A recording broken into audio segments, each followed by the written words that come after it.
He's now proceeding from the Raj Bhavan towards his entire stretch of where the rally has to take place today. The roadshow is about 10 kilometers all the way from the old airport road. He will be traversing through till Trinity Circle. This is exactly the spot that I'm standing. Of course, unexpected blockage here because this was not supposed to be a point where barricades were to be placed, but it appears that they have decided to block off this road in light of the weather condition.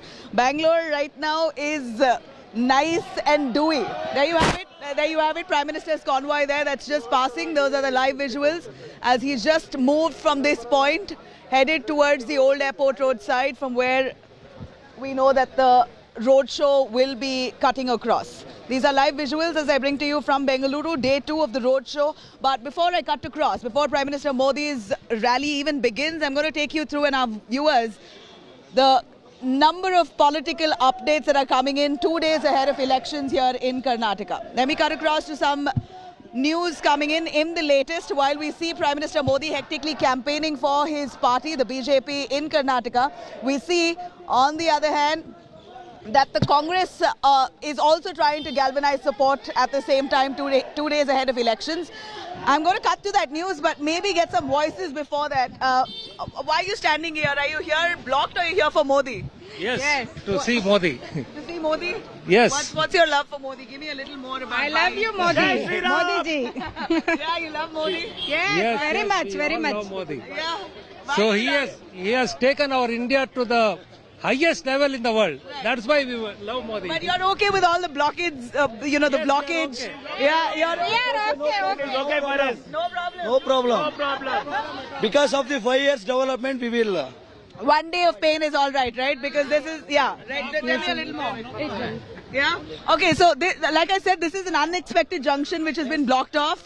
Due to rains, Prime Minister Modi's chopper couldn't take off from the designated point. So he's decided to take the convoy by road and cut across towards the old airport road. Now from there backwards, he's going to be coming in an open top car, open rooftop car all the way towards Trinity Circle. I'm right at the end point where Prime Minister's rally will finish.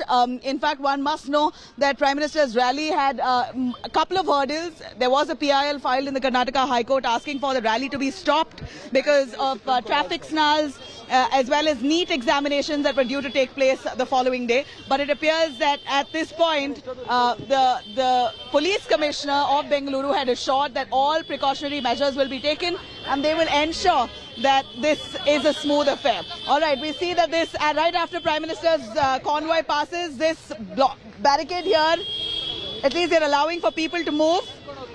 This is an assurance that the police of Bengaluru have given that no one will be inconvenienced. If at all, Prime Minister's rally is going to be taking place all the way from 10 to 11:30. It's a 1.5 hour affair. No people will be inconvenienced. Traffic will be, yes, there will be some glitches. There will be some issues. You see that traffic right here has been blocked off and it's been so for the last half an hour just to let the convoy go.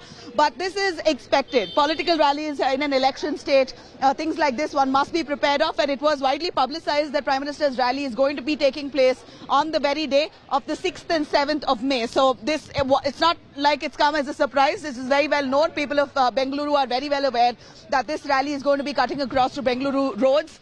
So it's a choice that you make whether you want to come on the streets, get on the road, get into traffic, or stay at home, or let your vehicles aside and come by to cheer for Prime Minister Modi and maybe have a look at him. But this is Trinity Circle. MG Road typically usually is free-flowing traffic, but right now the barricades have blocked off traffic until the Prime Minister's rally or his convoy reaches the designated spot.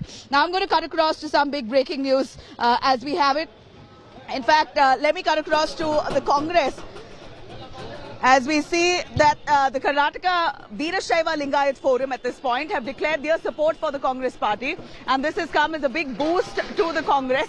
I'm gonna try and get some voices. If I can try and get some voices here. Let me try and get some voices. Hi, you guys are moving past on MG Road, usually free-flowing traffic. Today you've been blocked off for Modi's rally. It's absolutely not a problem. It's an amazing thing to get to meet Modi. I've met him like around a few years ago in Dubai, but today I get a glimpse of him and that's more than enough Thank you so much, Modi, for doing all what it is, what it needs, and I'm happy to be a part of him. Are you here, Prasanna is his name? Are you here, Prasanna, to be part of the rally, or is this your regular route on your on bike? Sundays I do it, and this Sunday is going to be all the more special for me. Namo and Jai Shri Ram. Thank you. Oh, it is all the way, huh? Thank you. Thank you. What about you? I am not happy. I am happy. Bangalore rocks. This is exactly why Bangalore is a lovely city. You have opinions all the way. Yeah. And in a healthy debate is always welcome, right? I am happy that he How is would you coming. debate with him? No, I am happy that he is coming. But I am not happy that traffic has been stopped for his arrival. Okay, you're happy that he's coming, but Yeah. are you a Modi fan? No. No, why? I am just I look at him as a politician. Okay, he's a politician and that's that. I love his work. You love his work? Not the person, That's great. but the work. That's enough. Well, when I say that's great, that's almost saying that you admire. No. Work You is, like his work, but you don't admire him. I am only a fan of work, not the person. Okay. Maybe tomorrow he will become a bad or good person. But I like his past work, whatever he has done. Tell me something that really appeals to you of Modi's work. The direct scheme to agriculture, like farmers, Right. they have started directly transferring benefits to their bank accounts. I like that scheme. Right, I like that. Okay, direct benefits to farmers into bank accounts. And apart from that, roads is something that the Prime Minister has always been asserting, and his government has done a fabulous job when it comes to highways, national highways. Is that something that you See, admire? what I would see Modi, I mean, more than people being within the country, I mean, once you step out is when you will see what India is. And Modi is given a complete facelift. And there's a lot of changes happening, and it's absolutely, I mean, it's on the way of progress. But as someone said, traffic, obviously, I mean, when you have to have a clean protocol which needs to follow, a little bit of hiccups is absolutely okay, and we are happy with it.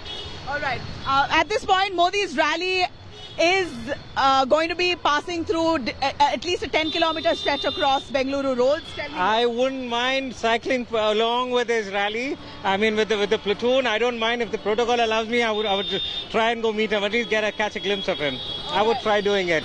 You know, there was a hurdle in the middle about Prime Minister's rally facing a roadblock because of kind of traffic that Bangalore already faces.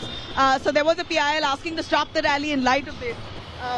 You know, how would you look at it? When politicians carry out rallies, you're usually going to be inconveniencing the public at large. See, I mean, just the day wouldn't be a problem at all. I mean, looking at all these issues, day-to-day issues we've been facing, I mean, there's roadblocks, a tree falls, a pole, an electric pole falls down. I mean, something like this, when a person is given such a big of change to a country, I mean, we all should step aside and wait for him to pass by and give us a little glimpse. That's all I would say. You know, tell me a little more about Karnataka elections, Prasanna. What's your... It's a very difficult situation, but I would wait and see what's going to happen. But all our support is towards Modi. All your support towards Modi. All right. Thank you very much, Prasanna. for Thank you joining us so on much, that. Nabila. Thank you. To the team, and thanks to the cameraman patiently looking at me. All right. So we're right now at the Trinity Circle where traffic is just allowed to be moved. It's passing across. Well, we see Karnataka at this point is a poll-bound state. In fact, we see that Prime Minister Modi is really appealing to a one last pitch in Bengaluru as he wants to appeal to the voters of Bengaluru at 28 constituencies that come in the city. I'm going to get some voices here. Modi's rally. Madam, NEET exam.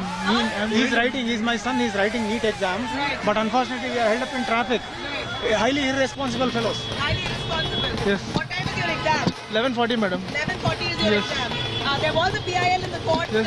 to stop it. Yes. But they have unfortunately not stopped. Why would so what would you like to tell Prime Minister Modi? Madam, we cannot tell. Ban on this kind of roadshows. And allow this to happen very smoothly. It is our future. So he cannot do like this. So request him to kindly stop it. Right, but today it was very well aware that this rally is going to take place. Did you want to start early in the day? Yes, we have started early. From Chandra Layout, we have come here till now. I mean, it took nearly 1 hour to reach here. Another 1 hour to go to our venue. Is that the similar fate of many of the other students? Yes. 100%. Do you know of anything that you... No, I'm not sure about others, but we are finding it difficult. You're finding it difficult? Yes. What do you plan to do now if you don't reach the center in time? Madam, what we can do? We have to think, we have to blame on our fate, our planets. Huh? We have to bear our fate, madam. What can we say? He is, of course, the Prime Minister. So, Madam, I'm getting late. You are to blame your fate. Yes. You know, I see that the traffic has just moved, maybe, but thank you. You please head towards that. Well, that's a NEET student. This is precisely what the PIL had said in court, that there are NEET examinations today, and there are students, a good bunch of them, who are going to be appearing for that. And this rally here has sort of thrown them off gear. In fact, these roads have been blocked across the stretch of Bengaluru city centre, all the way from Old Mysuru Road, Trinity Circle, and that's what's resulting in many of them going through unprecedented delays. It's unfortunate. I'm taking you through the visuals here of traffic as the roads have been fully blocked off for the Prime Minister's rally to be cutting across at this point. This is the area, the Trinity Circle, the end point. But because of rains, it wasn't expected. It appears that they had to change route, block off the Trinity Circle, MG Road stretch much in advance. I'm going to quickly cut across to Sagai Raj as well to see if the route is on point and everything is as per schedule. Sagai, a quick a word from you. Which part of the rally are you at? Prime Minister Modi's rally, we believe, has faced a slight glitch because of the rains. The helicopter couldn't take off, and now we see that the roads have been blocked off much in advance. In fact, Trinity Circle, which is a little away from where I'm at, has been blocked off towards MG Road itself because the convoy had to pass, Prime Minister's convoy had to pass. Tell us a little more about the fervour, the mood, the pulse on ground.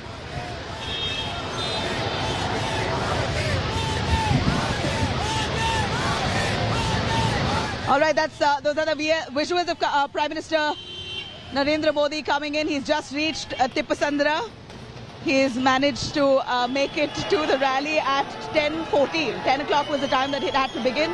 He's just arrived, 10:14. He's just moving through the streets of Tipasandra as we see much fanfare and colour. Those are visuals there of Prime Minister Modi live in Tipasandra, Bengaluru, as he just begins his second day, May 7th.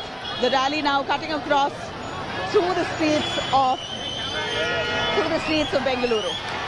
In fact, let me cut across to Sagai Raj. If you're still patched with me, Sagai, tell us more. Show us the colour. We really want to see Prime Minister Modi's arrival into Bengaluru on the second day. What kind of emotion do we see among people of Bengaluru city?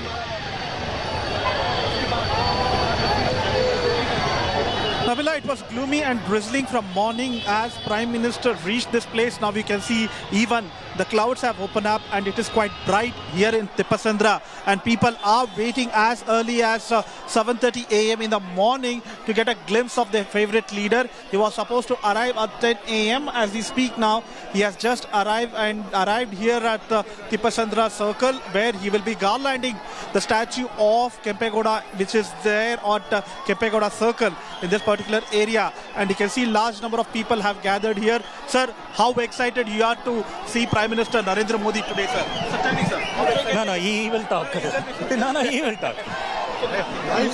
We're waiting since morning 7 o'clock. In fact, we have planned this almost 1 week back. We're waiting to have just a glimpse of our Prime Minister who works for 16 to 18 hours per day.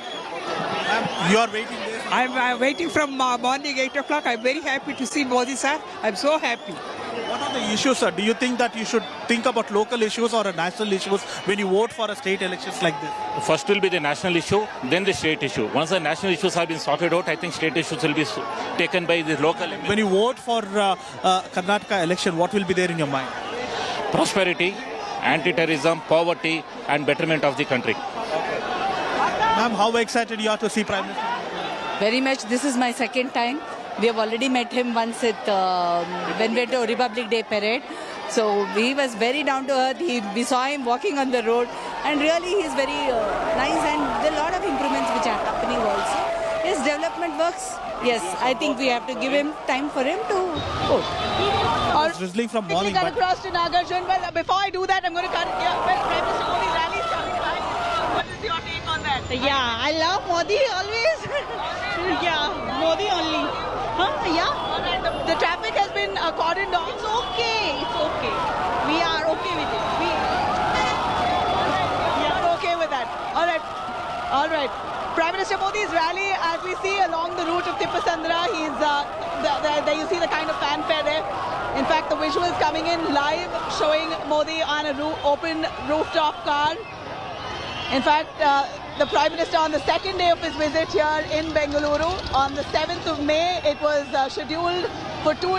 Initially, the schedule was one day, the 6th of May, where it was supposed to take place for about 10 hours at a stretch. But it appears, one, due to evening rains, Bengaluru has been raining.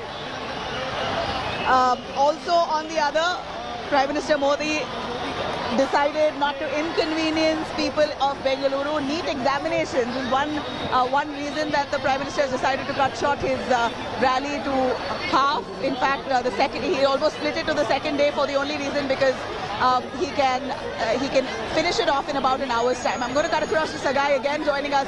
Sagai, give us a pulse on ground. Prime Minister Modi's rally has just about, the convoy has passed me. He's reached Tipasandra. Live visuals coming in of him on an open rooftop car.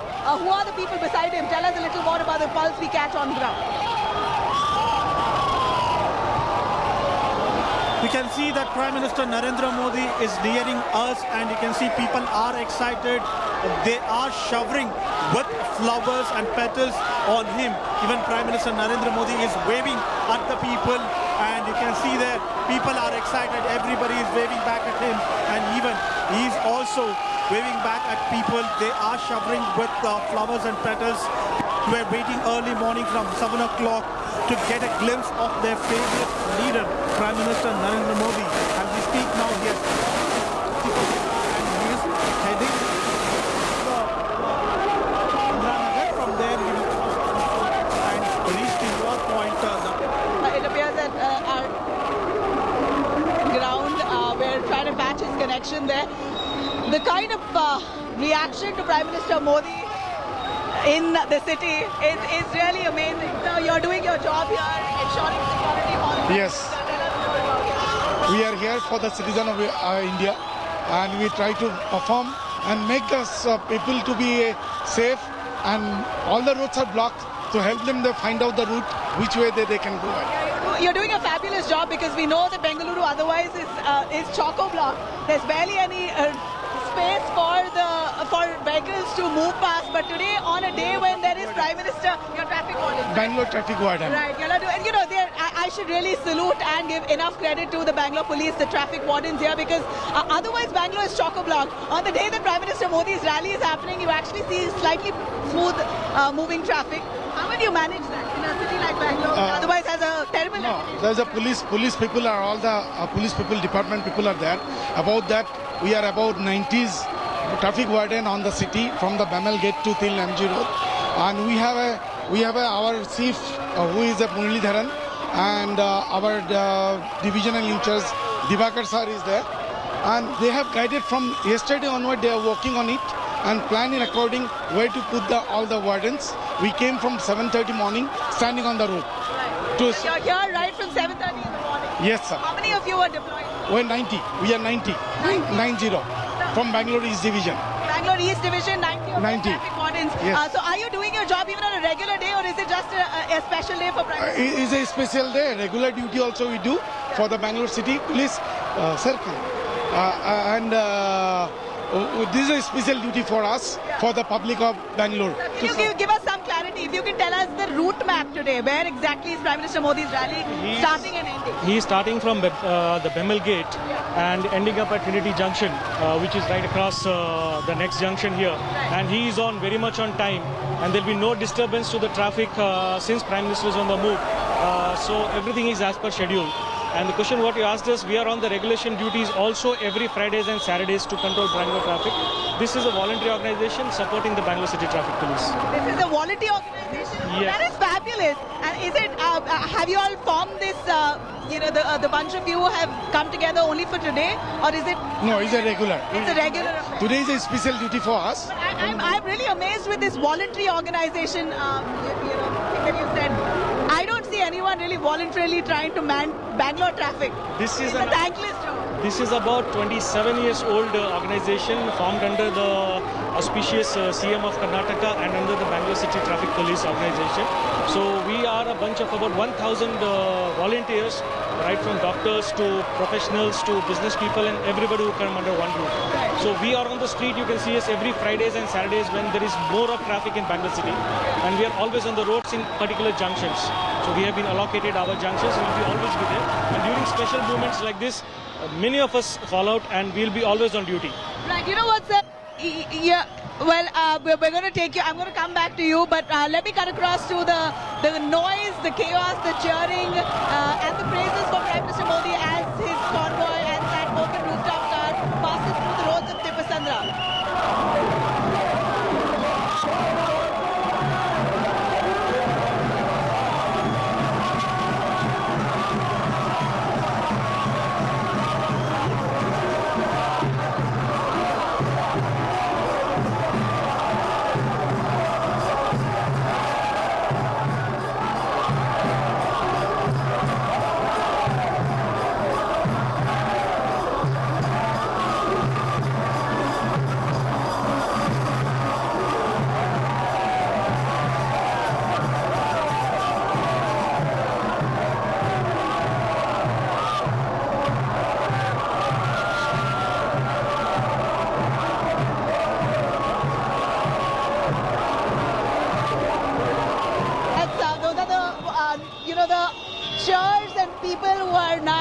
Aligned across the road to welcome Prime Minister Modi and his rally. A quick listen again, sir.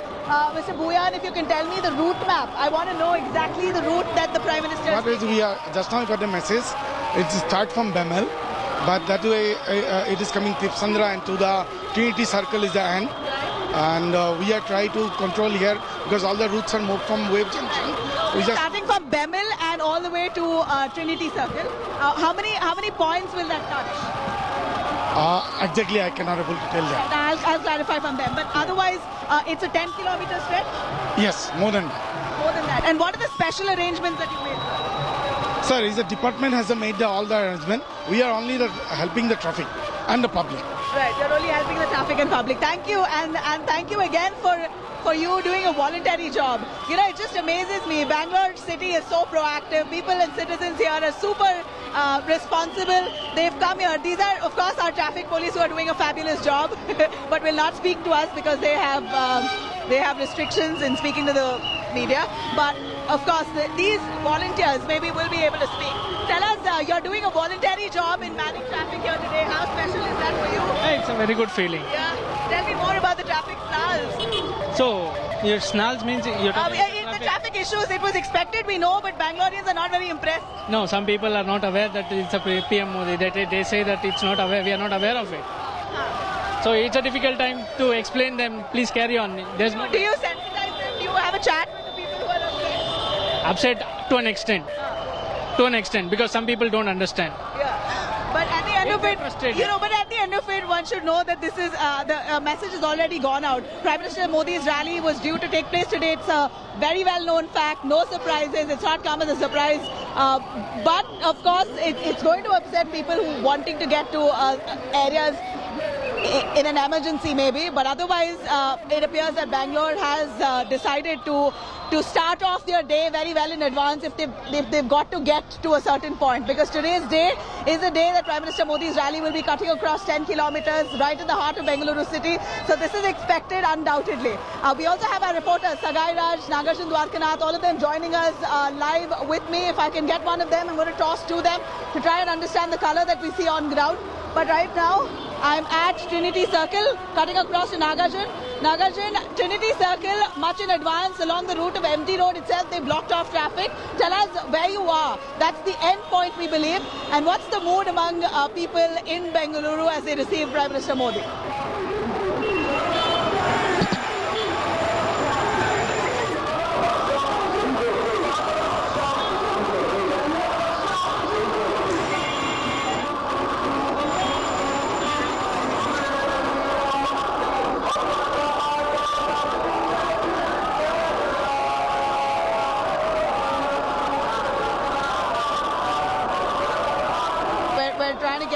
Nagarjun as well. If we have Sagai, please. Do we have Sagai? He's along the on the same stretch where Prime Minister's rally is just now passing. If we have Sagai. All right, both are reporters here. We're going to try and patch them in just a moment. But right now, I'm at a very, very busy junction in Bengaluru where we see traffic that has been fully blocked. It is upsetting that people will have to take a deviation. Bangalore is a really, when it comes to roads, Bangalore roads are not very wide. It's a really old city, old town planning. And there are a load of vehicles on the streets, and that makes it almost impossible for people to get to a certain point, even if they take 1 hour into account, even if they keep 1 hour extra on a day like this when there is a rally of this nature. It's highly impossible for them to get to a spot in time. A lot of them are confused because this area is fully barricaded, so many of them not able to understand which route to take and which area to head to. But Prime Minister Modi's rally, the BJP now pushing Prime Minister to come into the city and campaign towards the fag end of this election month, it appears is almost a masterstroke that the BJP is right now indulging in. What we see is that there are 28 constituencies in Bengaluru, out of which the Congress has 11 and the BJP has 14. In fact, earlier it was the BJP having 11 and the Congress had 14, but there were 3 defections. 3 of the netas from Bangalore city itself defected, joined the BJP, and now the BJP is tally in Bangalore city. Out of 28 seats of Bangalore city, 14 of them belong to the BJP, 11 from the Congress, 2 from the JDS. So this is a very important area for the BJP. Coming to power in Bengaluru city really means a lot. One, in terms of perception, and the other, it's just closer to the power center here in Karnataka. So at this point, the BJP is trying their last-ditch effort to appeal to the people of Bengaluru, and also optics-wise, this is a message going out to people across Karnataka, and one very well knows that this is also a good stage set for the Prime Minister and the BJP, and even the Congress for that matter, every other party alike, for 2024. This is a battle that will really set the tone rolling in to 2024 Lok Sabha elections, and that's why this is a prestige battle, an ego battle for the BJP to come back to power, retain power in the state of Karnataka, which happens to be their only southern bastion. Let me cut across to Nagarjan if we do have his connection there. Nagarjan, please take us through the pulse on ground, show us the color, give us the mood of the people who have come by to welcome Modi. Nabila, I'm at the Trinity Circle Junction. This is the end point of today's roadshow, the 7-kilometer, the 6-kilometer roadshow. Let me take you to what is happening here. Unlike yesterday where people had the Hanuman masks, here it's the flavor is the flag. You have Hanuman flag all across and the BJP flag. You can see the Karyakartas already assembled here. This is the last point. You can see kids once again. That is the common thing for yesterday and today. Small kids have come as well. Let me try speaking to small kids. Do you know who you came to see? Modi. Modi. You like Modi? Yes. The small kid also has come early in the morning on Sunday. So since yesterday we have seen one thing is common as a family are coming out in numbers to see the Prime Minister. This is the Holy Trinity Church Junction. That is the Trinity Junction where people are here. Let me take in few voices, and the mask once again have come back. You can see the mask, Hanuman Bajrangi mask as well. Since yesterday they have been distributed, the Karyakartas have distributed these masks, and now once again in Trinity Circle, it's back in full color. Let me take few voices as well. You have come here to see the Prime Minister? Yes. How do you feel that he's come to Bangalore and holding a roadshow? Actually, we are so much excited to see our Prime Minister. He is a world famous, and nowadays most of you know, right? Like he's a world famous. Where have you come from? How far have you come? Are you a voter in this constituency? No, I am not from this constituency. I came from all the way from Vidyaranapura. From Vidyaranapura, almost 12-13 kilometers you came? Yes. Just to see the Prime Minister? Yeah, just to see the Prime Minister. Okay. Do you think the roadshow will have some boost to the BJP? Yeah, really. It will boost the BJP and it will gain the votes as well. Thank you, sir. Thank you. As you heard, heard one of the voter who's come all the way from 12-13 kilometers just to get a glimpse of the Prime Minister in the Trinity Circle Junction. This is the end place, and after today he will be flying to Shivamogga and then Nanjangud. From there he'll be taking off to Delhi is what we are told. So this is the final leg of the campaign for the Prime Minister in Bengaluru.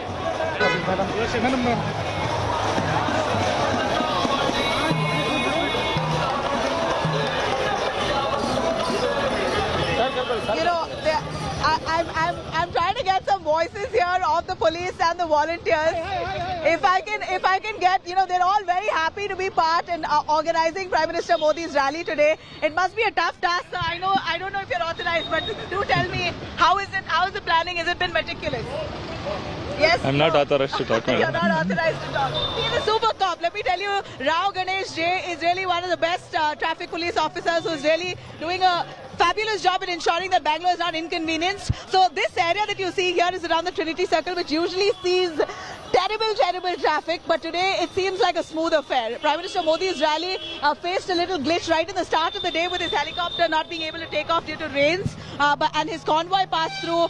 He finally managed to take, head towards the rally spot, the start point by car, and now it appears the rally has begun. It's all the way from Tipasandra now towards Trinity Circle. Sir, can I ask you if what happened right in the morning? We believe his helicopter, Modi's helicopter, had a glitch. No, I don't because of the rains. No, because of the bad weather, he had to take the road. Tell me a little more about that. Where was he supposed to take off from? He was supposed to take off from, that is a protocol, so we don't know much about it. That is about the SPG who is handling these securities. But he went by road and he's quite on time, as our Prime Minister always is. And his rally is going to end very soon at Trinity Junction. You can see the crowd over there. Yeah. And soon after that, we'll be handling all the traffic here. We are all here to handle traffic. All right. How long do you think it'll take? It's now 10:30. Another 40 minutes to max. Another maximum 40 minutes that he's going to reach the end point. Yes. Right. So, we believe that, that there's scores of people who've come by. Where have you allowed for parking for people around the area? Designated bus parkings are there at Manaksha Parade Grounds, officially granted, and there are a lot of other points. But people are preferring to walk around this area. They have their own preferences and choices of parking in a very safe places, and they have parked it very well. All right. And everything has been managed by our traffic police department. Right. It's been managed by your traffic police. We see huge crowds gathering. Do they need a pass if they want to come by? Any direction to people who want to get a glimpse of Modi along this stretch? There's no pass as such required. Anybody who wants to see Mr. Modi, our beloved Prime Minister, can just walk into the designated route map, which has been published by the Traffic Police Department as well as the Law and Order departments over the Facebooks and televisions and all that. And they can just walk in and just have a look at him. All right, that's fantastic. And I would say thank you yet again, Punish Mehra, Molly Ali. We also have Janardana, Ganeshan S, Murugesh, and Mr. Bhuyan. These are real soldiers who have managed to come on the streets of Bengaluru to voluntarily man traffic for Bengalurians, considering it's a city known worse for its traffic. Bangalore brand has been damaged because of its traffic snarls, and this is certainly something that they've taken up upon themselves to try and resolve on the day that Prime Minister Modi's rally has rolled out here. I'm trying to cut to that point. In fact, I'm going to walk towards that point. In the meanwhile, I'm cutting across to Sagai Raj. That's where exactly the point where Prime Minister Modi's rally will be passing. Sagai, please take it away. Tell us a little more about the rally that's now passing your spot. What is the emotion and the mood among people there? Will Modi really manage to turn this around into votes? Tell us your view. That is $1 million question, Nabila, but the Prime Minister Narendra Modi's roadshow has crossed for 5 minutes back, and you can see all these people have witnessed the roadshow of Prime Minister Narendra Modi. They have gathered here. How excited you were when you saw Prime Minister Modi? You were happy to see him. You have waited for a long time. We were waiting for 6 o'clock. हम लोग 6 बजे से wait कर रहे हैं मोदी के लिए, बहुत एक्साइटेड है. हम चाहते हैं कि मोदी फिर जीतते रहे हमेशा मोदी का ही. घर कहाँ है, कहाँ से मेरा घर हम विज्ञान नगर में रहती हूँ मैं. हम बेंगलोर विज्ञान नगर में रहती हूँ. How excited you are? You saw Prime Minister Narendra Modi today. Very excited. We are waiting from 5:30 in the morning. Okay. Yeah. Where are you? Where have you come from? We come from Nagar. All together? Yeah, we all together. We are all families. We are all families. You're this big family. We found a Prime Minister. How excited you were? Very much excited. Your mother forced you to get you, or you were happy to come here? Are you happy when you saw Prime Minister Narendra? Yes. What do you call him? Chacha, uncle, Prime Minister? Modi ji. We are big fan of Modi ji. You also same. Same family.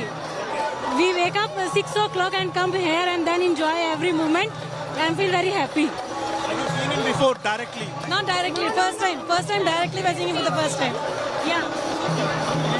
I feel so good seeing the Prime Minister. Okay.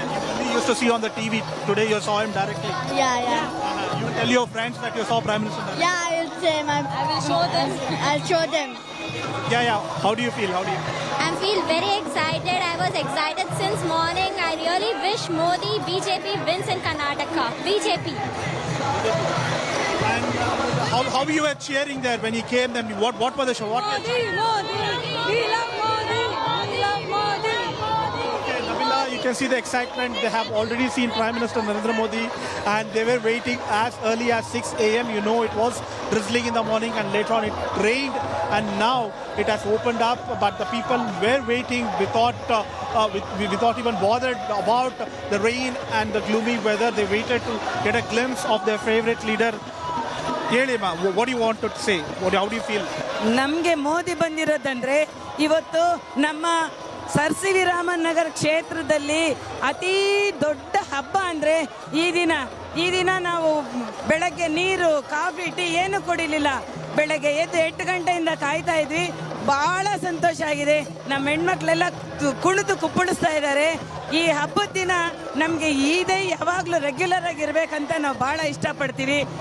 And as she said that she was waiting as early as 6 a.m. She didn't even have breakfast and coffee, but she is happy that she got a glimpse of Prime Minister Narendra Modi here in Tipasandra. Back to you, Nabila. All right, that's Prime Minister Modi in Tipasandra as the rally moves. Now you have all the people here rushing towards the end spot. I'm going to try and get some voices here. Prime Minister Modi is coming to us. There you go.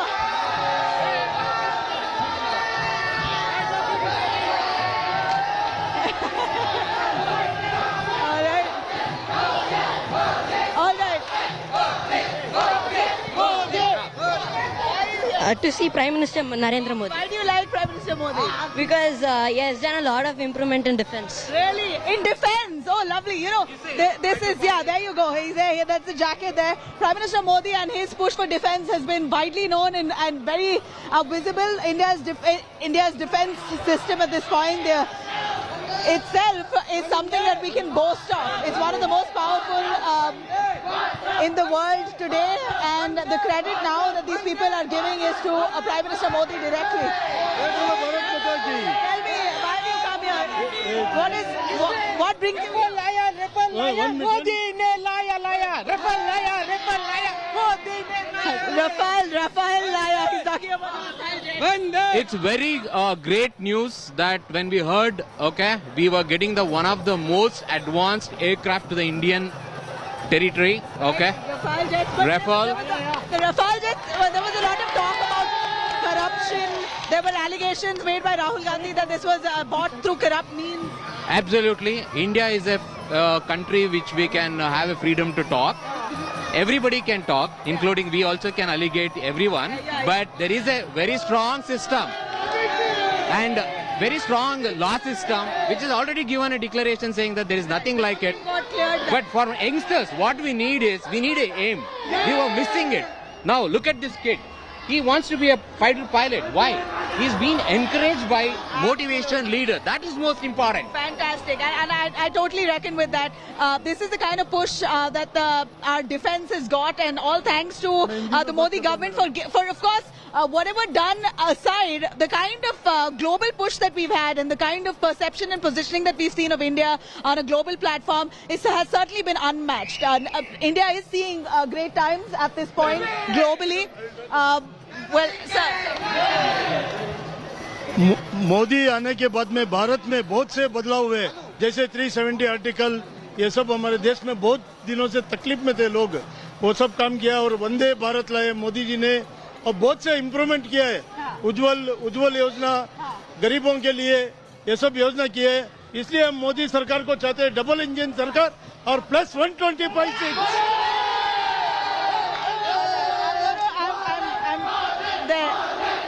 That's the excitement by a bunch of boys here, all the local boys in the hood on a Sunday, a lazy Sunday, in their chappals and their shorts, a few of them, many of them wearing the BJP t-shirts.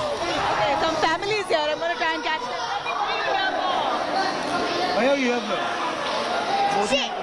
See the Modi. Who is Modi? Prime Minister. Yeah, the Prime Minister. The Prime Minister of India. What is so special about him?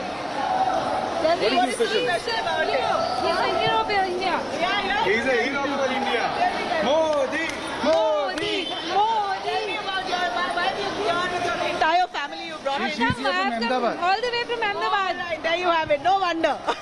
And of course, Modi fans from Gujarat here who are in Bengaluru have not missed this opportunity to see their leader, their one and only favorite Prime Minister Modi, who hails from Gujarat himself. I'm going to cut across to Nagarjan Dwarkanath as well. Nagarjan, give us a sense of the point you're at. We see huge crowds there, quite some color behind you at Trinity Circle. These are areas that are not considered to be the BJP's bastion as such when it comes to central Bengaluru in terms of constituencies, but do touch upon those points for us. 28 constituencies of Bengaluru at this point. BJP has 14, 11 they won, 3 other defections, 14 is the tally out of 28. What is your push this time in Bengaluru city? Well, after the by-elections, Nabila, they have gone up to 15 out of the 28. The BJP right now holds 15 constituencies in the urban Bengaluru, and Congress is 12 and the JDS is 1. There's a lot of churning because of the Prime Minister roadshow. Yesterday, I was speaking to BJP Netas post the Prime Minister's roadshow from South Bangalore to the North Bangalore.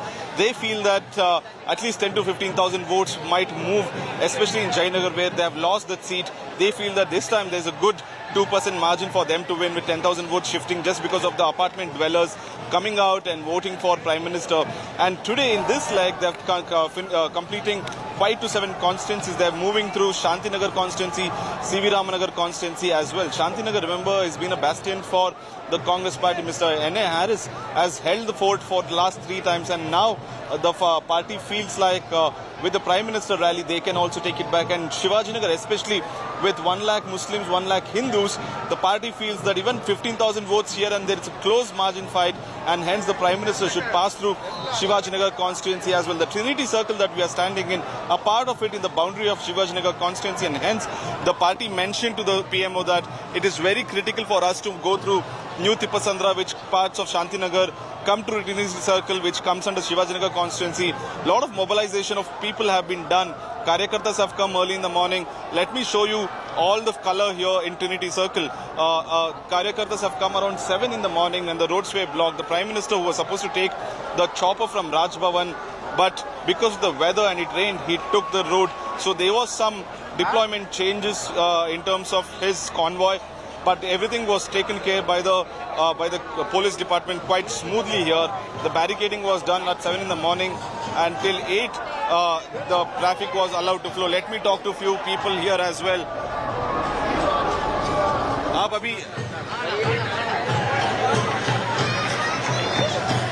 Let me get few voices. Sir, क्या लगता है इस election, क्या आज जो road show है उसके लिए लोग आए, ये वोट्स के लिए कन्वर्ट होगा? बिल्कुल होगा सर। कितने सीट जीतेंगे बैंगलोर में आपको लगता है?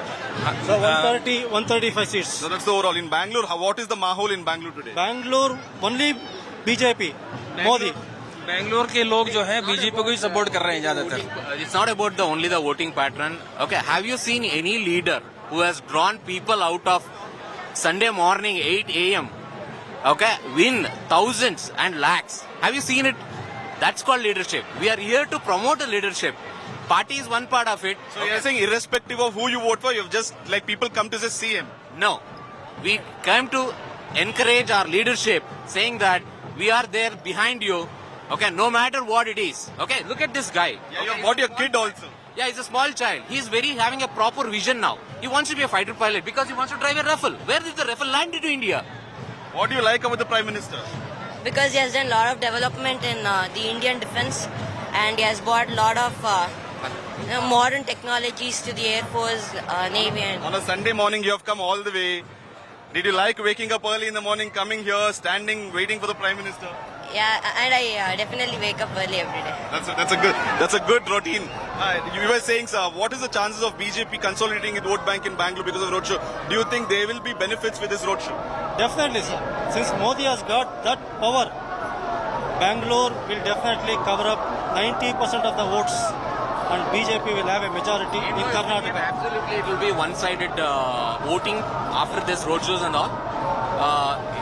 Definitely, they will have an upper margin. In Bangalore, BJP will be the topmost party to hold the number of seats. Okay. Maximum seat in Bangalore, sir. Maximum seat. Even in the Karnataka, I think probably they will take it. Nabila, as you heard, people are saying that the roadshows have heavy return on investment. The return on investment is quite a large because the roadshow is what they're saying. Earlier, it used to be rallies in palace grounds where 3-4 constituencies, cadres would come meet.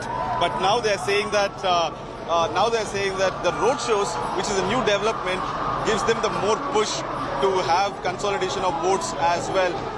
We saw kids coming out early in the morning who were saying Rafale. The Prime Minister brought Rafale to India, and hence I like him. His personality is nice, is what the small kids kept talking about.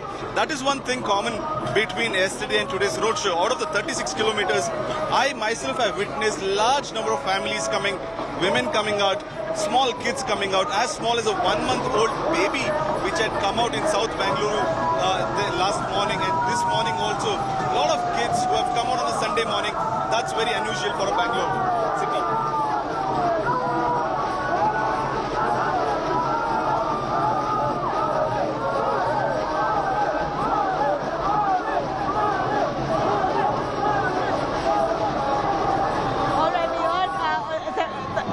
Give us a quick sense of Bengaluru city itself as a constituency, one large domain for the BJP to really try to push their way through. 14 seats as of now. They're really trying to up their tally to at least 25. That's what some of the leaders of the BJP claim, that they're pushing for a 25 tally in Bengaluru city. It's going to be hard. It's not going to be cakewalk for sure. But Prime Minister Narendra Modi coming down, and carrying out road shows like this. On one hand, as much as the opposition might accuse Modi of trying to throw normal life off gear, and that is a fact in many, if you really look at people trying to go through their daily routine, this kind of political rally, be it Prime Minister Modi or anyone else pulling off a rally of such nature, is a pain point. It does trouble people, it does inconvenience them, but at the same time, this is something that has been going on. Roadshows of such kind, of political leaders of such stature, have been going on for eternity. So it's not like people are unaware of that these kind of rallies will be rolled out in an election-bound state. So people are certainly prepared. And on the other hand, we also see the kind of fanfare. Like I said, as much as people may diss it on one hand for being inconveniencing, also at the same time, they're also so eager to see Modi, very close to their hometown, right up close and personal, just to get one wave, and just that one wave of Prime Minister Modi and that one smile is all that these people here have come for. So on one hand, people may criticize this. On the other, you still have the kind of fanfare that's unmissable. Sagai Raj is also joining us from his point. Sagai, give us more on the color. This is lovely, the kind of the folklore that we see here. Many of them who've arranged, some of the MLAs in this area here have arranged for some folk artists to come and dance right while welcoming Prime Minister Modi along this Trinity Circle. These are visuals here, live visuals coming in right from Trinity Circle to show all the color, the mood, the fanfare. These are folk performances from Karnataka, all that have been brought in for Prime Minister Narendra Modi. And it's lovely to see right at the time, election time, to see all of these folk performances and performers coming alive. And they want to be very visible.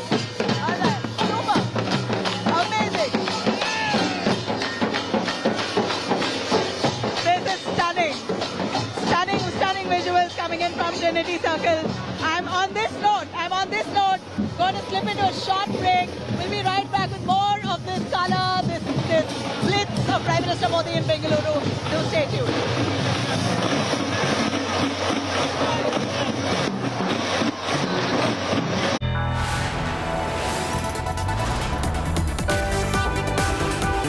You are watching India Today.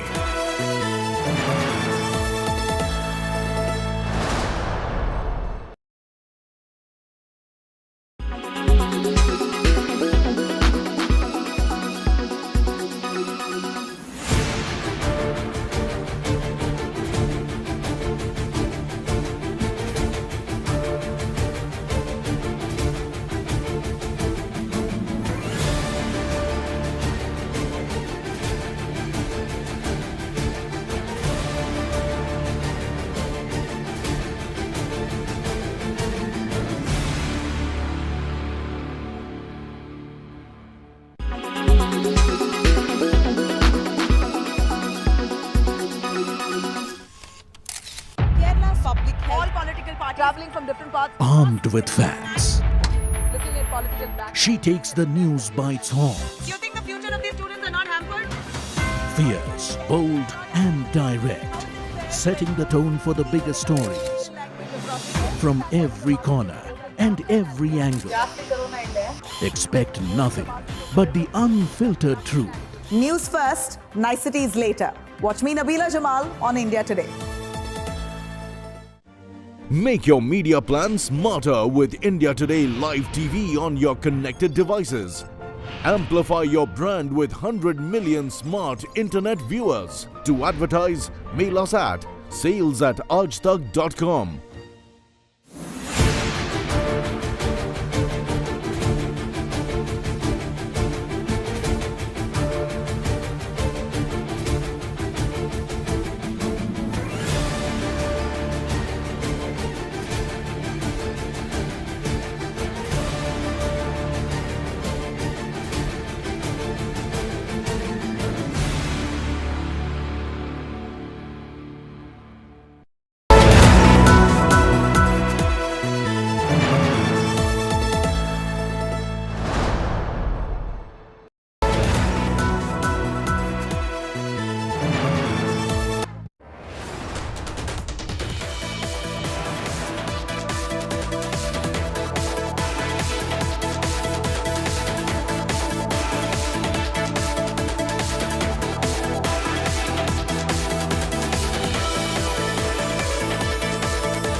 You know, one of the questions that we get from the market is that is India really ready for the REITs opportunity?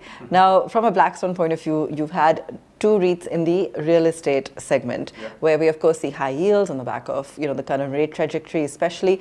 But overall, the Indian investor appetite for this particular platform, do you feel it's evolving? Oh, definitely. When we launched REITs back in 2019 with our first office REIT, at that point of time, if I remember correctly, I think we had about 4,000 investors in the book. Today we have more than 70,000. So we're definitely seeing greater participation, greater knowledge that is being understood by the investors across REITs.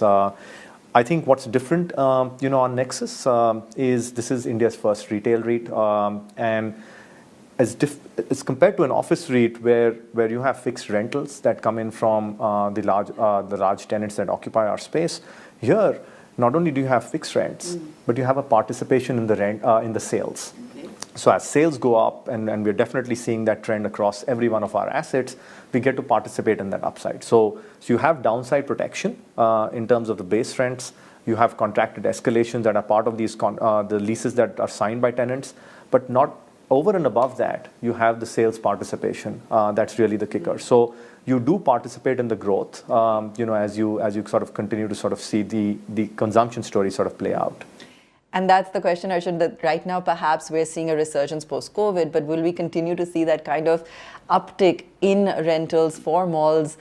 Do you see that growth trajectory continuing at a consistent basis? What's the kind of estimate you've put to it?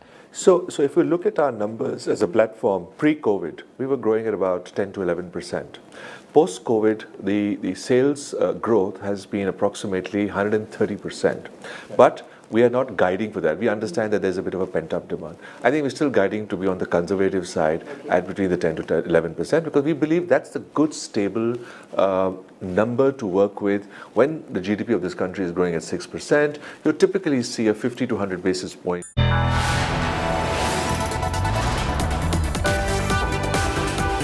You are watching India Today.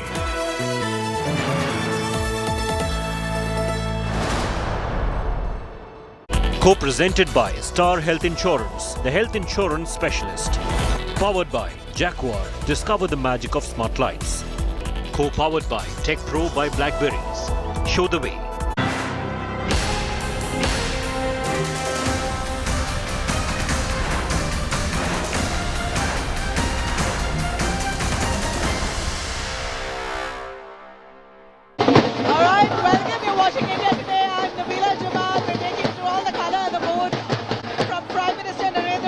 Roadshow in Bengaluru. The visuals here absolutely colourful and stunning. Such a joyous occasion for all the BJP cadre, of course. It boosts their morale, really pushes them to work harder 2 days ahead of elections in Karnataka. It's barely a day for campaigning to end. In fact, Monday is the last day for campaigning. Another 48 hours for political parties to end their campaign, and they're really doing the most of it. In fact, the BJP are using all their machinery to ensure that this is the deadness to welcome to Prime Minister Modi. There you go. Lovely, lovely. These are all the folklores that have arrived from different parts of Karnataka in Bengaluru to invite Prime Minister Modi. It is certainly a joyous occasion, a momentous occasion, rather, for Prime Minister Modi, because it's election in barely 6 days. In barely 6 days, we're going to see Karnataka going to vote. So this is his one last pitch. Prime Minister Modi's one last pitch. Who voters of Karnataka to come out and vote for him and his party. I'm going to come to us to Sagai Raj as well. Sagai is also here for one of the points where we see Prime Minister's rally just about passing. It's barely about an hour that his rally will come to an end. In another 20 minutes that it will come to an end. It started about 45 minutes ago. So in all, in total, a 1.5 hour rally that will culminate at this point at Trinity Circle. I'm going to cut across to Sagai Raj. Sagai, tell us more. What do you see right behind you? The visuals here where I'm at is stunning. All the folklore, artists from different parts of Karnataka welcoming Modi in such a grand way. This is also enthused people, local residents around here. One, they love Modi and out of his admiration for him, they've come by to see him. Two, they're just very inquisitive with all the colours playing out on the streets, which I've never seen before in Bengaluru city centre.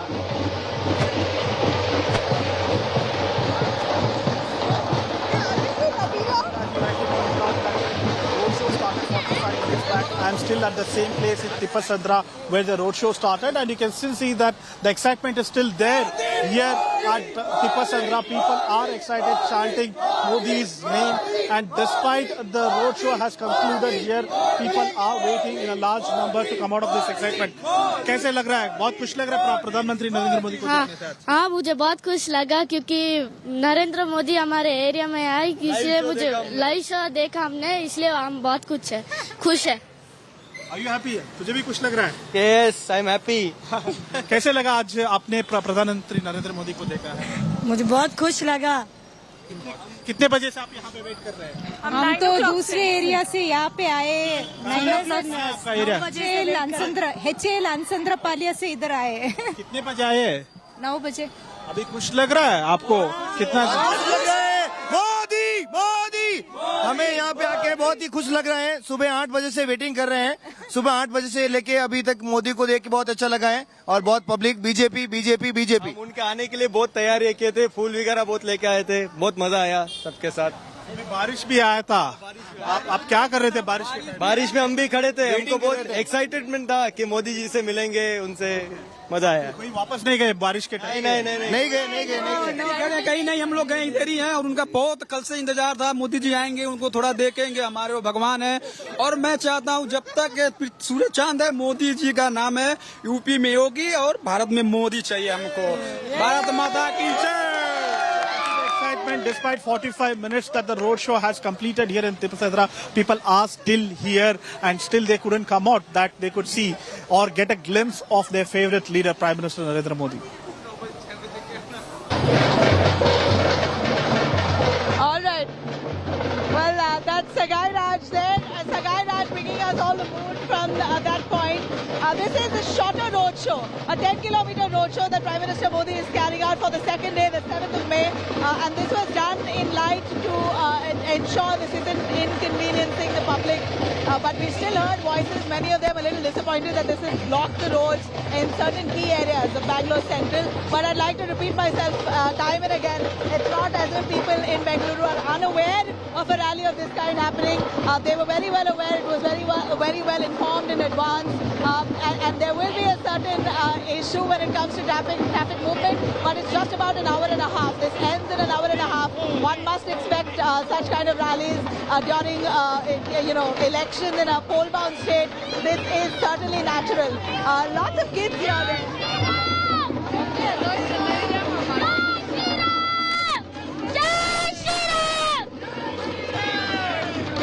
Shri Ram. There you have young kids chanting Jai Shri Ram. You've got your child here today. To see Modi ji. All right. Don't you think, is it okay to bring them in political rallies? You're okay to involve them in politics? It is not about political rally. It is a celebration for us to visit Modi ji, the world leader. So Modi is apart from politics for you? Yes. Definitely. He is the Vishwa Guru for us. Vishwa Guru, man. How can anyone have this kind of following? How can anyone have this kind of love? I'm amazed every time when I see people showering this kind of undying love. You have people saying, I will die for Modi. You have people saying that he is our God. These kind of words I would seldom hear for any other leader, and that's a fact. Let me cut across to some more visuals here coming in from this spot here. Nagarjun, in fact, I'm cutting across to Nagarjun also joining us live. He's also around the Trinity Circle area. Nagarjun, take it away. Nagarjun, that many children who have come by to watch Prime Minister Modi, so many children. So, when I spoke to families here, they say Prime Minister Modi, aside of politics, is still someone we really admire. He's a legend. He's our Vishwa Guru. I mean, where do we see this kind of admiration for a leader as of today in India? Well, that is true. To convert your words into the picture, I want to ask my camera person to pan back and show you the amount of people who are just coming back to the Trinity Circle all the way from the MG Road junction. You can see people just thronging this place in hundreds and thousands of number. The Prime Minister is expected to reach this junction in another 15 minutes is what we are told. Already people have started to come in. Look at the numbers. They have, even though the barricades have been put in 2 kilometers away in the MG Road junction, people have parked their cars and bikes there and have started to come in. This shows the appreciation for the Prime Minister the Bengalurians on this part of Bangalore has, because this seems like not the crowd that has been mobilized, but rather they themselves have come from apartments and the house on a Sunday morning, that too. Once again, I'm showing you the pictures where kids are coming. The small kids have always, on a Sunday morning, that kids are coming. The same visual, let visuals keep rolling as well as I talk to my camera person. Nabila, let me try getting you more voices from this place, this junction, as to what people feel about the Prime Minister and his roadshow as well. Sir, कैसा लग रहा है sir आपको road show पे आके? It is a very exciting and fantastic moment. I think Modi ji is coming. People are excited, and we are part of the excitement. And it is our festival kind of mode. Keep going. Yeah, it is a festival kind of environment and mode. And we are lucky to be here and lucky to see him. And he is in this age of the Modi, we are here. That is our, we are very lucky to have him. Thank you, sir. Small kids also have come once again, sir. Yeah. On a Sunday morning, you have brought your son. Yeah, because he is very much interested. You can talk to him, actually. Why did you come here? To see who? Do you know who are you seeing? Yes. Who? Mr. Narendra Modi. What do you like about Mr. Narendra Modi? What do you like about him? Popularity and He's our Prime Minister. he's our Prime Minister. Have you seen him on TV before? Have you seen him on TV? TV ನೋಡಿದ್ಯಾ ಮುಂಚೆ? Yes. ನೋಡಿದ್ಯಾ? I saw. You have seen him? You like him? Yes. Very much. Very much. I'm a big fan. You're a big fan. Small kid is also saying that he's a big fan of the Prime Minister and he addressed himself as Mr. Prime Minister. These are the young voices on a Sunday morning. I'm taking some people again. Sir, you bought your kid on a Sunday morning. Yeah, we are very excited. How old are you? 3 years. He's Modi Tata. Kannada or English? Modi Hindi, English. किसको देखने आए हो आप? किसको देखने आया है? मोदी जी से मिलने So on a Sunday morning you bought your kid. What makes you bring your kid? I mean, he's a great leader, right? I mean, throughout the world, right? He is recognized as the most terrific leader, right? So we have just come to see him. I mean, we want to witness, his presence, right? And this is a great opportunity to see him now. So all effort for him. And is it being difficult carrying him on the shoulder, taking care of, because it's a crowd, pushing, pulling? No, we have got his father also. He's also very old. So, So it's a mix of senior citizens and the young ones. Sir आप तो senior citizen है, आप कैसे आए sir? इतना तकलीफों के traffic है, भीड़ है. अरे मोदी जी हैं, हाँ, तो उनके लिए तो सब मुमकिन है. जब वो देश के लिए इतना कर रहे हैं, वर्ल्ड में इंडिया का नाम इतना ऊंचा हुआ है, तो उसके आगे हम लोग कुछ नहीं है. वो महान है, गॉड है वो. ऊपर गॉड, नीचे मोदी है, हम लोगों के गॉड. ಹಿಂದೆ ನಮ್ಮ ದೇಶನ ಎಷ್ಟೋ ಹಿಂದೆ ಇತ್ತು, ಆದರೆ ಇವತ್ತೊಂದು ದಿವಸ ಇಡೀ ಪ್ರಪಂಚನೇ ತಿರುಗಿ ನೋಡ್ತಾ ಇದೆ ನಮ್ಮ ಭಾರತ ದೇಶ. ಎಲ್ಲದಕ್ಕಿಂತ ಹೆಚ್ಚಿನಾಗಿ ನಮ್ಮ ಮೋದಿ ಅವ್ರನ್ನ ಎಷ್ಟು ಹೊಗಳಿದ್ರು ಸಾಲದು ಸರ್. ಇಡೀ ಪ್ರಪಂಚದಲ್ಲೇನೆ ಎಲ್ಲರೂ ಎಷ್ಟು ಕೊಂಡಾಡ್ತಾ ಇದ್ದಾರೆ. ಆದರೆ ನಮ್ಮ ಭಾರತ ದೇಶದಲ್ಲಿ ಕೆಲವರು ಅವ್ರನ್ನ ತುಂಬ ಇದು ಮಾಡ್ತಾ ಇದ್ದಾರೆ. ಖಂಡಿತ ಅದು ಸರಿ ಇಲ್ಲ. The people here are pouring their love to the Prime Minister. The small 3-year-old kid also had come for the Prime Minister as well. So early morning on a Sunday, Bengalurians usually take it a bit relaxed because they get off only on the weekends. But to see a family of senior citizens as well as small as the 3-year-old, it's terrific atmosphere here at Trinity Junction. I myself have not seen such a mixed crowd in most political rallies, but what's heartening to see is people across the houses have come from different ages, starting from 3-year-old to a 80-year-old senior citizen. All of them have come. That's the common visual, that the kids are being taken like here. Look at these two fathers with the kids being held and they're walking with their family as well. So that's the usual scene since 8 a.m. that the fathers are carrying the kids and the parents and the family are all walking towards Trinity Junction just to get the glimpse of the Prime Minister. All right, Nagarjun, I'm going to cut across to some more colorful visuals right here behind me. We've heard Nagarjun bringing us voices here. Some more from the Nadda itself. How do you think this will boost the BJP's grassroots? It's just an euphoria. We are all working from 3 days, day and night, to make the rally very successful. It's a successful affair. Do you call this successful? Yeah, and it will be a sweep after Modi comes. Sweep? Yeah. Okay. Minimum 20 seats we are going to win in Bangalore. Okay, 28. Yeah, minimum 20 seats we get in. Okay, minimum 20 seats. That's the mood. And undoubtedly, this is going to boost the grassroots cadre of the BJP. Considering that there are many new faces. One should know there are many new faces that the BJP has fielded this time. Close to 72 new faces. And all of them seem to be banking on Prime Minister Modi's name and image. It appears that the BJP now trying to bring in the a lot of the youth involved in the party functioning, which is why, understandably, why they've given many newcomers the tickets so that they are far-sighted.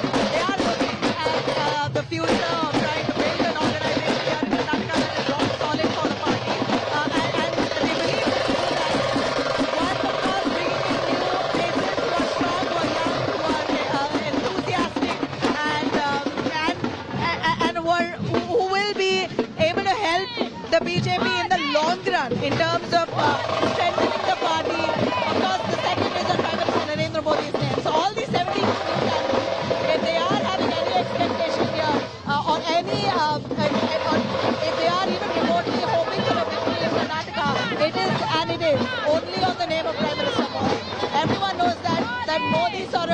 citizen out of the election vote for the BJP in any state that he goes to.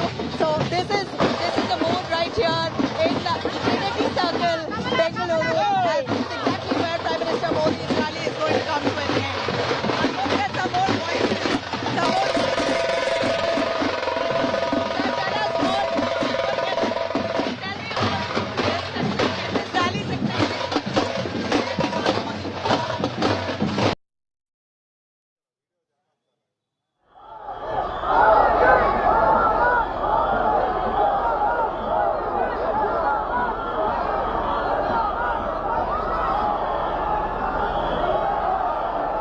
that you see on the screens are of Prime Minister Narendra Modi. Prime Minister Narendra Modi is on the second leg of his roadshow today in the city of Bengaluru. Approximately the distance that the Prime Minister at the moment is covering is of 10 kilometers. You can see the way in which people have turned up on a Sunday morning in the city of Bengaluru. The Bharatiya Janata Party flags all across the city of Bengaluru. A lot of people, in fact, have stepped out. A lot of people have been standing on these roads for close to 2 to 3 hours since morning, and people believe that this is their chance to see Prime Minister Narendra Modi up close.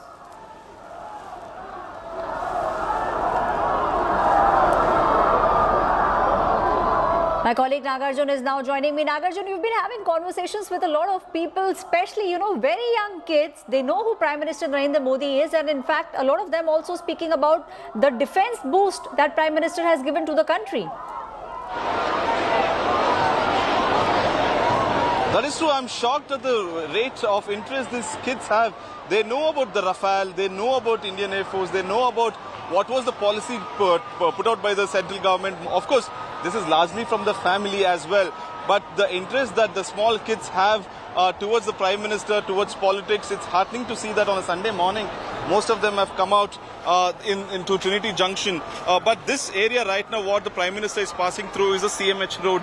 That is the Chinmaya Mission Hospital Road in Indira Nagar. This comes under the Central Bangalore Parliamentary Constituency as well. The Prime Minister is just passing through the CMH road. In another 15 minutes, he'll be in the Trinity Junction as well. This is the strong bastion of the Congress party. The Shantinagar constituency, the Shivaji Nagar constituency, Rizwan Arshad as well as N.A. Harris, who keep talking to India today, have held their fort in the Central Parliamentary Constituency for last 15 years. So it's difficult for the BJP also to garner that strength. But today the party feels that the state unit feels they specifically chose the roads passing through the Shivaji Nagar constituency, Shantinagar constituency to make sure that the state unit garners some strength. Let me take voices from the senior citizen also. Sir, you have come all the way from home on a Sunday morning. What makes you bring, what brings you here? Because you're also a senior citizen. Sir, Modi is a man, really, we can't, but really he's a gem of a person. He's a great man. We love Modi. But what is the connection that you're seeing that brings you from your house? Definitely, he is saving our country. He is saving our country. Because of him, we are living. That is the important. That's all. Are you a voter in this constituency, or how far have you travelled? I have travelled almost 30 kilometers away from my constituency. 30 kilometers away.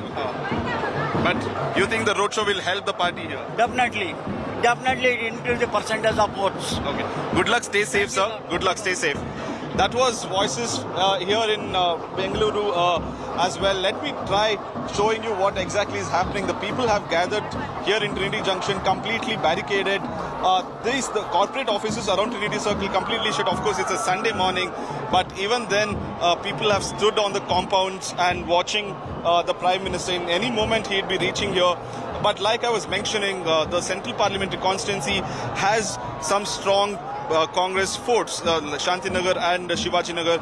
That is where they wanted to breach. The C.V. Raman Nagar, where the constituency where the roadshow started, the party felt that an addition of 10,000 to 15,000 votes is needed because the party felt that the Congress was gaining some ground in C.V. Raman constituency. Compared to yesterday, this doesn't seem like one of the strong bastions of the BJP, and hence this roadshow was much more important for the party when we spoke to the party sources in the state unit. Yesterday when they did the 26-kilometer Bangalore South to Bangalore North, that's their strongest hold. And keeping 2024 in mind, That's where they thought that consolidation is quite easier as well. But today they are passing through the Bengaluru Central Parliamentary Constituency, starting from the Old Airport Road now to the Trinity Junction Circle. That is a 7-kilometer stretch that the Prime Minister is taking on. And yesterday was Mr. Tejaswi Surya and PC Mohan on the bus with the Prime Minister. Today it is only the Central Parliamentary Constituency MP, Mr. PC Mohan as well. Let me take more and more voices from the ground here as to what they are feeling, what their intentions are and how excited are they to see the Prime Minister.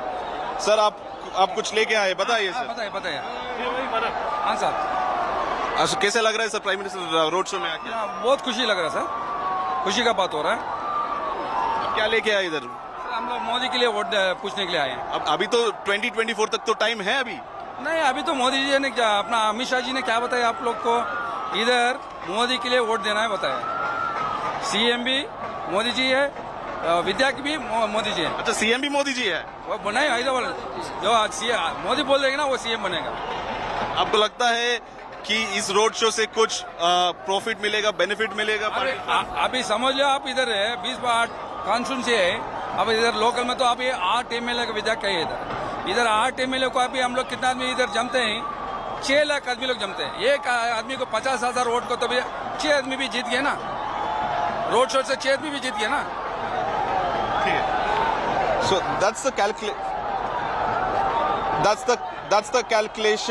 That's the calculation that the Congress BJP also has, that in this 6 to 7 constituencies where the party is quite weak on ground. But the Prime Minister, the moment he comes, the apartment residents of these apartments, especially the Central Bangalore, they will come out and they will come out and support the Prime Minister is what they feel. Back to you, Nabila. Take us through. Right, that's Nagarjun. You know, of course, we know that there are jammers all throughout. If you go anywhere remotely close to where the rally is, which is basically where the crowds are, somehow I'm losing connection there. But this is also done for safety, security reasons, to ensure that Prime Minister Modi's rally passes through in the safest way. He's also a man who needs high security, and this is precisely what the police has done to ensure that there is no untoward incident of any kind. You have massive security, including these kind of metal detectors. Which I can show you right here, are all metal detectors for anyone to even come into this road of Trinity Circle, the final point where Prime Minister Modi is arriving. They have to pass through those metal detectors and massive security deployment. And I believe that Prime Minister Modi's rally here is fast approaching. It's super close to Trinity Circle. At 11:30 is when the rally is supposed to be coming to an end. He did have a bit of a glitchy start right in the start of the day.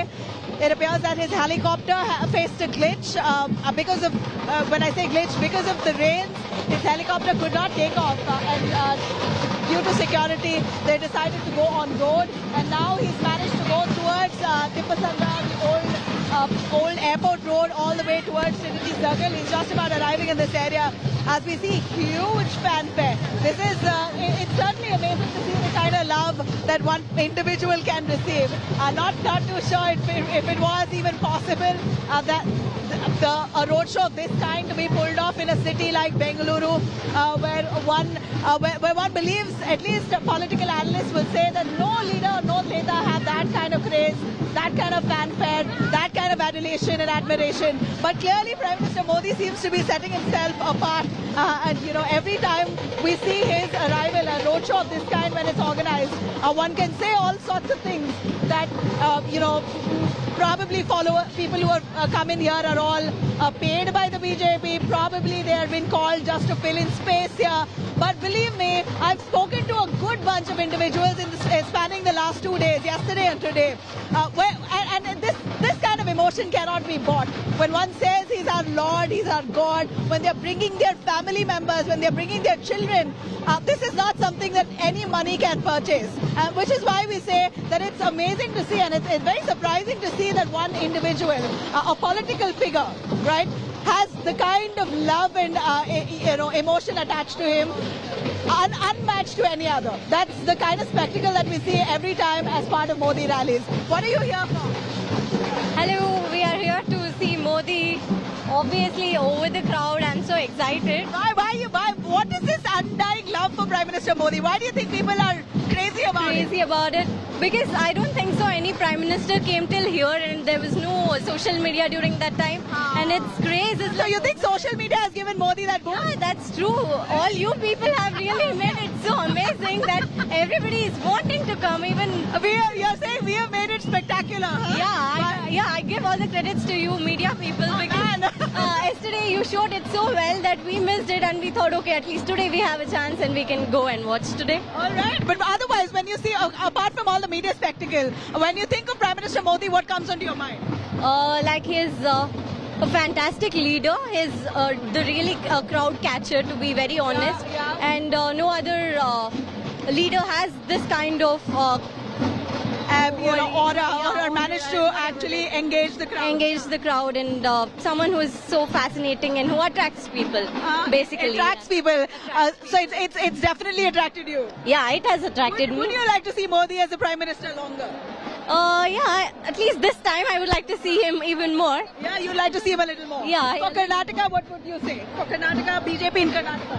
Yeah, I would like to say, they have to do a lot more work to impress people, and it has to be reachable to everybody. Not only for Modi, we have to be very active. They have to be very active in Bangalore. A very honest voice of a Bengalurian here, that maybe the BJP cadre in Karnataka may have to work harder. Yeah, it has to really work. Do you think that they're riding on the name of Modi right now? Right now? Yes, I would say yes. I'm not saying no, but yeah, I think they'll do a better work in future, I guess. Right. So the BJP cadre has to work a little harder to woo people here. But Prime Minister Modi has already sealed the deal at this point. Just swiping it as of now. He's managing. He's giving this master stroke every time he comes. That's true. Covering up for all the lacunae that there may be of some of the BJP leaders. Yes, that's true. He's just covering up everything, and the craze is like growing more and more. The craze is growing. Very, very wise voice here that I hear from Bengaluru. She says that there was no social media. Media was not as accelerated and visible. In the last decade, maybe it's grown, and Prime Minister Modi seems to have grown with that swing. And it's a lot more than that. Prime Minister Modi, according to a bunch of them here, has done great work, positioned India globally in such a way that it's clearly attracted the kind of crowds that we see here today. What are you here for, sir? Just to see our PM Modi. Are you excited to see Modi? Yeah, we have come so far to see him only. All right. Tell me a little more. Why do you admire the Prime Minister? He's taking India forward, and how is he taking India forward? he's Namma Bengaluru also is taking Bengaluru also forward, Karnataka also forward. Examples. I want examples. Like he's speeding up all the projects, infrastructure projects. Right. Yeah, and speeding up all the projects. Right. Yeah. Sir, can I ask you, since there's a lot of allegation that Prime Minister Modi plays communal politics, the BJP is indulging in suppressing the minorities. You seem to be a man from the minority community as well. What would you say to that, to all those people who may have... No. This is just a misnomer, and it's nothing like that. And he's supporting all the communities, and we love him. You love him? Yeah. So sure. you don't believe in all that at all? No, we don't believe in all that. Pretty politics, no. Yes, ma'am? Lovely. All right. Hey, come here. There you have people from every background, every religion and every community who've gathered here to have a close look at Prime Minister Modi. The fanfare is exceptional. It's amazing to even see, for me as a journalist, to witness the mood here. Is certainly something that I wouldn't have missed for anything. The energy on the streets that I see, amazing. 2 days before campaigning ends, Prime Minister Modi has really made a huge push for the BJP in the very state of Bengaluru that I am from. In Karnataka, he's appealing for votes, and this is his style. The grandeur, the magnanimity with which he carries out these kind of road shows. There's a lot of money spent, undoubtedly, but you also need a kind of leader to draw the crowds. He seems to be a fitting man. On that note, I'm going to slip into a short break. We'll be right back with all these visuals. So stay with us.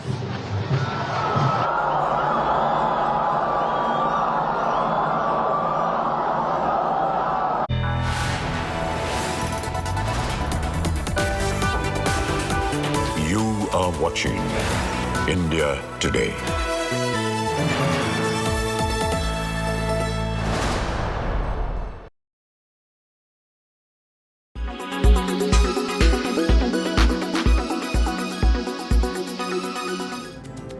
76th edition of the Cannes Film Festival will be graced by celebrities who will mark their presence with their collection of New York, changing the face of cinema. Anurag Kashyap directorial Kennedy, featuring Sunny Leone, has been selected as part of the midnight screening section and is the only Indian film which has made it to the festival. For the Anwars, this is not the first time that the filmmaker will be presenting his film at Cannes. Sardar Khan नाम है हमारा, बता दीजिएगा सबको. Anurag screened his feature film Gangs of Wasseypur at the 2012 festival. मजा आ रहा है? मजा आ रहा है? सुन के बताओ मंत्री जी नाश्ता में क्या खाए हैं? जोरू का माँ. हाँ.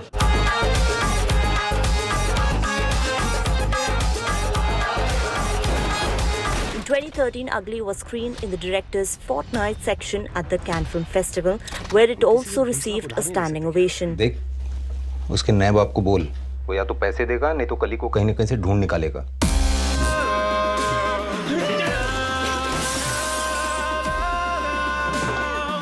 आप बता रहे हैं कि मैंने खुद ही अपनी बेटी को गायब किया. करेक्ट. कुछ तो दिमाग वाली बात करें ना सर. दिमाग नहीं मेरे को. Even Bombay Talkies, the anthology film in which Anurag Kashyap served as one of the directors, had also premiered under the special screening section at the 2013 Cannes Film Festival. Following that, Raman Raghav 2.0 premiered at the 2016 Cannes Film Festival in the director's fortnight section. What's more, Everything Everywhere All at Once star Michelle Yeoh will be celebrated at the Cannes Film Festival this year. The actor will receive the Women in Motion 2023 award at the coveted film festival. That's not all. Johnny Depp's comeback film Jenny Duberry will also be premiered at the festival. This comes after Depp and his ex-wife Amber Heard's infamous defamation trial concluded in 2022. Regardez pas le roi dans les yeux. Indiana Jones and the Dial of Destiny will also make its debut in Cannes, along with a special tribute to Harrison Ford, as will Martin Scorsese's Killers of Flower Moon, his big-budget adaptation of David Grant's non-fiction bestseller. Sorry. But I've been looking for this all my life. Ken Loach, a Cannes regular, will also return with The Old Oak, while Jonathan Glazer will premiere his first feature since 2013's Under the Skin with his Martin Amis adaptation Zone of Interest. Cannes is coming off as a movie year that has reinforced the French festival's position as arguably the premier international launching pad for a film. Entertainment Bureau, India Today. Don't let anything distract you from it.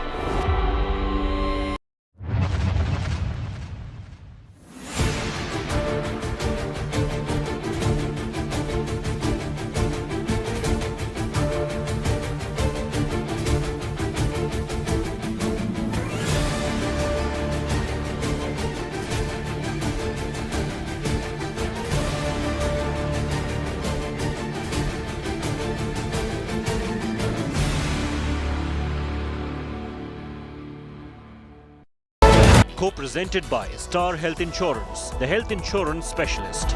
Powered by Jaguar, discover the magic of smart lights. Co-powered by Tech Pro by Blackberries. Show the way.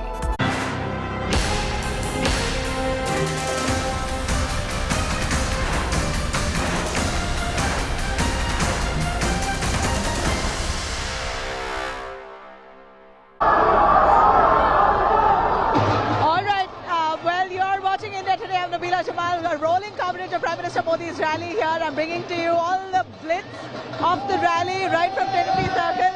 The visuals here are super colorful. If I can cut across to some voices, I'm going to get some voices. We see families here. This is what's interesting to see. Lots of families who have joined this rally here today to have a look. Modi, Modi, Modi. Modi, Modi. We love Modi. What do you love about him? He cares about everyone. He cares about everyone. Cares about everyone. Yeah, I'm excited to see Modi live. I'm excited to see Modi live. Oh my God, why are you crying? Oh my God, this girl is crying. Why are you crying? Why are you crying, my love? She's crying. Are you crying because you're getting to see Modi? Are you crying because you're getting to see Modi? Why are you crying, love? She's so cute. Why are you crying? He wants to meet Modi. I want to. What happened? Huh? We're excited to see Modi live today. That's why we come here. Okay. What do you love about Modi? Give us more. His personality, obviously. Yeah, we have been living in Bangalore city for the past 15 years. But today the excitement and the people and the crowd are really amazing. And it feels like the heaven is on the Bangalore only. He's mainly for the personality of Modi ji. The entire India as well as the world is accepting him as a big leader. So normally people say Vishwa Guru, it is actually correct. He is a big leader from the international point of view. Big leader in the international point of view. BJP, Jai! BJP, Jai! Okay, BJP, Jai it is. All right, some more voices here. Let me cut across to all the, all the people who don't want to get caught in the crowd and all very, very sweetly standing on the side in a quite a disciplined way. Some women here. Tell us more about Modi today.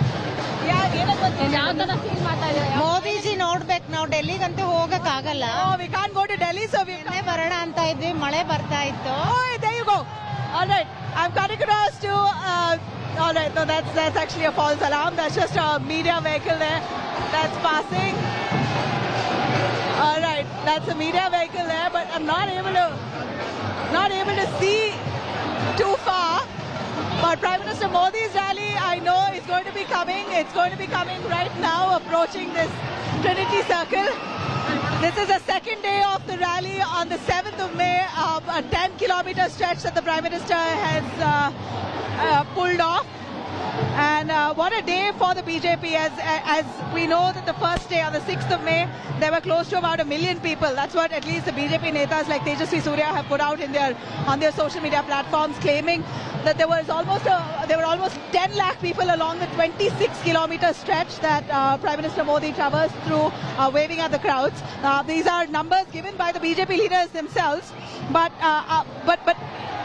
clearly, as we see in Trinity Circle, the crowds are massive.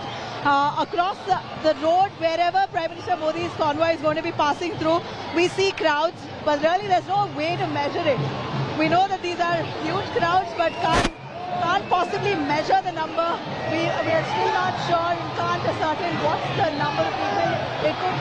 It could be about 1 million, basically 10 lakhs. It could be more, it could be less, but at least to the eyes, it seems like a massive crowd. All right, if I can show my camera person here, that's Prime Minister Modi's rally approaching here in Trinity Circle. All right, huge fanfare for Prime Minister as his rally fast approaches. These are visuals live in Trinity Circle with crowds here going crazy. The kind of love that they're showering on Prime Minister Modi. He's a lucky man. Really do not see the kind of admiration for any leader as of today in masses. This is the kind of mass following that Prime Minister Modi seems to be holding, despite hailing from a state of Gujarat, far away from Karnataka, and then becoming the Prime Minister, positioning India globally in such a way where we see that kind of effect that's caught on to the general masses in every state, including Karnataka.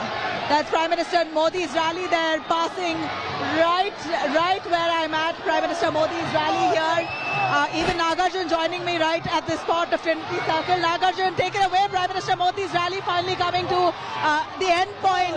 Huge crazy fanfare that we see here.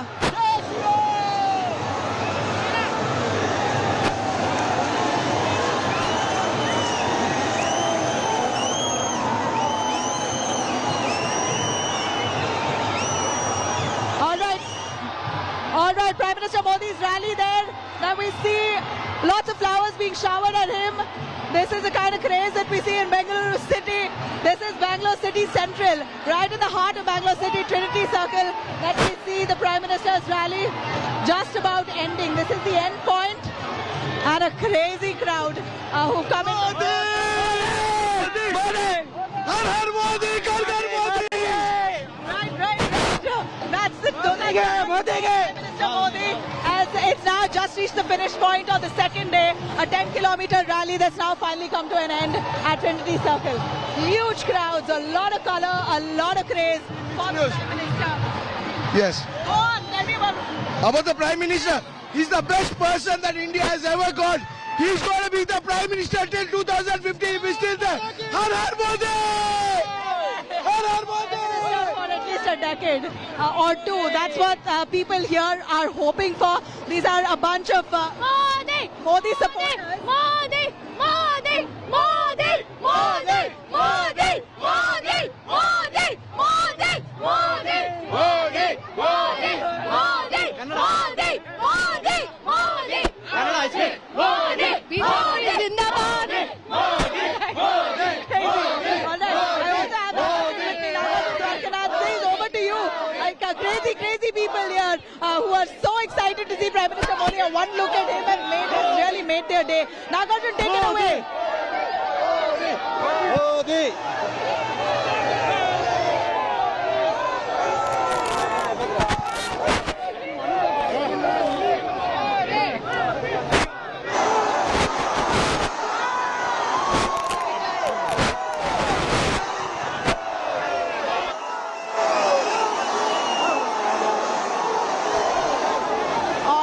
We seem to have a connection error there. Of course, there are jammers all across. Prime Minister Modi has just reached the end point. Let me get some voices here.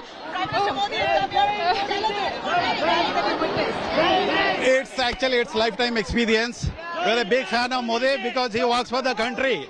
We'll die for Modi. We're living for Modi. You live and die for Modi.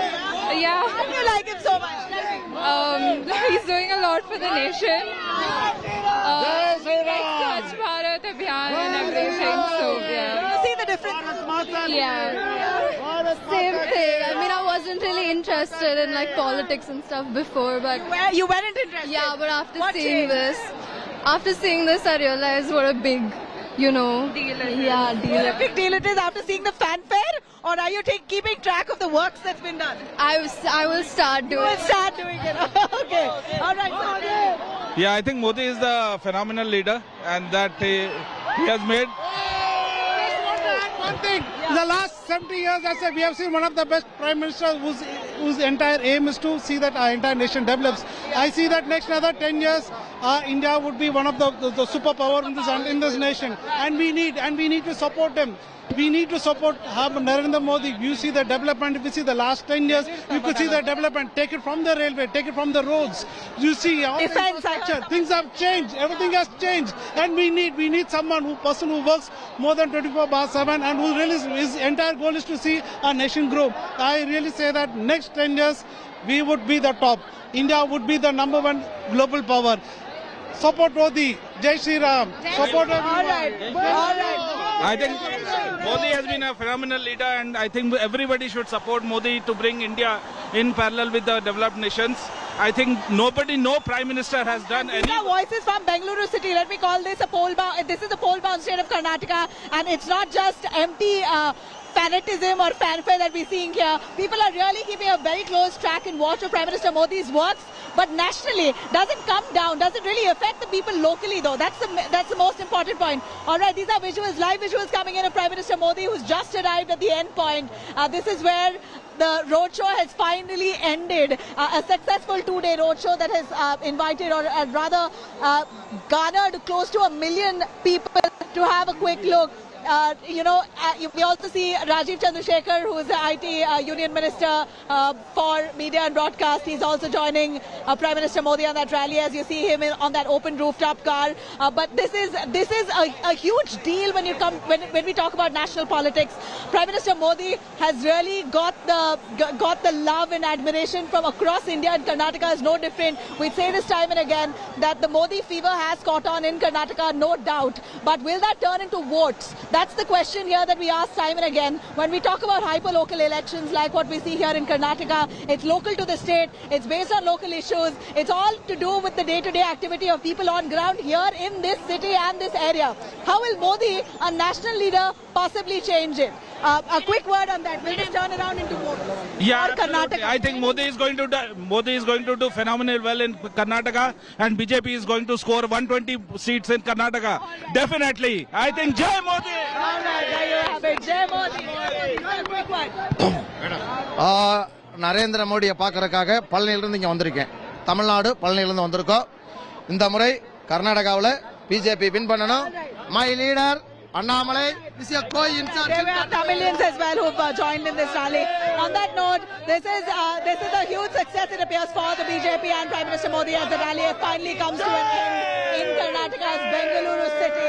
Thank you very much for watching.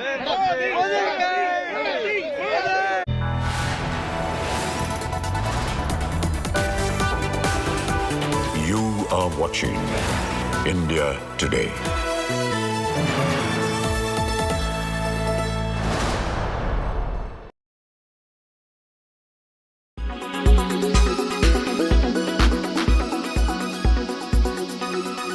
Welcome, Mr. Somasundram, and thank you so much for taking the time out for this discussion. Well, it's been great going for gold and hard to believe prices right now.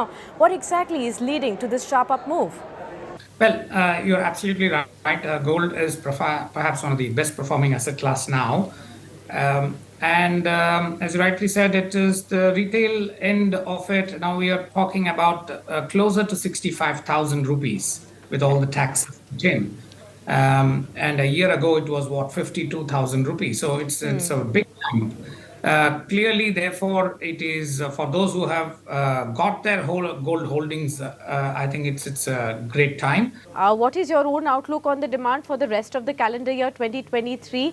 We did see some dampening on Akshaya Tritiya as well, which is one of the major days where Indians really go out and buy gold. But how long do you really see this demand to remain subdued and before picking up further again? Well, if the prices continue to rise, you will have to accept a condition where the consumers will be little reluctant to enter, and they would want a little more reassurance that this price increase is going to be a very strong, and definitely this is the right price to buy. It always takes a little time. Then monsoons are another factor which will affect the Indian demand for the second half. But I have always said fourth quarter always holds surprises for India. So if you get a good monsoon and if the prices hold out at the current price, you may see a very, very strong fourth quarter. So our estimate for the current year is it might be closer to what we have seen last year, which is below 800 tons. Are we going to see gold prices go back to those 50,000 levels at all? Or is that a thing of complete past now? Well, that doesn't appear very likely. You know, that is a dream world probably when you say gold can come down to 50,000 because then there won't be any gold left. People will just go and rush and buy whatever they can. So that is probably not going to happen. But will the prices hold out? Will there be a 2,000 rupees dip? Now, those are very, very short-term factors which no one can forecast. And but for normal consumer, that is more important. So you would probably have to see how this plays out in the next few weeks, along with how monsoons play out. Right. Have higher gold prices also led more people in India to be sellers more than they have been buyers? Yes, you're absolutely right. The recycling has increased. It is 35 tons for this quarter, which is one of the highest figures we have seen. It's because obviously there have been people who have monetized it. And whether this will continue, one has to see. But generally, when prices rise, you do see people profit taking with their bars and coins and other stuff. So you might see this trend continue if the prices hold out.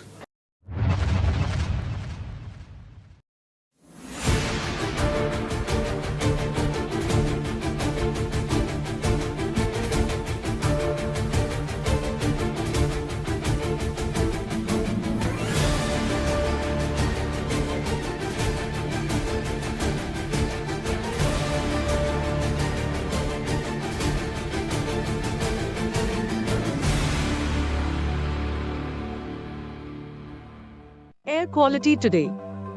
In Delhi, 273. In Mumbai, 59. In Kolkata, 88. In Bengaluru, 61. In Chennai, 34. In Hyderabad, 77.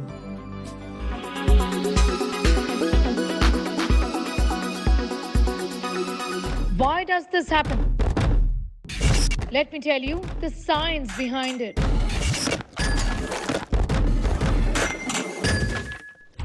For more informative videos like this, keep watching India Today News Mo.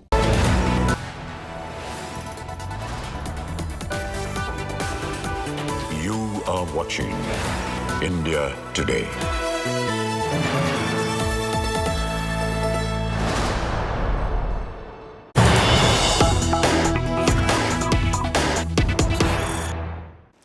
News that's just coming in, there has been an IT heat on the Congress netas in the state of Karnataka.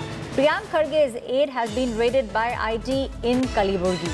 Congress leaders Arvind Chauhan, Channabasma Wahid Ali, their homes have been raided by the IT. Arvind Chauhan recently jumped ship from the BJP and joined the Congress party. Priyanka is saying that BJP is now letting loose the IT agency because they are seeking vengeance.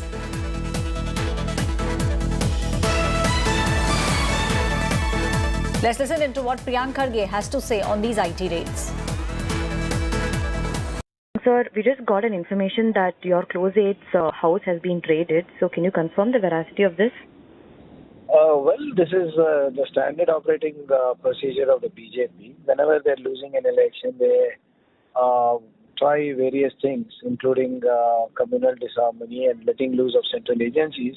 So in this case, they have let loose the IT again on Congress leader.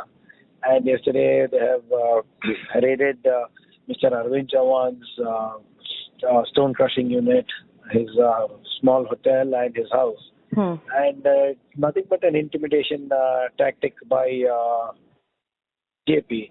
They've also raided the district minority, Congress district minority cell president's house, Mr. Wahid Ali, as well. So it's a very clear sign that BJP is losing this election, and they're ready to go to any length to ensure that they intimidate us.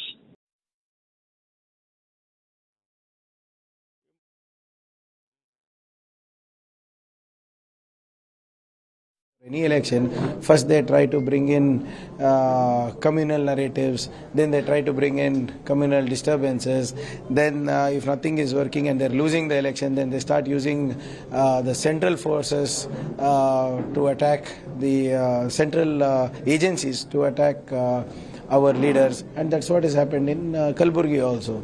IT raids have happened on our district minority president, on our other leaders, and few BJP leaders who have come from, who have joined Congress recently, Mr. Arvind Chauhan and other people. So it's their standard operating procedure that the BJP follows of for intimidating the opposition. We are not going to get cowed down by this, and we'll continue to fight the BJP. One more thing, the BJP kind of Manikant told he plotted to kill Mallikarjun Kharge and your family.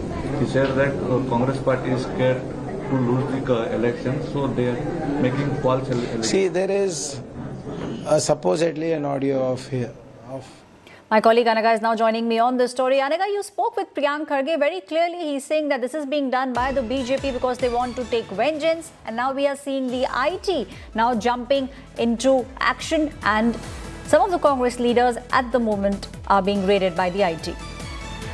Right, Aishwarya. You know, Arvind Chauhan was initially in the BJP party. He was a ticket aspirant from Chittapur constituency. He was supposed to square off against Priyanka Kharge.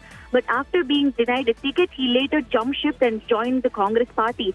And Priyanka Kharge is now stating, no, because he left BJP and joined the Congress party in order to take revenge and for a tight vengeance. That is why the BJP has let loose the IT agency, and that is why they have now decided to raid Arvind Chauhan. All these days he was in BJP and there were no raids on him. But the second he jumped ship and joined the Congress party, the Bharatiya Janata Party wanted to take revenge, and that is why they have let loose the IT, the IT agency to raid Arvind Chauhan, is what Kharge is saying. Thank you, Anaga, for giving us all those details. My colleague telling us what exactly is happening in the state of Karnataka. And with that, it's a wrap on this bulletin. Thank you for watching India Today. For more news and updates, you can log on to indiatoday.in. You can also download the app. This is me, Aishwarya Paliwal, signing off.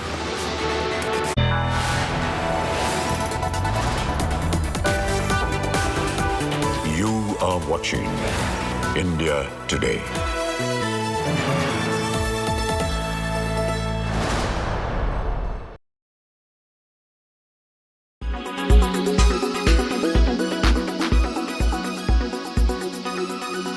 We recently saw the skills of ChatGPT extend to creative skills as well. They can write movies, they can direct plays. There are in fact books being written out there by ChatGPT. How do you think this skills bridge will Coursera be able to fill? So we are approaching it in a few different ways, right? We are saying, look, firstly, it's helpful to think about a generative AI platform as a thought partner. As a business leader, I might be thinking about any element of my work, and I can use ChatGPT as a thought partner. Chances are it may not replace what I do as a worker or as a business leader, but it can be a very powerful thought partner to help refine my thoughts. Now, what we are thinking about is that, look, a learner might want to learn about using ChatGPT, so how do we create content related to ChatGPT? That's one part of it. Second would be, how do we integrate ChatGPT into the learning itself so that that learning can be more personalized, it can be interactive, keeping in mind that there are risks associated as well. How do you bring information which is reliable information into the learning? Because the Coursera belief is that while education is extremely important, the content for education should come from experts. And today, the content on our platform comes from, top 200 universities and about 100 companies. And so how do we integrate technologies like ChatGPT, something that we are actively looking at.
Why does this happen? Let me tell you the science behind it.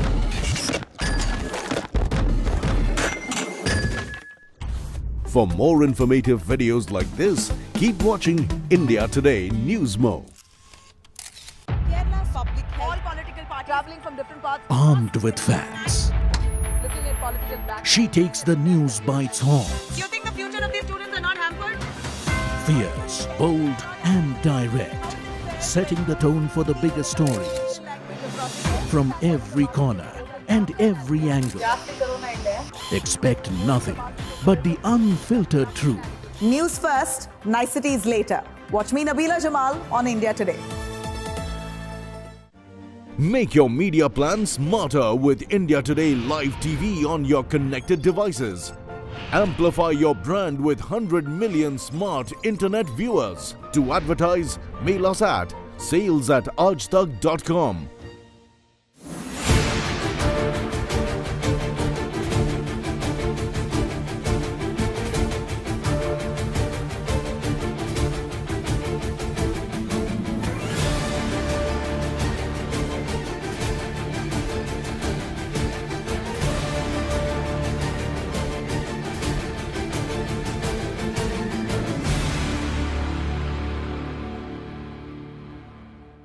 Why does this happen?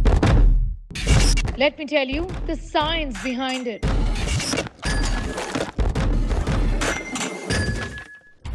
For more informative videos like this, keep watching India Today News Mode.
Is there enough understanding of lifestyle diseases? That's the big question. The only news channel to focus on what matters the most, and that is your health. India's news TV industry's only health show. India Today's relentless effort to bring to you the best reports and the best medical and wellness experts on health, lifestyle, wellness and more.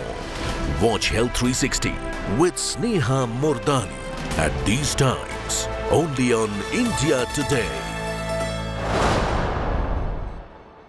This week we're giving you a lowdown on exactly how the world is fighting the battle of the bunch. Obesity and weight problems is driving an entire industry of weight loss pills and shaping our diets. We're having that conversation in this episode of Health 360. Watch the show at these times only on India Today television.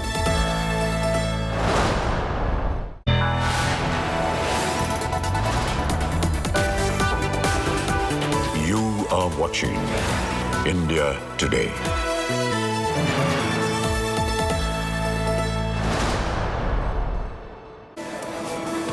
Hello, you're watching India Today and I am Aishwarya Paliwal. Let's start the show with the headlines.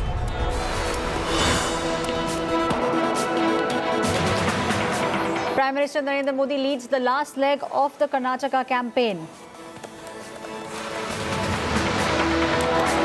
Thousands join up to get a glimpse of Prime Minister Narendra Modi in the city of Bengaluru.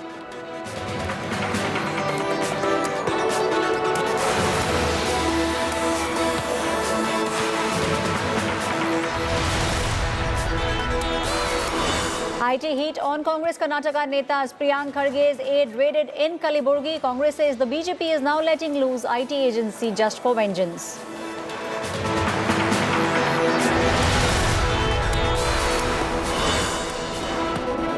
Day after Jaishankar wraps Bhutto at the SCO, Pakistan and China are at it once again. They rake up the Kashmir issue. China says this is a matter of history and should be resolved with peace.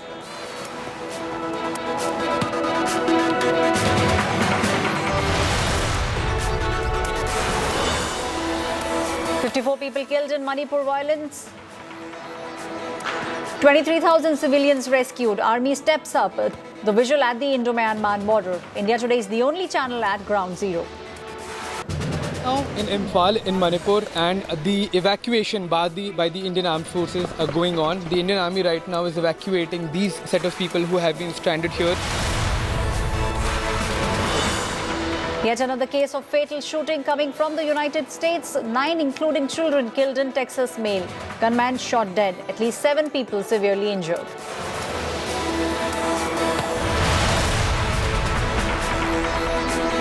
Co-presented by Star Health Insurance, the health insurance specialist. Powered by Jaguar, discover the magic of smart lights. Co-powered by Tech Pro by Blackberries. Show the way.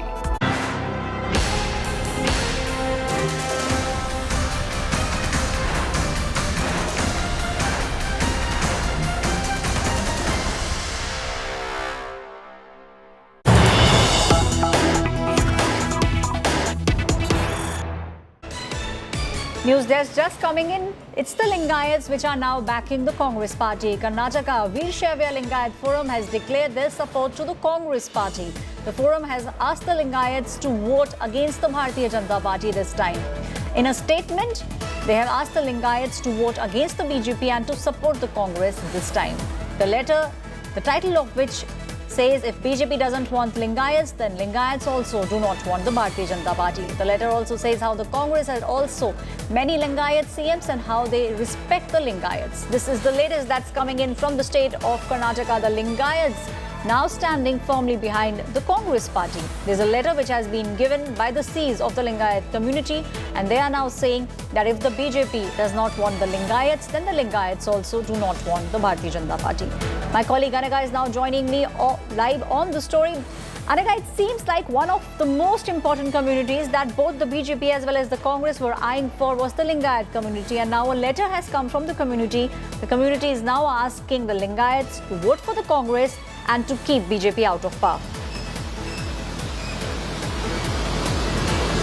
That's right, Aishwarya. Even in Hubli-Dharwad Central Constituency, for Jagadish Shettar, it's not just an election for him. This is a very big ego battle. Even he was a former chief minister. So a former chief minister losing from his own constituency is definitely not going to look good for his own personal optics. And keeping all that in mind, Jagadish Shettar has gone all guns blazing, and he's putting in every little effort that he can in his constituency.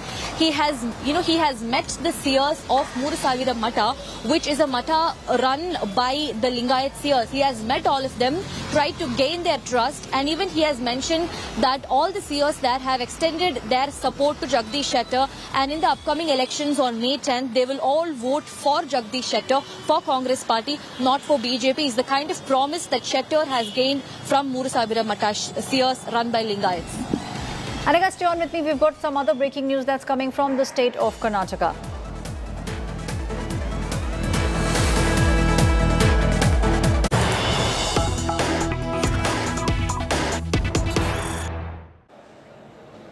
There's IT heat on Congress netas in the state of Karnataka. Priyanka Gandhi's aide has now been raided by the IT in Kaliburgi. Congress leaders Arvind Chauhan, Chanabaswa Wahid Ali, their homes have been raided by the IT. Arvind Chauhan recently jumped ship from the BJP and joined the Congress party. Priyanka Gandhi is now saying that the Bharatiya Janata Party is letting loose the IT agency just for vengeance. Priyanka Gandhi also says BJP is losing the state for sure, and that's the reason why the IT department is now knocking on the doors. Listen into what Priyanka Gandhi, son of Mallikarjun Kharge, had to say on this. You see their procedures, their standard operating procedures for any election. First they try to bring in communal narratives, then they try to bring in communal disturbances, then if nothing is working and they're losing the election, then they start using the central forces to attack the central agencies to attack our leaders, and that's what has happened in Kalaburgi also. IT raids have happened on our district minority president, on our other leaders, and few BJP leaders who have come from, who have joined Congress recently, Mr. Arvind Chauhan and other people. So it's their standard operating procedure that the BJP follows of for intimidating the opposition. We are not going to get cowed down by this, and we'll continue to fight the BJP. My colleague Anaga is now joining me on the story. Anaga, it seems like the Congress is now hinting towards the fact that BJP is losing, and that's the reason why IT department is now knocking on the doors of leaders in the state of Karnataka. Well, absolutely, Aishwarya. Congress at this point is saying that, because BJP is losing, they are roping in all the central agencies to sort of take vengeance against Arvind Chauhan. Remember, Arvind Chauhan is somebody who had defected from BJP and joined Congress party. He was a ticket aspirant from Chittapur constituency, and if he had gotten a ticket from BJP, he would have had to square off against Priyanka Gandhi. But a ticket was not given to Arvind Chauhan, but to Manikant Rathod.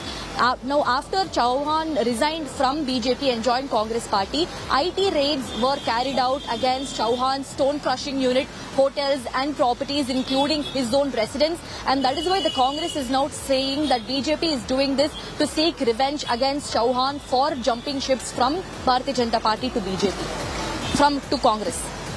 Right, Anaga, my colleague Anaga giving us all the details on what's taking place in the state of Karnataka with regards to the IT raids that are now taking place. Now, it is a do-or-die battle for the Congress party in the state of Karnataka, and that's the reason why they have intensified the campaign just 3 days ahead of the crucial assembly elections. Congress leader Rahul Gandhi will be holding a mega roadshow in Bengaluru today. He will also be holding public meetings along with Congress General Secretary Priyanka Gandhi Vadra in Shivaji Nagar. Congress President Mallikarjun Kharge, who is in Kalburgi rural at the moment, will be holding 3 public meetings today. Now, Hubli Dharawad Congress candidate Jagdish Shettar met Lingayat Sees in Hubli, and the Lingayats have now extended their support to BJP turncoat Jagdish Shettar. Earlier, senior Congress leader Sonia Gandhi launched a scathing attack at Prime Minister Narendra Modi and accused the Saffron Party of blatantly undermining the democratic institutes of the country. Sonia Gandhi also urged the people to defeat Bharatiya Janata Party's politics of hatred and division. खुलेआम धमकी देते हैं, कहते हैं कि अगर ये जीत नहीं होते तो कर्नाटका को मोदी जी का आशीर्वाद नहीं मिलेगा। कहते हैं कि भाजपा हार गई तो यहाँ बहुत झगड़ा हो जाएंगे। मैं आपकी तरफ से इनसे कहना चाहती हूँ कि कर्नाटका के लोगों को इतना बेबस और लाचार मत समझे। कर्नाटक के लोग डरपोक नहीं, लालची नहीं है कि आप उन्हें फुसला दें। I don't want to allege anybody, but BJP people, they are alleging every action of the Congress, every action of the Congress people. Yesterday, I went to Vinay Kulkarni constituency. IT raids have been conducted against the closest of the Vinay Kulkarni. What it shows? To threat the people, not to campaign for the Congress. It is all threat, pressure tactics. It is not a good thing. Now, the Congress party is upping its social media game, and it is quite visible in this video of party CM face aspirants Siddaramaiah and DK Shivkumar having a very candid conversation about the upcoming elections. This video is actually showing the bonhomie that the two leaders have. Take a look. Sir, ಆರೋಗ್ಯ ಹೇಗಿದೆ sir? ಅದೇ ಈ ಕೈನೇ ಇಲ್ಲಿಂದ ಇಲ್ಲಿ ಊದೋಗ್ಬಿಟ್ಟಿತ್ತು. ಹಳೆ Mysuru full cover ಮಾಡಿದ್ದೀನಿ. Mandya minimum 5 seat ಬರ್ತದೆ sir. ಆಮೇಲೆ ಹೆಲಿಕಾಪ್ಟರ್ ಸರ್ ಅವತ್ತು ನಾವು ಬದುಕಿದೆ. ಇಂದಿರಾ ಕ್ಯಾಂಟೀನ್ಗಳನ್ನ ಮತ್ತೆ ಪ್ರಾರಂಭ ಮಾಡೋದು. ನಿನ್ನೆ ಎಲ್ಲ ಬಿಜೆಪಿ ಅವರೆಲ್ಲ ಇಂದಿರಾ ಕ್ಯಾಂಟೀನ್ ಅಲ್ಲಿ ಊಟ ಮಾಡೋರೆ. ನಮ್ಮ ಮೇಲೆ ನಂಬಿಕೆ ಇದೆ ಜನರಿಗೆ. ನಾವೇನ್ ನುಡಿದಂತೆ ನಡಿತೀವಿ ಅಂತ ಏನ್ ನಮ್ದು ಪದ್ಧತಿ ಇದೆಯಲ್ಲ ಅದೊಂದೇ ಸಾಕು. ಇದರಲ್ಲಿ ಬಹಳ ಇಮೇಜ್ ಇಟ್ಕೊಂಡಿದ್ದ ಜಗದೀಶ್ ಶೆಟ್ಟರ್ ಕಣ್ಣಲ್ಲಿ ನೀರ್ ಹಾಕ್ಬಿಟ್ಟಲ್ಲ ಸರ್ ಅವತ್ತು. Is a very important man in BJP. ಲಿಂಗಾಯತರೇ ಬೇಡ ಅಂತ ಹೇಳಿ.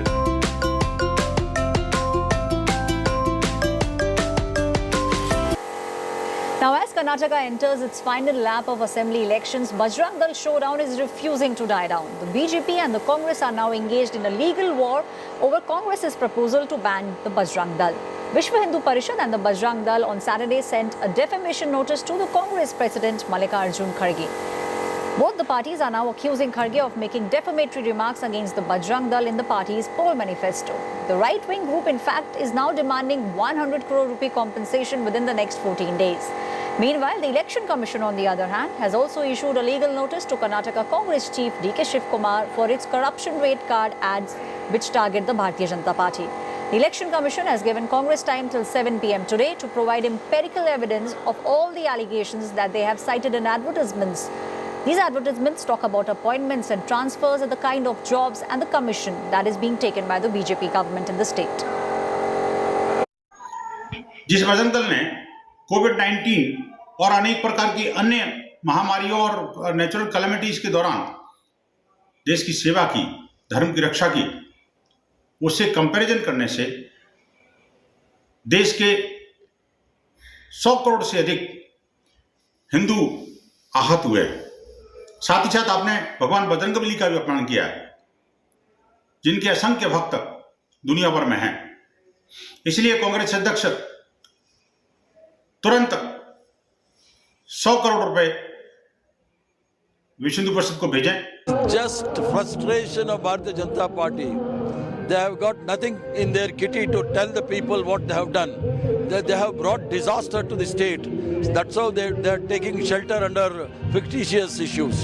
Election Commission should issue a show cause notice to Prime Minister Mr. Narendra Modi, who has invoked the god and goddesses for elections. That there is a case in Maharashtra where the Shiv Sena was disqualified. And day one in and out, Mr. Amit Shah is making a very provocative statement, not even a single notice to him. Why target only the Congress people? They should target the Bharatiya Janata Party, which have got full of foul mouth.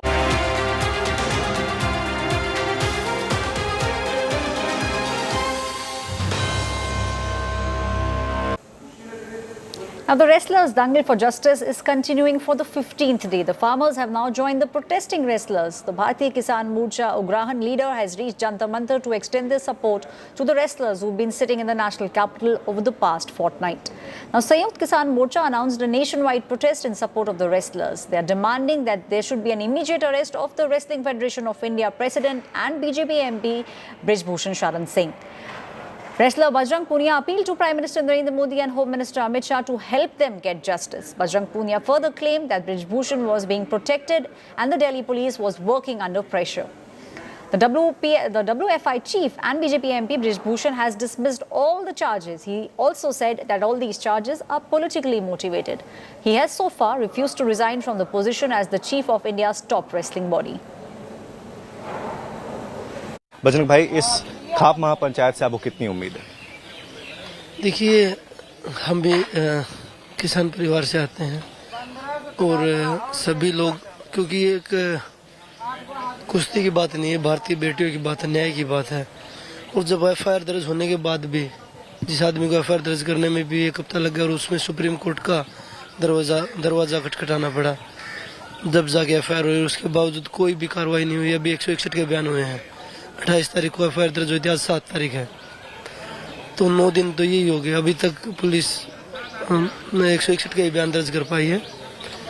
तो हमें भी पता है कि police प्रशासन भी दबाव में नहीं, तो अगर कोई और होता तो अब तक तो पुलिस उसको अंदर डाल देती। लेकिन हम न्याय के लिए ही खड़े हैं। पर मुझे क्यों इसलिए कि भाई इतने ऐसे लोगों को सपोर्ट किया जा रहा है। खिलाड़ी यहाँ 15 दिन से बैठे हैं और उनको बचाया जा रहा है, ब्रिज भूषण को। तो मैं प्रधानमंत्री जी से, गृह मंत्री जी से ऐसी विनती करूंगा कि भाई आप बेटी बचाओ बेटी पढ़ाओ का नारा देते हैं, तो आपकी बेटियां रोड पे बैठी हैं, उनको बचा लीजिए, न्याय की गुहार लगा रही हैं। 4 महीने से गाली सुन रहा हूं और मैंने पहले दिन कहा था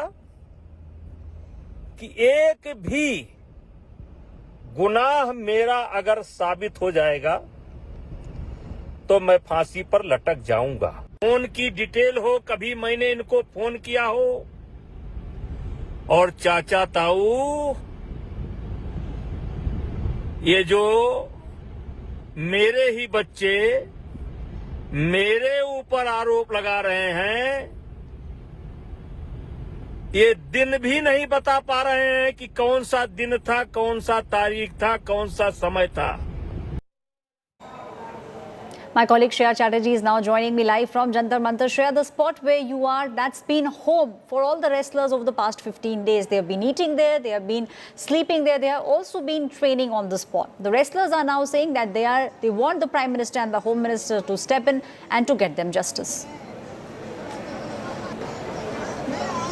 Well, exactly so, Aishwarya.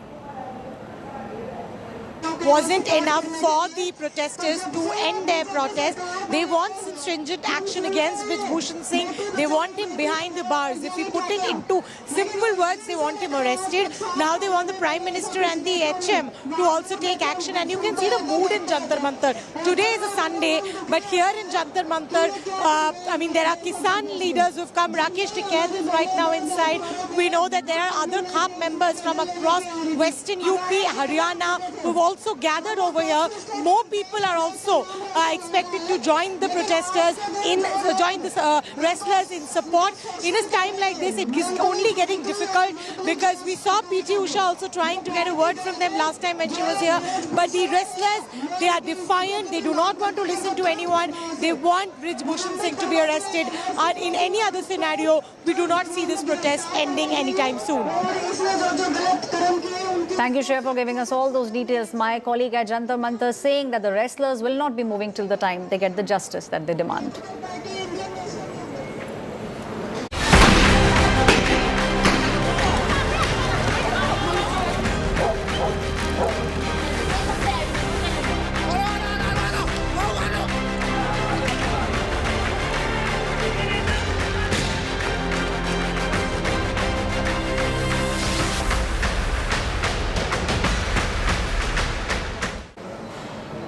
Shifting gear and moving to the northeast now, there is an uneasy calm that is prevailing after violence hit the state of Manipur. Security, visual and aerial surveillance has been increased across the state.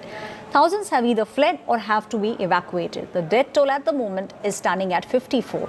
Now, all this after the aftermath of the violence that unfurled last week. India Today is the only channel on the ground telling you what exactly is taking place in Manipur. Take a look at this report.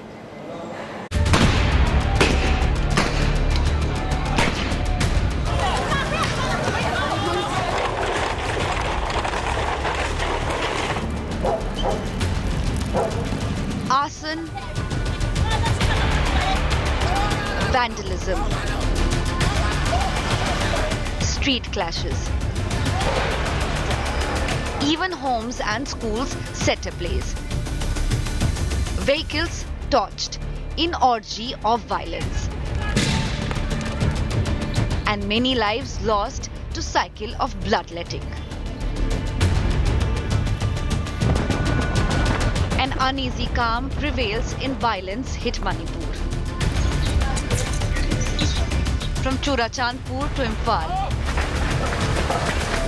a wave of arson and vandalism unfolded in the hills following a tribal solidarity march on May 3rd.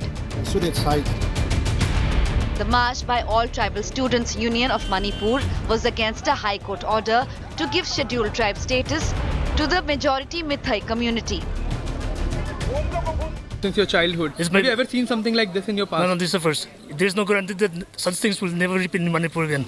This state is like, I don't know what to say. I am at Kangwai village, which is the border area between the Vishnupur district and the Churachandpur. So beyond this, we have tried our best to enter there. You can see the situation is very, very tense. No one else is there. And these are the villages, these are the houses which has been burned down. The state has been under clampdown and thousands of locals evacuated to safety of neighbouring states, with the help from Indian Army and Assam Rifles personnel. We face a lot of problems like shortage of water. There's no bed for the babies and mothers and the old and weak. And we had to survive with all this during these 3-4 days. We had to defend ourselves before the army came and took over. We have sent 22 buses and few buses have reached Imphal. So we have requested our Assam Rifle also to give security. So they will be back by tonight or tomorrow. On the ground, Army and Assam Rifles are working to ensure peace. In Imphal, in Manipur, and the evacuation by the Indian Armed Forces are going on. The Indian Army right now is evacuating these set of people who have been stranded here for the past few days. The situation remains tense in Manipur, entire state, and especially when we talk about the Imphal region and the region surrounding Imphal, the tensions are still high. Aerial surveillance using cheetah helicopters is on. Extra vigil continues to thwart any attempts by insurgent groups staying in camps across Myanmar border. State police and the paramilitary have been given strict instructions to take action against those who create disturbances. Manipur Governor Anusuya Ukai appeal for peace. कि इन घटनाओं से प्रदेश के नागरिकों में असुरक्षा, अविश्वास और भय का वातावरण भी निर्मित हो रहा है।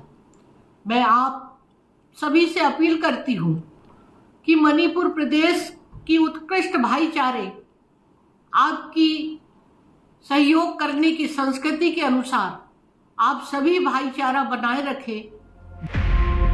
Manipur Chief Minister N. Biren Singh held an emergency all-party meet to quell violence.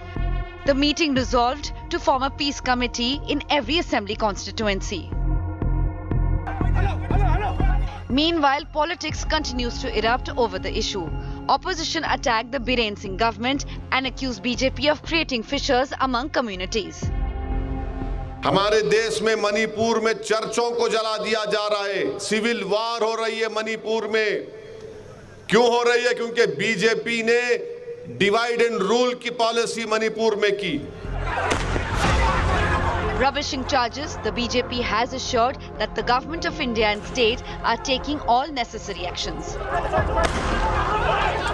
जो संभव कदम उठाना चाहिए भारत सरकार के तरफ से उठाया जा रहा है और बहुत अनफॉर्चुनेट घटना है। हम सब एक ही देश के हैं। मणिपुर के तो चाहे मैते हो चाहे कुकी हो, एक ही राज्य के तो हैं। मिलजुल करके रहना चाहिए। How long before better sense prevails among warring sides in Manipur? With Akshay Dongre and Afrida from Imphal, Bureau Report, India Today. My colleague Akshay Dongre is the only reporter on ground zero in Manipur. Take a look at his report. We are right now in Imphal, the capital of Manipur, and the violence that took place 3 days back and the violence that has been going on for the past 3 to 4 days now, the proof of those violence, the evidence of that violence has started to emerge. That you can see now, these cars have been burned by miscreants, by vandalizers who are here. And now, to safeguard properties, to safeguard lives, people have started to use unique identification marks on their homes, on their properties, and especially by identifying with the majority communities. This is happening everywhere, wherever there is a majority community. They are trying to identify themselves with the majority so that their properties are not harmed, because the rioters are not discriminating once they start with the violence. For example, this shop here has not been vandalized because it seems that there have been some identification marks with a particular community that have been pasted here. But when we go to the shops and the properties of people who have not identified themselves, there is arson happening. So this is the situation here in Manipur. Army, other paramilitary forces as well as the Central Armed Police Forces have been deployed, but the big question is whether this will be enough to build confidence among the communities, and whether the political leaders need to actually make some other steps as well, as far as joining or rather fulfilling the rift that has emerged between different communities in Manipur. And the big question is that whether the political parties and the political leaders will be successful in doing so. Akshay Dongre in Imphal for India Today. It is time now for us to slip into a very quick break. On the other side, Charles III crowned the King of England. The world leaders and celebrities attended the crowning ceremony.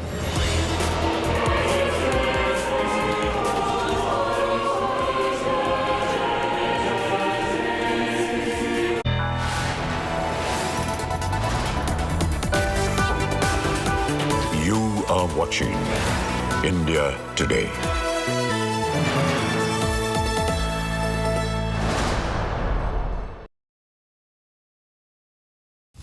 Issues and factors influencing the Karnataka elections. Amul versus Nandini controversy. Hijab versus saffron debate. Corruption allegations. And the rebel factor are all crucial issues that could sway the voters. The Lingayat and Vokaliga communities have dominated state politics for decades, and their votes will be crucial. Stay tuned to indiatoday.in/interactive for our daily coverage of the Karnataka elections every Monday to Friday at 5 p.m. only on India Today TV. Don't miss out on the #1 election team. Reporting from Ground Zero. Grounded in journalism.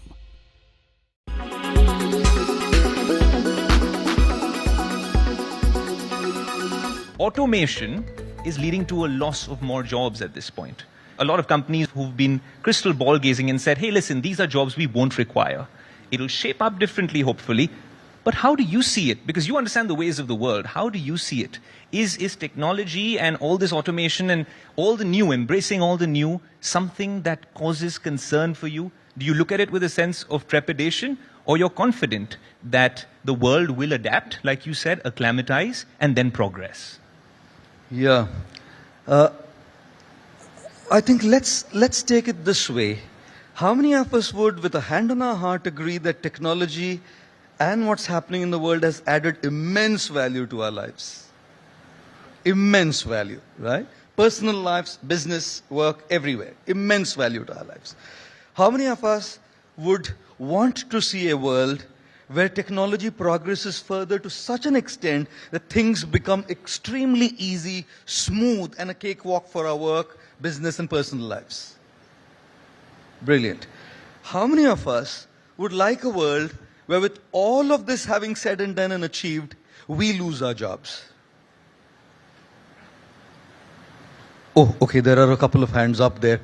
So the next person that would be interviewed would possibly be you, because Ayush is ready to interview to check out how, if I lose my job because of a artificial intelligence humanoid that has come up in the market. Definitely a point to be taken. We have noted, sir, your hand was up, and he's definitely going to interview on this.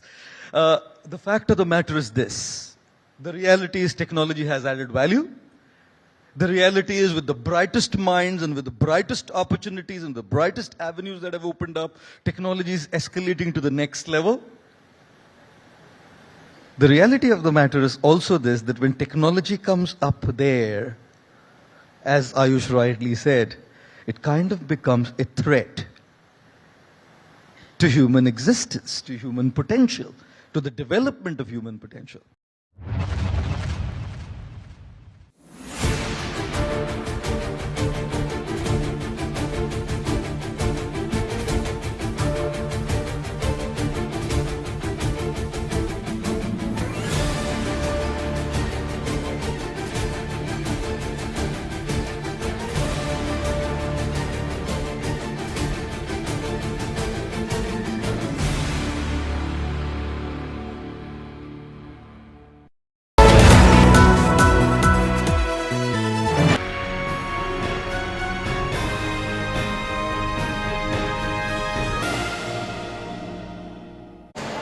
Now, Charles III was formally crowned the King of England, making him the oldest monarch to be crowned. The entire royal family, including Prince Harry, who made a solo appearance, were at the Westminster Abbey for the coronation. World leaders, global personalities, all were in attendance for what was Britain's biggest ever ceremony over the last 7 decades. God save the King! God save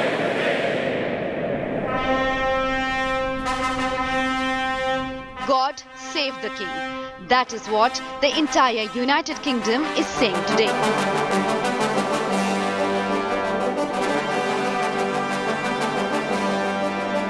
In front of dozens of world leaders, royals, and a television audience of millions, the Archbishop of Canterbury, the spiritual leader of the Anglican Church, crowned Charles III as the king with a 360-year-old St. Edward's crown, as he sat upon a 14th century throne in Westminster Abbey.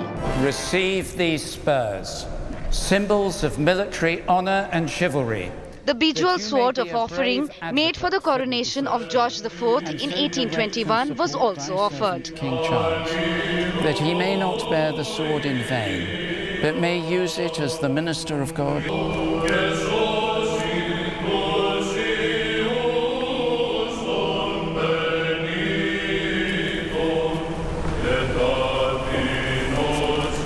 Camilla was crowned with the Queen Mary's Crown 4 of the 8th detachable arches.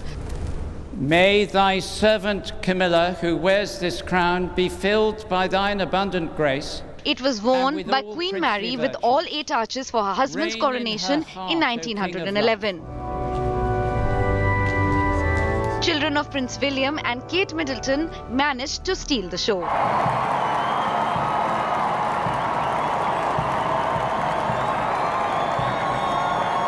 King, Queen and other royals waved from Buckingham Palace balcony. It is a long-standing tradition for members of the royal family to greet the crowds from the balcony of Buckingham Palace during special events. Royal fans were thrilled to get the first glimpse of the King Charles III. As the royal coach paraded through the Mall Boulevard.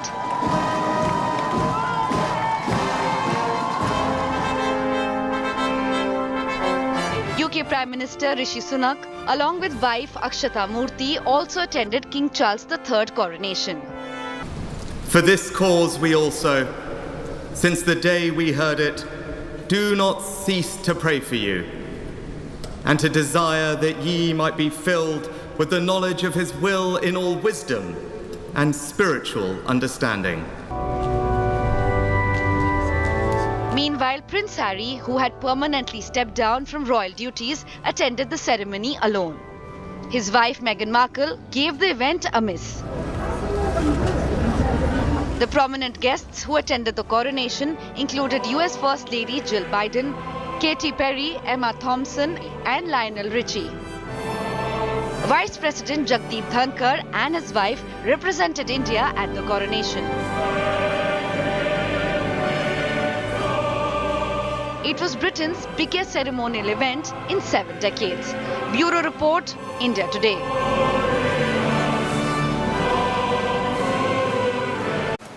And with that, it's a wrap on this bulletin. Thank you for watching India Today. For more news and updates, you can log on to indiatoday.in. You can also download the app. This is me, Aishwarya Paliwal, signing off.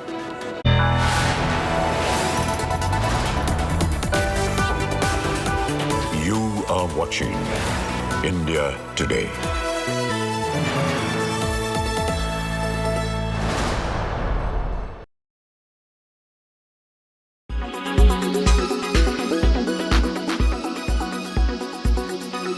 Some people are speculating that this could be the last time that you will present standalone HDFC Limited numbers because of the impending merger with the HDFC Bank, but I'll come to that point later. I want to begin by asking you to comment about the fantastic set of numbers which have taken the whole street by surprise. What went behind this surge in profitability? Right. So let me explain to you. The demand for housing loans has continued to remain strong. If you look at the month of March 2023, we had the highest level disbursements in any month in HDFC's 40 plus years of history in the month of March 23. So growth momentum is strong. Our economy at this moment is on a very, very strong footing. I think we have to compliment RBI, compliment the government for all the measures that they've taken over the last 3-4 years, particularly after the onset of COVID, which has set our economy on such a strong growth path. So March 23 saw very strong disbursement numbers. That is one reason. Second is consistently over the last several quarters, particularly after the peak in September 2021, when the COVID impact was at its highest, NPL levels had gone up. We've every quarter after quarter, we've seen the levels of NPLs come down to a level today when they are, if you go by the old method of calculating NPLs, they are what they used to be at their best in 2014-15. So very, very good asset quality. Gross non-performing loan, even under the new norms of RBI for individuals, is 0.75% gross. And if you go by the old norm, that will be somewhere around 0.65, 0.66%. So strong asset quality. And the third and the most important is transmission. We've said before also that when RBI increases interest rates, our liability cost increases immediately. But whilst we increase the retail prime lending rate for our customers, the impact of the retail prime lending rate comes in only over a period of 3 months.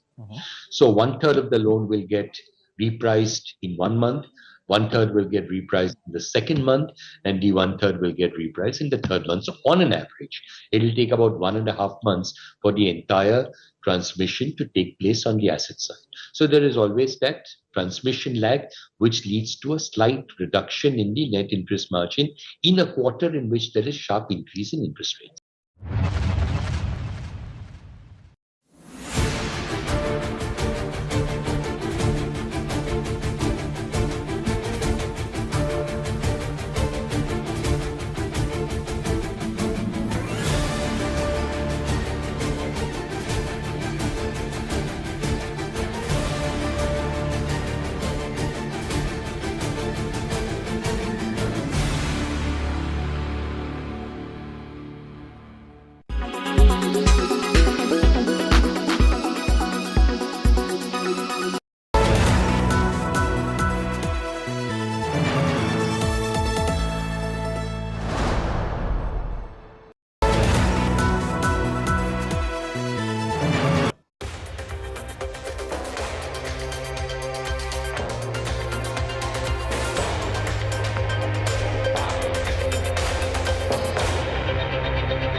this week's edition of World Today. We are in Goa and the focus is the Shanghai Cooperation Organization's foreign ministers meeting here in Goa. While the focus was how the countries are trying to move forward, reform and modernize this forum and also add a few more initiatives that have been proposed by India. But when India and Pakistan are in the room, expect some sparring, expect a bit of tit for tat. Let's look at what happened within the SCO forum during the session, what was raised by India and what was Pakistan's response. While the world was engaged in facing COVID and its consequences, the menace of terrorism continues unabated.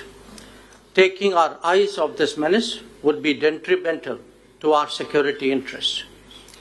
We firmly believe that there can be no justification for terrorism and it must be stopped in all its forms and manifestations, including cross-border terrorism. The channel of finances for terrorist activities must be seized and blocked without distinction. Terrorism continues to threaten global security. Let's not get caught up in weaponizing terrorism for diplomatic points for it.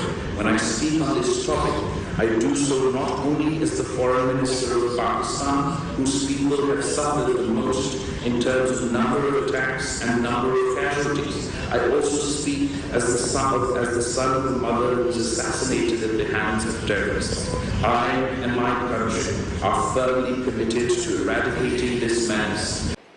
India's message very clear. Talks and terror cannot go together. And that reflected in the body language of the leader as well. External Affairs Minister Dr. Jaishankar was seen receiving the foreign ministers of SCO member states, wherein warm welcome, smiles for others.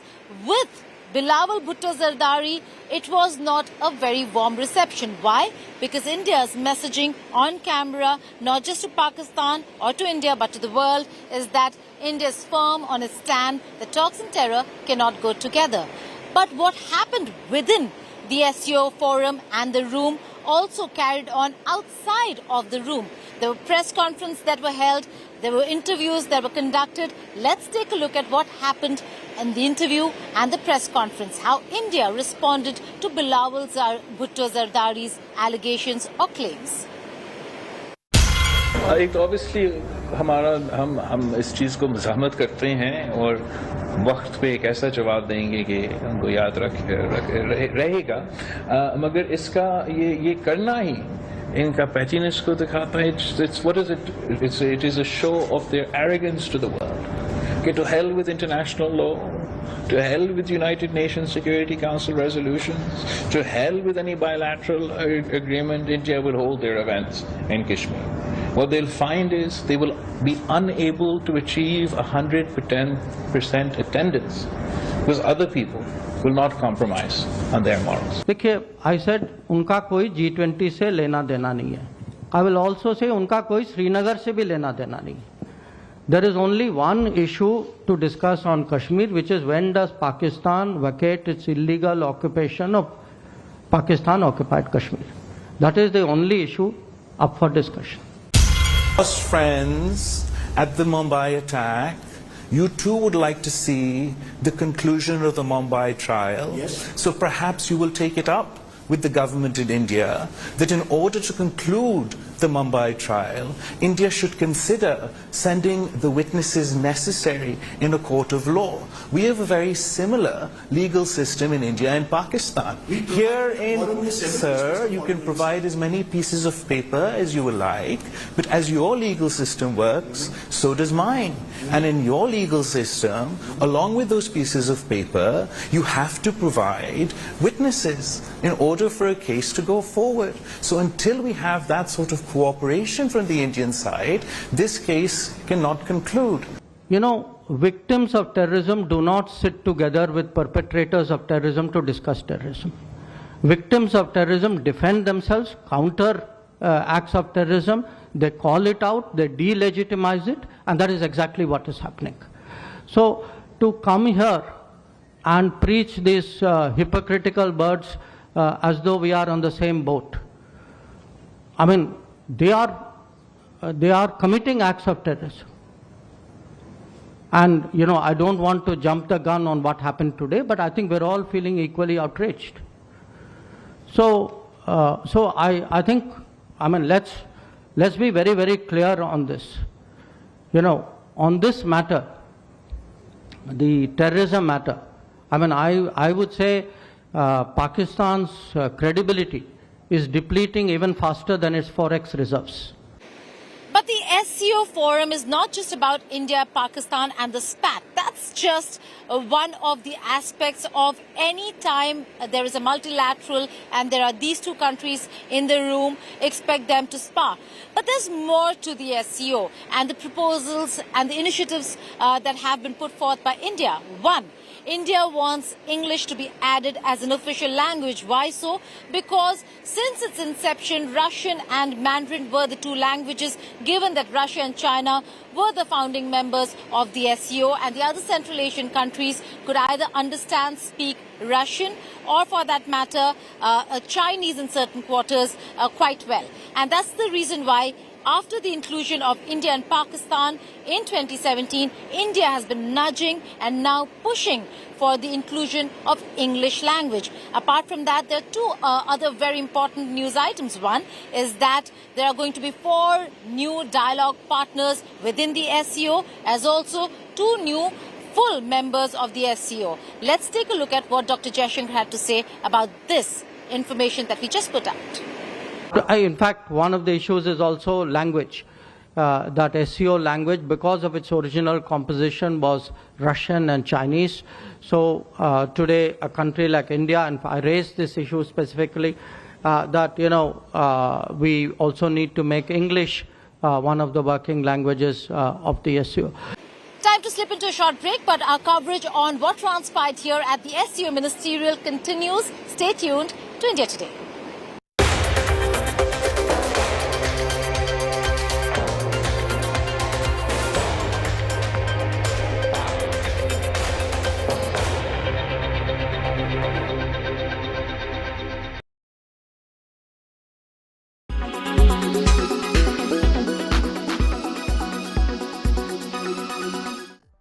One of the questions that we get from the market is that, is India really ready for the REITs opportunity? Now, from a Blackstone point of view, you've had 2 REITs in the real estate segment, where we of course see high yields on the back of the current rate trajectory especially.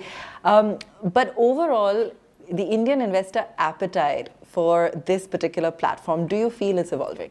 Oh, definitely. When we launched REITs back in 2019 with our first office REIT, at that point of time, if I remember correctly, I think we had about 4,000 investors in the book. Today we have more than 70,000. So we're definitely seeing greater participation, greater knowledge that is being understood by the investors across REITs. I think what's different on Nexus is this is India's first retail REIT, and as compared to an office REIT where you have fixed rentals that come in from the large tenants that occupy our space, here not only do you have fixed rents, but you have a participation in the rent in the sales. Okay. So as sales go up, and we're definitely seeing that trend across every one of our assets, we get to participate in that upside. So you have downside protection in terms of the base rents. You have contracted escalations that are part of these the leases that are signed by tenants, but not over and above that, you have the sales participation. That's really the kicker. So you do participate in the growth, as you sort of continue to sort of see the consumption story sort of play out. And that's the question, Arshad, that right now perhaps we're seeing a resurgence post-COVID, but will we continue to see that kind of uptick in rentals for malls? Do you see that growth trajectory continuing at a consistent basis? What's the kind of estimate you've put to it? So if we look at our numbers as a platform pre-COVID, we were growing at about 10 to 11%. Post-COVID, the sales growth has been approximately 130%. But we are not guiding for that. We understand that there's a bit of a pent-up demand. I think we're still guiding to be on the conservative side at between the 10 to 11%, because we believe that's the good, stable number to work with. When the GDP of this country is growing at 6%, you typically see a 50 to 100 basis point, 50% to 100% growth in the urban consumption.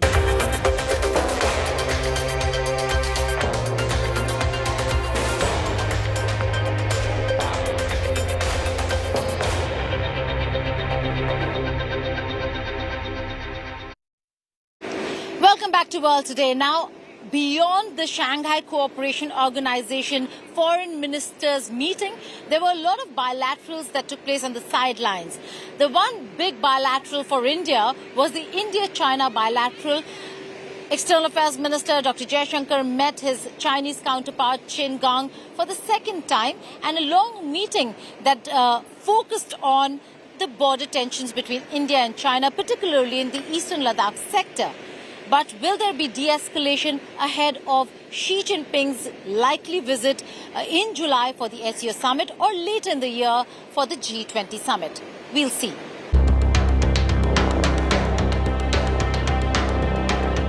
The world's largest military standoff has just entered its fourth year. The giant armies of India and China, which entered a confrontation in eastern Ladakh in May 2020, remain deployed in huge numbers, postured for war, but held frozen by the ongoing drive to defuse things diplomatically. Just weeks after their first meeting during the G20 meet in Delhi, the SCO foreign ministers met in Goa on a new stage.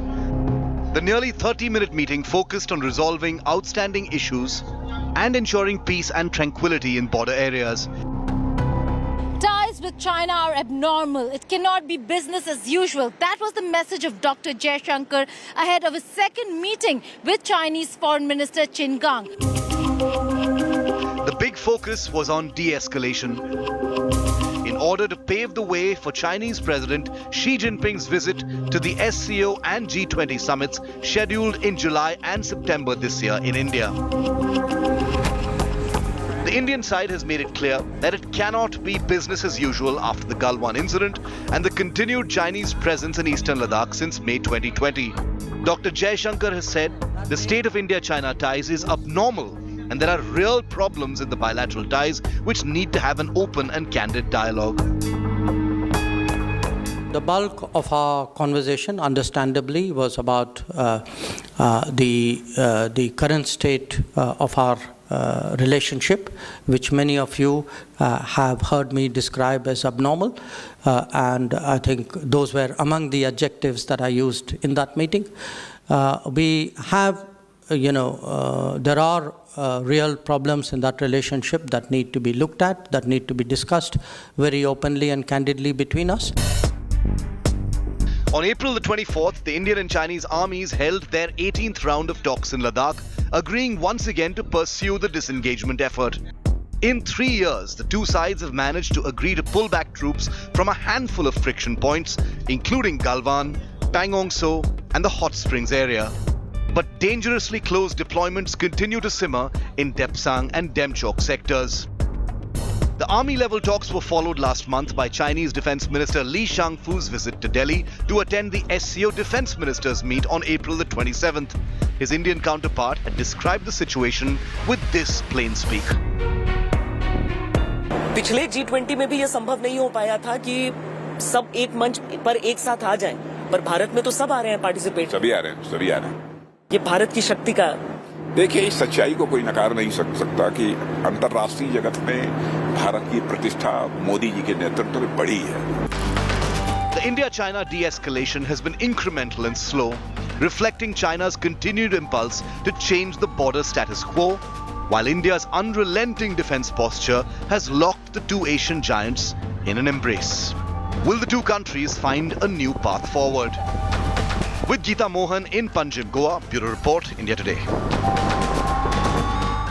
Well, that was our coverage on the SCO ministerial from Goa, but there's a lot more that happened during the week. Let's take a look at some of the news stories from across the world in World at a Glance.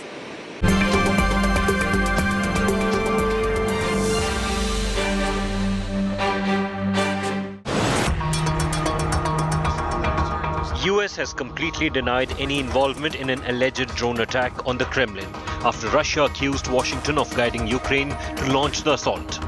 Russia alleged that Ukraine carried out a terrorist attack aiming to kill President Vladimir Putin in a drone attack.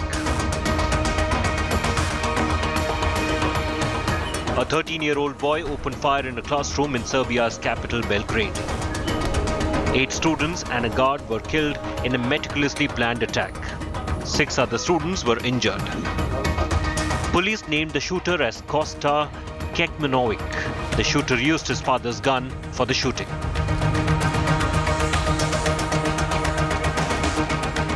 A shooter opened fire inside the waiting room of an Atlanta medical facility, killing one woman and injuring 4 others.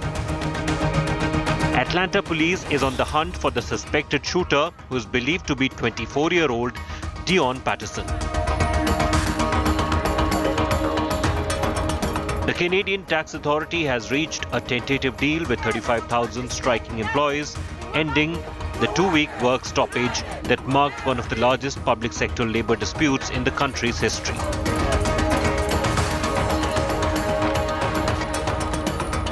The death toll in the flooding of western Rwanda has gone up to 129.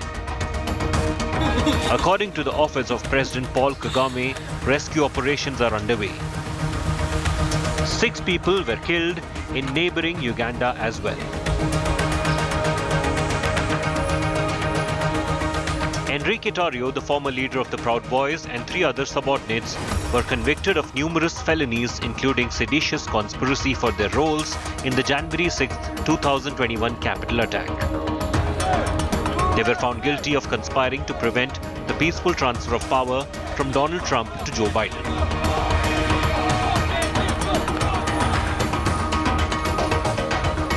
A Thai woman has been charged with 14 counts of murder in one of the kingdom's worst suspected serial killing case. Sararat Rangswithupon is alleged to have swindled thousands of dollars out of her victims before poisoning them with cyanide. That's all in this edition of World Today from Goa, where we focused on the SCO ministerial. Lots more coming up on the other side of a short break. Stay tuned to India Today. Goodbye and take care.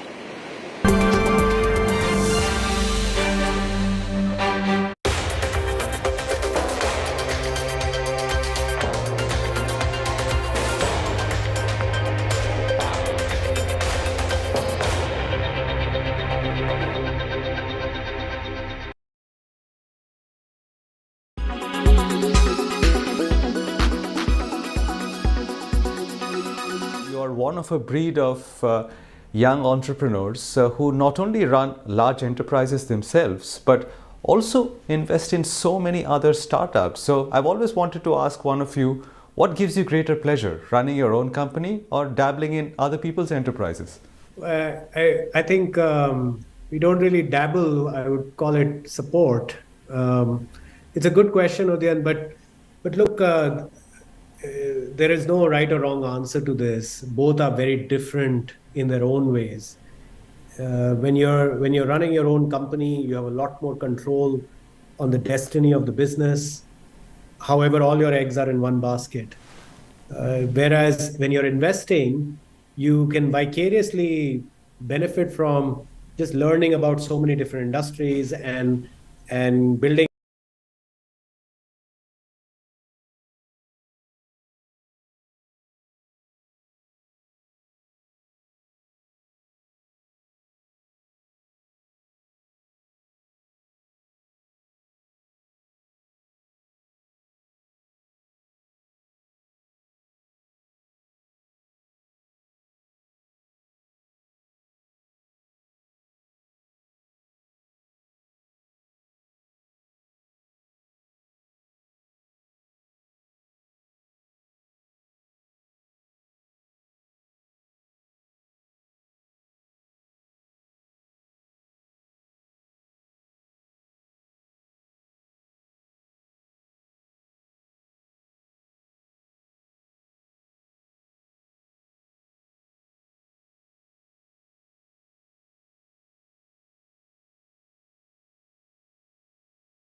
Co-presented by Star Health Insurance, the health insurance specialist.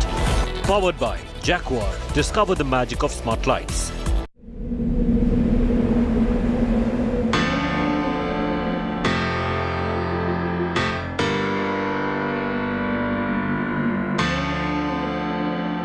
another election season is finally drawing to a close. And all roads now lead to Karnataka's capital. Bengaluru, or Namma Bengaluru as they famously put it.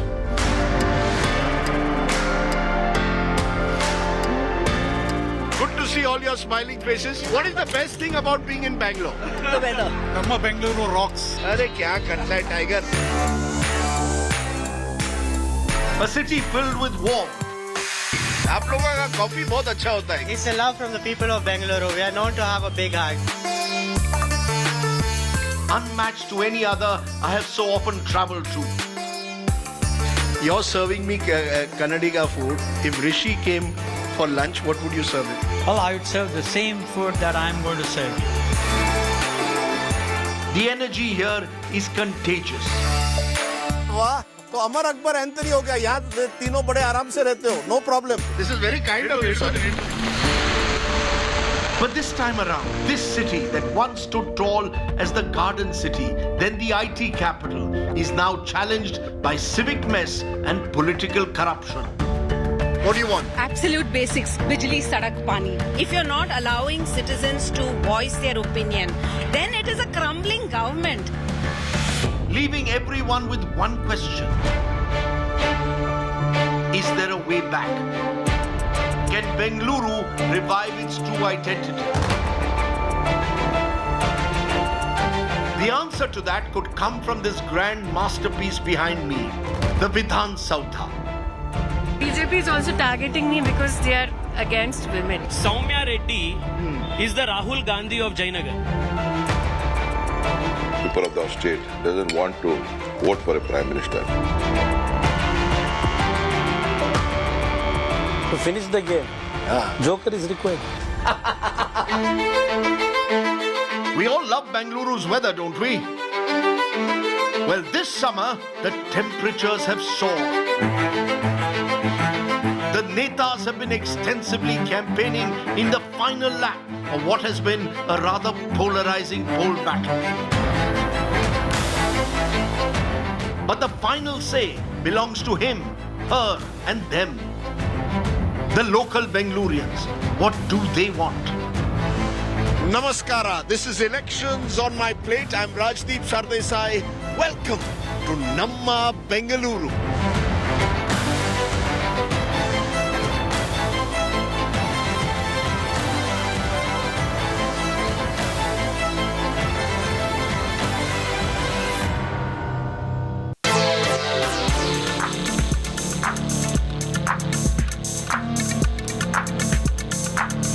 Okay, early morning and you need to get fit in Namma Bengaluru. Best place, Cubbon Park for a good walk. Come with me.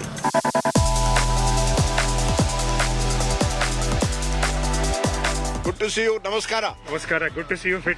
Hi. Hi, ma'am. Hello. What's going to happen in the elections? What do the people of Bengaluru want? I want to reach from Hebbal to ITPL within 30 minutes. How long does it take now? 1.5 hours. I want kilometers to be converted into actual minutes. So we need beautiful parks for people who run, who are very concerned about fitness. You guys have become a city of marathoners now? Yes, now. I thought only Mumbai was, yeah. I thought we were the better marathoners. Bangalore defeated Mumbai now. You've defeated Mumbai in the marathon. But I'll tell you what is happening similarly. Defection politics and also resort politics. Any of you resort owners? No. You might... This is a good time to be a resort owner. We are humble TCSers, so there is no resort. Acha, you're humble TCSers, all good IT guys, right? Tell me, how many of you seriously are going to vote? Voting percentages in Bangalore are low, yeah? You're all going to vote. It's going to change. It's going to change. This time you're going to see Bangaloreans coming and voting. Yes, 100%. Yes. Okay. It's middle of the week. Obviously, people are going to be around. It's exactly on a Wednesday, so you have no choice but to stick to Bangalore. So basically, if it was a Friday, y'all would have gone. Many would have taken off. I mean, it's a reality, right?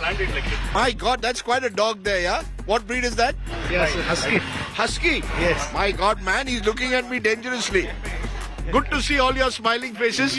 And next time, come for the Mumbai Marathon. Let's do a Mumbai versus Bangalore battle. It can only be an RCB versus MI, not a Mumbai versus Bangalore. Who's the better team this time, RCB or MI? No, this is RCB is better. RCB! Arey, you all have not won the IPL once. Yeah, we won it half a dozen times. No problem. Huh? We have Virat Kohli with us. Arey, you have Virat Kohli, but we have won it 6 times. We have Rohit Sharma. No problem. It's okay. We are going to win. Cup namde. What do you want from the netas? I'll tell you. They should run a full marathon. They should run the government as good as we run on the roads. And they should run a full marathon. Exactly. Infrastructure, roads, horrible roads in Bangalore. Horrible roads. We say that when we visit Vidhan Sauda. We run better than the government. You run better on the road than they run the government. Yes, we run better on the road. What is the best thing about being in Bangalore? The weather. What's the best thing? Awesome, the weather. The friends. The friends. What's the best thing about being in Bangalore? Namma Bengaluru rocks. Namma Bengaluru rocks. On the rocks.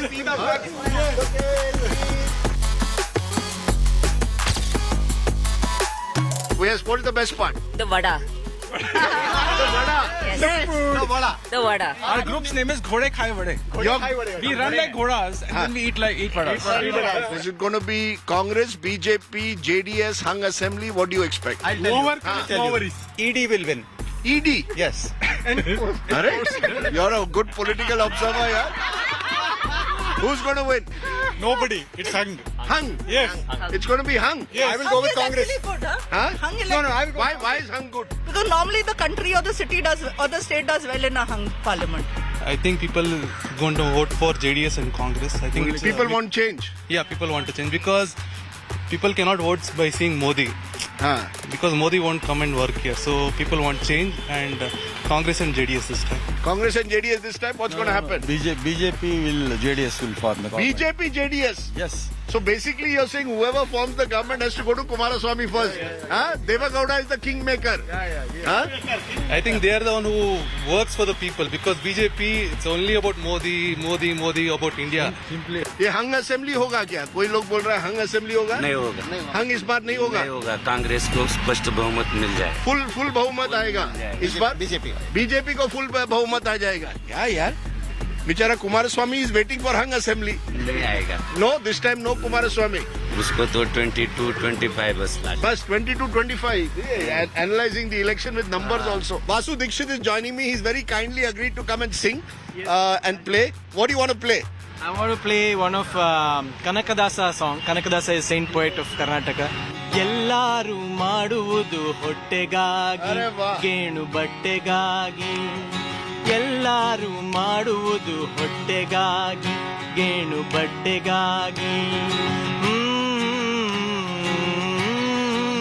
ವೇದಶಾಸ್ತ್ರ ಪಂಚಾಂಗ ಓದಿಕೊಂಡು ಪರರಿಗೆ ಬೋಧನೆಯ ಮಾಡುವುದು ಹೊಟ್ಟೆಗಾಗಿ ಗೇಣು ಬಟ್ಟೆಗಾಗಿ ಎಲ್ಲಾರು ಮಾಡುವುದು ಹೊಟ್ಟೆಗಾಗಿ ಗೇಣು ಬಟ್ಟೆಗಾಗಿ.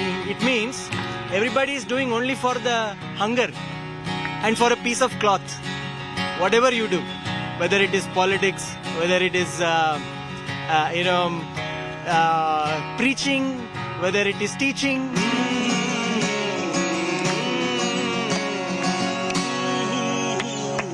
Basically, Vasu, your message to the netas is don't make all that money. Just be focus on the basic needs of people, right? I am no one to say anything to any neta. But your music says it all. I am just Abhineta. Sir पे हाथ डाले खाली पेट मारे ओ sir पे हाथ डाले खाली पेट मारे टोपी वाले. अरे वाह. अरे टोपी जो वही और टोपी वाले होते हैं जो खुद ही पहनते हैं और दूसरों को भी पहनाते हैं. Very good. झुके तू पैरों को छू ले पर अपना पिछू संभाले. हाथों को तू जोड़ा खरीद ले घोड़े. यही तो राजनीति है भैया बोले मेरी मैया. झंडा ही ये झंडा झंडे का है बंटवारा खेल वही पुराना. Wow. You should go and sing this song in the Vidhan Sauda. Because Congress people will join BJP, BJP people will join Congress, and they'll all, and JDS people will join anyone. Wherever I sing, that is Vidhan Sauda. Okay. Well, what is the one line that I must learn? What should you learn? What's the one Kannada line that I should? ಎಲ್ರು ಹೇಗಿದ್ದೀರಾ? ಎಲ್ರು ಹೇಗಿದ್ದೀರಾ? Helru ekidira. Hegidira. What does that mean? How is everybody doing? How is everybody doing? And then say ಎಲ್ರಿಗೂ Elrugu. Namaskara. Namaskara. Very good. And then when you order masala dosa, say masal dose. Masala dose. No, masal dose. Masal dose. Very good. Okay. Got it. Time for some dose. Let's go.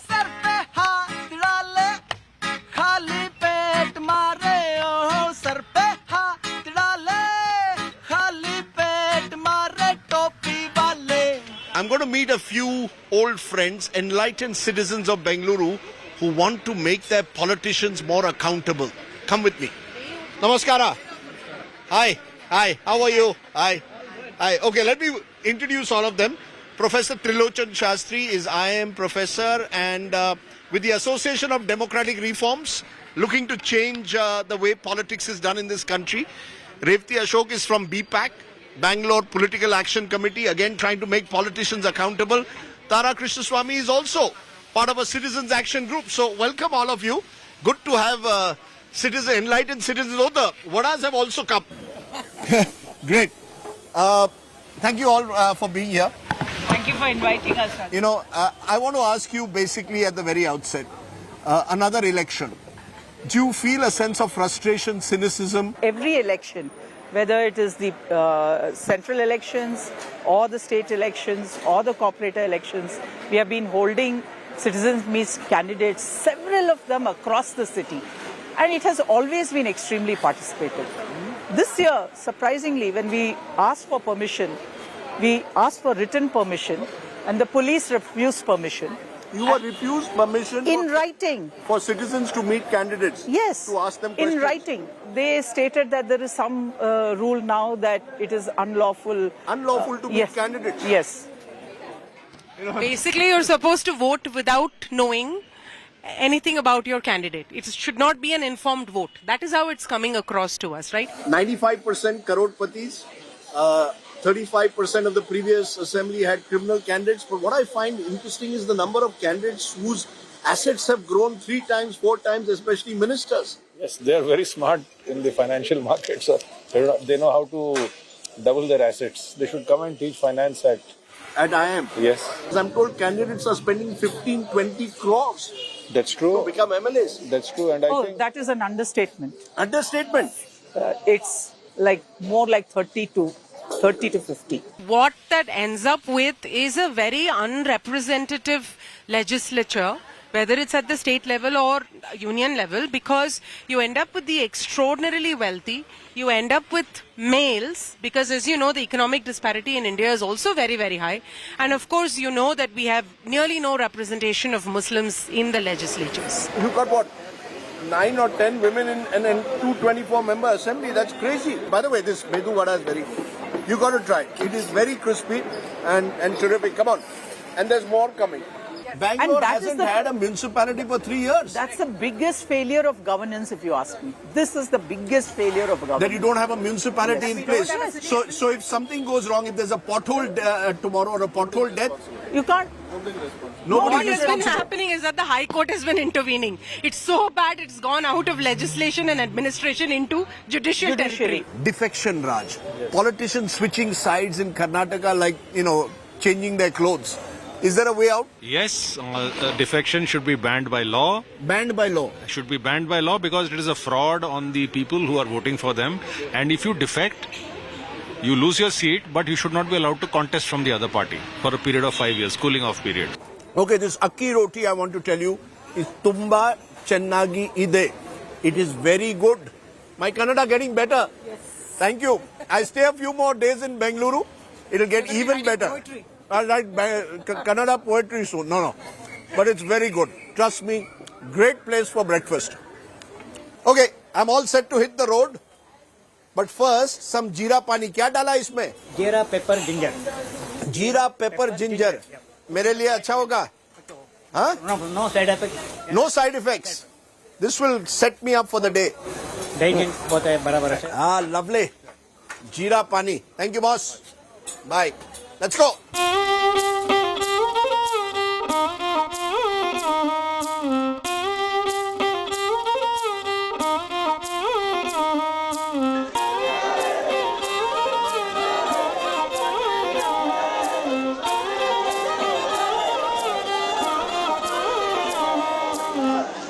Okay, our first political pit stop on the campaign trail in Bengaluru is here in Nagar, Karnataka middle class heartland, but also now an IT hub. The Congress candidate here, Soumya Reddy, won by just 2,900 votes last time against her BJP rival. Her father is a 7-time MLA from a neighbouring constituency. Can Reddy power really work this time? It's close contests like this that will decide the battle for Bengaluru and Karnataka.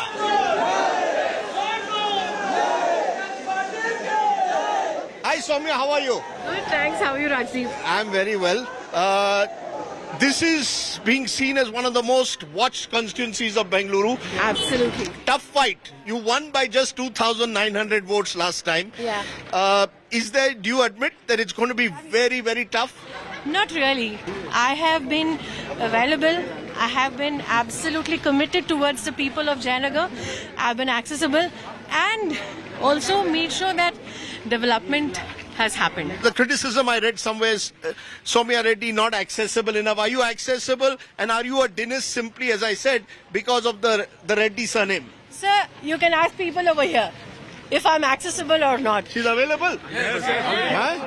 They're all your supporters. They're going to say. These are all common people who have come here to campaign because I have worked for them. I haven't taken any bribe. I haven't taken any commission, and I have stood for the development of Jayanagar and Bangalore for the past 5 years. The MP from the area, South Bengaluru, is Tejasvi Surya. He's also generation next of the BJP. You are generation next of the Congress. What do you want to tell Tejasvi Surya? Look in the camera and tell me. He's the one who's going to go for you. He's the MP. Yes. You know, it's very, very unfortunate because, after you win an election, the people, that's Bangalore South and including people of Jayanagar voted for you. It's been 4 long years. But you were across the country going in front of the CM office, a house in Delhi. And anyway, You're saying he's missing in action? He's been... Anna, you MP nodidira? Tejasvi Surya. I think anybody in this area, Mr. Tejasvi Surya. You have not seen him? Yeah.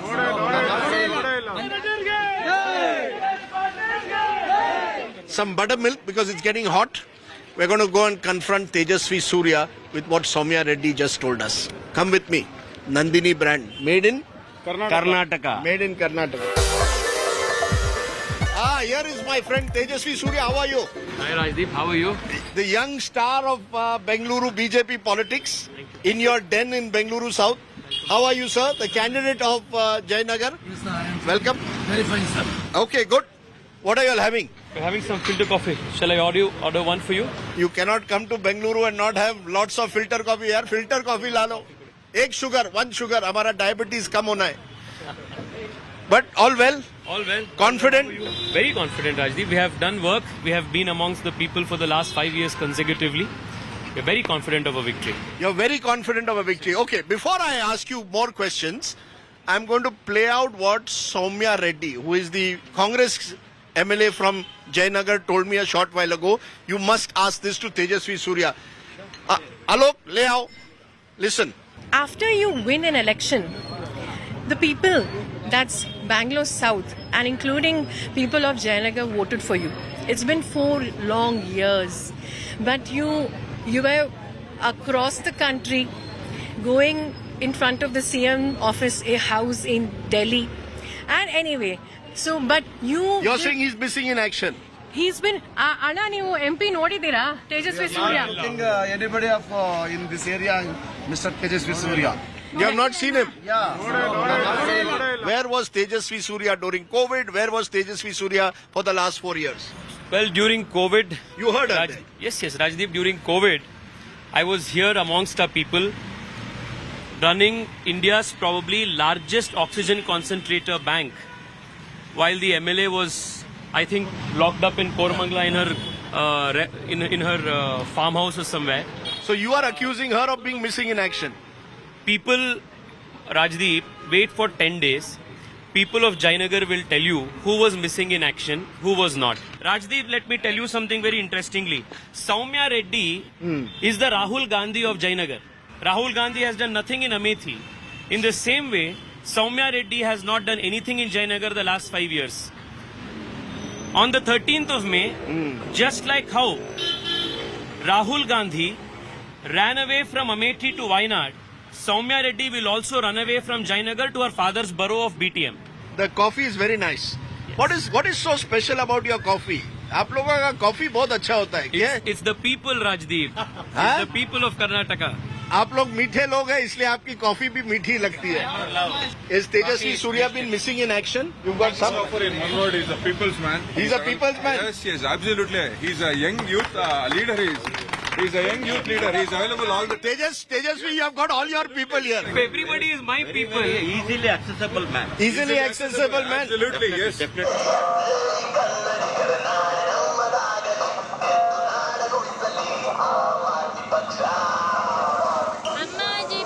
Okay, the contest in Bengaluru is principally between the BJP and the Congress. Where does that leave parties like the AAP, which were hoping to make a mark here in Bengaluru? Let's go and meet one of the interesting AAP candidates, former Congress spokesperson and advocate Brajesh Khalappa, who's contesting from Chickpet. How are you, sir? You're on a road show, Brajesh? Yeah, we are on a road show and we will be going towards Sunkenalli. Okay. Sunkenalli is one part of my constituency. And, I thought I'll take you to Sunkenalli because I know you're a foodie. Tell me, till a few years ago, AAP really looked like it was planning to make a mark in Bengaluru. Why has that not happened? No, why it has not happened, Rajdeep, is for this reason that all political parties, they planned in such a way that the AAP should not make a mark. How do we make a mark? We were looking at the BBMP elections, ideally. The municipal elections. Municipal elections. For the last 2 years, on one ground or another, and I can tell you clearly that all political parties are involved in this process of ensuring that the elections don't happen. For 2 years, we have had no BBMP. So what does it tell you? So basically you're saying that the main political parties didn't want the municipal elections to be held. You all saw the municipal elections as a springboard to expand in Bengaluru. Exactly. No regrets on leaving the Congress last year? Well, I don't know if the Congress party had any regrets, but I've not spoken badly about them. Of course, there were... What's the difference between AAP and Congress? Congress, I think it's only a question of no corruption, zero corruption. You believe that there is that the Congress is far more corrupt than AAP? I don't want to say anything. I only want to say that if I had more money, I would have got a ticket in the Congress party. Brajesh Khalappa has been very honest in this interview, admitting that one of the reasons why he had to leave the Congress was because he didn't have the money to buy a ticket. That's going to create a bit of a controversy, Brajesh. But what is less controversial, I'm told, is the vada he has promised us.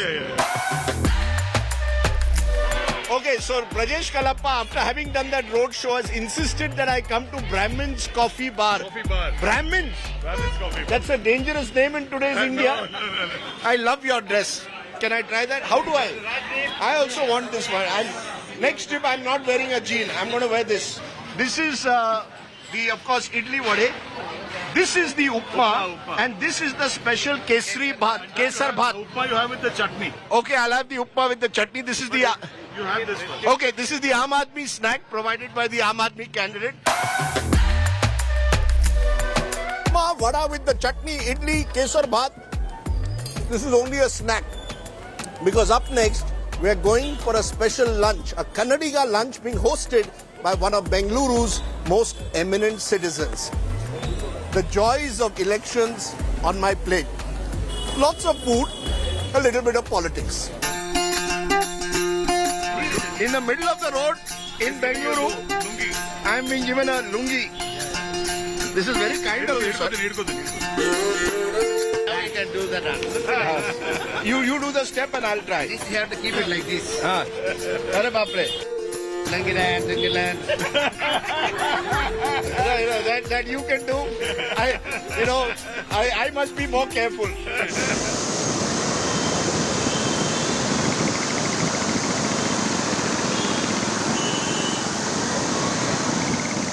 Thank you. The Bengaluru rains, but it's time for lunch with our special guest. Sir, Hi, welcome. Wonderful. Thank you. Well, you know, the best thing is you brought rain to Bangalore. I brought rain to Bangalore. Very grateful. And I thought you always had rain. You had this lovely weather. well, at this point of time when it is very hot, I think rain is most welcome. Mr. Murthy, the world would like to know something. What kind of a son-in-law is Rishi Sunak? Well, I think he is hardworking, intelligent, value-based, and a very good family man. So what's the one thing that we don't know about Rishi Sunak that you know? Well, he used to be the head boy at his college. That probably is known. And he did very well in his PP at Oxford. And does he have a favorite food? You're serving me Kannadiga food. If Rishi came for lunch, what would you serve him? Well, I would serve the same food that I'm going to serve you. So you're going to serve me the same food that you serve the British Prime Minister? Absolutely. Wow. What more can you ask for? That is authentic South Karnataka food. This is a 100% Karnataka meal. Most of it is South Karnataka. Where you come from? Where I come from. But I think we have included just one dish, which is from North Karnataka. Your wife's part of the world. My wife's part of the world. Yeah. You miss the Bangalore of old? You miss the quieter Bangalore? Or do you believe this is inevitable? You are responsible for it, Mr. Murthy. You brought the IT world here. You are smiling. In a way, you made Bangalore the more crowded city. The traffic came all because of Mr. Murthy. He revolutionized Bangalore. In some way, sort of. Yeah, we in the IT industry have to accept that culpability. What is your message for politicians across party lines as Karnataka goes to another election? What's your message to them?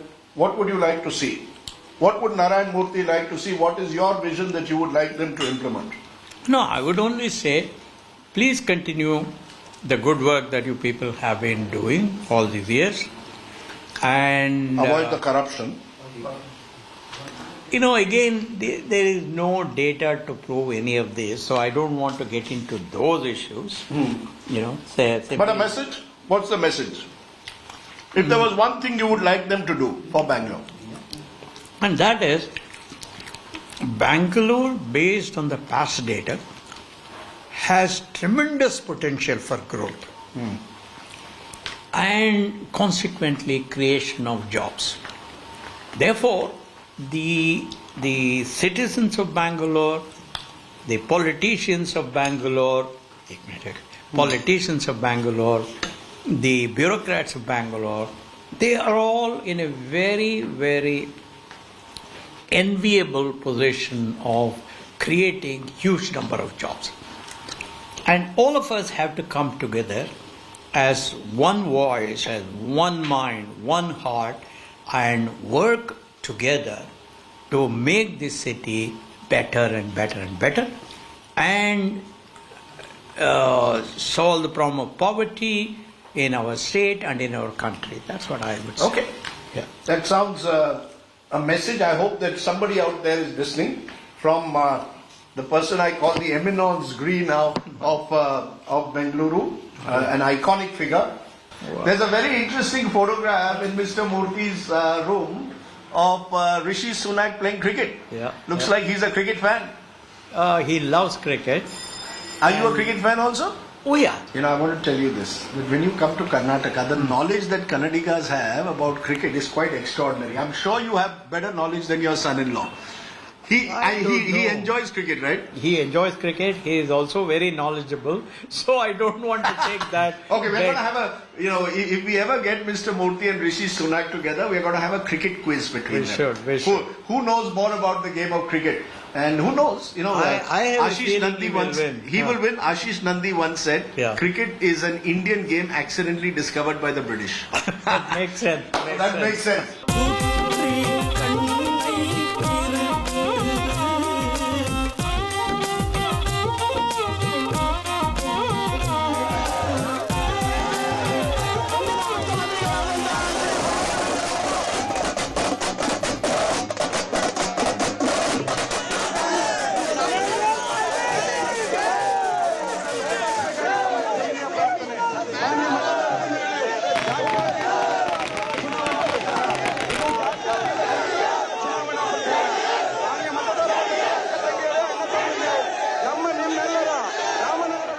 media narrative in Karnataka focuses on the BJP and the Congress, there could be a twist in the tale.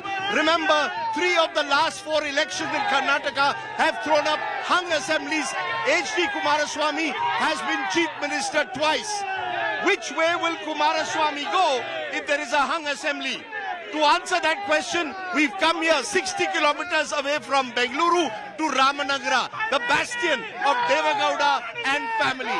Let's go and meet the man who calls himself the Joker in the pack, HDK.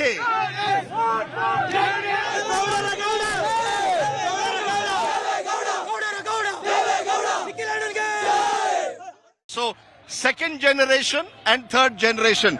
Devagowda is also campaigning at the age of 91. Nikhil, third generation. How will you respond to those who will say you are there in politics because you are Devagowda's grandson and HDK's son? ಮೊದಲನೇದಾಗಿ ಎಲ್ಲ ಕನ್ನಡಿಗರಿಗೆ ನಮಸ್ಕಾರ. No, I just wanted to start it off with Kannada. Okay, Kannadiga, why not? I think party has given me a chance. Party workers have given me a chance. Is it a party or a family party? No, it's completely, I mean, this party is on party workers. Not a family party, it's a party workers party. It's a, often criticism is made, Mr. Kumaraswamy, that this is a Vocaliga party, that it is dominated by Vocaligas. How do you respond to that? But that clout is there, Vocaliga party, but this time that clout will going to be removed by entire state. All community people now. Not just Vocaligas. Yes, this party will always be a all community party.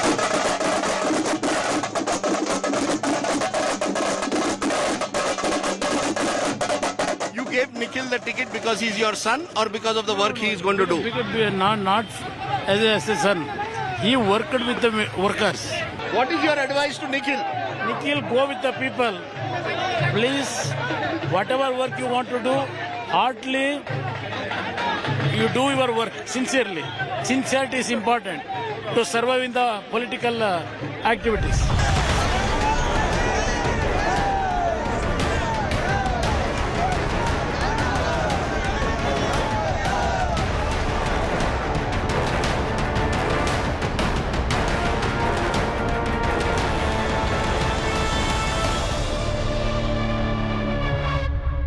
You are traveling all over the state? From last 4.5 months I travelled. Every day 18 hours. 18 hours? Your Pancharatna Yatra? Pancharatna Rath Yatra. Now everybody rushing towards Karnataka from northern part of India. All leaders. But you have got... I am alone actually fighting against all those senior leaders. You are one man fighting against everyone else? Yes. I am traveling through Vocaliga country. What should I be having? Ragi mudde? That will give me energy? Yeah. It will give energy for you. Okay. Ragi mudde and melon juice. Thank you very much, Mr. Kumaraswamy. And I wish you well. Everybody is focused on Congress and BJP, but you could be the joker in the pack. Let us see. That is the important. To finish the game, joker is required. Mr. Kumaraswamy, that's a good last line. Thank you very much. Okay, we've just finished with the Ramanagara campaign trail and are heading back to Bengaluru. But when you're in this part of southern Karnataka and on the highway, this is Vocaliga country. So you have to stop over for ragi mudde and country chicken, even if it means having a second lunch. Keep watching Elections on My Plate.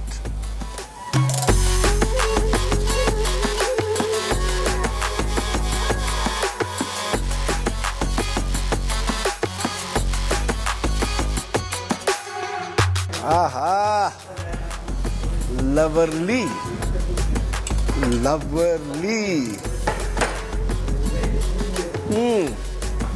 Ragi mudde, country chicken, and my name is not Devagowda.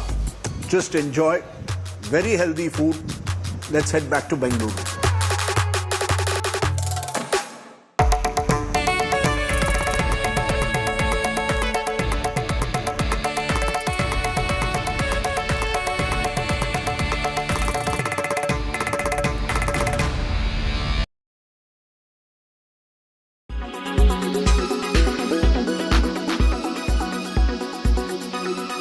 Welcome, Mr. Somasundram, and thank you so much for taking the time out for this discussion. Well, it's been great going for gold and hard to believe prices right now.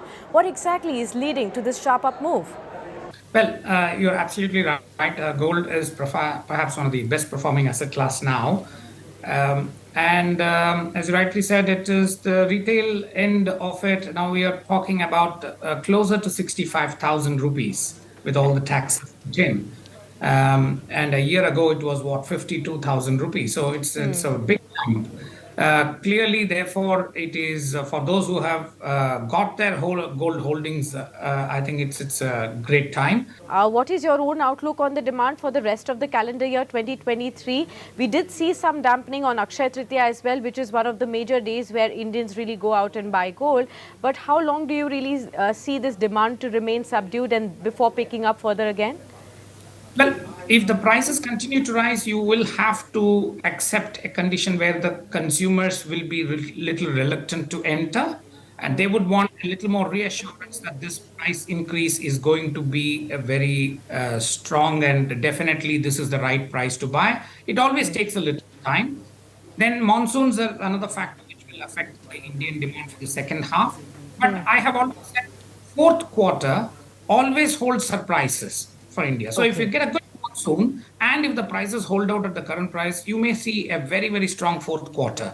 So our estimate for the current year is it might be closer to what we have seen last year, which is below 800 tons. Are we going to see gold prices go back to those 50,000 levels at all? Or is that a thing of complete past now? Well, that doesn't appear very likely. That is a dream world probably when you say gold can come down to 50,000 because then there won't be any gold left. People will just go and rush and buy whatever they can. So that is probably not going to happen. But will the prices hold out? Will there be a 2,000 rupees dip? Now, those are very, very short-term factors which no one can forecast. And but for normal consumer, that is more important. So you would probably have to see how this plays out in the next few weeks, along with how monsoons play out. Right. Have higher gold prices also led more people in India to be sellers more than they have been buyers? Yes, you're absolutely right. The recycling has increased. It is 35 tons for this quarter, which is one of the highest figures we have seen. It's because obviously there have been people who have monetized it. And whether this will continue, one has to see. But generally, when prices rise, you do see people profit taking with their bars and coins and other stuff. So you might see this trend continue if the prices hold out.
Fashion industry has long been associated with consumerism, and fast fashion resulted in excessive waste and pollution.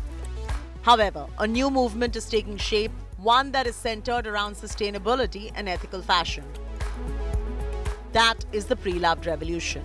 The pre-loved industry is growing at tremendous rates worldwide. So if you imagine, ThreadUp said that by 2027, the pre-loved industry will grow to 350 billion in apparel only by 2027, which is huge. The pre-loved revolution is all about embracing the concept of circular fashion, where there is a reduction of waste. Sustainable practices thrive by reusing and recycling fashion items. This means buying and selling pre-owned clothing and accessories instead of always opting for new ones. It even involves supply chain and fabrics that are sustainable.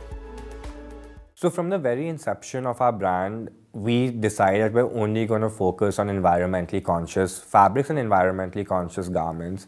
And to do this, we actually put in a lot of research and time into our fabrics and the technologies that we use behind them. Just something as simple as switching from a regular cotton to an organic cotton saves 94% of the water used in production. That is a huge saving and a huge carbon footprint depletion just on a very small change. Pre-loved fashion stores have been popping up all over the world, offering shoppers a more sustainable option for their fashion needs. In India, the second-hand buying shame is slowly disappearing, and there are many who are opting to go for it.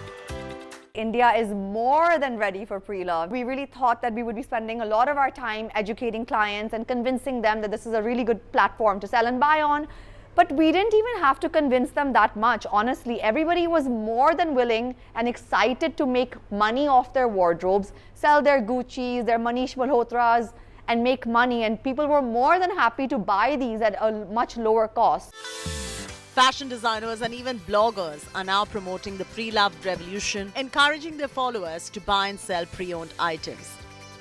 I, for one, am a huge fan of pre-love things because I believe in everything sustainable and conscious. Pre-love and pre-love. We've come from the Woodstock era. We've seen the Goa revolution, and why not pre-love for everyone? If you have style, you can repurpose, you can restyle, you can reuse, you can turn it around and make into a hoodie or something, turn your denims into something, paint them, scrap them, reuse them.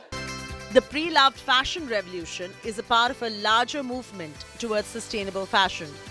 It is now just the beginning of a new era, and one that is focused heavily on sustainability and ethical practices.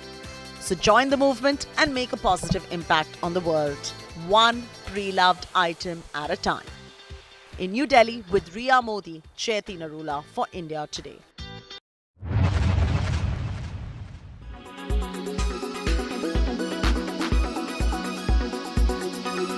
Why does this happen? Let me tell you the science behind it.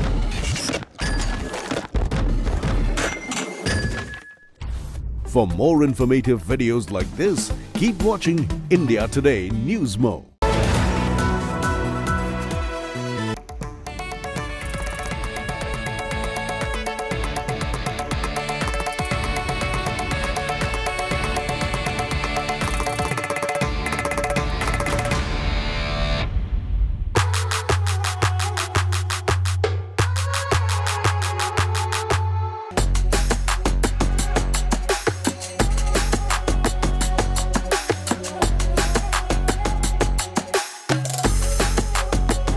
You're watching Elections on My Plate. As the sun sets here in Bengaluru, an intriguing question at election time. Has the sun already set over the city of Bengaluru? It's been a tough year for the citizens. Waterlogging and flooding, a real wake-up call because it resulted in several deaths last year. Now some citizens are fighting back. Let's listen in. Hi everybody. We're going to find out how you're trying to fight back. Right? You want the flyover project cancelled? Yes. Because you don't want trees like these cut down. No, not at all. A school will be broken down, footpaths will be compromised, and the Tank Bund Road will have construction on it, which is a clear violation. All the more reason is because it's not going to solve the problem of traffic. Let's go and see the lake. Yeah.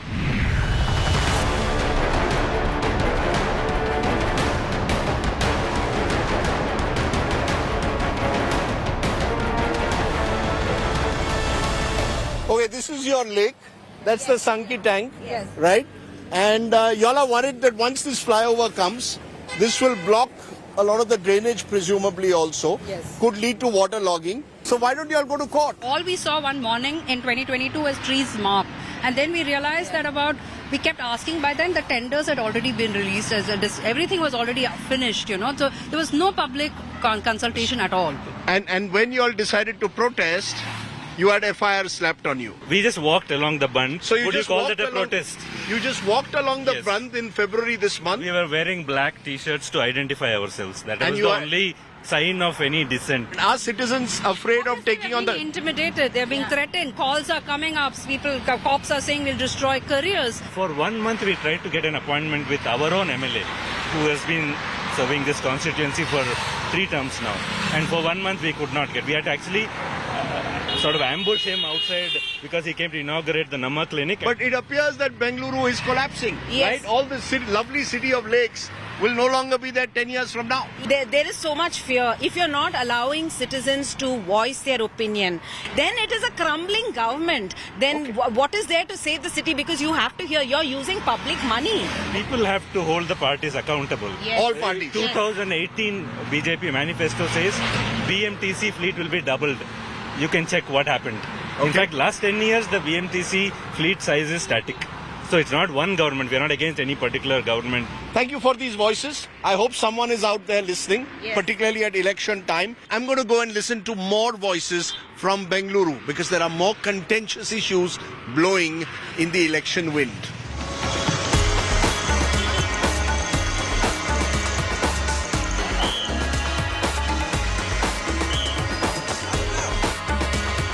We've now come to central Bengaluru.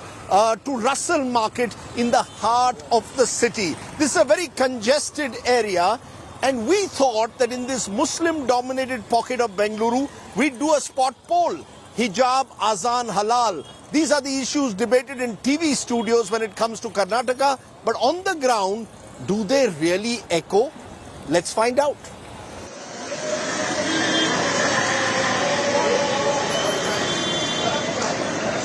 Modi ji Singh सबका साथ सबका विकास, but सबका साथ नहीं हो रहा है यहाँ, उनका विकास हो रहा है बस। किसका विकास?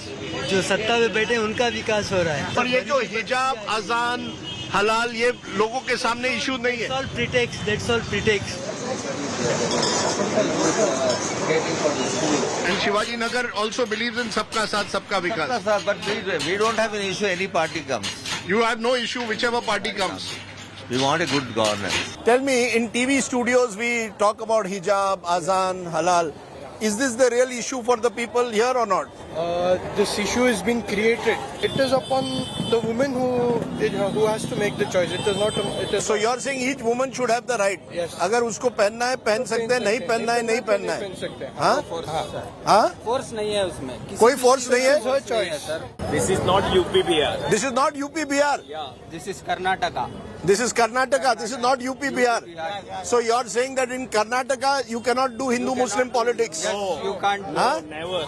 Karnataka is Karunaya Nadu.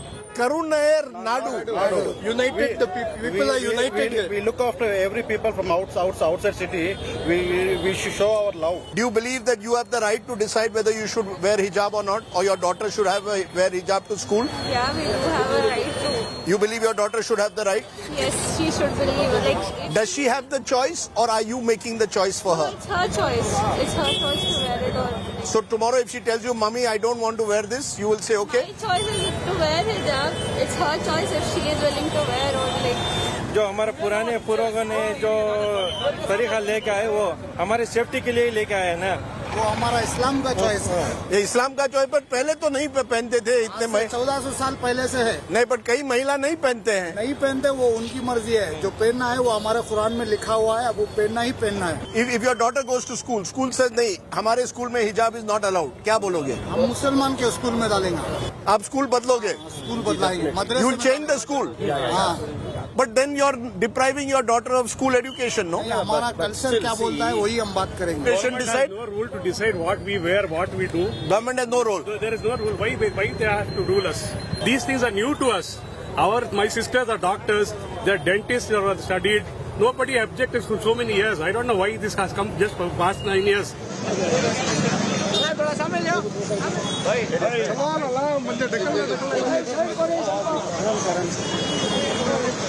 Rizwan, how are you? What a surprise! What a surprise! Good to see you. I'm in your constituency here of Shivaji Nagar. But I wanted to ask you this. Yes. In this election, there's a lot of talk in TV studios, hijab, azan, halal. Is that an issue on the ground? We have transformed this constituency in last 3 years, right? And we expect people to vote for us on development issues for sure. But these sensitive issues are also in the minds and hearts of the people. The way they have been treated, the way they have been mistreated, ill-treated. Congress comes to power, Hindu-Muslim bhai-bhai. Thank you very much, Rizwan भाई. मैंने सुना है यहाँ चाय बड़ी अच्छी मिलती है.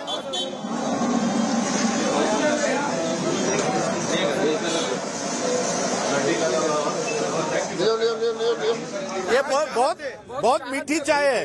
बहुत मीठी है. हम लोग मीठे हैं. हाँ? हम लोग मीठे हैं इसलिए मीठे हैं. हमारी मोहब्बत है सर. वो आपकी मोहब्बत इस चाय में है. अरे चलो चलो मोहब्बत की चाय. मोहब्बत की चाय.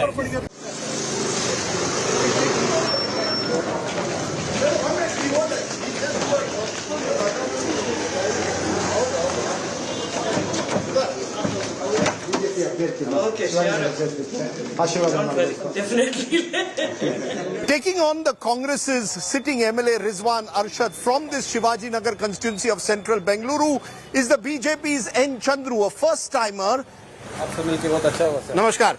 नमस्कारा. नमस्ते. नमस्ते. ये बताओ, हम अभी रसल मार्केट में थे शिवाजी नगर में. मुस्लिम डोमिनेटेड एरिया है और वहाँ कई लोगों ने कहा, रिजवान अरशद ने भी ये कहा, क्या हिंदू मुस्लिम इलेक्शन हो गया है या हिंदू मुस्लिम के अलावा विकास का इलेक्शन है? देखिए सर, ये मोदी जी का नाम पे विकास का इलेक्शन है. वो इधर मोदी जी के नाम पे. हाँ, मोदी जी का नाम पे ये सब चलता है. बीजेपी में क्या है, कभी हिजाब, कभी हलाल, कभी आजान, ये लोगों को बांटने के लिए है. कैसे देखते हैं ये? वो उसका मुंह पे आना है. हम लोग का मुंह पे वो बात ही नहीं है. नहीं है. नहीं है. हम लोग भाई भाई हैं. हिंदू मुस्लिम मेरे साथ भी मुस्लिम भाई भाई है. तो हिंदू एरिया हो या मुस्लिम एरिया हो, डेवलपमेंट दोनों में करवाएंगे. जरूर. यू विल नॉट फोर्स कि मुस्लिम महिला को की हिजाब नहीं पहन सकता है, आजान यहाँ नहीं हो सकता है, हलाल नहीं बेच सकता. ये सब इश्यूज उठाएंगे नहीं? न्यूसेंस करेगा तो जरूर उठाऊंगा. न्यूसेंस करेंगे तो उठाएंगे. सुबह में 5 बजे मैं सोते रहता हूँ. इतना साउंड किया तो मैं बोलने का मेरा हक पड़ता है ना.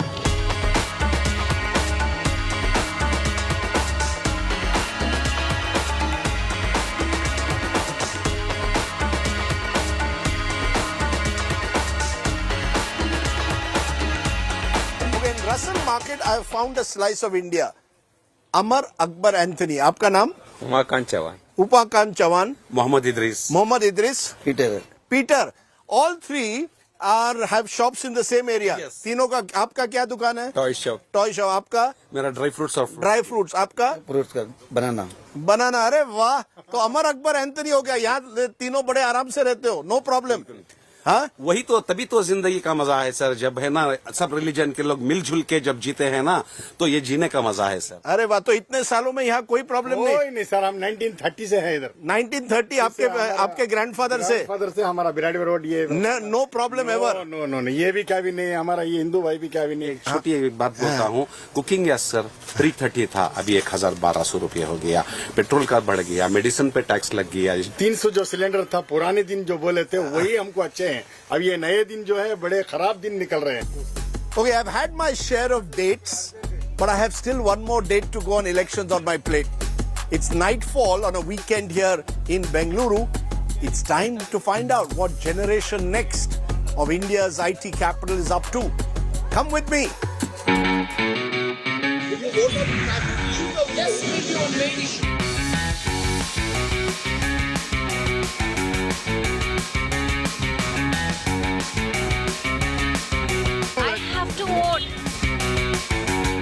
What matters more, who enters the Vidhan Sabha or whether RCB wins the IPL? Who enters the Vidhan Sabha? We want Virat Kohli to win the trophy, IPL trophy. I definitely want Vidhan Sabha. I'm voting. You're going to go and vote? Absolutely. Why How do you can vote? anybody miss voting? What would you like to see? What would you like to see happen? Better infrastructure. Better infrastructure, okay. You want a photo? You're going to vote, right? Yeah. Only voters get photos. Yeah. All young Bengalurians, how many of you are from Bangalore? Are you going to vote? Yes, definitely. Yeah? What matters more, who becomes Chief Minister of Karnataka or whether RCB wins the IPL? At least for me, I feel that there's a lot of intolerance, religious intolerance. So I think that the government that is going to come has to take into consideration that the new generation that's going to come, they don't grow up with intolerance for other religions. If someone's below 18, then it's going to be RCB. If someone's over 18, then it's going to be more about Chief Minister. But yeah, RCB is like for life, I mean. RCB is about life? If you check our blood group, it's going to be RCB positive. Are you a voter? Yes. You're going to vote? Yeah. Huh? Yeah. You know the name of your MLA? No, I stay in Chikmagalur, so. You know the name of your MLA in Chikmagalur? Yeah. What's his name? CT Ravi right now. CT Ravi? Yeah. Okay, so you're going to go back to Chikmagalur to vote? Yeah, on time. Not bad. What's the main issue that you'll vote for? In my city, mainly development. Mainly development. Yeah. Okay, good. Modernization. All the best. Hello, ma'am. Laukar kara. The best thing about being here on Church Street is just how cosmopolitan it is. People come from all across the country. Yes. From Mumbai to Tamil Nadu to, well, sort of Delhi. From Bihar. What is the issue on which people like you want to vote this time? Personally, I think the potholes, yes, better road conditions is what I would expect. So you want a minister, Bangalore needs a minister for potholes. Husband, wife? Yes. Who decides who you're going to vote for? You'll vote for the same side, both sides? Individual choice. It's our individual choice. Individual choice? Nobody can interfere in this one. No, in our vote rights. You listen to him when it comes to voting? Never. You're going to vote in the elections? Obviously. You've got your voter card? Yes. You know the name of your MLA? Yes. No name? I know. The candidate I'm going to vote for, I know his name. You know his name. What are you going to vote on? I'm not going to vote for the party that spreads hatred.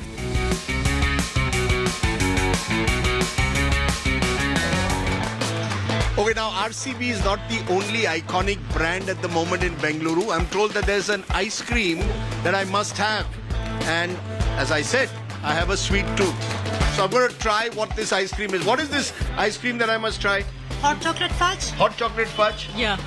Oh, I heard there's something called Death by Chocolate. Yeah, very good. That's too good too. Yeah? Yeah. All the travel through Bengaluru done. It's now time for DBC. Yes. Death by Chocolate.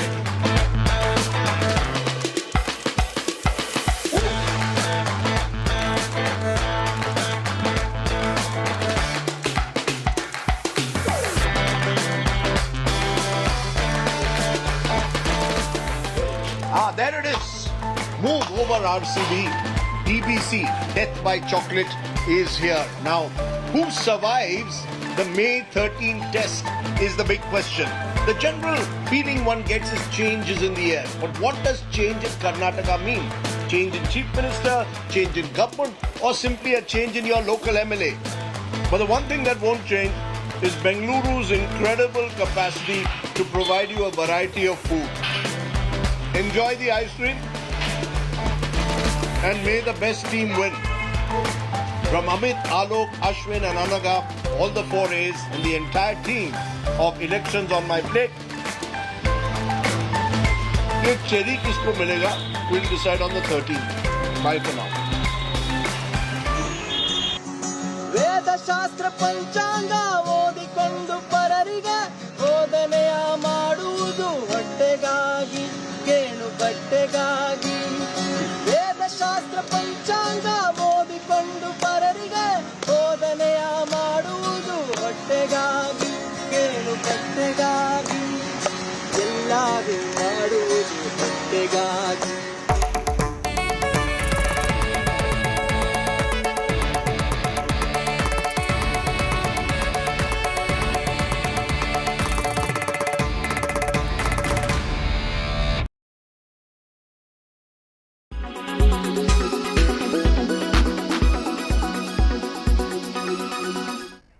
Saw the skills of ChatGPT extend to creative skills as well.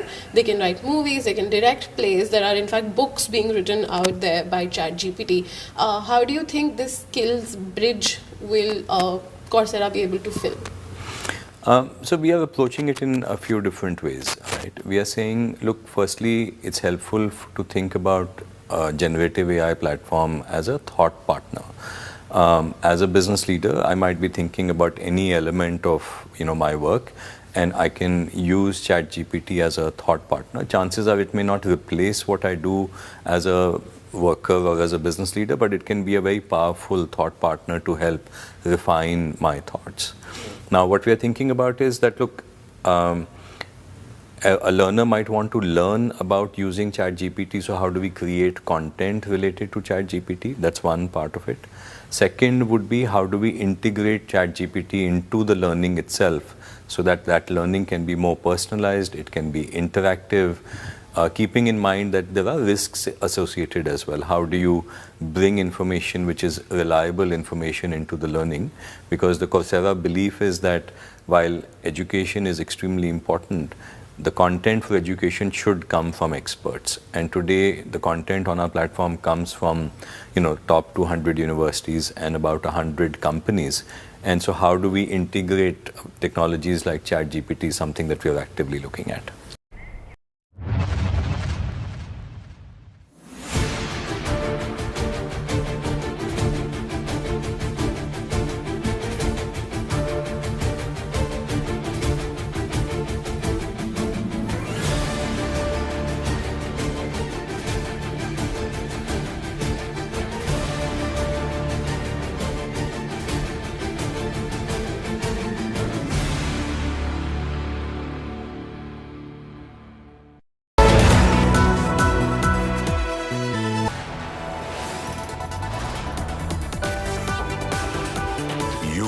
Watching India Today.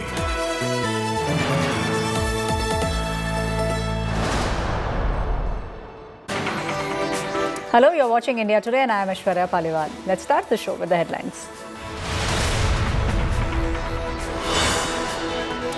Prime Minister Narendra Modi leads the last leg of the Karnataka campaign. Thousands line up to join Prime Minister Narendra Modi in his grand roadshow. Modi Modi chants echo in Bengaluru.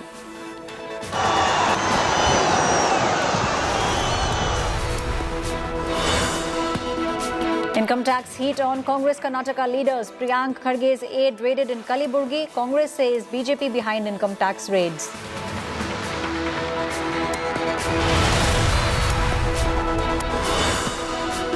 A day after External Affairs Minister S. Jaishankar raps Bilawal Bhutto at the SCO, Pakistan and China are at it once again. Both of them rake up the Kashmir issue. China says Kashmir issue needs to be resolved peacefully.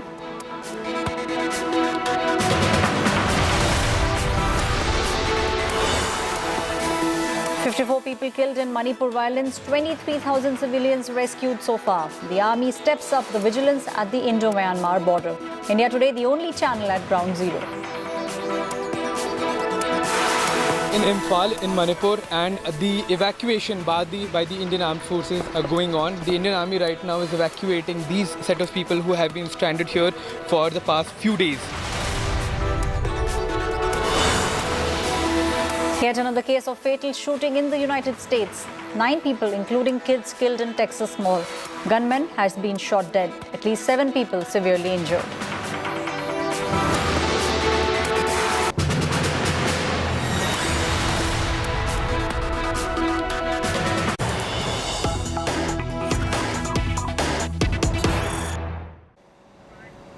News that's just coming in now. Tamil Nadu has stopped the screening of the Kerala story. Multiplexes in the state will not be screening the Kerala story.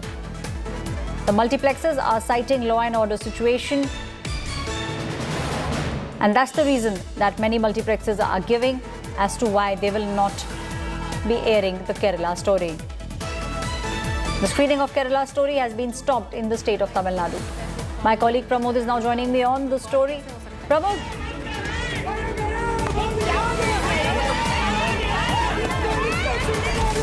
let's listen in to what multiplex owners are saying.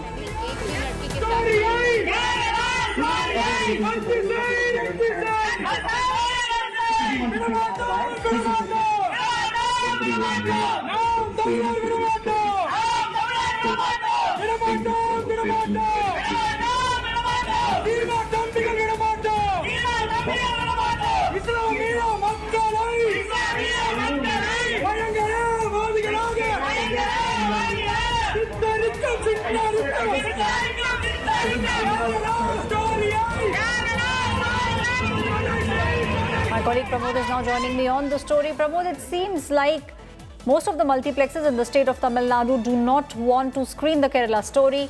The reason they are citing is law and order situation. happened is that since the Kerala story was released, or since 5th, there have been like stiff protests against the movie. In fact, on 4th itself, the protest started, and Naam Tamil Nadu was one of the parties who said that if if Tamil Nadu goes ahead and screens the movie, they will do protests, and they did so in Coimbatore along with SDPI and MMMK. And what happened yesterday was that even in Puducherry, these skaters went inside the theatre and they started protesting over there. Now, what the multiplex owners have decided is that they are citing two reasons. The first one is law and order, and the second one, they also claim that there is poor response to the movie. In fact, already per day there was only 1 or 2 shows in several multiplexes in Chennai itself, and those shows have also been cancelled currently. Tamil Nadu government earlier also have said they have nothing to do with it. They will provide adequate protection, which they did in several multiplex theatres. But even after that, the multiplex owners have gone ahead and decided so to avoid any unnecessary confusion, Aishwarya. Right, Pramod, thank you for joining me with all those details. It seems like in Tamil Nadu, there won't be a lot of screening of the movie, The Kerala Story.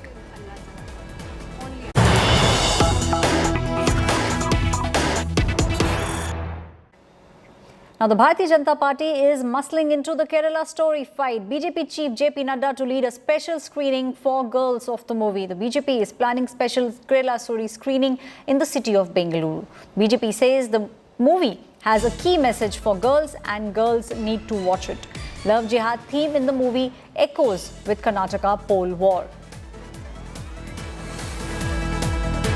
This is the latest that's coming from the state of war, Karnataka. The BJP is now saying that JP Nadda, BJP president, will lead a special screening of the film The Kerala Story for girls. The BJP is planning to have a special screening in the city of Bengaluru.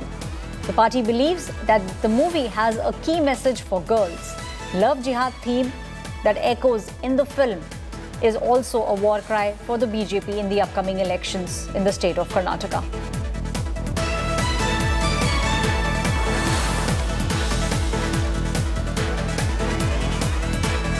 My colleague Shivamogga is joining me on the phone line. Shivamogga, it seems like the BJP is trying everything to make sure that the film is being watched by as many people as possible. The BJP also has been backing the film, saying that what's shown in the film is something that is actually taking place in Kerala.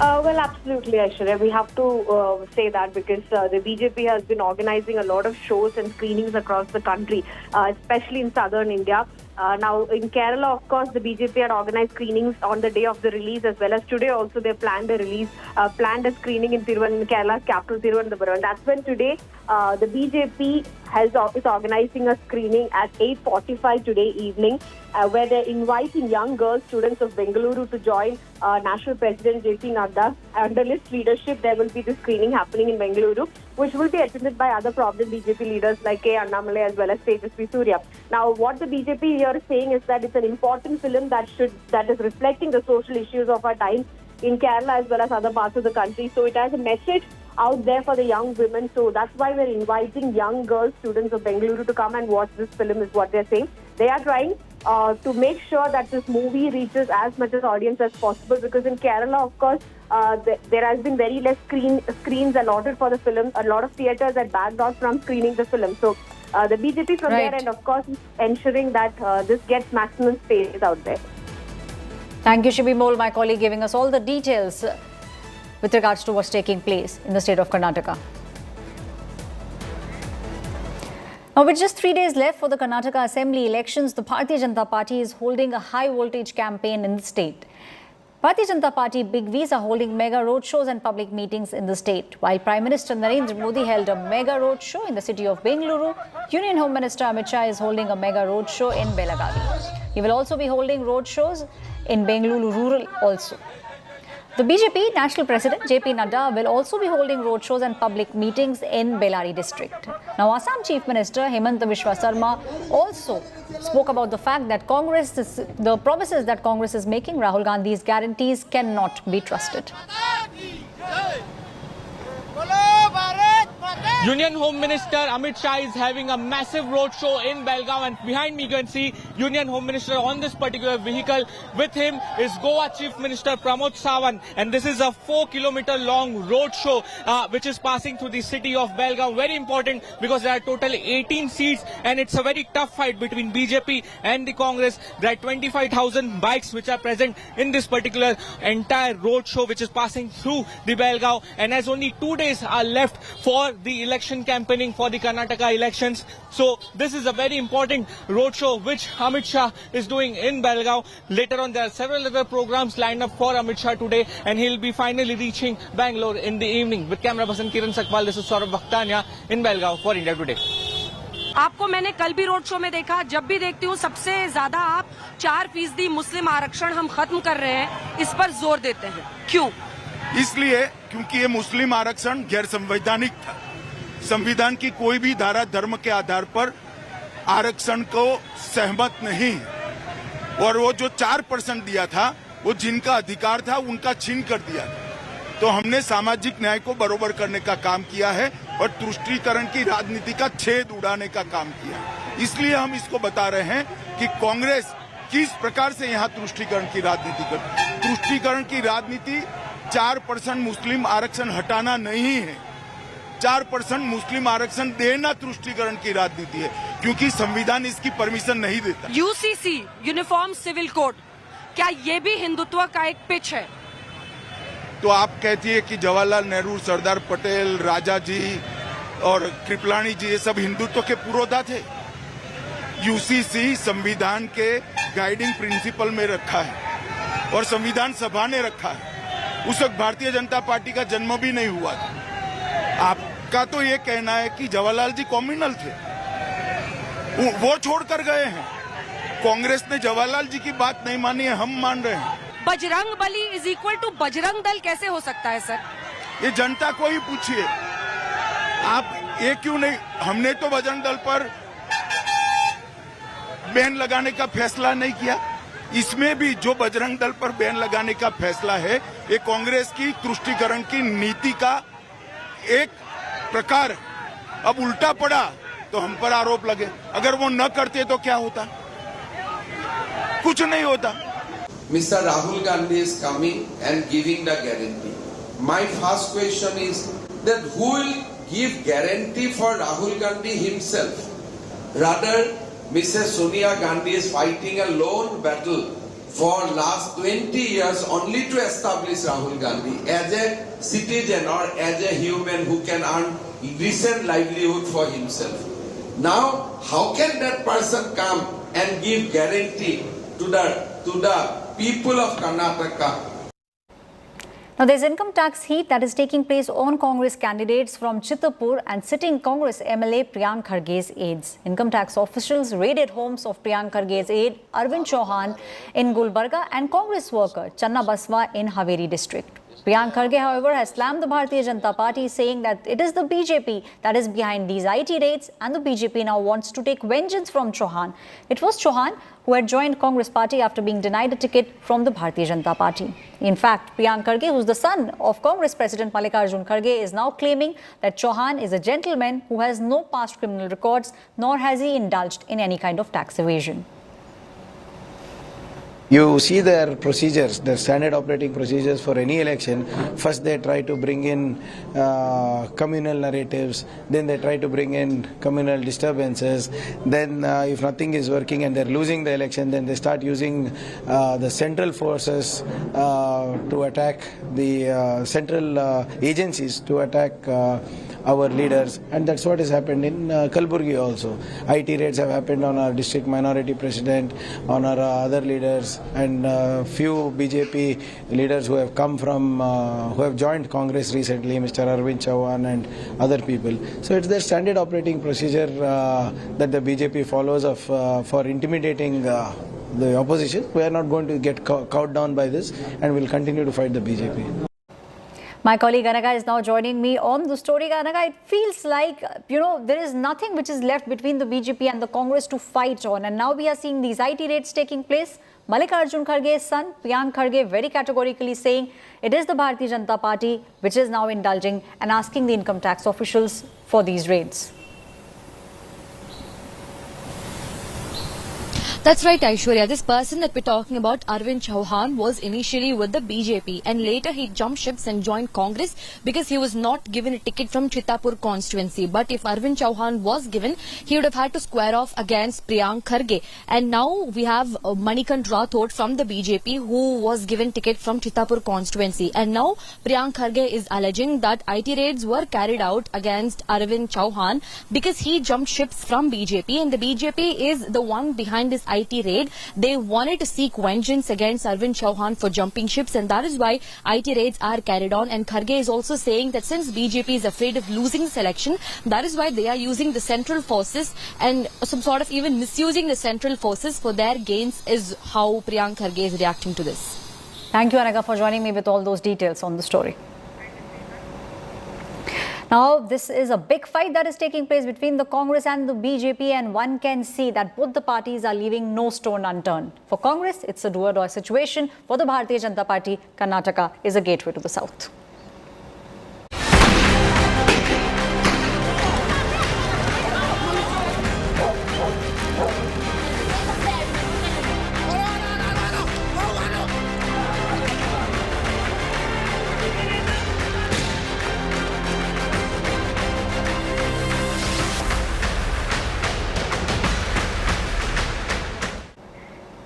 Shifting gear and now moving to northeast in Manipur, where security has been beefed up after violence erupted on the 3rd of May. Police and other armed forces have intensified the security arrangements across the state as the situation still continues to remain very tense. Barricades and checkposts have been set up to ensure miscreants do not flare up tensions. 23,000 civilians have been rescued so far by the Indian Army and the Assam Rifles from different parts of Manipur and have been moved to military garrisons. People in Manipur have resorted to using identification marks on the house to prevent their properties from being destroyed by mobs. In case of the Mighty community, which is under the ambit of the reservation, will be heard by the Supreme Court on Monday. We are right now in Imphal, the capital of Manipur, and the violence that took place 3 days back and the violence that has been going on for the past 3 to 4 days now, the proof of those violence, the evidence of that violence has started to emerge. That you can see now, these cars have been burned by miscreants, by vandalizers who are here. And now, to safeguard properties, to safeguard lives, people have started to use unique identification marks on their homes, on their properties, and especially by identifying with the majority communities. This is happening everywhere, wherever there is a majority community. They are trying to identify themselves with the majority so that their properties are not harmed, because the rioters are not discriminating once they start with the violence. For example, this shop here has not been vandalized because it seems that there have been some identification marks with a particular community that have been pasted here. But when we go to the shops and the properties of people who have not identified themselves, there is arson happening. So this is the situation here in Manipur. Army, other paramilitary forces as well as the Central Armed Police Forces have been deployed, but the big question is whether this will be enough to build confidence among the communities, and whether the political leaders need to actually make some other steps as well, as far as joining or rather fulfilling the rift that has emerged between different communities in Manipur. And the big question is that whether the political parties and the political leaders will be successful in doing so. Akshay Dongre in Imphal for India Today. It is time now for us to slip into a very quick break. Coming up on the other side, search operation is underway days after 5 Jawans were killed in Rajouri. India Today joins the manhunt.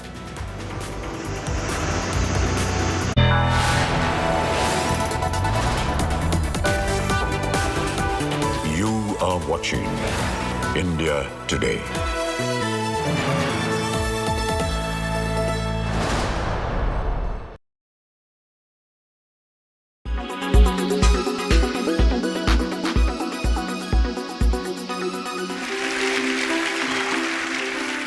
Good morning, everyone, and welcome. Let's actually make that welcome back. Google is set to host its annual Developers Conference, or Google I/O 2023, on May 10th. The event will take place at Shoreline Amphitheater in Mountain View, California, and will be available to watch online on the company's social media handles and YouTube channel at 10:20 p.m. Indian Standard Time. Ahead of the event, Google has teased the launch of a new smartphone on May 11th. The smartphone is expected to be Google's mid-range Google Pixel 7a. It is likely to come with a Tensor G2 chipset, a dual rear camera that includes a 64MP primary sensor and a 90Hz refresh rate display. The good news for Pixel fans in India is that the teaser has also appeared on Flipkart. Hence, it will be available for purchase on the same e-commerce platform very soon. Other than the Pixel 7a, Google has not confirmed any launches yet.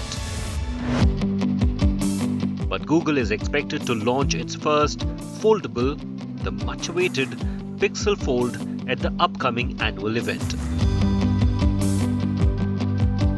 This foldable smartphone is likely to house a 120Hz 5.8-inch FHD Plus OLED outer display and a 7.6-inch inner display, a Tensor G2 chipset, and a triple rear camera setup that will house a 48MP primary sensor. Judging by the camera performance of the Pixel 7 series, the Pixel Fold might just be the best camera on a foldable and could give Samsung some serious competition in the foldable space. Google is also expected to make significant feature announcements for its all-new Android 14 OS. The company might also announce the roadmap for all Android devices too. Google Pixel Tablet. In addition to these, Google will finally launch its first tablet called Pixel Tablet at the event. The tablet was first unveiled at Google I/O 2022 last year. It is confirmed to come with a dock that can convert it into smart home speakers. The device might run on Android 13 and is likely to be powered by Tensor G2 chipset, just like all the other devices to be unveiled by Google at the event. Hardware or software, one thing is certain. Google I/O will set the tone for innovation in the Android world and will be making all the headlines right until Apple's own developer conference in June.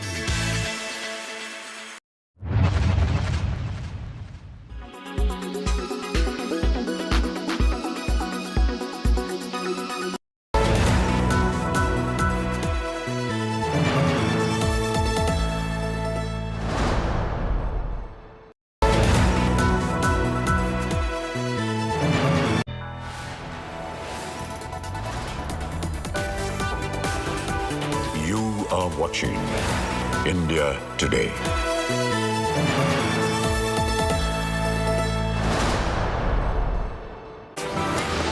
A day after 5 soldiers were killed in a terrorist attack in Jammu and Kashmir's Rajouri region, the search operation in remote Kanli forest belt in J&K's Rajouri continues. One terrorist was neutralized yesterday. The hunt is on for another terrorist who was injured in yesterday's gunfight. It is believed that the terrorist who was neutralized yesterday was involved in the Dhangri terror attack on Hindu minority community earlier this year. Identity of the neutralized terrorist is yet to be ascertained. Right now, we are standing in Jammu and Kashmir's Rajouri district's Kandi area. This is that region where a fierce encounter is on since Friday. Today is the day 3 of this entire operation, and this morning we saw that reinforcements were sent to the forest belt of Kandi. There you see those snow-clad mountains. A fierce encounter is on there and a massive search operation is underway. The priority for the security forces is to neutralize the terrorists as soon as possible. So far, one terrorist has been eliminated while another one has been injured. So hunt is on for the injured terrorists, but this is a mammoth task for the security forces given the difficult terrain of this entire region. In this operation, we have lost 5 of our brave hearts, 5 para-commandos belonging to the Army's elite special forces attained martyrdom on Friday, and after that reinforcements were sent, and now this is a joint operation being carried out by the Indian Army, Jammu and Kashmir Police as well as by the CRPF. Here at the Kandi region you can see that there is deployment of the security forces and search operation is being carried out here, but it's going to be a very uphill task for the Indian Army. As I said that it's a difficult terrain. This entire region is surrounded by dense forests, huge mountains. It's not a easy area to operate in. It's a very difficult area, but our security forces are working round the clock. They want to ensure that this region becomes terror-free. Neighbors are poking us once again. China now is provoking India yet again by raking up the Kashmir issue. Chinese Foreign Minister Yang has urged India and Pakistan to resolve the Kashmir dispute as the UN resolution while avoiding any kind of unilateral action. He said Kashmir is a historical issue. Yang is on a 2-day visit to Pakistan. India had previously criticized China and Pakistan for their unwarranted references to the Indian of J&K. This comes a day after the meeting of the Shanghai Cooperation Organization in Goa witnessed a war of words between the foreign ministers of India and Pakistan over bilateral issues. I'm not choosing to read only one line of the United Nations Security Council resolution, but see it in its entirety. I'm not suggesting unilateral action by Pakistan. Unilateral action is what you did on August 5th, 2019 in Kashmir. Unilateral action, violation of our bilateral agreements and international agreements. देखिए, I said उनका कोई G20 से लेना देना नहीं है. I will also say उनका कोई श्रीनगर से भी लेना देना नहीं है. There is only one issue to discuss on Kashmir, which is when does Pakistan vacate its illegal occupation of Pakistan occupied Kashmir.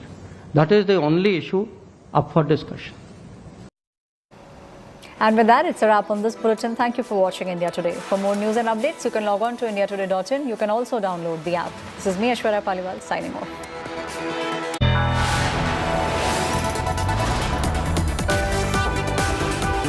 You are watching India Today.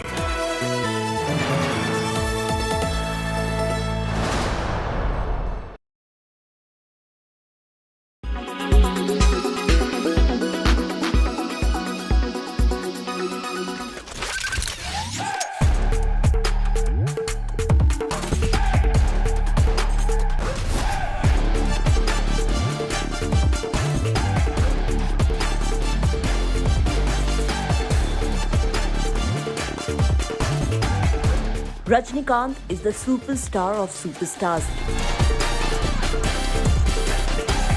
He's the Talaivar of Indian cinema.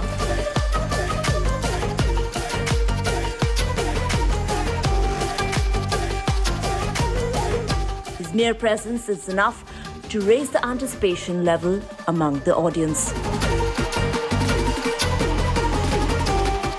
And when he makes yet another stylish appearance, oozing with swag, fans cannot help but be hyped about it.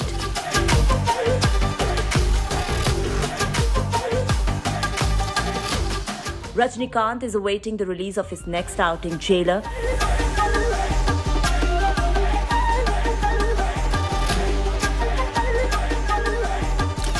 The makers have now dropped a video which features all the key characters and also announced the release date of the film.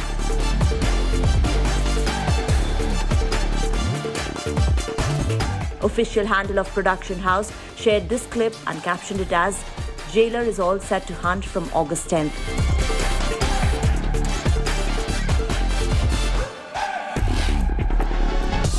The action comedy is directed by Nelson Dilip Kumar and features Shivaraj Kumar, Jackie Shroff, Mohanlal, but most importantly, Rajinikanth. And when he steps out of the car in his salt and pepper look, that is the highlight of this teaser. Earlier, the makers had also dropped a promo with the caption, "Muthuvel Pandiyan has arrived." Rajinikanth will essay the role of Muthuvel Pandiyan, and the short video shows some stylish silhouette shots of him. And towards the end, he's seen taking a machete out before facing the camera and sporting his trademark smile. Jailer also stars Ramya Krishnan and Tamanna Bhatia in pivotal roles. Every single detail of the film has been piquing fans' interest, be it the behind-the-scenes videos or posters. And when a film stars Rajinikanth, fans flock to the theatres to watch their hero. Entertainment Bureau, India Today.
Hello and welcome. You're watching In the Club. I'm Dipali Patel. Now, Sania Malhotra visited our studio and talked about her showbiz journey, love for dance, first audition, working with Amir and Shah Rukh Khan, meeting with Guneet Monga after the Oscars win, and of course, her upcoming Netflix film, Kattal. We also got her to confess a lot of things in Never Have I Ever segment. Take a look at this conversation.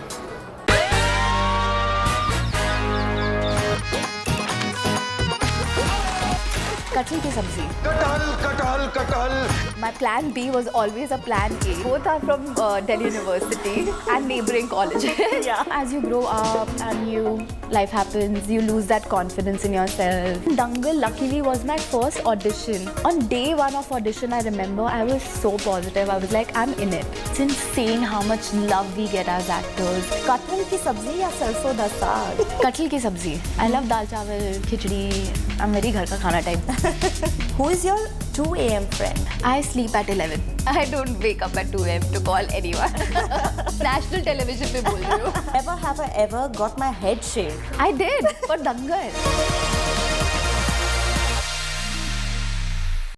She might have her roots in Delhi, but her heart surely looks like is in the city of dreams, Mumbai. She came, thrived and conquered like a boss, an acting powerhouse, a trained dancer, both in contemporary and ballet, an outsider who carved her niche for herself in the film industry. I'm talking about Sania Malhotra, who is with me right now in the studio. Welcome to India Today Television and thank you so much for joining us. Thank you so much for having me and thanks a lot for such a wonderful introduction. Sania, I would like to first begin by asking you about the truish events in this film. So apparently, this has actually happened with a politician where his 2 jackfruits got stolen and the whole police force was trying to find it. This I got to know later when I had finished the film and I was sharing the story with a friend of mine. And I was just telling them a one-liner. So it's about 2 stolen jackfruits and I'm playing a police officer and politician. And then that guy was like, 1 second, it's about my grandfather. So I know the person with whom this actually happened. So true-ish events, of course we had to tweak the film. It's a different location, there's a dialect to it. And of course for that, the credit goes to Yashovardhan Mishra and Ashok Mishra. They wrote it. Yashovardhan Mishra directed the film too. I also want to know the film choices. They are getting better and better after every film that you do. I mean, is it your conscious decision? It's a mix of both. A conscious decision and I would say luck and the confidence that creators have on me. This film in particular, if I talk about Kattal, this happened right after Paglet. Guneet called me and told me that there's a script that she's too excited about. And and we both got on a Zoom call, and she just gave me a one-liner of it कि दो कत्ल हैं, गायब हो गए, police officer, and I was like, this sounds very interesting. I would love to read the script.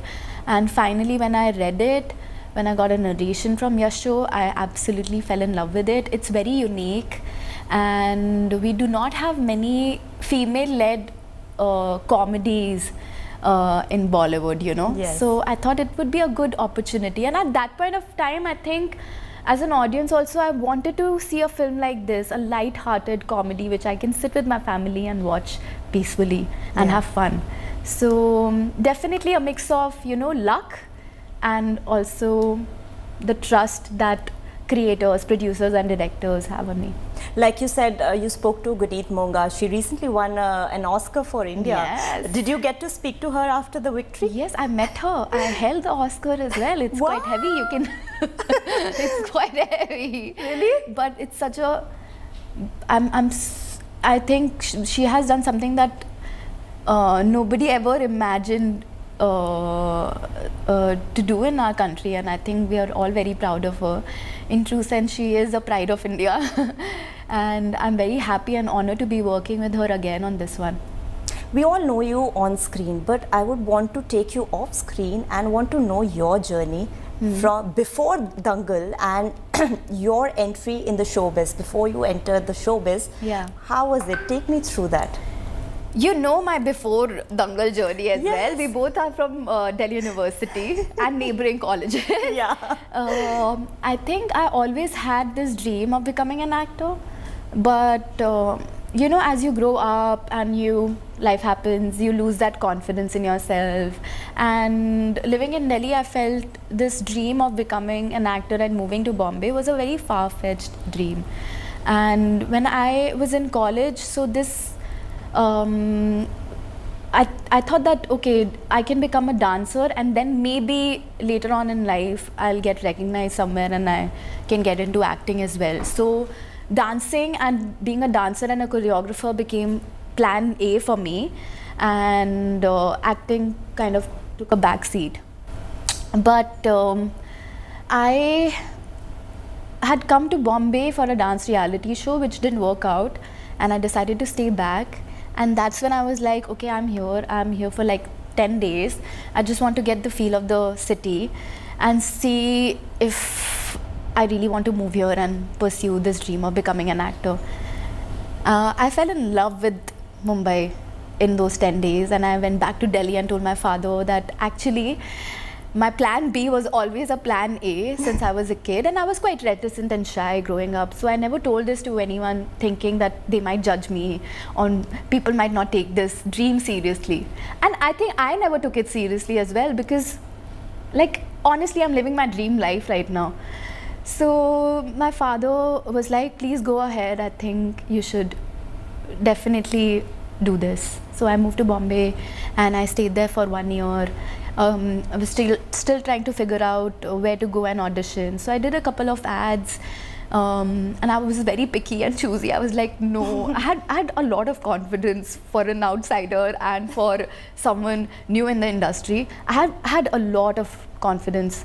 Now that I think of in hindsight, I was like, oh my God, I could have gone to many auditions, but no, I chose not to, thinking, no, I will do the biggest film in Bollywood. I'll have the wonderful character that I'll get to play. I had all of this in my mind, playing at all times.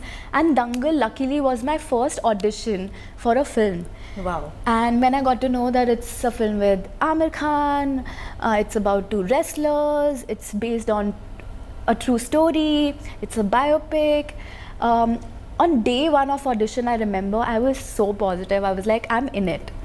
I have cracked it, I'm in this film. And for months I didn't get a call back from them, but I was still very positive. And I used to read articles about, oh, now this actress is doing Geeta's character, now this actress is doing Babita's character. But still in my mind, I don't know why, I had such a strong intuition that I have made this, like this is going to be my first film. But did you ever manifest, working with Amir Khan? And then you've also worked with Shah Rukh Khan, if I'm not wrong, in Jawan. I worked with Amir Khan. And Vicky Kaushal, you're working with for Sam Bahadur. Yes. I mean, Tell me one thing that you would want to steal from these people. I think they're all very professional, very thorough with their job. Just being on set around them is, you know, a masterclass in acting. So one thing, their professionalism, definitely. They're all very, you know, chilled out. They're not too serious about it too, you know. They're all, of course, serious about their job, but there's some lightness to it when they're approaching their characters and their work. Ashu, what is that one best thing and worst thing about being a celebrity that you have realized in last few years? I don't actually consider myself a celebrity. Why would you not? I'm very I treat it as a job, to be honest. It's a 9-to-5 job for me. So I have a life apart from being an actor too, and I think that is something that keeps me grounded. So I never let this overtake my life, you know, my job. So I'm an actor like I'm doing a job. Office jana hai. I treat it like that. So the best thing would be the love that you get from the audience. It's insane how much love we get as actors, and it just fills my heart with gratitude. You go anywhere and people are so excited to see you. They get you flowers, they send me such good messages. I think this is the best part about being a celebrity or an actor, the kind of love that you get from people. The worst part would be, for me, it's timing of our job. It's insane. Sometimes we shoot for 14, 15, 16 hours. It takes a toll on me at times, but I like being on set. But when I'm off it, then I realize that okay, I'm tired. So maybe, if possible, if we can work as an industry, if we can work on the timing and working hours a bit, I would love that. And what is that one thing that you miss the most about Delhi? Home. I miss ghar, I miss my parents. We keep traveling to Bombay, but I miss having them around, and definitely ghar ka khana. Who wouldn't? Okay, coming back to Kathal, I mean, we all know Rajpal Yadav and Vijay Raj are known for their perfect comic timing. Yes. But how are they off screen? Share me some anecdote. They're very much like how they are on screen. They're very chilled out, very funny. And I would like to share this story about I had readings with Rajpal Yadav ji on Zoom. So that was the first time I'm doing the reading with him, okay? And I'm extremely excited. One enthu cutlet. Also, I have to look like I'm not this fangirl sitting in front of him. So I was also like trying to cover all my excitement. But I had to show it. Of course, I don't live with my parents, so I had to show it to my family that I did reading, like a script reading with Rajpal Yadav. It was a big thing for me. As a kid, I've seen him. As an actor, I'm, you know, he's like an inspiration for me. So during the reading, I had kept my phone, another phone, in which I was recording our entire session. He doesn't know about it, but bit creepy. So that just so that I can show it to my parents, saying that, oh my God, I did reading with Rajpal Yadav. For me, as a new actor, it was a huge thing to be working with actors like Rajpal ji and Vijay Raj. Vijay Raj sir, I have worked with him on Pataka too. Yeah. So this was my maybe third film with with him. So yeah, it's always, you know, inspiring to be on sets with amazing actors like Vijay Raj and Rajpal sir. Let's have some quick questions for you. Okay. You have to answer them very quickly.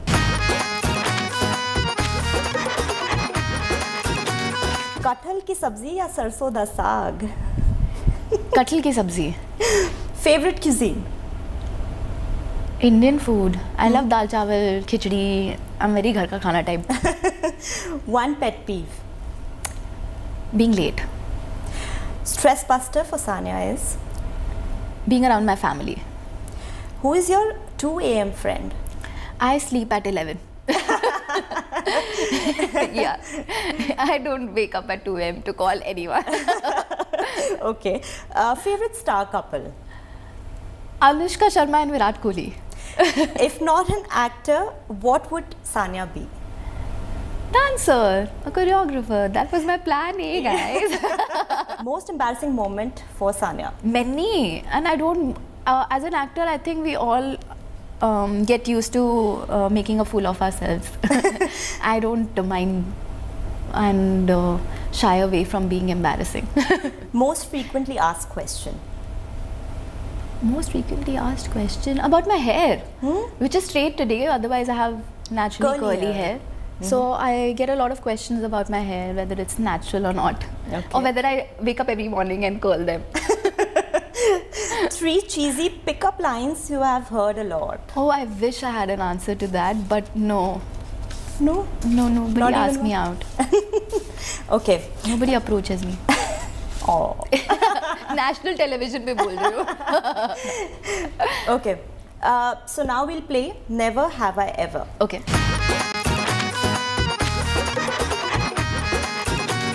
Never have I ever Googled myself. Of course I have. Never have I ever sent a flirty text to a wrong person. Never. Never have I ever got my head shaved. I did for Dangal. Never have I ever been scolded by my director. Of course I have been scolded by my director. And in a funny way. This was, and it's Vishalji, it's in a funny way, like not like seriously. Vishalji once did that as a joke. Never have I ever snooped through my significant other's phone without them knowing. Never. Never have I ever used a public transport to reach work. All the time. Listen, Mumbai and its traffic, it's crazy these days. Yeah. Metro. Never have I ever stalked my contemporaries on social media. Of course I have. Never have I ever been fooled or pranked by a co-star on the sets. Yes. A lot of times. Never have I ever skipped a workout session. Skipped whenever I'm feeling tired. Yeah, but otherwise I like to work out. Never have I ever slept while watching a film. A lot of times. Really? As I love sleeping. I love sleeping and I sleep quite early, so. Never have I ever regretted doing a film. Never. Never have I ever taken advantage of my celebrity status. Never. Never have I ever envied an actor bagging a film. Never ever. Never ever have I ever given someone my fake phone number. I have. Never have I ever drunk dialed an ex. No, never. Never? Okay. Never have I ever had a crush on a co-star. Co-presented by Star Health Insurance, the health insurance specialist. Powered by Jaguar, discover the magic of smart lights. Co-powered by Tech Pro by Blackberries. Show the way.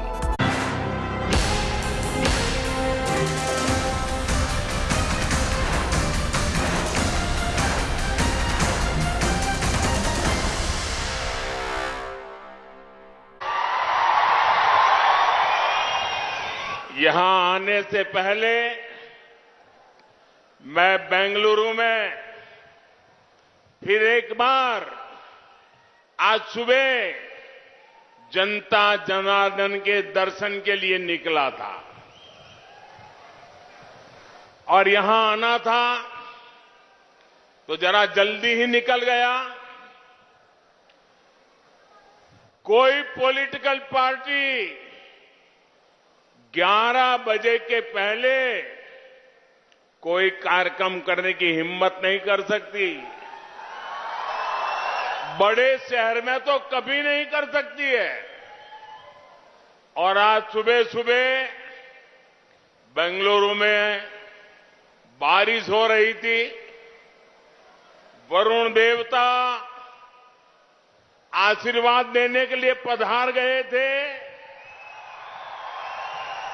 और मैं सुबह सुबह जनता जनार्दन के दर्शन के लिए निकला और ईश्वर रूपी जनता जनार्दन ने पुष्प वर्षा करके अपना आशीर्वाद बरसाया। साथियों, वैसे तो आज लंबा रोड शो होने वाला था, लेकिन बाद में पता चला कि आज नीट की एग्जाम है। मैंने पार्टी से कहा हमारी एग्जाम तो 10 तारीख को है, इन बच्चों की एग्जाम आज है और इसलिए हमें पहले बच्चों की एग्जाम का ख्याल करना चाहिए और इसलिए हमने सुबह सुबह रोड शो कर दिया और जल्दी जल्दी पूरा कर दिया। भाइयों बहनों, उसके बावजूद भी संडे के दिन आज बेंगलुरु ने जो ताकत दिखाई है, जो विश्वास दिखाया है, जो प्यार दिखाया है, वो मेरे हृदय को छूने वाला था। दोस्तों, मैं जीवन भर कर्नाटका का ऋणी रहूंगा। जिस तरह आप सभी,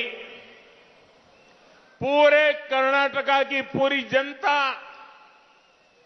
लगातार अपना आशीर्वाद दे रही है, अपना स्नेह दिखा रही है, लेकिन मैं आज शिवमोगा की इस धरती से, रायता बंधु येदियुरप्पा जी की धरती से पूरे कर्नाटका को विश्वास देना चाहता हूं, असली गारंटी देना चाहता हूं कि आपने मुझे जो प्यार दिया है, आपने मुझे जो आशीर्वाद दिया है, मैं कर्नाटका का विकास करके आपको ब्याज समेत लौटाऊंगा।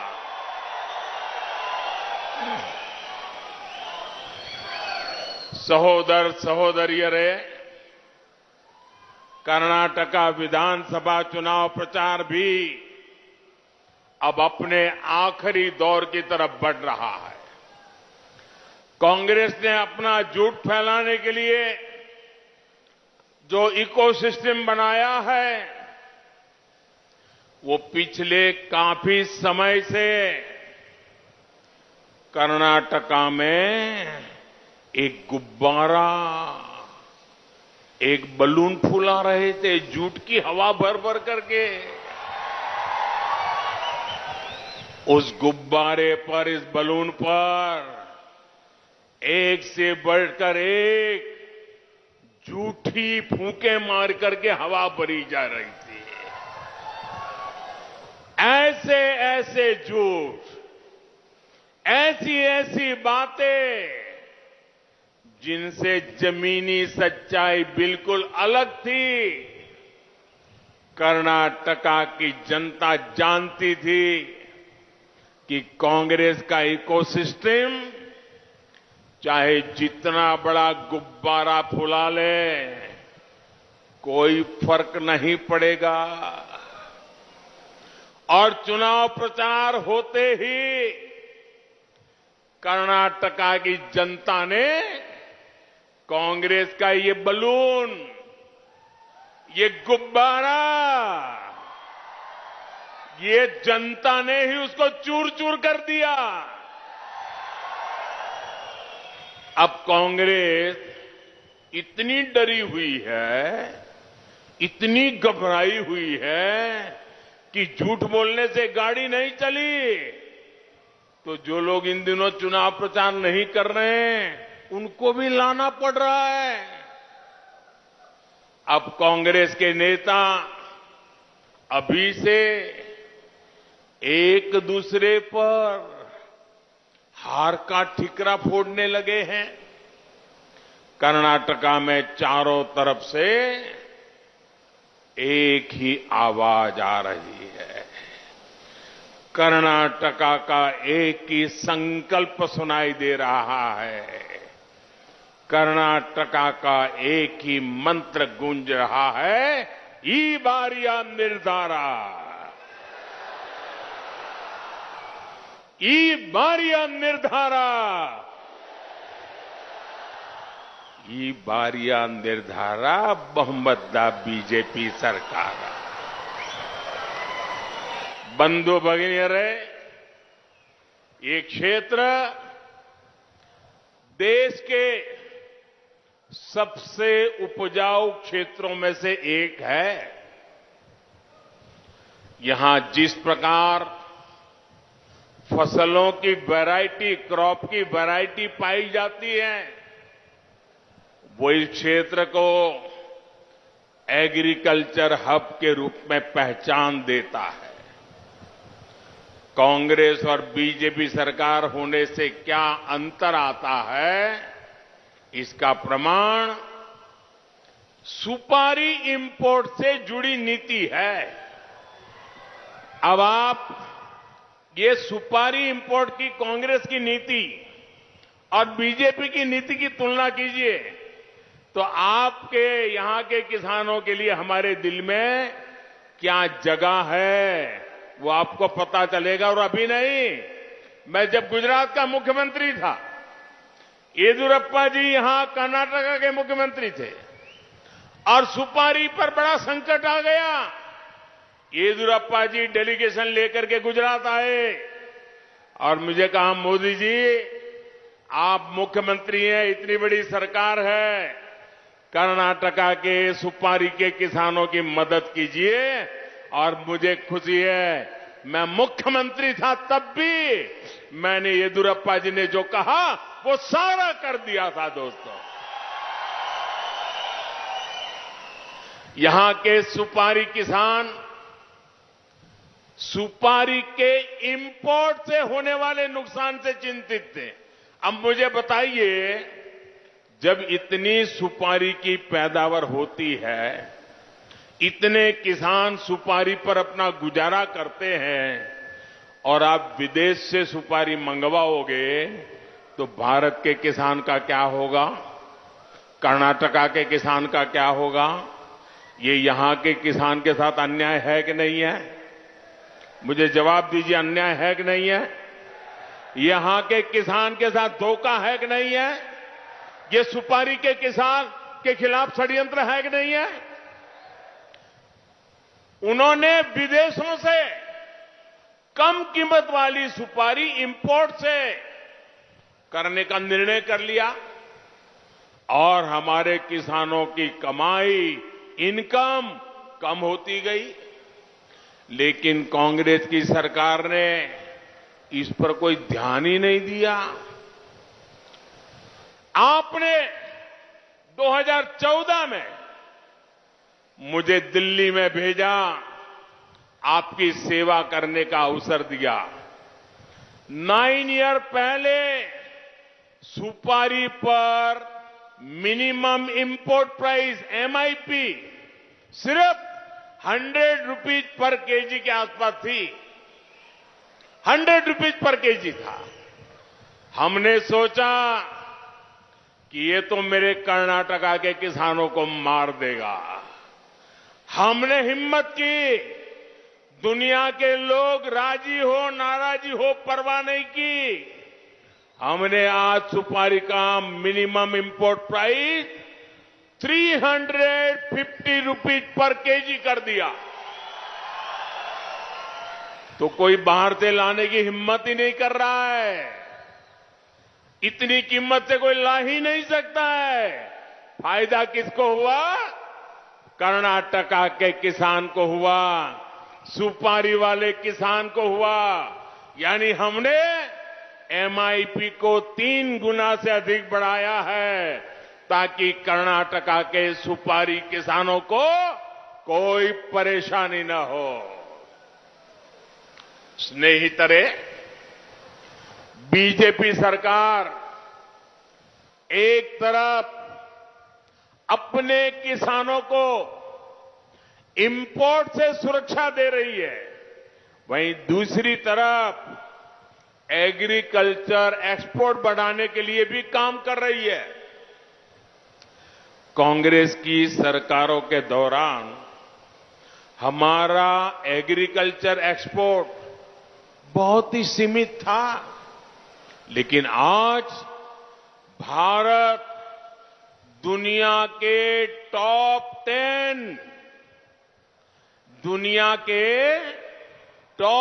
10 एग्रीकल्चर एक्सपोर्टर देशों में पहुंच गया है। कोरोना काल में भी भारत ने रिकॉर्ड एग्रीकल्चर एक्सपोर्ट किया है और जिसका सीधा सीधा लाभ ये मेरे रायता बंधुओं को हुआ है, मेरे किसान भाइयों को हुआ है। बीजेपी सरकार बीज से लेकर बाजार तक हर प्रकार की सुविधा किसानों को दे रही है। पिछले 9 वर्षों में 2000 से अधिक, 2000 से ज्यादा हमने बीज की वैरायटी, नई नई वैरायटी किसानों के लिए उपलब्ध कराई है। 9 साल में 2000 नई वैरायटी बीज की, ये भी अपने आप में एक रिकॉर्ड है।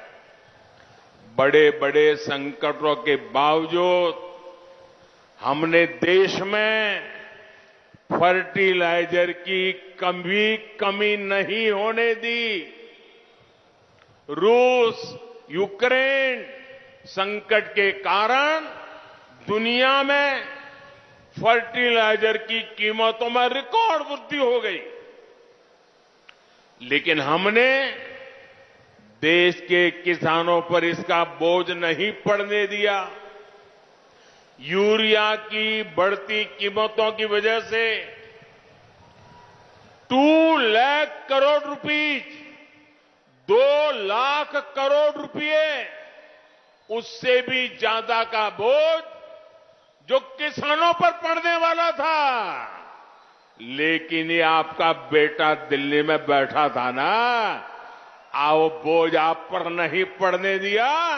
ये बोझ सरकार ने खुद उठा रही है। स्नेहितरे, कांग्रेस सरकारों के पास सूखे, ड्राउट, बाढ़, फ्लड और दूसरी आपदाओं से किसानों को सुरक्षा देने की कोई स्पष्ट नीति नहीं थी।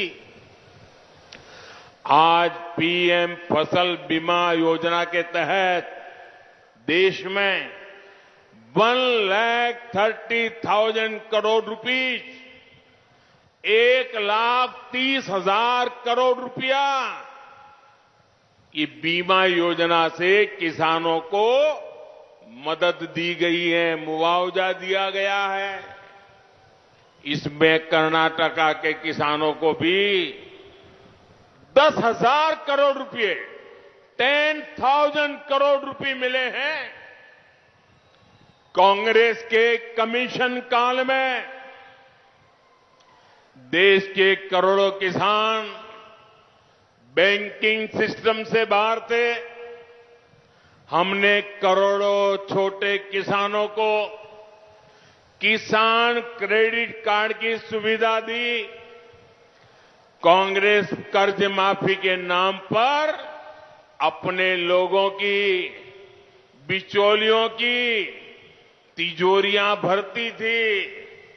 हमने पीएम किसान सम्मान निधि से 18,000 करोड़ रुपए सीधे कर्नाटका के किसानों के बैंक खातों में जमा किए हैं। स्नेहितरे, शिवमोगा के पास कर्नाटक की महान महिला संत अक्का महादेवी की जन्मभूमि है। उनकी महिमा और उनके तेज के बारे में सुनकर स्वयं जगतगुरु बसवेश्वरा उन्हें अक्का कहते थे। ये हमारा सौभाग्य है कि हमें ऐसी महान संत का आशीर्वाद मिला, जिनके शब्द आज भी लोगों को प्रेरित करते हैं। लेकिन एक ये भी सत्य है कि कांग्रेस के दशकों के शासन में बेटियों की शिक्षा, और महिला सशक्तिकरण को पीछे धकेल दिया गया। दशकों तक कांग्रेस सरकार ने स्कूलों में बेटियों के लिए अलग टॉयलेट नहीं बनवाया। टॉयलेट ना होने की वजह से बेटियां स्कूल छोड़ देती थी। इससे बेटियों की शिक्षा पर बुरा असर पड़ता था। बीजेपी ने बेटियों के साथ हो रहे इस अन्याय को दूर करने के लिए अभियान चलाया।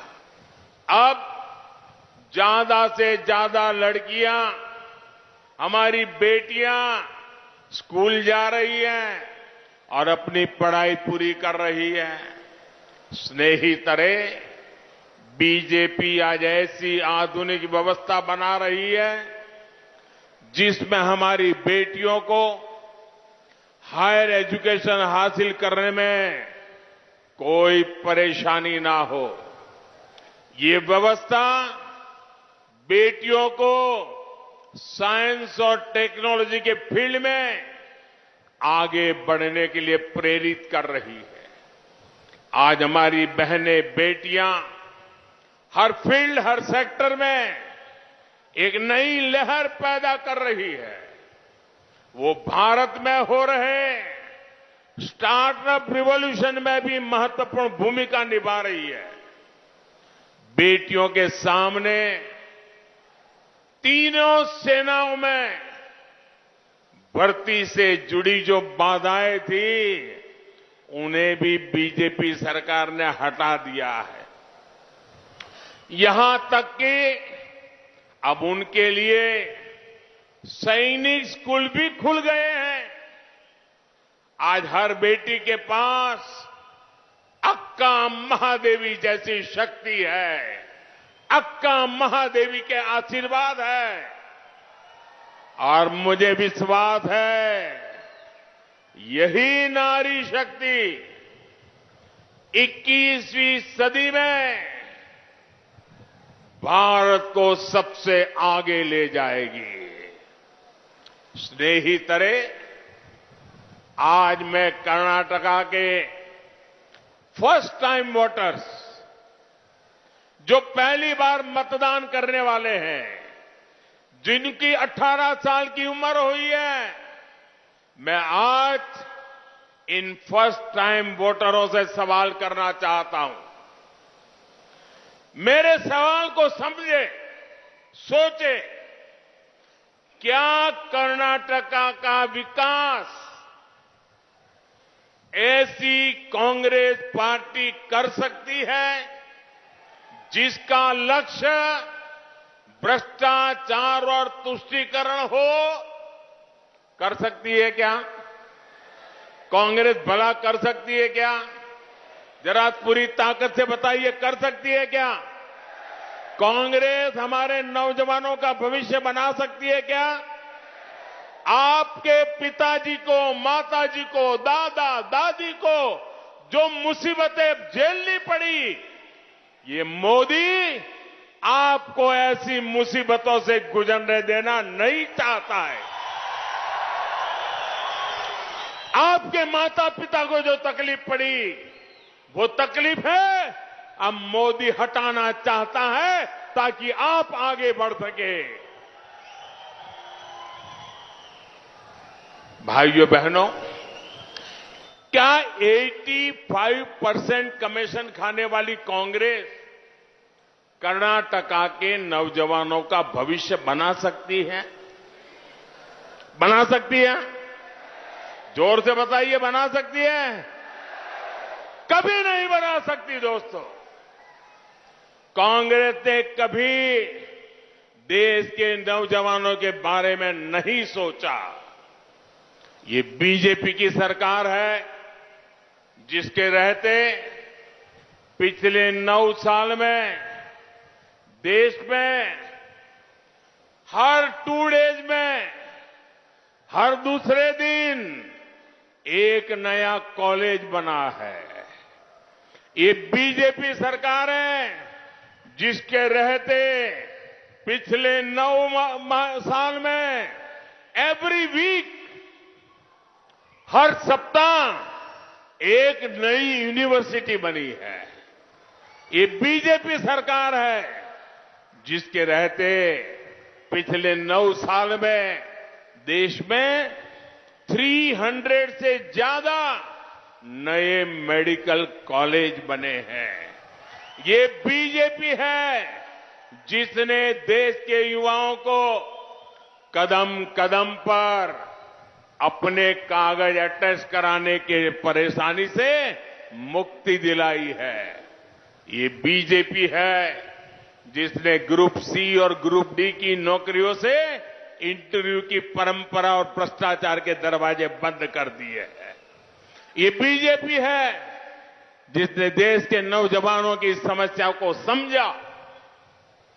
कांग्रेस कभी नहीं समझ पाई कि बैंक से मदद लेते हुए नौजवानों को कोई गारंटी देने में कितनी दिक्कत आती है। देश के नौजवानों की ये परेशानी हमने समाप्त कर दी। बीजेपी सरकार नौजवानों की गारंटी खुद मोदी ले रहा है, मुद्रा योजना के द्वारा ले रहा है। आज मुद्रा योजना के तहत देश के नौजवानों को बिना गारंटी 20 लाख करोड़ रुपए, 20 लाख करोड़ रुपए से ज्यादा मदद दी गई है। इस योजना ने देश के करोड़ों नौजवानों को अपना रोजगार शुरू करने में मदद की है। इसका लाभ कर्नाटका के शिवमोगा के भी हजारों युवाओं को मिला है। स्नेहितरे, कांग्रेस की पॉलिटिक्स भी पेपर पे होती है और विकास भी पेपर पर ही होता है। अब जो मैं बताने जा रहा हूं वो कर्नाटका के युवा साथियों को बहुत ध्यान से सुनना चाहिए।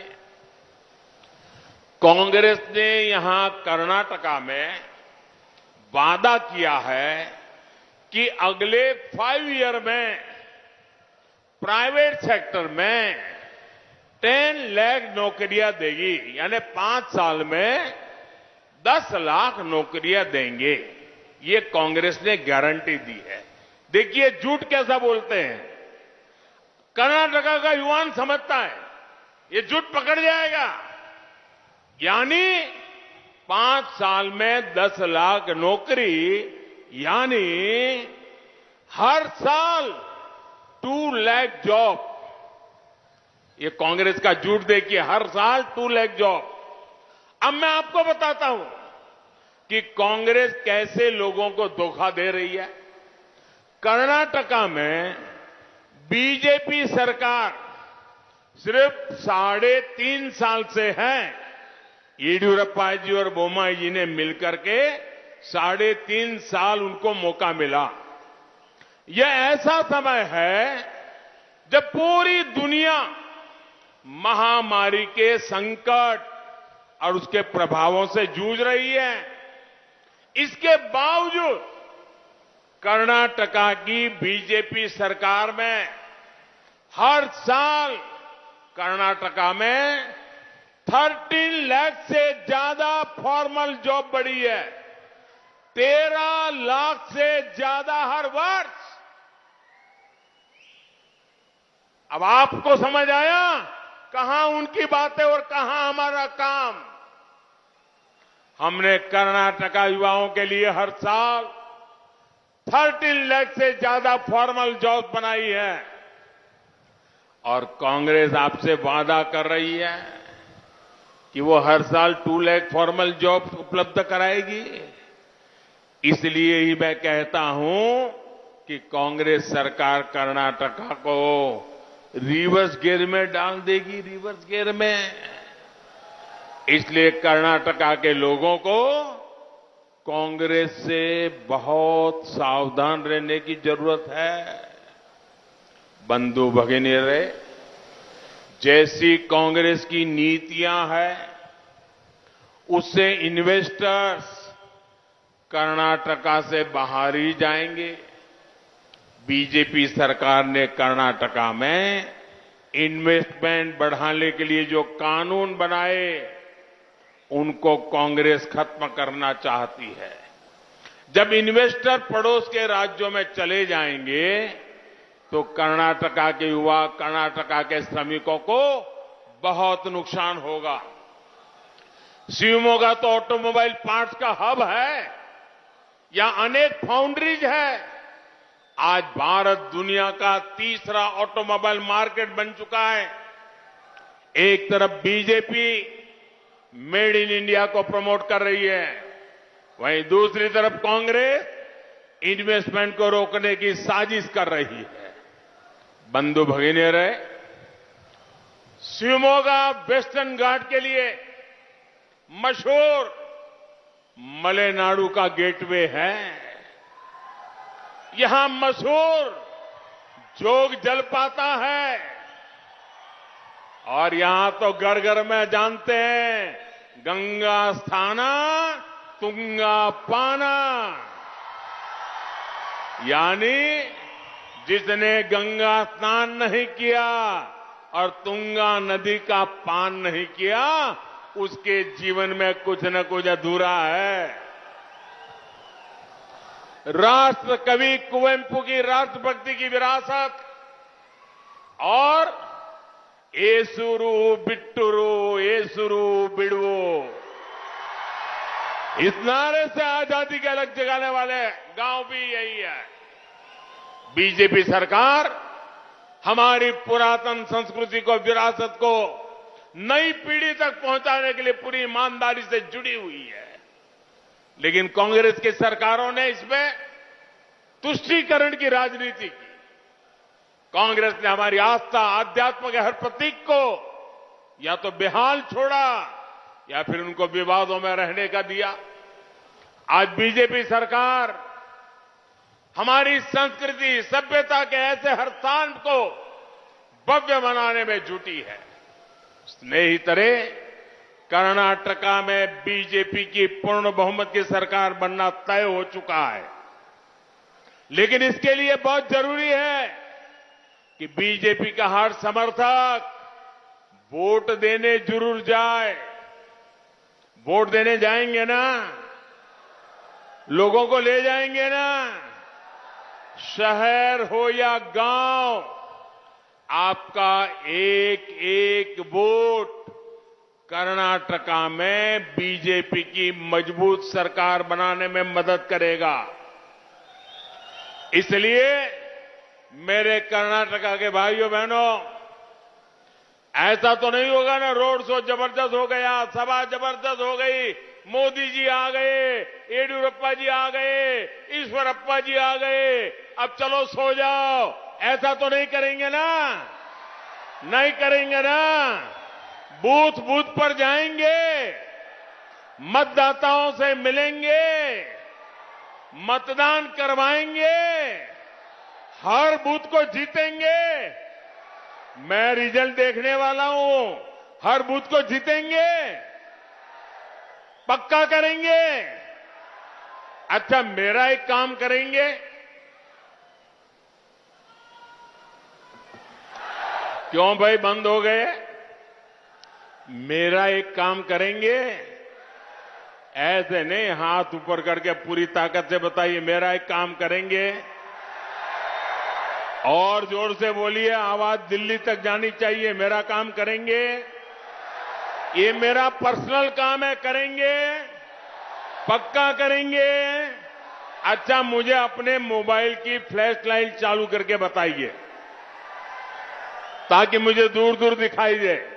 हर कोई अपने मोबाइल की फ्लैश लाइट चालू करिए, हर कोई अपने मोबाइल की फ्लैश लाइट चालू करिए, हर एक के मोबाइल की फ्लैश लाइट चालू हो। अच्छा, मैं काम बताऊं आपको, मेरा काम बताऊं, आप करेंगे? आपको घर घर जाना है, जाकर के कहना है कि मोदी जी शिवमोगा आए थे और आपको नमस्कार भेजा है। ये कह देंगे, मेरा नमस्कार पहुंचाएंगे, मेरा प्रणाम पहुंचाएंगे। जब हर घर मेरा नमस्कार पहुंचेगा, हर परिवार से मुझे आशीर्वाद मिलेगा। उस आशीर्वाद से मुझे नई ऊर्जा मिलेगी और उस ऊर्जा से मैं आपकी सेवा ज्यादा करूंगा। बोलो भारत माता की, भारत माता की, भारत माता की, बजरंग बली की, बजरंग बली की, बजरंग बली की, बजरंग बली की। बहुत बहुत धन्यवाद।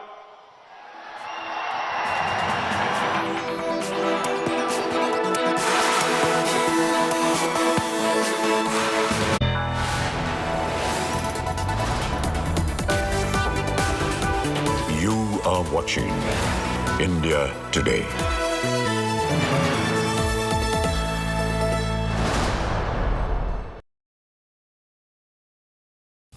Issues and factors influencing the Karnataka elections. Amul versus Nandini controversy. Hijab versus saffron debate. Corruption allegations.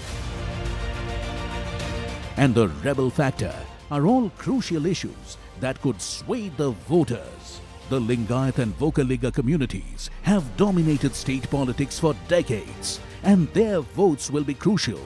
Stay tuned to indiatoday.in/interactive for our daily coverage of the Karnataka elections every Monday to Friday at 5 p.m. only on India Today TV. Don't miss out on the #1 election team. Reporting from Ground Zero. Grounded in journalism.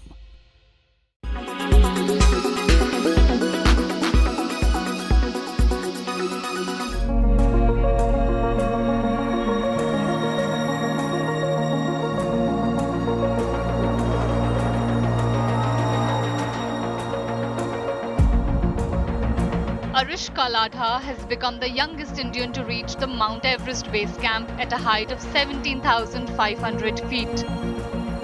The 6-year-old from Pune was accompanied by her mother, Dimple Ladha, on the 15-day expedition. It was really a very happy moment for me. The moment she completed, it was like a dream come true, setting a record, and especially for her, it was a lot difficult. The temperature variation is way too much because it was -17 over there. We have never experienced such freezing temperature. The terrain was tough. It was we used to trek about 6 to 8 hours, covering 8-10 kilometers of distance every day. The mother and daughter braved sub-zero temperatures to achieve the feat. During the trek, the mercury dropped to -17 degrees Celsius. Arishka, how did you enjoy? Good. And did you shiver over there? Yes. And did you wear woolen clothes? Yes. How many layers? 7. And your mother? 3. 3 layers. And what did you enjoy? What did you eat over there? Only dal bhat. And what about chocolates? Yes. Chocolate also? Yes. Arishka's parents, Kaustav and Dimple, say they will support her if she wants to scale Mount Everest when she grows up. Bureau Report, India Today.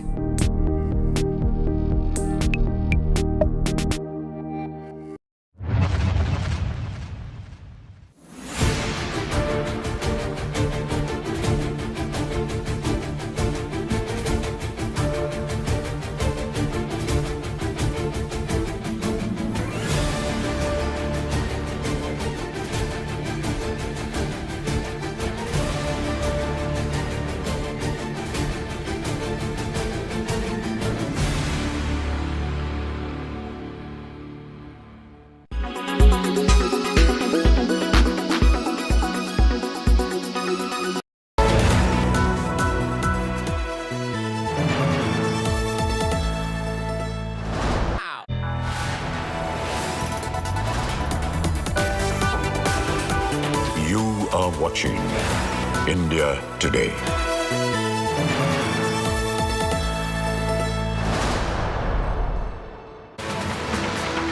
My colleague Shiva spoke to actors Vidyut Jamwal and veteran actor Anupam Kher on several issues and of course on cinema, but also importantly they had a conversation on the Pakistan terror surge as well. Listen in to this.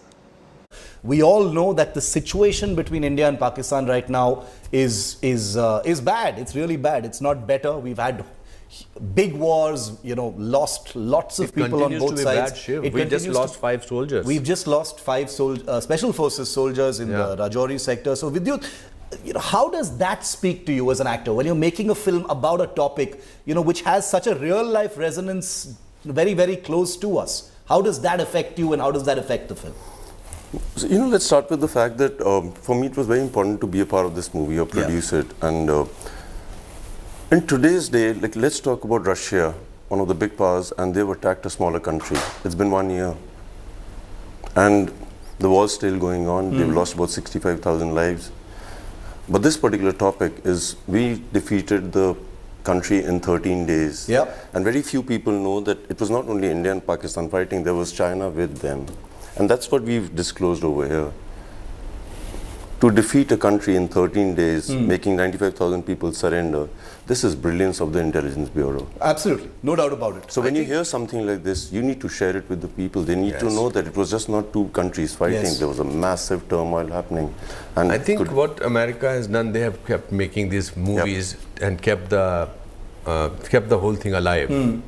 Whether it's Pearl Harbor or so many films, whether so many films I think they have made. Today's generation, with all my love for them, does not know what we have done. For them, a picture of 71 General Arora signing this Instrument of surrender. 91,000 Pakistani soldiers surrendered, and we were graceful about returning them back. What is the grace that our country has shown? It's not only about patriotism. It's about the large-heartedness of us. It's not. So they need to remember that we live, or they means us, me also need to remember that the fact that we are enjoying the freedom is also based on so many people losing their lives. Whether but Anupam sir, this generation is also living with the reality that the India-Pakistan issue has not been resolved. Kashmir continues to be a situation. I was very proud of my foreign minister yesterday.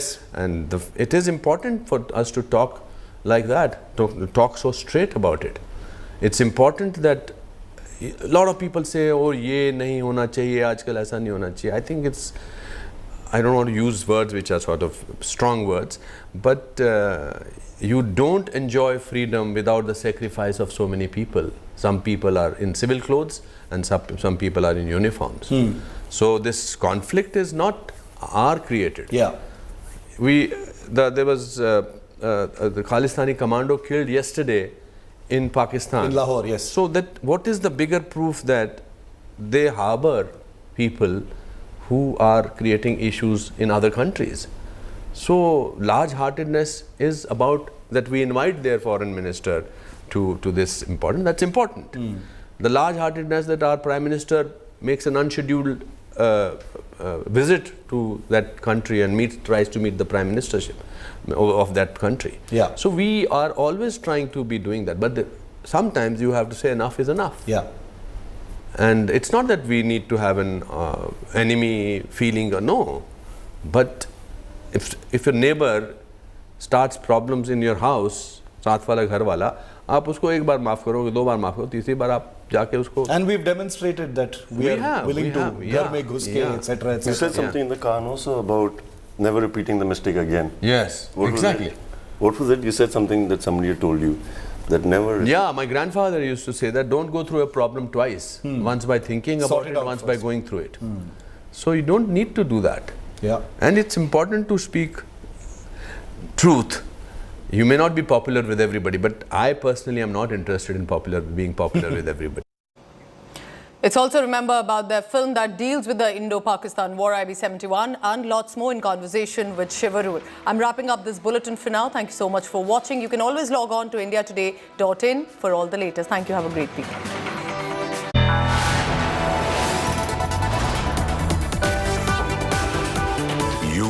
watching India Today.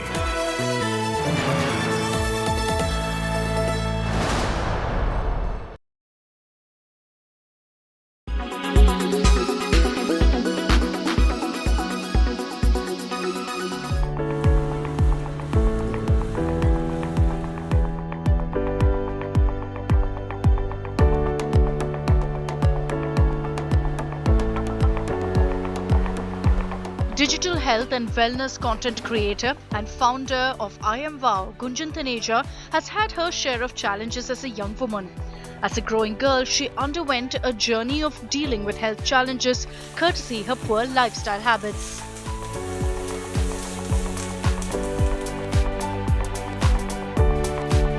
I used to be a very chubby, actually chubby is not the right word, but a very fat, overweight, unhealthy, unfit child, and my entire childhood was just like that, and I faced a lot of trouble just because of this, a lot of bullying and people teasing me.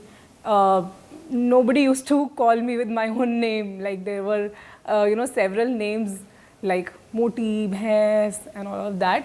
So I faced a lot, and as a child it's actually not easy, and it just takes away all your confidence and shatters you.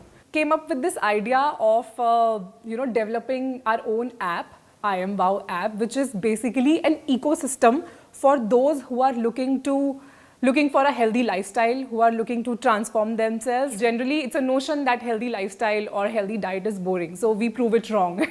Different kind of workouts. There's Bhangra workout. Again, we believe that fitness should not sound boring. Gunjan now advocates intermittent fasting. Intermittent fasting is nothing but giving your system a break, right? And it has always been there. You don't have to practice intermittent fasting starting with a long 16 hours of fast. You may, simply start with, say, 12:12 intermittent fasting pattern, in which you just have to, not eat for 12 hours window and then start eating for the next 12 hours window. That is the easiest way to do it. And then gradually you can shift up to 16:8 and then 5:5. So there are a lot of, patterns in which intermittent fasting can be done. Intermittent fasting offers benefits like fat loss and increased longevity. The ones who've tried it claim it's easier to maintain than traditional calorie-controlled diets. So how does it really work?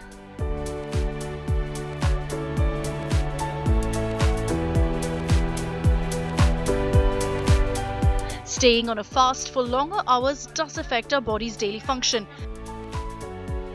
So is it even healthy to work out along with your fasting program?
Make your media plan smarter with India Today Live TV on your connected devices.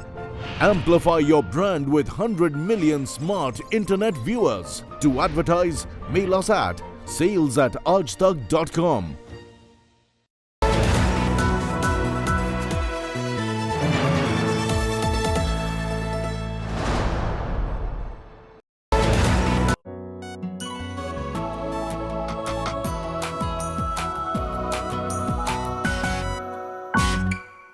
How do I lose weight? Is that not a question that you ask yourself almost every single day? Many of us worry about being overweight, having excessive fat. In a country like India, the problem is only going to increase manifold in years to come. The World Obesity Federation says that women in India are all set to get obese at the highest rate. Half of the world's population is going to be obese in the next 12 years or so. So after 12 years, every second person that you meet is going to be obese. So is it really surprising that many of us are looking for solutions, quick fix solutions, pills that's going to help us lose weight, fat diets that might just help us shed those extra kilos? This obviously is driving a huge industry, and we are having a conversation about what exactly is happening to all of us. Is good health becoming a casualty in all of this as we battle our weight issues? That's a conversation for today. This is L360. I'm Sneha Modani, and this is Battle of the Bulge. Ozempic, the viral diabetes drug that has been in news for days and weeks together.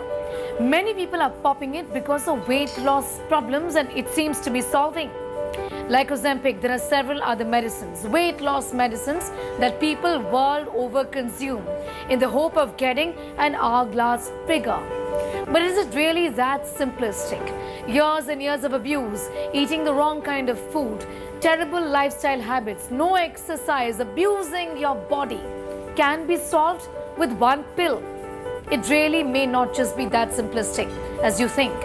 We are examining the effect of weight loss pills on your body and telling you whether they're healthy or not.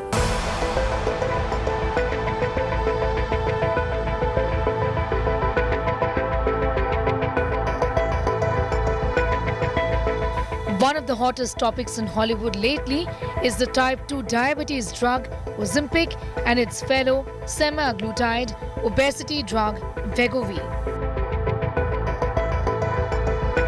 These meds work in the brain to impact satiety and has been trending in Hollywood circles for weight loss. Hate it or take it, everyone is talking about it. Top Chef host Padma Lakshmi advises caution, speaking about the pressure of looking a certain way.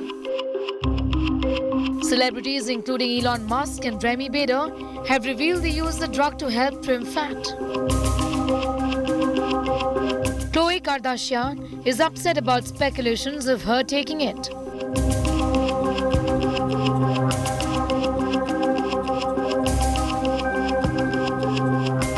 For all the hype this one pill has generated, oodles of precaution is needed, is what experts say. None of the doctors will call them weight loss pills. So they are either insulin resistant pills for insulin resistance or something that indirectly helps in weight loss. So weight loss pill per se is not there, but weight loss, you can use certain kinds of insulin reducing or insulin secretion, increasing the secretion of insulin from your pancreas. So it helps in curbing appetite and indirectly losing weight. So yeah, there are different types. So I wouldn't call something a weight loss pill unless it's very specific. There is also an added risk of these medicines being endorsed by celebrities. I think a lot of people misguide. There are misguiding, I think, more than the guiding. I think people don't tell the exact way they do it. And for a person who's watching them thinks, oh, this is the right way, but they have to guide properly. Now there are some people who would say, oh, I eat this, I do this and I lose weight, but they're actually doing something completely different. So one should not misguide, because people are looking up to these celebrities, right? So misguiding is more common. Sometimes they'll say, oh, I did this yoga and I lost weight. It's not that easy. There's a mix of many things. People are fasting. Some people are just having makhanas per day. Some people are just having only water fast. So there's a lot of things that goes into a celebrity losing weight than what they tell on the screen. So I think we should be honest. Medical experts advise a great deal of caution, saying that popping a pill won't solve the problem. Weight loss pills are being widely used across the globe. Many of these are prescription drugs which should only be consumed under a doctor's supervision. These work in various ways. Some of them work by reducing your appetite and making you feel full. Some of them work by increasing your body's fat burning. Some work by blocking the enzymes that break down the fat, which means you obtain fewer calories. And some work by blocking the absorption of fats. Experts say a more holistic approach is needed. Weight loss is much more than popping pills. Years of abusing your body, the wrong food, inertia will not be solved easily. There is no quick fix solution. You owe it to yourself to eat the right kind of food, exercise and stay healthy.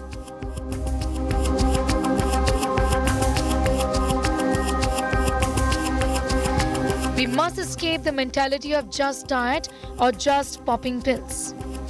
Experts say the process of losing weight and being healthy should not be painful. It should be a journey of finding ways to move your body, prepare foods, and support your emotional and mental health that are fun. Try new things, ask for help, and accept that life and weight loss are full of many twists and turns along the way.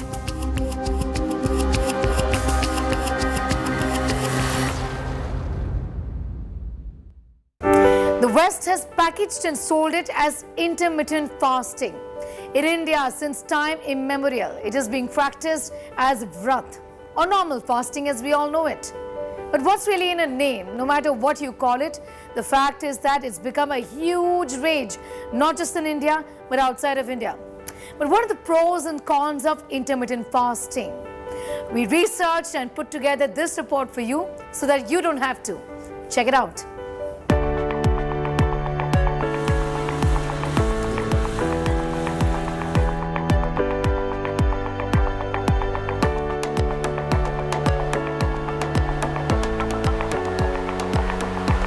Digital health and wellness content creator and founder of I Am Wow, Gunjan Taneja, has had her share of challenges as a young woman.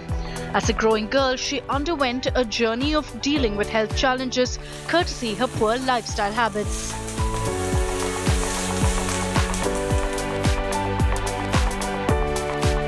I used to be a very chubby, actually chubby is not the right word, but a very fat, overweight, unhealthy, unfit child, and my entire childhood was just like that, and I faced a lot of trouble just because of this, a lot of bullying and people teasing me.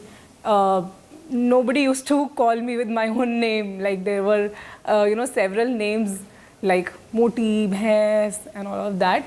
So I faced a lot, and as a child it's actually not easy, and it just takes away all your confidence and shatters you. Came up with this idea of developing our own app, I Am Wow app, which is basically an ecosystem for those who are looking for a healthy lifestyle, who are looking to transform themselves. Generally, it's a notion that healthy lifestyle or healthy diet is boring, so we prove it wrong.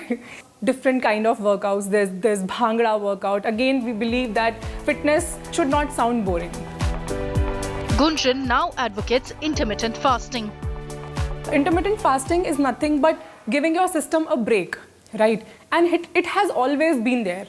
You don't have to practice intermittent fasting starting with a long 16 hours of fast. You may, simply start with, say, 12:12 intermittent fasting pattern, in which you just have to, not eat for 12 hours window and then start eating for the next 12 hours window. That is the easiest way to do it. And then gradually you can shift up to 16:8 and then 5:5. So there are a lot of, patterns in which intermittent fasting can be done.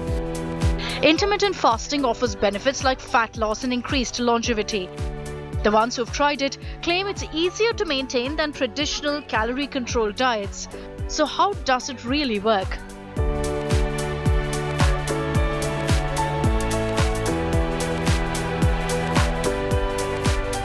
Staying on a fast for longer hours does affect our body's daily function. So is it even healthy to work out along with your fasting program? It's safe to do workout in the intermittent fasting. However, during the fasting period, you should avoid doing the workout because your body is not fueled up. So in your eating window, depending on how much you're eating, the kind of food, if you're eating protein-rich food, then maybe you can go for strength training, but be easy on your body. As healthy as it sounds, can everyone go for intermittent fasting? The term may be new, but however, our Ayurveda and our ancient practices have always been suggesting us to, give our system a break. So Agni, Agni, like the digestive fire, the best way to respect your Agni and your body is to give it a break. The West has repackaged this form of fast as intermittent fasting. But isn't this the good old vrat practiced in several cultures and religions? Eating healthy is simple, but it can be incredibly hard to maintain. Intermittent fasting can make things easier as you don't need to plan, cook or clean up after as many meals as before, simplifying your life at the same time. If you are in your, say, fasting window and if you're not able to keep up with it, it's okay to, maybe have a fruit if you're not able to keep up with it. Don't be harsh on yourself, though initially your body will take time to adapt, so maybe you can give a couple of days to just be there. Once you start your eating window, you should always start with a very light meal, like a fruit or a cup of soup maybe, or some boiled vegetables. The reason being, when we go on fast, our stomach shrinks down and it does not release gastric juices. So once we start eating again, and if we start with a heavy meal, it puts a lot of pressure on the stomach, and then we can face a lot of gastric issues. So which is why we must always start with a light meal, a light beverage or something, so that our body starts coping up with the eating window. With Lavanya Rotela and Simrajit Kaur Reno, Bureau Report, India Today.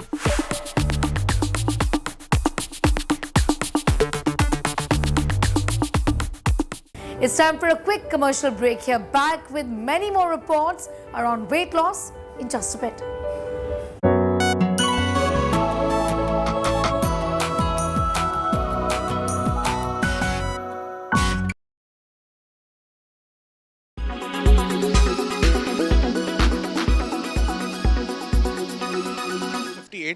Growth is what the company has seen. Tell us about how the financial year for 2024 is looking like now, and what are the growth plans for the coming year now? Okay, so we measure our results on calendar year basis. So last year the results that you saw were on calendar year. This year our plan is to grow by at least 40 to 45% even more. That's the ambition. Of course, I'm a sales guy. I would also always like to sell more and more. We will see how the year goes. If I look back at quarter one has been good for us. We have grown our sales by almost 15% compared to similar period last year. The industry has grown, by the way, by 11%. So definitely the signals are positive. I think the portfolio that we have showcased also shows our ambition in terms of how we want to grow. So I'd like to ask you on the electric vehicle penetration. India, year growth is about 100% we have seen. So what are Volkswagen's plans for electric vehicles? I think it's pretty clear if you look at it from an objective point of view that the way forward for the brand has definitely to be electrification. In fact, almost 3 weeks ago, our global CEO, Mr. Thomas Schaefer, also had an interaction with the media, with the Indian media, and he very clearly said that the path for the brand globally is electrification, and if it means global, India has to be a big part of it. And any timelines could you give us on the vehicles? It's difficult for me to comment formally on what the timelines are, but I think the important thing is to take the steps as they come. Of course, it has to start from top down. Bringing in some of our already existing products worldwide, bringing them through the parts and components route in the premium range, and then moving towards mass electrification.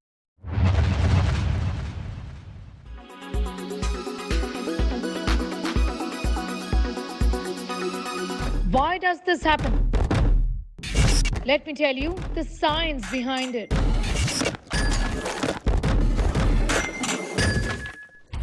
For more informative videos like this, keep watching India Today.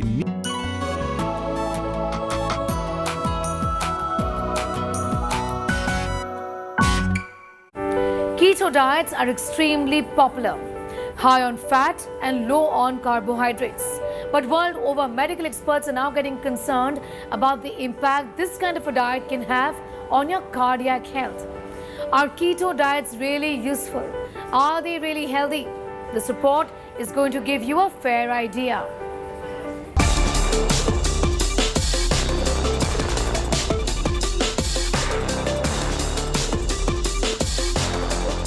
In a world now obsessed with losing weight and battling obesity, a zillion options have cropped up on how to get rid of the excess flab.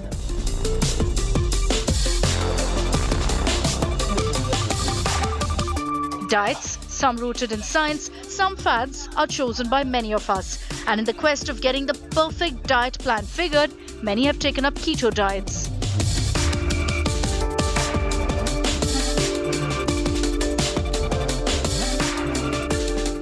Low carb, moderate protein, high fat is the main component of the ketogenic diet, also referred to as the keto diet.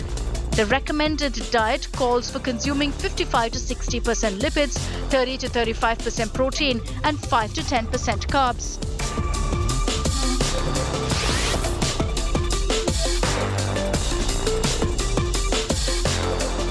Your body eventually runs out of quick-acting fuel or blood sugar when you consume less than 50 grams of carbohydrates each day.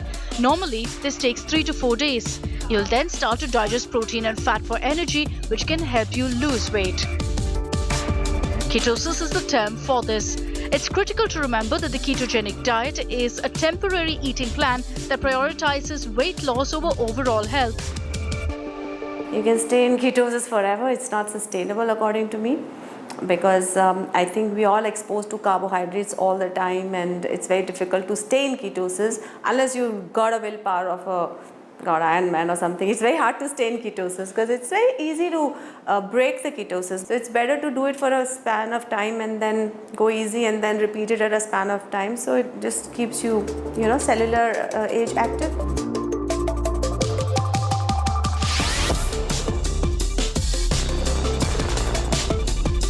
The most common reason people follow a ketogenic diet is to lose weight, but it can also be used to treat other medical issues such as epilepsy.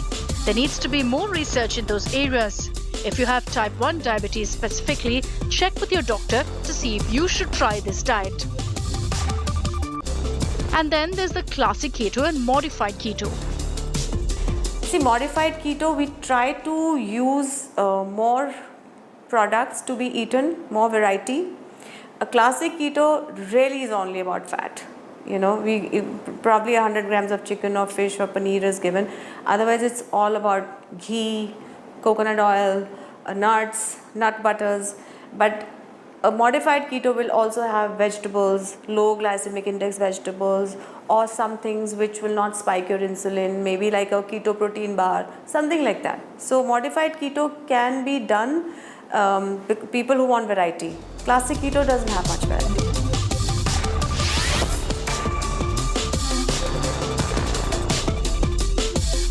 The more frequent ones are typically not dangerous. You may be experiencing indigestion, slightly low blood sugar, or constipation.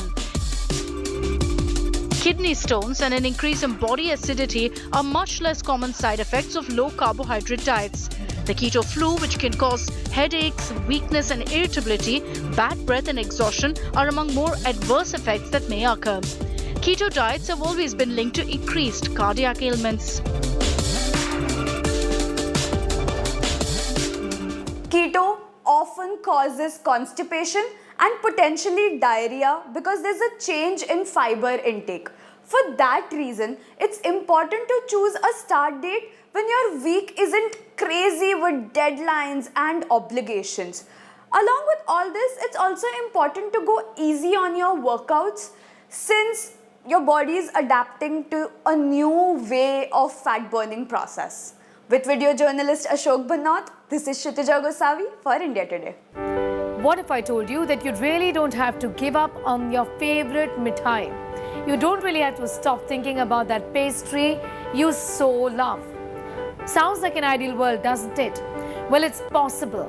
You can have disciplined food eating habits and still not compromise on what you love. Here are the common cheat food hacks.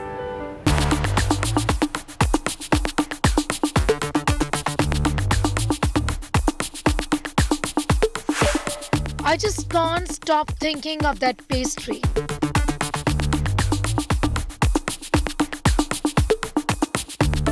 It's Sunday. Why can't I really gorge on my favorite biryani? That food was looking at me in such a way that it wanted to be eaten. Do you actually have these conversations?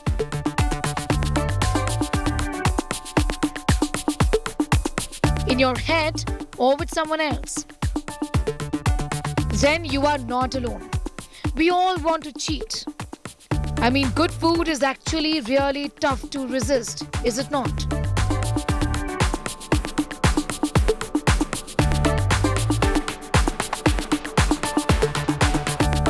So without disrupting your schedule around your restrictive diet to lose excess fat, you can still enjoy many of the things you love to eat, and we are here to tell you about these cheat meal hacks.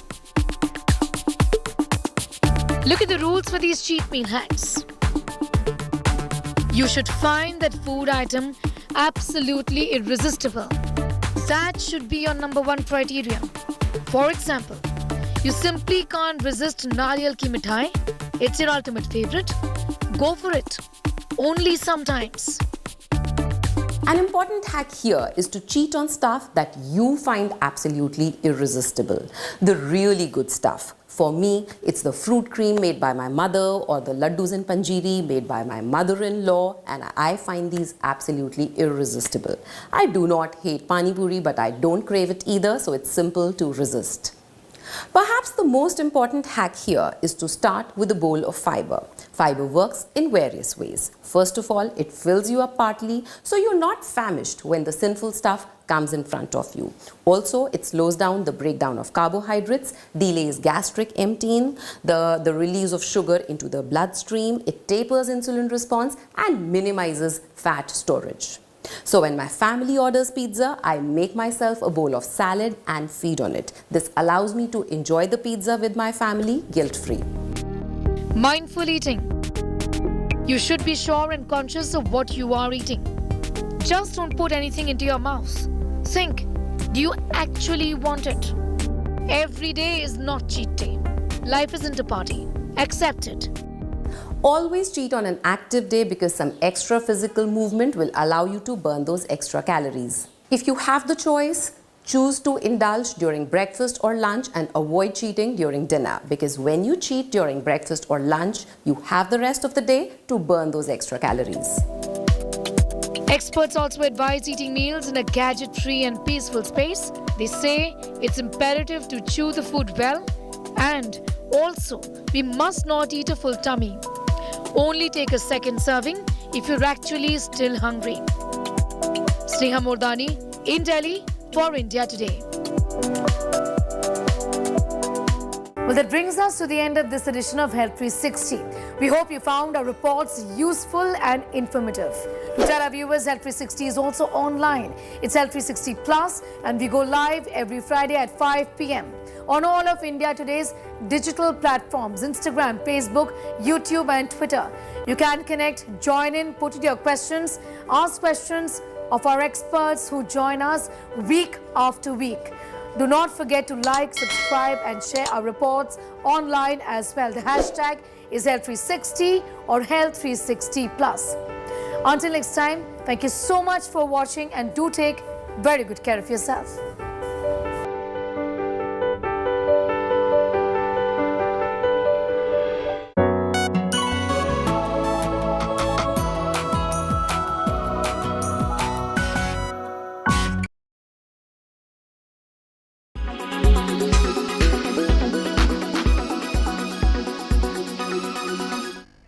Saw the skills of ChatGPT extend to creative skills as well. They can write movies, they can direct plays. There are in fact books being written out there by ChatGPT. How do you think this skills bridge will Coursera be able to fill? So we are approaching it in a few different ways, right? We are saying, look, firstly, it's helpful to think about a generative AI platform as a thought partner. As a business leader, I might be thinking about any element of my work, and I can use ChatGPT as a thought partner. Chances are it may not replace what I do as a worker or as a business leader, but it can be a very powerful thought partner to help refine my thoughts. Now, what we are thinking about is that, look, a learner might want to learn about using ChatGPT, so how do we create content related to ChatGPT? That's one part of it. Second would be, how do we integrate ChatGPT into the learning itself so that that learning can be more personalized, it can be interactive, keeping in mind that there are risks associated as well. How do you bring information which is reliable information into the learning? Because the Coursera belief is that while education is extremely important, the content for education should come from experts. And today, the content on our platform comes from, top 200 universities and about 100 companies. And so how do we integrate technologies like ChatGPT is something that we are actively looking at.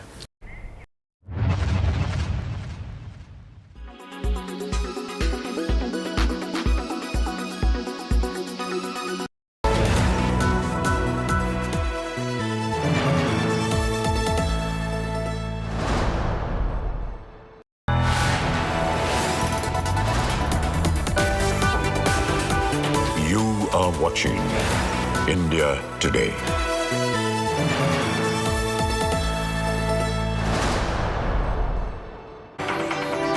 Good afternoon and welcome. Thank you for tuning in to India Today. I'm Pooja Shali. Let's begin first with the headlines.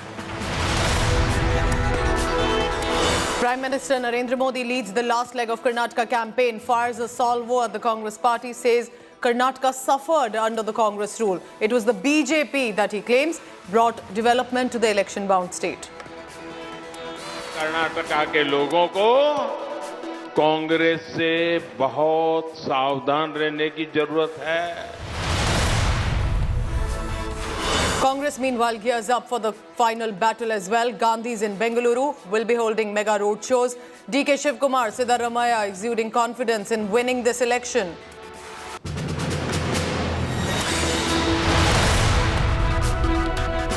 Income tax heat on Congress Karnataka leaders. Priyanka Gandhi's aide has been raided in Kalaburgi. Congress says BJP has let loose the IT agency because of vengeance.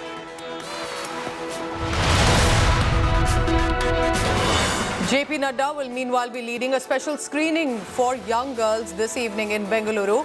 The BJP says the movie has a key message for girls. This is with regard to the recently released controversial film, The Kerala Story.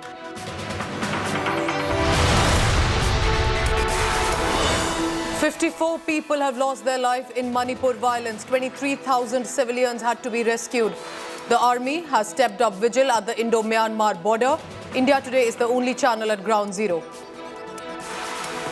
The evidence of that violence has started to emerge, that you can see now.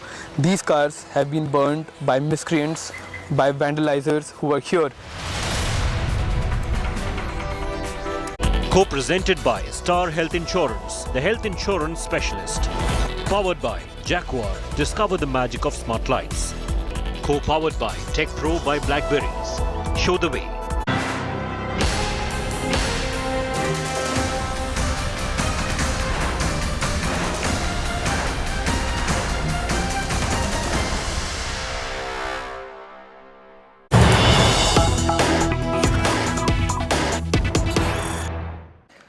There has been a clash between the Bharatiya Janata Party and the JDS worker in Bengaluru's Yelahanka. This, remember, with just one day to go for election campaigning left and about 3 days for the elections in the southern state. There has been a clash between the Bharatiya Janata Party and the JDS, and this happened in the Bengaluru city. The JDS is saying that the Bharatiya Janata Party thrashed workers during the brawl. 4 JDS workers have been admitted to a hospital. 1 has received injuries. Clash erupts during a bike rally in Yelahanka. This, remember, are the claims of JDS, that they are saying that it was the BJP that thrashed their workers. But there are some JDS workers with serious injuries who have been rushed to a hospital undergoing treatment.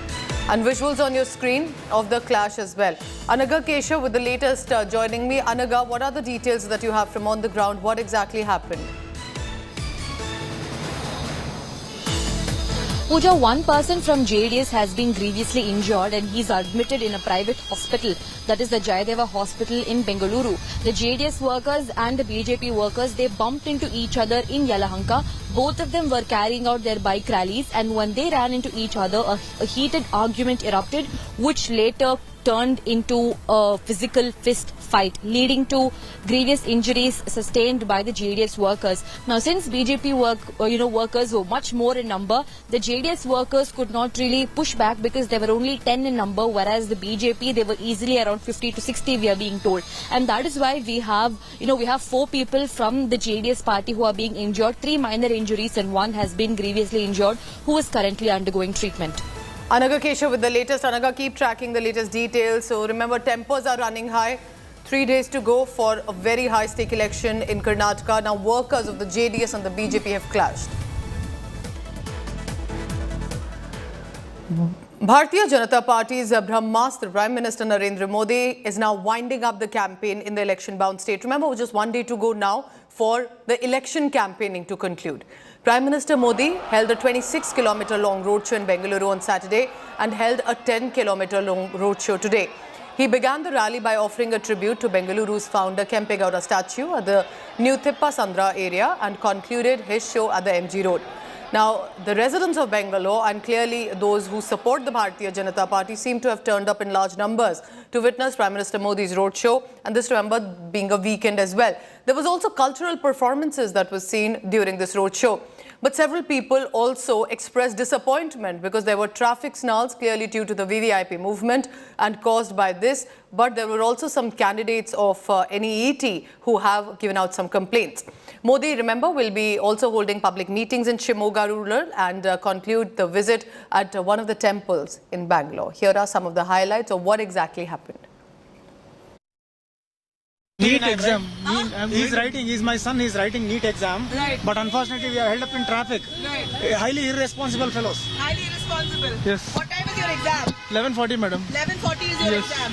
There was a PIL in the court to stop it. Yes. But they have unfortunately not stopped. Why would So what would you like to tell Prime Minister Modi? Madam, we cannot tell. Ban on this kind of roadshows. Ban on this kind of roadshows and allow this to happen very smoothly. It is our future. So he cannot do like this. So request him to kindly stop it. Right, but today it was very well aware that this rally is going to take place. Did you want to start early in the day? Yes, we have started early. From Chandra Layout, we have come here till now. I mean, it took nearly 1 hour to reach here. Another 1 hour to go to our venue. Is that the similar fate of many of the other students? Yes. 100%. Do you know of anything that you... No, I'm not sure about others, but we are finding it difficult. No, I am happy that he is coming, but I am not happy that traffic has been stopped for his arrival. Okay, you're happy that he's coming, but... Yeah. Are you a Modi fan? No. No, why? I am I look at him as a politician. See, what I would see Modi, I mean, more than people being within the country, I mean, once you step out is when you will see what India is. And Modi is given a complete facelift. And there's a lot of changes happening, and it's absolutely, I mean, it's on the way of progress. But as someone said, traffic, obviously, I mean, when you have to have a clean protocol which needs to follow, a little bit of hiccups is absolutely okay, and we are happy with it. साथियों, वैसे तो आज लंबा road show होने वाला था, लेकिन बाद में पता चला कि आज नीट की एग्जाम है। मैंने पार्टी से कहा, हमारी एग्जाम तो 10 तारीख को है, इन बच्चों की एग्जाम आज है, और इसलिए हमें पहले बच्चों की एग्जाम का ख्याल करना चाहिए, और इसलिए हमने सुबह सुबह रोड शो कर दिया और जल्दी जल्दी पूरा कर दिया। कांग्रेस ने यहां कर्नाटका में वादा किया है कि अगले 5 ईयर में प्राइवेट सेक्टर में 10 लाख नौकरियां देगी, यानी 5 साल में 10 लाख नौकरियां देंगे। ये कांग्रेस ने गारंटी दी है। देखिए झूठ कैसा बोलते हैं। कर्नाटका का युवान समझता है ये झूठ पकड़ जाएगा, यानी 5 साल में 10 लाख नौकरी, यानी हर साल 2 लाख जॉब, ये कांग्रेस का झूठ देखिए, हर साल 2 लाख जॉब। इसलिए ही मैं कहता हूं कि कांग्रेस सरकार कर्नाटका को रिवर्स गियर में डाल देगी, रिवर्स गियर में। इसलिए कर्नाटका के लोगों को कांग्रेस से बहुत सावधान रहने की जरूरत है। Remember, 3 days left to go for the elections, 1 day for the election campaigning, and that's why the Bharatiya Janata Party, that has been in the government and wants to return for Karnataka, is holding a high voltage campaign and have ensured all their election machinery is out. BJP bigwigs were holding mega roadshows today, public meetings in Karnataka as well. PM Modi, as you just heard, held a mega roadshow in Bengaluru. Home Minister Amit Shah holding currently a mega roadshow in Belagavi. There are also roadshows planned in Chikbalapura, Bengaluru Rural, and Anikal are the part of the Bengaluru city. Remember, BJP National President JP Nadda is also expected to hold roadshows, public meetings in Vijayanagara and Bellary districts. Assam Chief Minister Himanta Biswa Sarma is also there in Karnataka. He's in Bengaluru and he decided to take a jibe at the Congress party. He mocked the Congress party's Rahul Gandhi's guarantees specifically, saying it cannot be trusted. Listen in to one by one all the statements that have come. Union Home Minister Amit Shah is having a massive roadshow in Belgaum, and behind me you can see Union Home Minister on this particular vehicle. With him is Goa Chief Minister Pramod Sawant, and this is a 4-kilometer long roadshow which is passing through the city of Belgaum. Very important because there are total 18 seats and it's a very tough fight between BJP and the Congress. There are 25,000 bikes which are present in this particular entire roadshow which is passing through the Belgaum, and as only 2 days are left for the election campaigning for the Karnataka elections. So this is a very important roadshow which Amit Shah is doing in Belgaum. Later on there are several other programs lined up for Amit Shah today, and he'll be finally reaching Bangalore in the evening. With camera person Kiran Sakwal, this is Saurabh Bhaktania in Belgaum for India Today. आपको मैंने कल भी road show में देखा, जब भी देखती हूँ सबसे ज्यादा आप 4% मुस्लिम आरक्षण हम खत्म कर रहे हैं, इस पर जोर देते हैं। क्यों? इसलिए क्योंकि ये मुस्लिम आरक्षण गैर संवैधानिक था। संविधान की कोई भी धारा धर्म के आधार पर आरक्षण को सहमत नहीं है, और वो जो 4% दिया था वो जिनका अधिकार था उनका छीन कर दिया था। तो हमने सामाजिक न्याय को बरोबर करने का काम किया है और तुष्टीकरण की राजनीति का छेद उड़ाने का काम किया है। इसलिए हम इसको बता रहे हैं कि कांग्रेस किस प्रकार से यहाँ तुष्टीकरण की राजनीति करती है। तुष्टीकरण की राजनीति 4% मुस्लिम आरक्षण हटाना नहीं है, 4% मुस्लिम आरक्षण देना तुष्टीकरण की राजनीति है, क्योंकि संविधान इसकी परमिशन नहीं देता। यूसीसी यूनिफॉर्म सिविल कोड, क्या ये भी हिंदुत्व का एक पिच है? तो आप कहती है कि जवाहरलाल नेहरू, सरदार पटेल, राजा जी और कृपलानी जी ये सब हिंदुत्व के पुरोधा थे। यूसीसी संविधान के गाइडिंग प्रिंसिपल में रखा है और संविधान सभा ने रखा है। उस वक्त भारतीय जनता पार्टी का जन्म भी नहीं हुआ था। आपका तो ये कहना है कि जवाहरलाल जी कम्युनल थे, वो छोड़कर गए हैं। कांग्रेस ने जवाहरलाल जी की बात नहीं मानी है, हम मान रहे हैं। Bajrang Bali is equal to Bajrang Dal कैसे हो सकता है सर? ये जनता को ही पूछिए, आप ये क्यों नहीं। हमने तो बजरंग दल पर बैन लगाने का फैसला नहीं किया। इसमें भी जो बजरंग दल पर बैन लगाने का फैसला है, ये कांग्रेस की तुष्टीकरण की नीति का एक प्रकार। अब उल्टा पड़ा तो हम पर आरोप लगे, अगर वो न करते तो क्या होता? कुछ नहीं होता। Mr. Rahul Gandhi is coming and giving the guarantee. My first question is that who will give guarantee for Rahul Gandhi himself?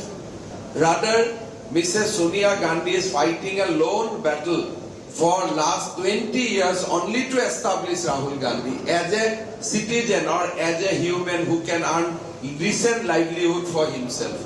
Now, how can that person come and give guarantee to the people of Karnataka? Meanwhile, income tax heat is on the Congress candidate from Chittapur and sitting MLA Priyanka Gandhi's aide. Income tax officials raided the homes of an aide of Priyanka Gandhi. His name is Arvind Chauhan. This happened in Gulbarga, and Congress worker Channa Baswa in Haveri district. Priyanka Gandhi slammed the Bharatiya Janata Party, saying that and claiming it has let loose the IT agency on Chauhan deliberately because of vengeance after he joined the Congress party because he was denied a ticket from the BJP from Chittapur. Now, Priyanka Gandhi has also reacted and has claimed that Chauhan was a gentleman with no past criminal record of tax evasion and now a raid on him. You see their procedures, their standard operating procedures for any election. First they try to bring in communal narratives, then they try to bring in communal disturbances, then if nothing is working and they're losing the election, then they start using the central forces to attack the central agencies to attack our leaders, and that's what has happened in Kalburgi also. IT raids have happened on our district minority president, on our other leaders, and few BJP leaders who have come from, who have joined Congress recently, Mr. Arvind Chauhan and other people. So it's their standard operating procedure that the BJP follows of for intimidating the opposition. We are not going to get cowed down by this, and we'll continue to fight the BJP. All right, time for a quick commercial break. When I return from Karnataka, I take you to Jammu and Kashmir. There's been a search operation that's currently underway. This is days after 5 Jawans were killed in Rajouri. India Today is tracking the latest on that. I'll get you the details after a short break.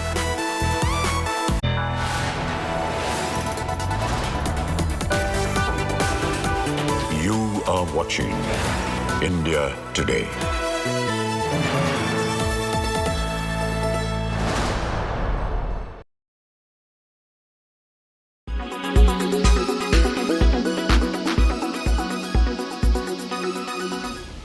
Rajnikant films are not just a treat for cine lovers, but are also known to mint fortunes at the ticket counters.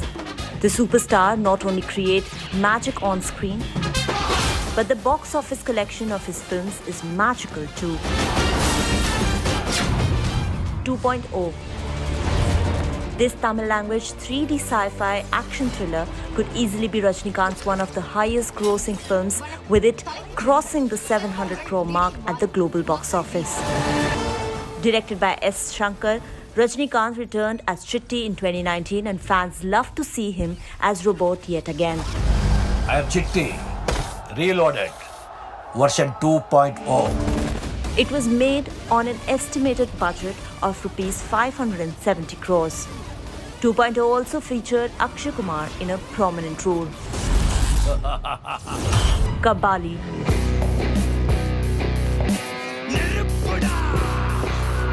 Kabali is the second film on the list. Rolled out in theatres in 2016, this action drama featured the story of a gangster popularly known as Kabali, who after being released from prison for falsely accused, seeks revenge on the ones who had wronged him. Directed by Paranjeet, this film was mounted on a budget of over 100 crore rupees and went on to earn rupees 275 crores globally. Kabali was not well received by critics, but what worked in its favor was the Rajnikant factor.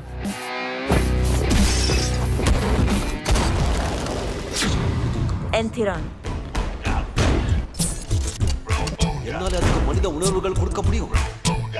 Enthiran is one of Rajnikant's all-time blockbuster for all the right reasons.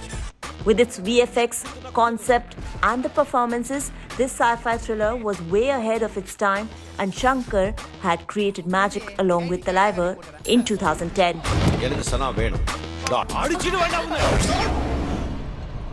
Aishwarya Rai Bachchan played the female lead in the film. Made on a budget of over 100 crore rupees, the film grossed approximately 290 crores worldwide. Petta. 20 பேர் அனுப்பி வச்சேன் எல்லாரையும் அடிச்சு துவைச்சிட்டான் யாரா அவ பேர் காளி Rajnikant's yet another highest grosser is Petta, which hit cinemas in 2019. ஒருத்தனே யாரோ hostel வாடனா மரண காட்டு காட்டானே. The film was directed by Karthik Subbaraj and was another action drama in Rajnikant's kitty. Petta followed the story of a hostel warden named Kali.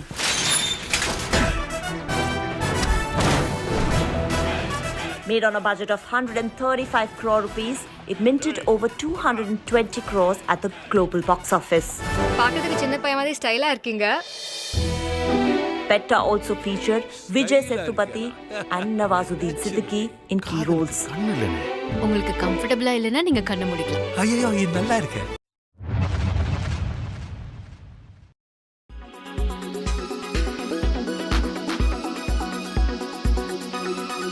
Why does this happen? Let me tell you the science behind it.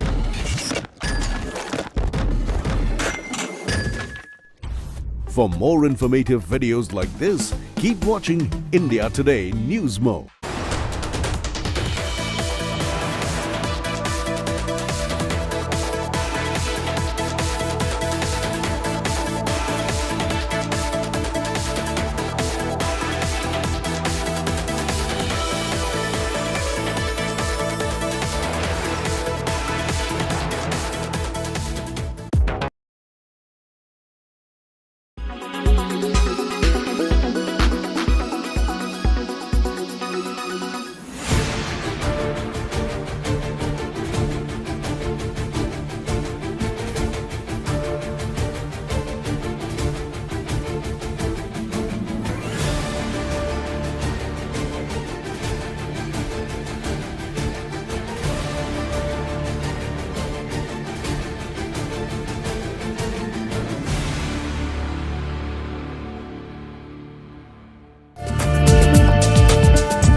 Make your media plan smarter with India Today Live TV on your connected devices. Amplify your brand with 100 million smart internet viewers. To advertise, mail us at sales@aajtak.com.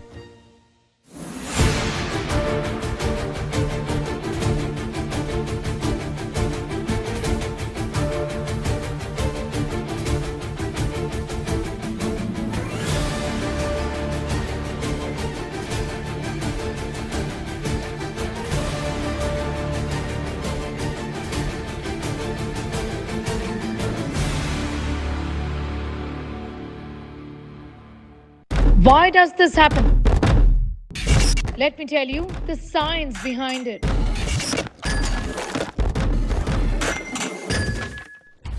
For more informative videos like this, keep watching India Today News Mo.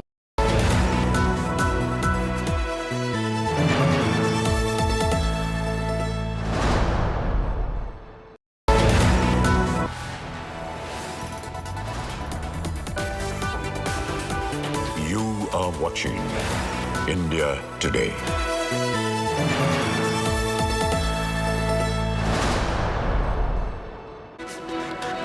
A day after 5 soldiers were killed in a terror attack in Jammu and Kashmir's Rajouri, search operation is currently on in remote Kandi forest belt in J&K, where this ambush literally had taken place. One terrorist was neutralized yesterday. Hunt is on for another terrorist who was injured in yesterday's gunfight. It is believed that the terrorist who was neutralized yesterday was involved also in the Dhangri terror attack on the minority Hindu community members earlier this year.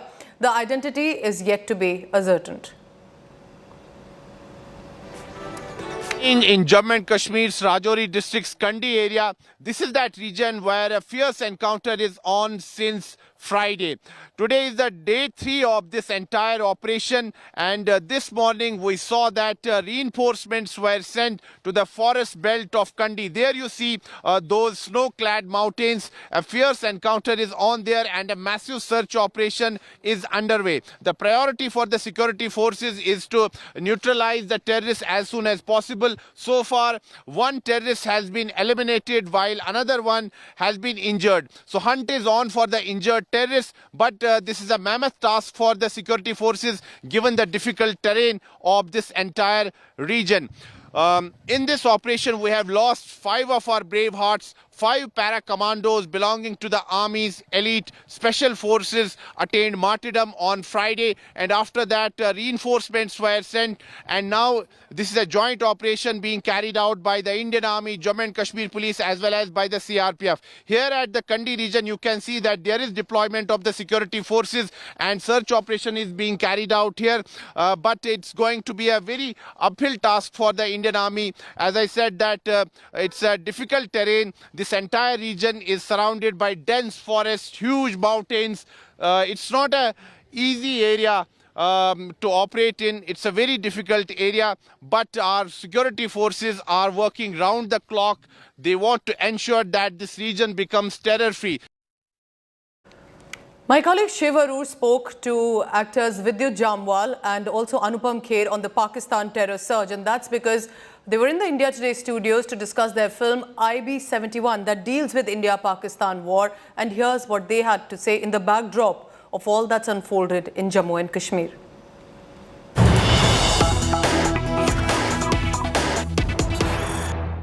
We all know that the situation between India and Pakistan right now is bad. It's really bad. It's not better. We've had big wars, you know, lost lots of people on both sides. We just lost 5 soldiers. We've just lost 5 special forces soldiers in the Rajouri sector. So Vidyut, you know, how does that speak to you as an actor when you're making a film about a topic, you know, which has such a real life resonance very, very close to us? How does that affect you and how does that affect the film? So, you know, let's start with the fact that for me it was very important to be a part of this movie or produce it. And in today's day, like, let's talk about Russia, one of the big powers, and they've attacked a smaller country. It's been 1 year. And the war's still going on. They've lost about 65,000 lives. But this particular topic is, we defeated the country in 13 days. And very few people know that it was not only India and Pakistan fighting, there was China with them. And that's what we've disclosed over here. To defeat a country in 13 days, making 95,000 people surrender, this is brilliance of the Intelligence Bureau. Absolutely, no doubt about it. So when you hear something like this, you need to share it with the people. They need to know that it was just not 2 countries fighting. There was a massive turmoil happening. And I think what America has done, they have kept making these movies and kept the whole thing alive.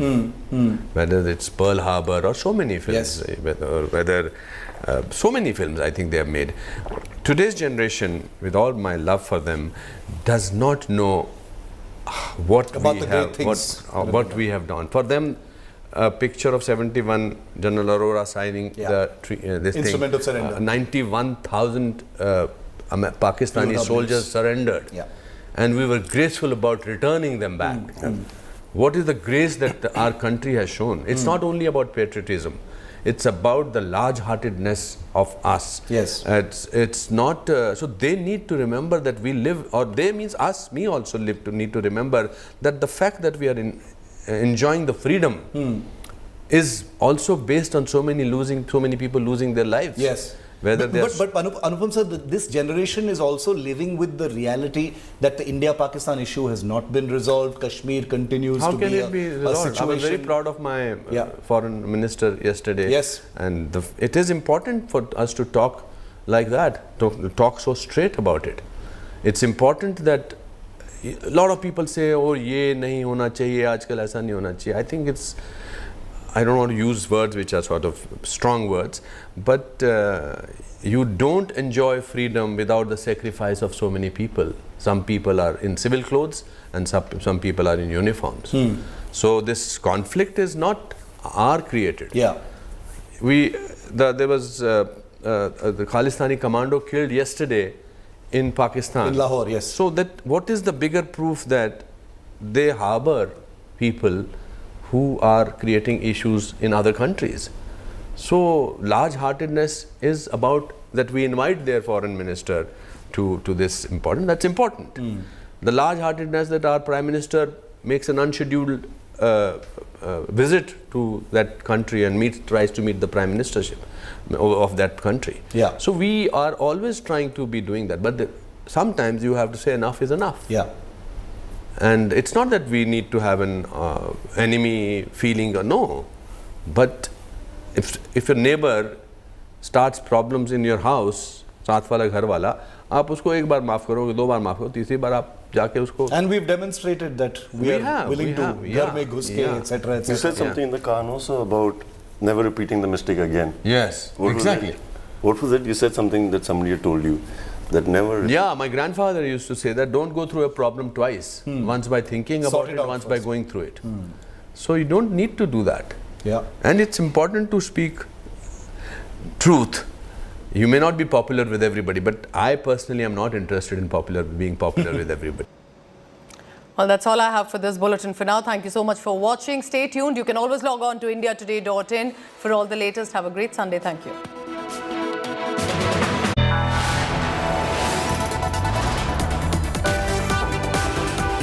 You are watching India Today.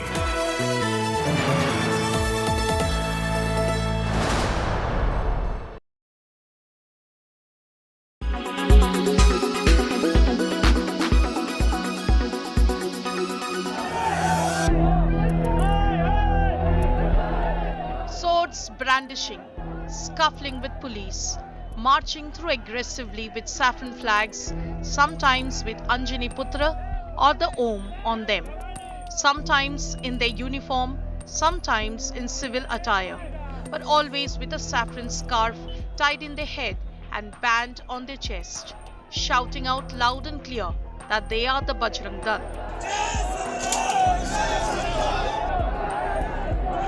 They fight for Hindutva as they have learned, that is intolerant towards conversion and men and women of different faith interacting with each other.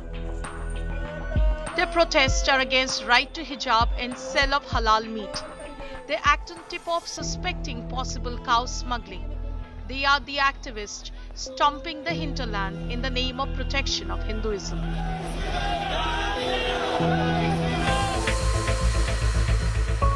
The youth cadre of right-wing Vishwa Hindu Parishad was formed in 1984 to infuse young blood and muscle in the wake of Ram Janmabhoomi movement. Bajrang Dal website claims that in October 1984, when some Hindu saints were embarking on a Ram Janaki Rath Yatra from Ayodhya, the then Uttar Pradesh government refused to provide security to the procession. VHP asked local youth to take up the job. And hundreds of youth gathered in Ayodhya. They performed their duty very well. That is how Bajrang Dal was formed, with a temporary and localized objective of awakening youth of Uttar Pradesh and get their involvement in Ram Janmabhoomi movement. The band of youth helped execute all the decisions taken by sons in relation to the Ram Janmabhoomi campaign, and soon it spread across Bihar, Delhi, Gujarat, Madhya Pradesh and Rajasthan. And then in 1992 December, after Babri Masjid demolition, then Prime Minister Narasimha Rao banned Bajrang Dal, only to revoke it a year after. It became a national organization with Vinay Katiyar, now a Bharatiya Janata Party leader, as its first chief. Today, it is led by Sohan Singh Solanki. Bureau Report, India Today.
air quality today. In Delhi, 144. In Mumbai, 65. In Kolkata, 115. In Bengaluru, 61. In Chennai, 44. In Hyderabad, 56.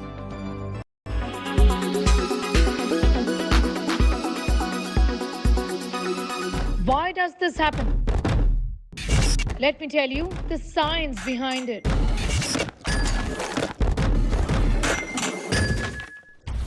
For more informative videos like this, keep watching India Today News Mo.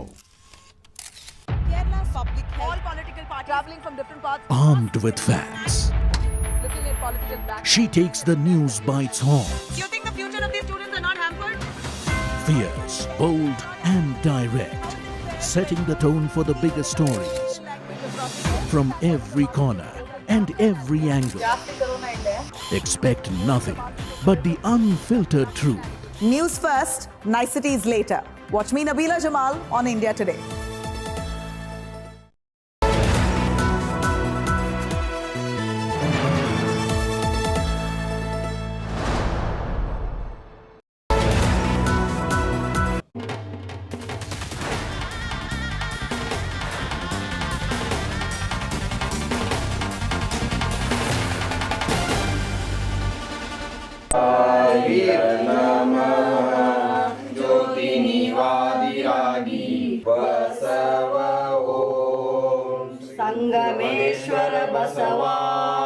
Caste mobilization.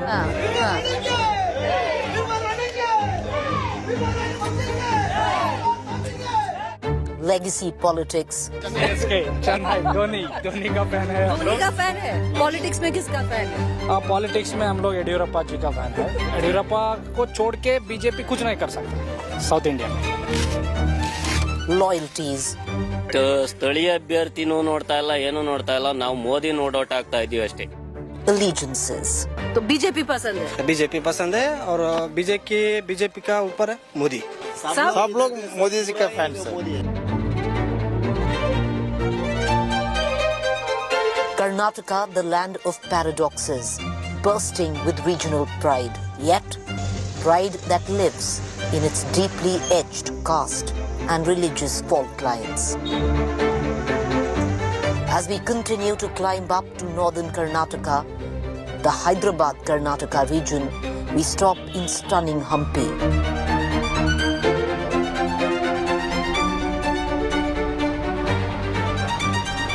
Not just for its jaw-dropping beauty, but also it's literally the birthplace of Lord Hanuman, Bajrangbali, who unknowingly, unfortunately, has become the centerpiece of a fierce political face-off in the state.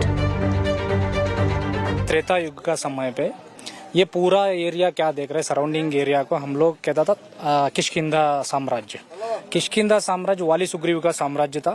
उसमें ये हनुमान का जन्म स्थान मानता है। इधर नदी देख रहा है ना हम लोग ने, तुंगभद्रा नदी है। तुंगभद्रा नदी का उस तरफ अंजनाद्री पर्वत है। अंजना देवी माँ है हनुमान का। 7000 साल तपस करने का जगह है वो इधर अंजनाद्री पर्वत। ये बाद में वो तपस का वजह से शिवजी का वर से, वायुदेव का वर से हनुमान जन्म लेता है। इसलिए ऐसा मानता है कि हनुमान का जन्म स्थान जो ये हनुमान बर्थ प्लेस बहुत लोग मानते हैं इसको। बहुत लोग आते हैं, बहुत इंडिया से बहुत लोग आते हैं, गुजरात से, उत्तर प्रदेश से, नॉर्थ इंडिया से, साउथ इंडिया से बहुत लोग आते हैं।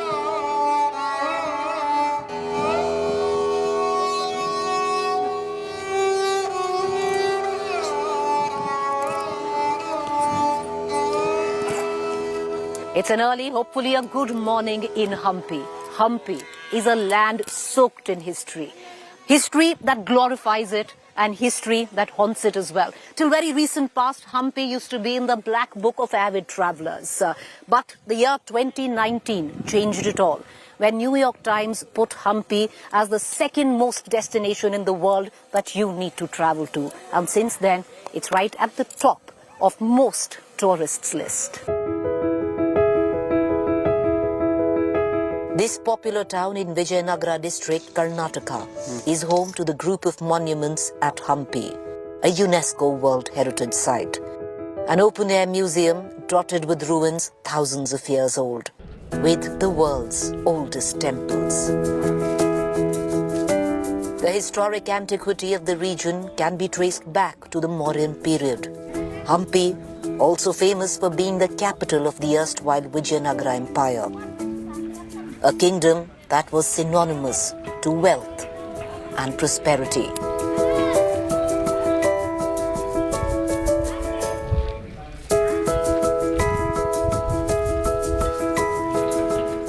ये हम्पी जो है रामायण में किष्किंधा नगरी बोलते हैं। भगवान हनुमान जी का जन्मस्थल है। शबरी का गुफा है इधर और बाली किला है। सुग्रीव का ये जगह है। सो भगवान श्री राम जी आके इधर बाली का वध करके सुग्रीव जी को पट्टाभिषेक करके इधर ही से हनुमान जी को भेजते हैं माता सीता को ढूंढने के लिए। Is the Karnataka government giving you what you need as a guide? As madam 25 साल से मैं आपको बोला था गाइड का काम करता हूँ। कोई सरकार हमको सुविधा करने के लिए आए नहीं, लेकिन बीजेपी जो सरकार जो आया है, जो प्रवासोद्यम सचिव श्री आनंद सिंह सर जी ने हमको 5,000 सैलरी किए। Nearly every household in Hampi is dependent on tourism. तो 50 रुपीस नोट में जो हम्पी का स्टोन चैरेट लगा है सर, है ना, ये स्टोन चैरेट है। देखो हम्पी का फेमस है। इसको देख के भी हम्पी को बहुत टूरिस्ट आ रहे हैं। 70 to 80% है ना हम्पी का जो लोग है ना टूरिज्म के ऊपर है, और 20 to 30% है ना फार्मर्स है। 10% लोग जॉब को जाते हैं। Vijendra was once the most sought after guide in Hampi. Today he's a government employee. मुझे एक्चुअली कंफर्टली 5 लैंग्वेज आता है, कन्नड़ा, इंग्लिश, हिंदी, तेलुगु, मराठी। हम पुराण से हिस्टोरिकल तक लेने से इसका सराउंड ऑलमोस्ट 65 स्क्वायर किलोमीटर्स बन जाता है, और हिस्टोरिकल से हम लेने से 26 स्क्वायर किलोमीटर में द ग्रेट सिटी का रूइंस है। ऐसा दोनों भावना भी इधर मिल जाता है, हिस्टोरिकल और रिलीजियस ऐसा साइट है। उसके लिए भारत सरकार ने इसको the largest the open air live museum of the world बोलकर अनाउंस किया। COVID-19 changed my job. So 3 years long time there was no job here because entire tourism was completely shut down, and even people not allowed to come out of the home. Studied hard and well in Hampi area only. So by the grace of God, finally I got job. India should be a Vishwaguru in all matters, in education, in prosperity, in poverty, clearing the poverty and giving the infrastructure and taking nation lift by lift and year by year towards the high. The small tourist town of Hampi seems to be leaning towards who it voted the last time round. The BJP.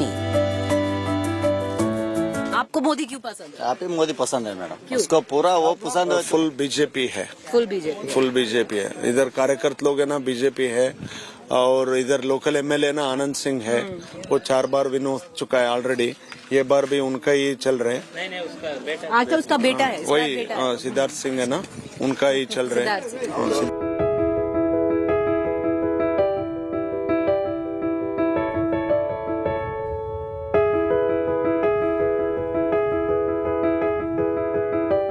No matter the hours that you put in, which are grueling, the privileges of being on the election trail are incomparable. It takes you to places that have been on your bucket list forever. Hampi, for me, was one. For political reasons, yes, that we are here, but more so on the current political contest, the raging controversy over Lord Hanuman, Bajrang Bali. Why are we in Hampi because of it? Find out.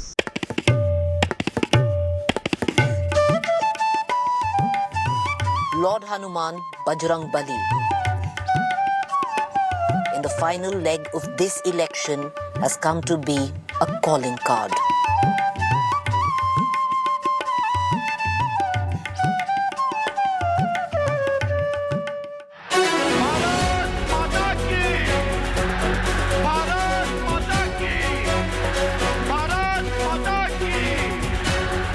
दोनों हाथ ऊपर करके मेरे साथ साथ बोलिए बजरंग बली की, बजरंग बली की। बजरंगी बजरंगी बजरंगी बजरंगी जय बजरंग बली, वीर बजरंगी, हर हर महादेव। जय श्री राम, जय श्री राम, जय श्री राम, जय Shri Ram. It all started with the Congress party releasing its manifesto, which said if the party comes to power, it will ban both the Bajrang Dal and the PFI, raising with it a political storm.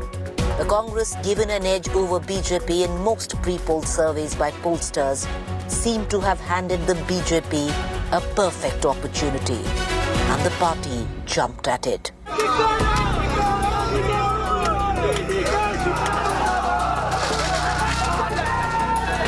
It wasn't about Bajrang Dal, a fringe right-wing outfit anymore. For the BJP, it was an insult to Bajrang Bali himself. The campaign changed overnight. Social media displayed pictures of BJP leaders turned to say, I am Bajrang Dal, ban me. The Prime Minister opened rallies with the chant, जय हनुमान ज्ञान गुण सागर, जय कपीस तिहुँ लोक उजागर। Hanuman Chalisa was recited at temples. The Congress that seemed to have set the narrative till now seemed to now be catching up. In central Karnataka, the BJP, traditionally strong, is milking the controversy.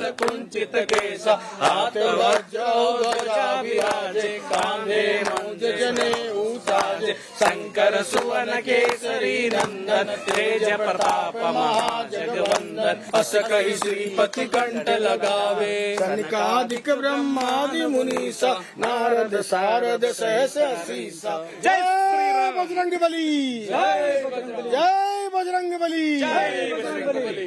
पूरा protest BJP कर रही है on the Congress manifesto इन कर्नाटका। आप उसको लेके आए हैं? निश्चित रूप से हम यहाँ चुनाव में ही हैं और कांग्रेस ने जो आज 2 दिन पहले घोषणा पत्र जारी किया है उसमें बजरंग दल की तुलना पीएफआई से की है, जो मुझे लगता है पाप का काम है। कांग्रेस का चरित्र ही ऐसा रहा है, मुस्लिम तुष्टीकरण के लिए वो हिंदुओं को अपमानित करती रही है और सदैव रास्ता ढूंढती है हिंदुओं को अपमानित करने का। हिंदू इस बात को बर्दाश्त नहीं करेगा, भारतीय जनता पार्टी इसको बर्दाश्त नहीं करेगी और निश्चित रूप से कांग्रेस को वोट की चोट भी करेगी। नहीं, वो डीके शिव कुमार बोल के कांग्रेस का स्टेट प्रेसिडेंट है ना, उसको डर लग गया कि किसकी बोले तो वो मुसलमान लोग के तुष्टीकरण करता उन्हें, इसलिए बजरंग दल बैन करता बोलता।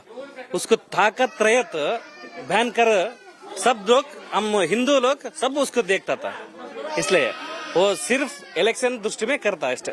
आप लोग प्रोटेस्ट कर रहे हैं कि जो कांग्रेस का मैनिफेस्टो आया है? सर बिल्कुल प्रोटेस्ट करेंगे, क्योंकि लिए हमें हिंदू धर्म मानते हैं, हिंदू भगवान के लिए वो कभी भी वो हिंदू धर्म के लिए कुछ ना कुछ एक इफेक्टिव रीजंस देते हैं, कुछ ना कुछ एक गलत ढूंढते रहते हैं। फिर भी हमें हिंदू धर्म के लिए स्वाभिमान है, हिंदू संस्कार, हिंदू पद्धति रिवाज के लिए हमें भाजपा से, बजरंग दल से, आरएसएस सभी लोगों को उसकी तरफ उसकी निशाने में है। कुछ भी बोल दे, वो डीके शिव कुमार उनका मैनिफेस्टो में कुछ गलत किए हैं, उसके साथ हमें कुछ भी नहीं ठहरते हैं, उसके खिलाफ है, हमें अपोज करते हैं, बिल्कुल से अपोज करते हैं। पर बजरंग दल के खिलाफ तो लॉ एंड ऑर्डर का कम से कम कर्नाटका में ही देख लीजिए ऊपर से 500 कंप्लेंट है। नहीं, कंप्लेंट तो ये कंप्लेंट बहुत है, लॉ एंड ऑर्डर का नहीं, इधर सुनो, कंप्लेंट है, फिर भी वो साबित नहीं हुआ है। कंप्लेंट करने का बहुत सभी लोगों को हक है। कांग्रेस कह रहा है कि देखिए बजरंग दल में तो लॉ एंड ऑर्डर प्रॉब्लम है, बजरंग बली और बजरंग दल बहुत अलग चीज है। मैं बोलता हूँ बजरंग बल भी एक ही है, बजरंग दल भी एक ही है। वो बोलते हैं, क्या बोलते हैं, अभी कांग्रेस वाले उसको अलग करने चाहते हैं और सभी हिंदू लोग अभी हम लोग माला डालते हैं, बजरंग नाम से माला डालते हैं, दूसरे से इससे हम माला नहीं डालते हैं, इसके लिए दो भी एक ही है बोलता हूँ। In Hampi, the birthplace of Lord Hanuman. The mood is with the BJP. Hanuman पे विश्वास करता है हनुमान पे विश्वास करता है। बजरंग दल बैन करने वाला स्टेटमेंट जो कांग्रेस ने दिया है वो थोड़ा गलत लगता है। आपको गलत लगता है, ये नहीं देना था। बिकॉज हम इंडिया में बहुत लोग हनुमान जी को पूजा करते, नमस्कार करते, सब लोग मानते उसको, तो वो स्टेटमेंट नहीं देना था। वो बजरंग दल को हम फॉलो करते, आप फॉलो करते हैं? फॉलो करते हमने, वो स्टेटमेंट नहीं देना था। वो गलत किया या सही किया? गलत किया है। बजरंग दल से देश को कुछ विरोधी काम तो नहीं हुआ है अभी तक।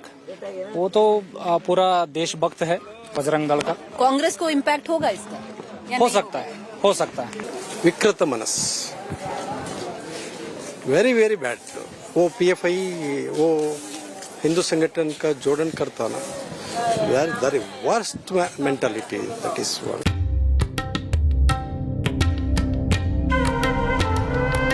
Anjanadri Hill. As per folklore, Lord Hanuman was born here. Hampi is also believed to be the monkey kingdom.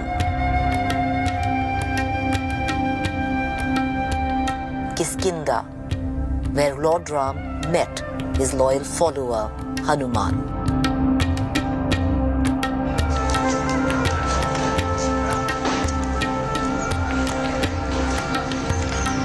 This is the Anjanadri Hill, the birthplace of Lord Hanuman. What you see right there is the base of this hill, the feet of Lord Hanuman right there, and the head is right on top. It's about 600 stairs walk, or about 700 steps is what we are getting to understand. We're going to do it. It's a hot afternoon, over 40 degrees Celsius, but in the name of Lord Hanuman, Jai Bajrang Bali for our team. We're going to make our way there, and let's go.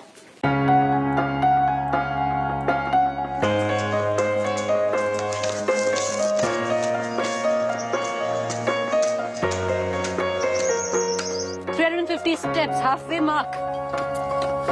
350 more to go.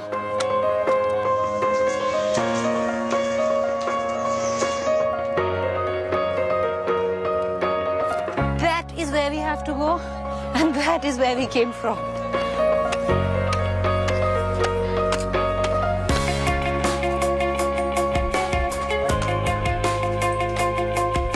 It says 575, there is nowhere near 575, I don't believe it. They also told me they added 200 steps. You're looking very pretty, ma'am.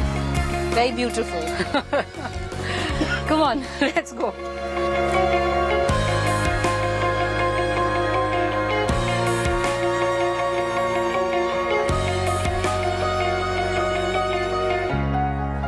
Away from the high decibel politics that's playing out in his name, Hanumanji, in the state of Karnataka on a national scale, the true abode of Bajrang Bali, the sense of peace and calm is astounding. Bajrang Bali, the son of Anjani and Kesari, the loyal companion to Rama, the one with limitless power yet merciful. One of the central characters of the epic Ramayana. And now, Karnataka elections 2023. Who would have known? Come May 13th, the question, who will get Bajrang Bali's blessings?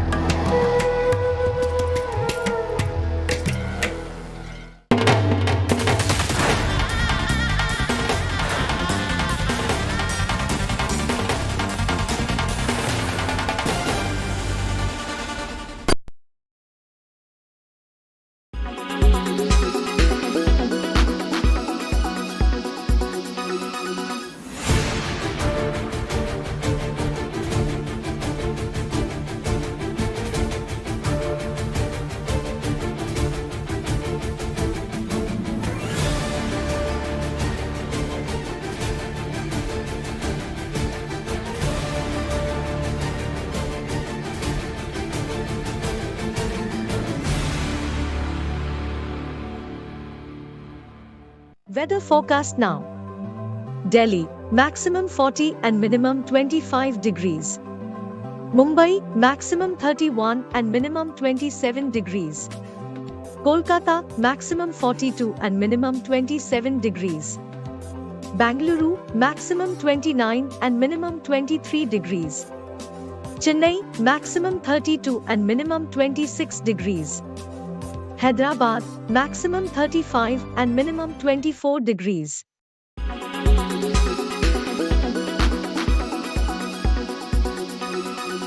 Make your media plan smarter with India Today Live TV on your connected devices. Amplify your brand with 100 million smart internet viewers. To advertise, mail us at sales@aajtak.com.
Weather forecast now.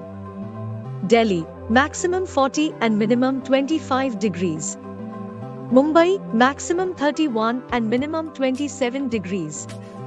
Kolkata, maximum 42 and minimum 27 degrees. Bengaluru, maximum 29 and minimum 23 degrees. Chennai, maximum 32 and minimum 26 degrees. Hyderabad, maximum 35 and minimum 24 degrees.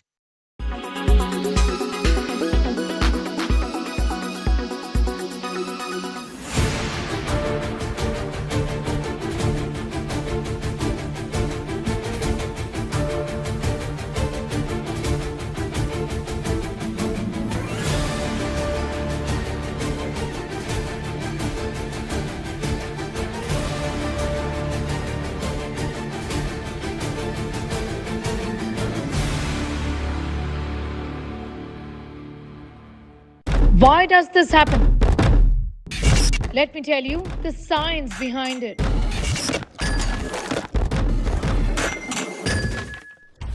For more informative videos like this, keep watching India Today Newsmo. Make your media plan smarter with India Today Live TV on your connected devices. Amplify your brand with 100 million smart internet viewers. To advertise, mail us at sales@aajtak.com.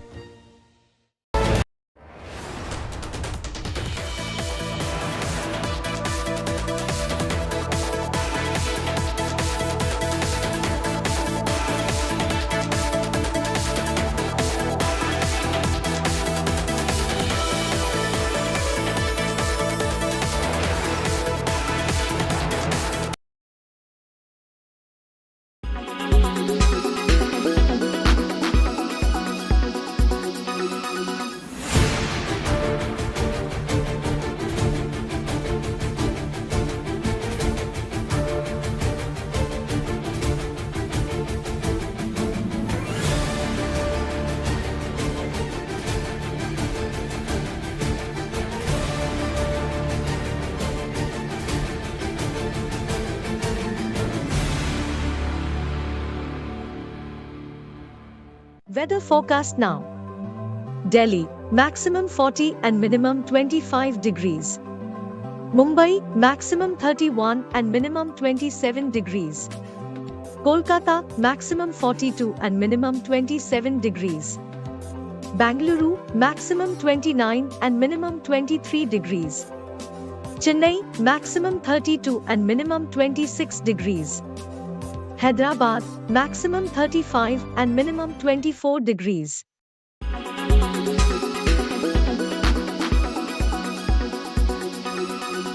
Make your media plan smarter with India Today Live TV on your connected devices. Amplify your brand with 100 million smart internet viewers. To advertise, mail us at sales@aajtak.com.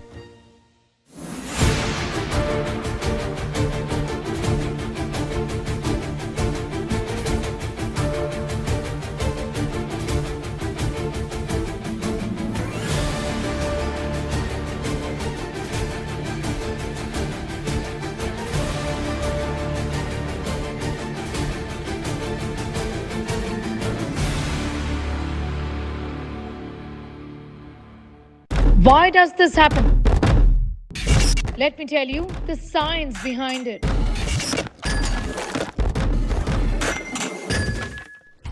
For more informative videos like this, keep watching India Today News Mode.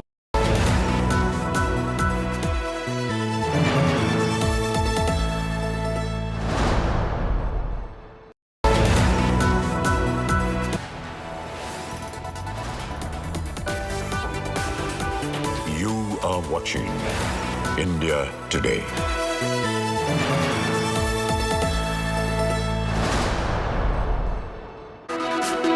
Good evening and welcome. Thank you for tuning into India Today Television. I'm Pooja Shali. Let's begin first with the headlines. Prime Minister Narendra Modi leads the last leg of campaign in election-bound Karnataka. Fires a fresh salvo, the Congress party says. Karnataka suffered under the Congress party. BJP brought Vikas to election-bound state. लोगों को कांग्रेस से बहुत सावधान रहने की जरूरत है. Congress gears up for the final election battle as well. Gandhi is holding a mega roadshow in Bengaluru. DK Shivkumar Siddaramaiah exuding confidence in winning elections.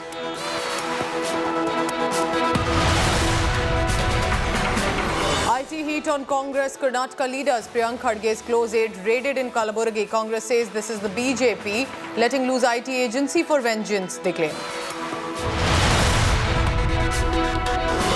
JP Nadda, the BJP chief, to lead a special screening for girls this evening in Bengaluru of the Kerala story. BJP is now claiming that the movie has a key message for the young girls.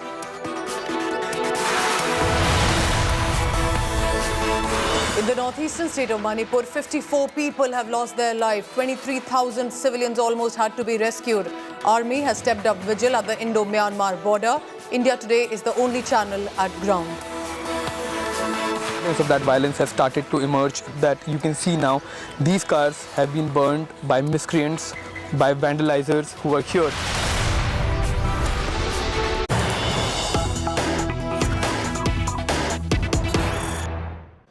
There's been a massive showdown over the release of a Tipu Sultan film and the trailer that has basically come of it. The film depicting Tipu Sultan as a zealot, and the family therefore is absolutely livid and angry. The family has said, and I'm quoting the family right now, that the trailer is being used to instigate the communal violence. The family is crying a conspiracy to create unrest. There's a upcoming film.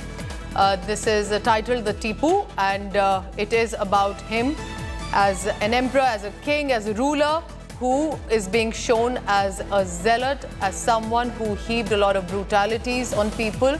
And that's why the family has said this is to create communal unrest.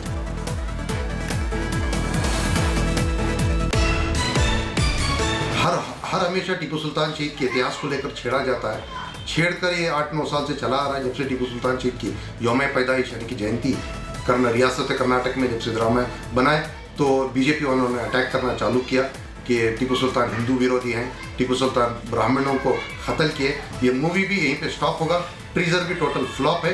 ये total एक negativity Hindu मुस्लिम और तहजीब जो गंगा जमुना के खराब करने की कोशिश और साजिश चालू है, उसे हम होने नहीं देंगे. इसको यहीं पे रोक देंगे. Go across to Anaga Keshav for the latest on that. So you just heard the family member there. He's not happy with the story. So this appears to be another film that's catching another controversy. Anaga, as you join me with the latest on that, what precisely is the issue? If it's backed on facts and if it's released, the people can decide.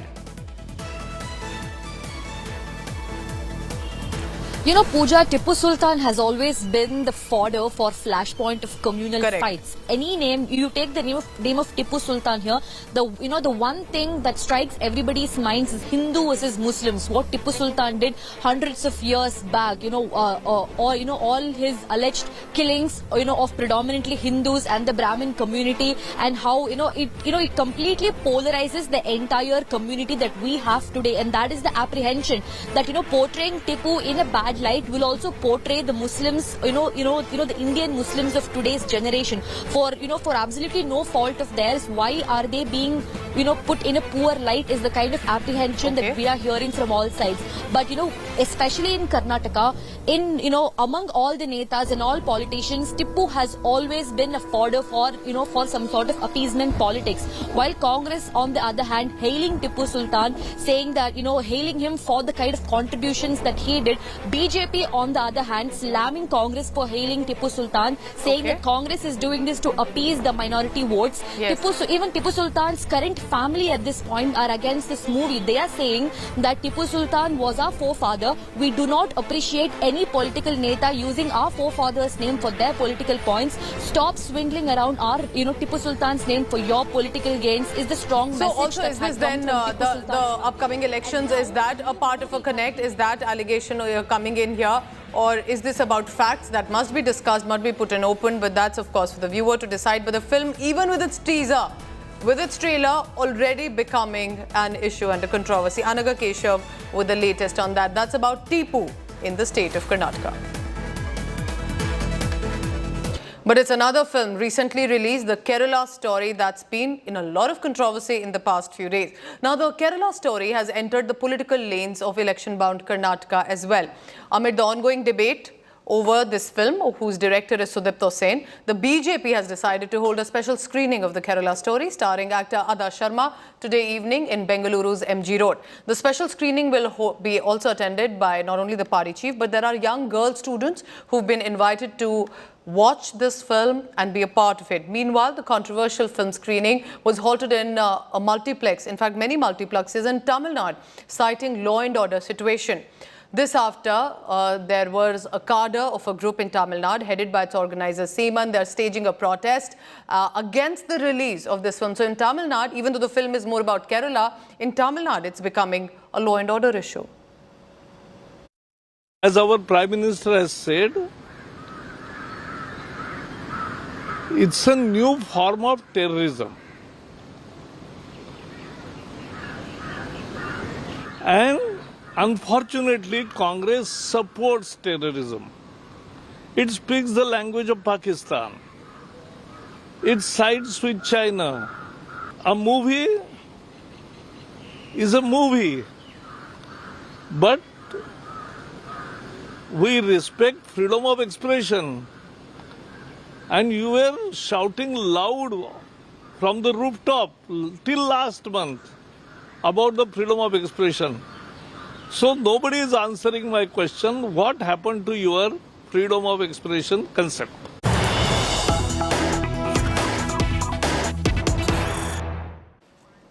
Last leg of election campaigning in Karnataka, the Congress party ensuring its top netas and big guns are out and firing. Rahul Gandhi and Priyanka Gandhi Vadra or on a campaign spree in the state. Rahul Gandhi and Priyanka fired this fresh salvo at the BJP. They're calling and claiming, and I quote Priyanka Gandhi Vadra here, that this is a corrupt government running on 40% commission. So this is the 40% commission Sarkar jibe that the Congress has led from the beginning. Whether remember it is the Pay CM election campaigning creative posters, or now Priyanka Gandhi Vadra at her speech has also mentioned it. So they're targeting the issues of corruption, allegations of commission of 40% that usually contractors and others have had to pay to the Sarkar, to the government in the state. So let's listen in to what Priyanka Gandhi has said. प्रधानमंत्री जी, कर्नाटका में अगर आतंक है तो आपकी 40% की सरकार का आतंक है, जो लोगों को लूट रही है। प्रधानमंत्री जी, अगर कर्नाटका में आतंक है तो महंगाई का आतंक है, जिसकी वजह से लोग अपनी रोजाना के जीवन में मुश्किलों पर मुश्किलों का सामना कर रहे हैं। प्रधानमंत्री जी, अगर कर्नाटका में आतंक है तो बेरोजगारी का आतंक है कि 2.5 लाख सरकारी पद आपकी सरकार ने खाली रखे हैं और यहाँ शिक्षित से शिक्षित नौजवान को रोजगार नहीं मिल रहा है। अगर आतंक है तो आपकी 40% की सरकार, जिसने हर पोस्ट के लिए रेट फिक्स कर लिया है, उसका आतंक है। Let's go on the ground now. Nabila Jamal, who's been tracking all the latest coming in from Karnataka politics. So there, Nabila, Karnataka in Congress party trying very hard to ensure that the whole Bajrang Dal issue is put on the back burner and the corruption commission allegations are to the fore.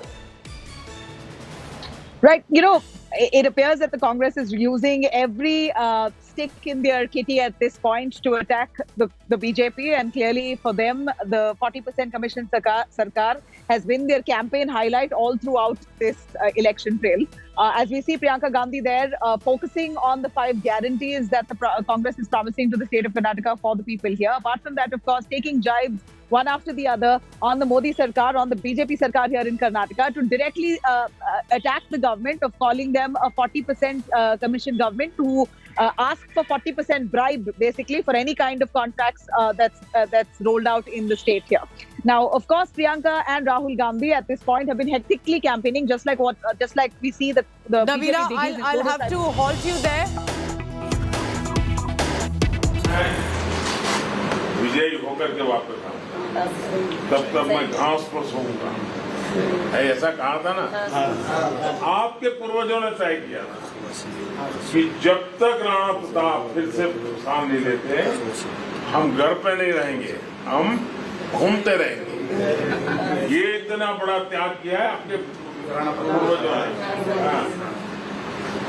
अच्छा, आप लोग तो कहते हैं कि गाना भी बहुत बढ़िया गाते हैं। चावंडी ले वो देवी, हमारा घर में देवी ले, मारा पुरकनी माता ले, वो कालका वो काली, मारी मैया तू ले, वो देवी,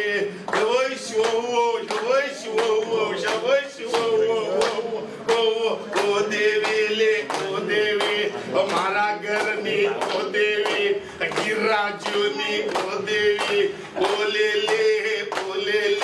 दुनिया में कोई भी हिंदुस्तानी अगर फंस जाता है तो हम सोते नहीं है।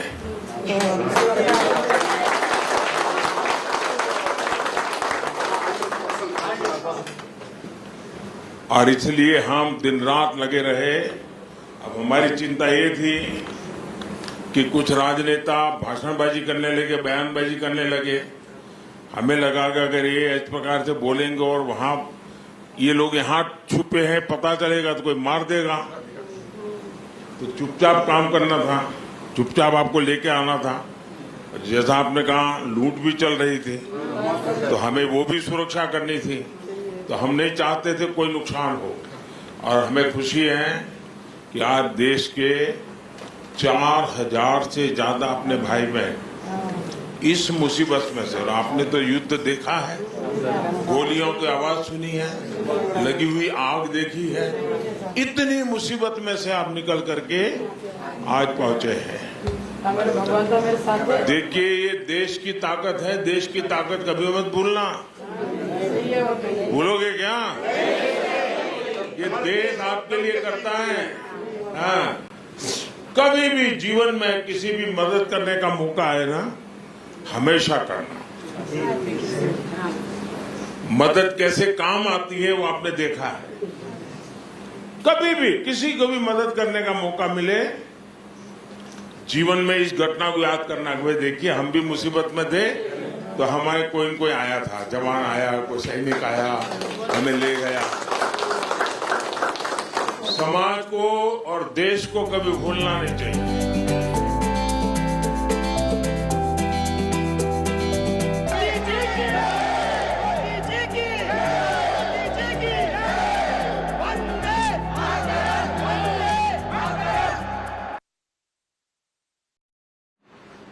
All right, we'll play that interaction again. Here, the interacting with Shivamogga, where there was a bit of singing as well with those seated.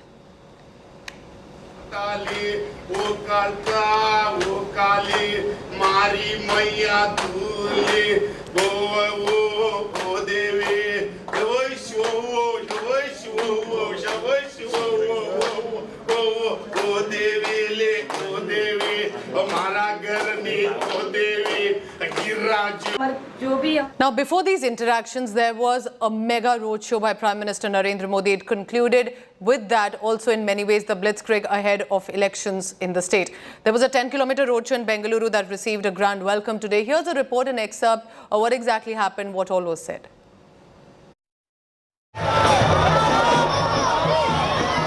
Bajrang Bali की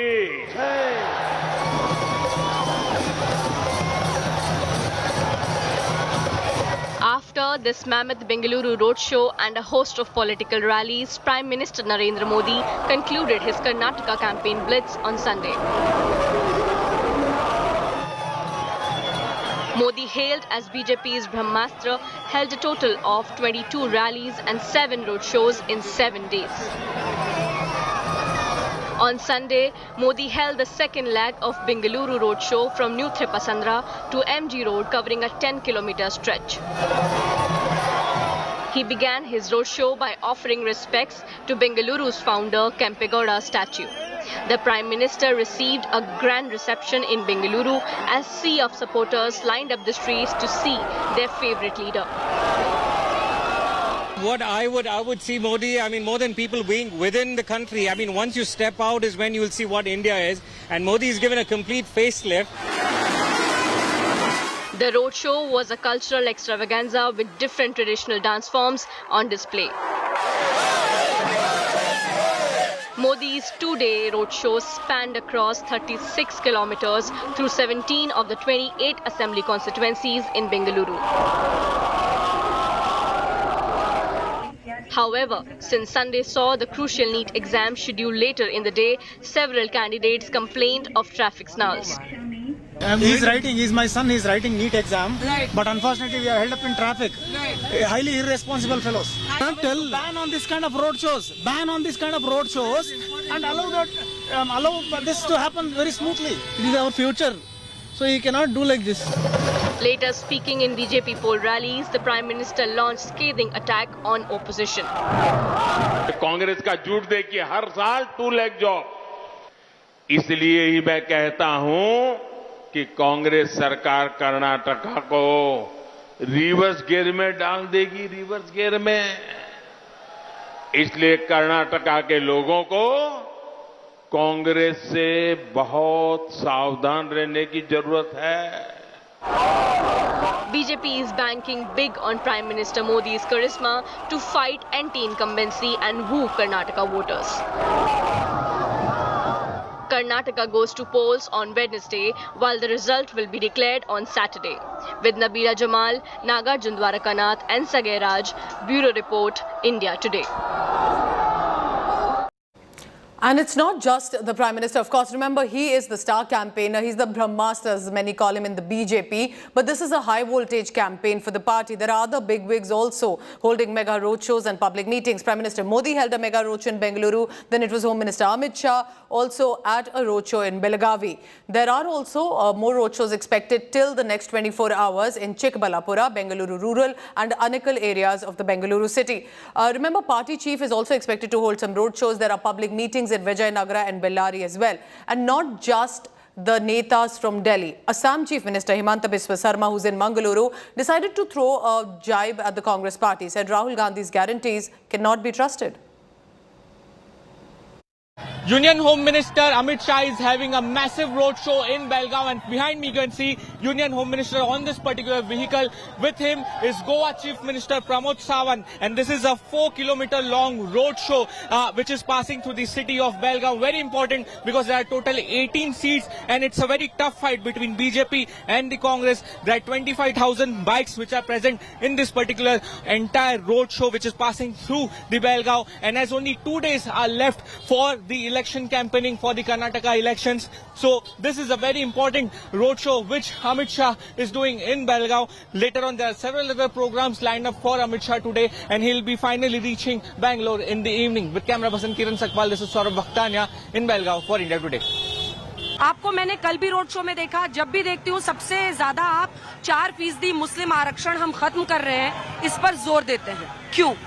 इसलिए क्योंकि ये मुस्लिम आरक्षण गैर संवैधानिक था.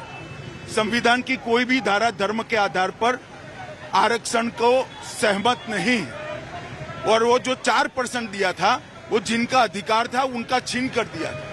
तो हमने सामाजिक न्याय को बरोबर करने का काम किया है और तुष्टीकरण की राजनीति का छेद उड़ाने का काम किया.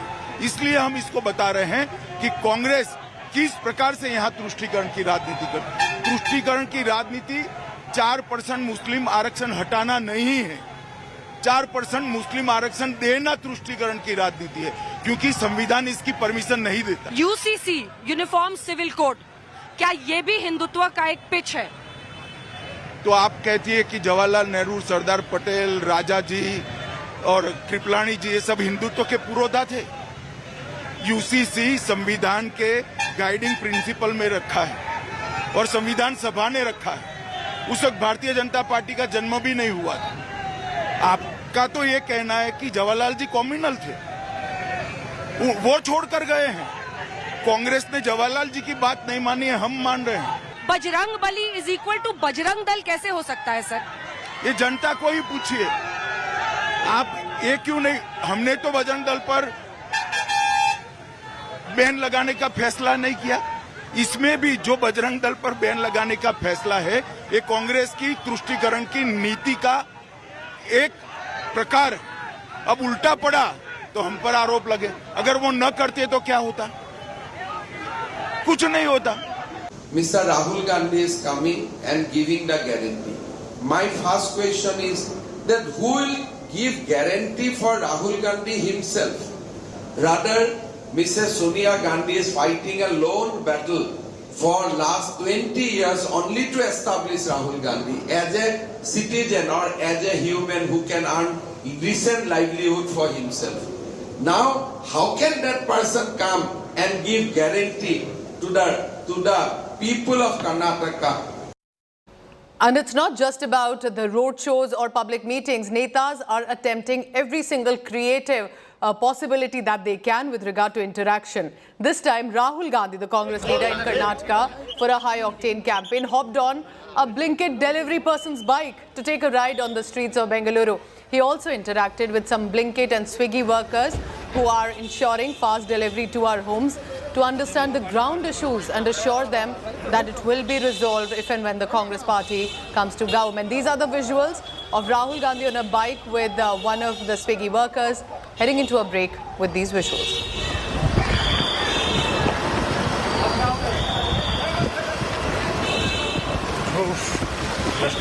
कितना भागेंगे?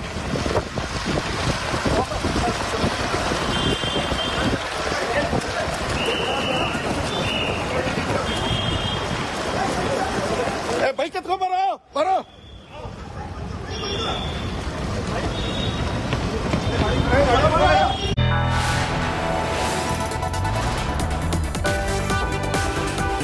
You are watching India Today.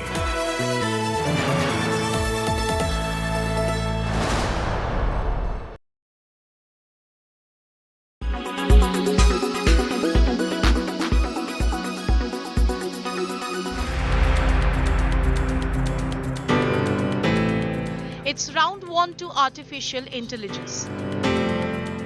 In the tug of war for jobs, it's advantage AI, with IBM announcing it will freeze hiring and replace 7,800 jobs with artificial intelligence. In a shocking announcement, the company's CEO Arvind Krishna revealed these plans in an interview on Monday. The CEO noted that IBM's hiring pause would mainly affect back office functions such as HR, administration, etc. According to Krishna, around 30% of the 26,000 non-customer facing roles could be replaced by AI and automation within the next 5 years. While people currently in these roles won't be fired, any roles vacated by attrition would not be filled. According to reports, IBM has ruled out a blanket hiring pause. It is instead focusing on hiring in revenue-generating roles. The pause is only in jobs that do not directly touch its clients or technology. You use it to open a bank account. The job losses come despite industry leaders assuring time and again that tech advances will not impact jobs. You will improve the productivity of what you do today, but you'll be doing much more output, and therefore you'll still need a large number of people to do that. I mean, let's say if all the companies and all the governments in the world want to AI enable all their operations, that's a 10-15 year journey which will require a huge amount of capabilities. So about switching to what the world needs. Tech workers are meanwhile starting to panic about the possibility of AI coming for their jobs. Verified IT employees have written scores of posts on the anonymous networking site Blind expressing their angst. One of the users, apparently from Microsoft, wrote that software engineering was a dying profession, adding that the golden age of IT was over. The post garnered over 500 replies from one user claiming the profession is fine, to another agreeing that basically every white-collar job is dead.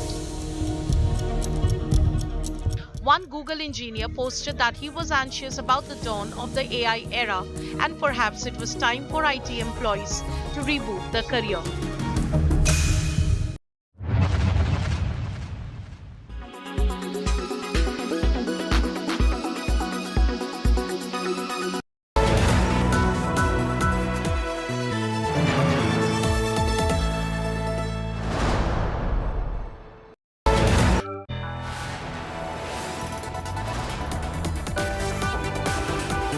You are watching India Today.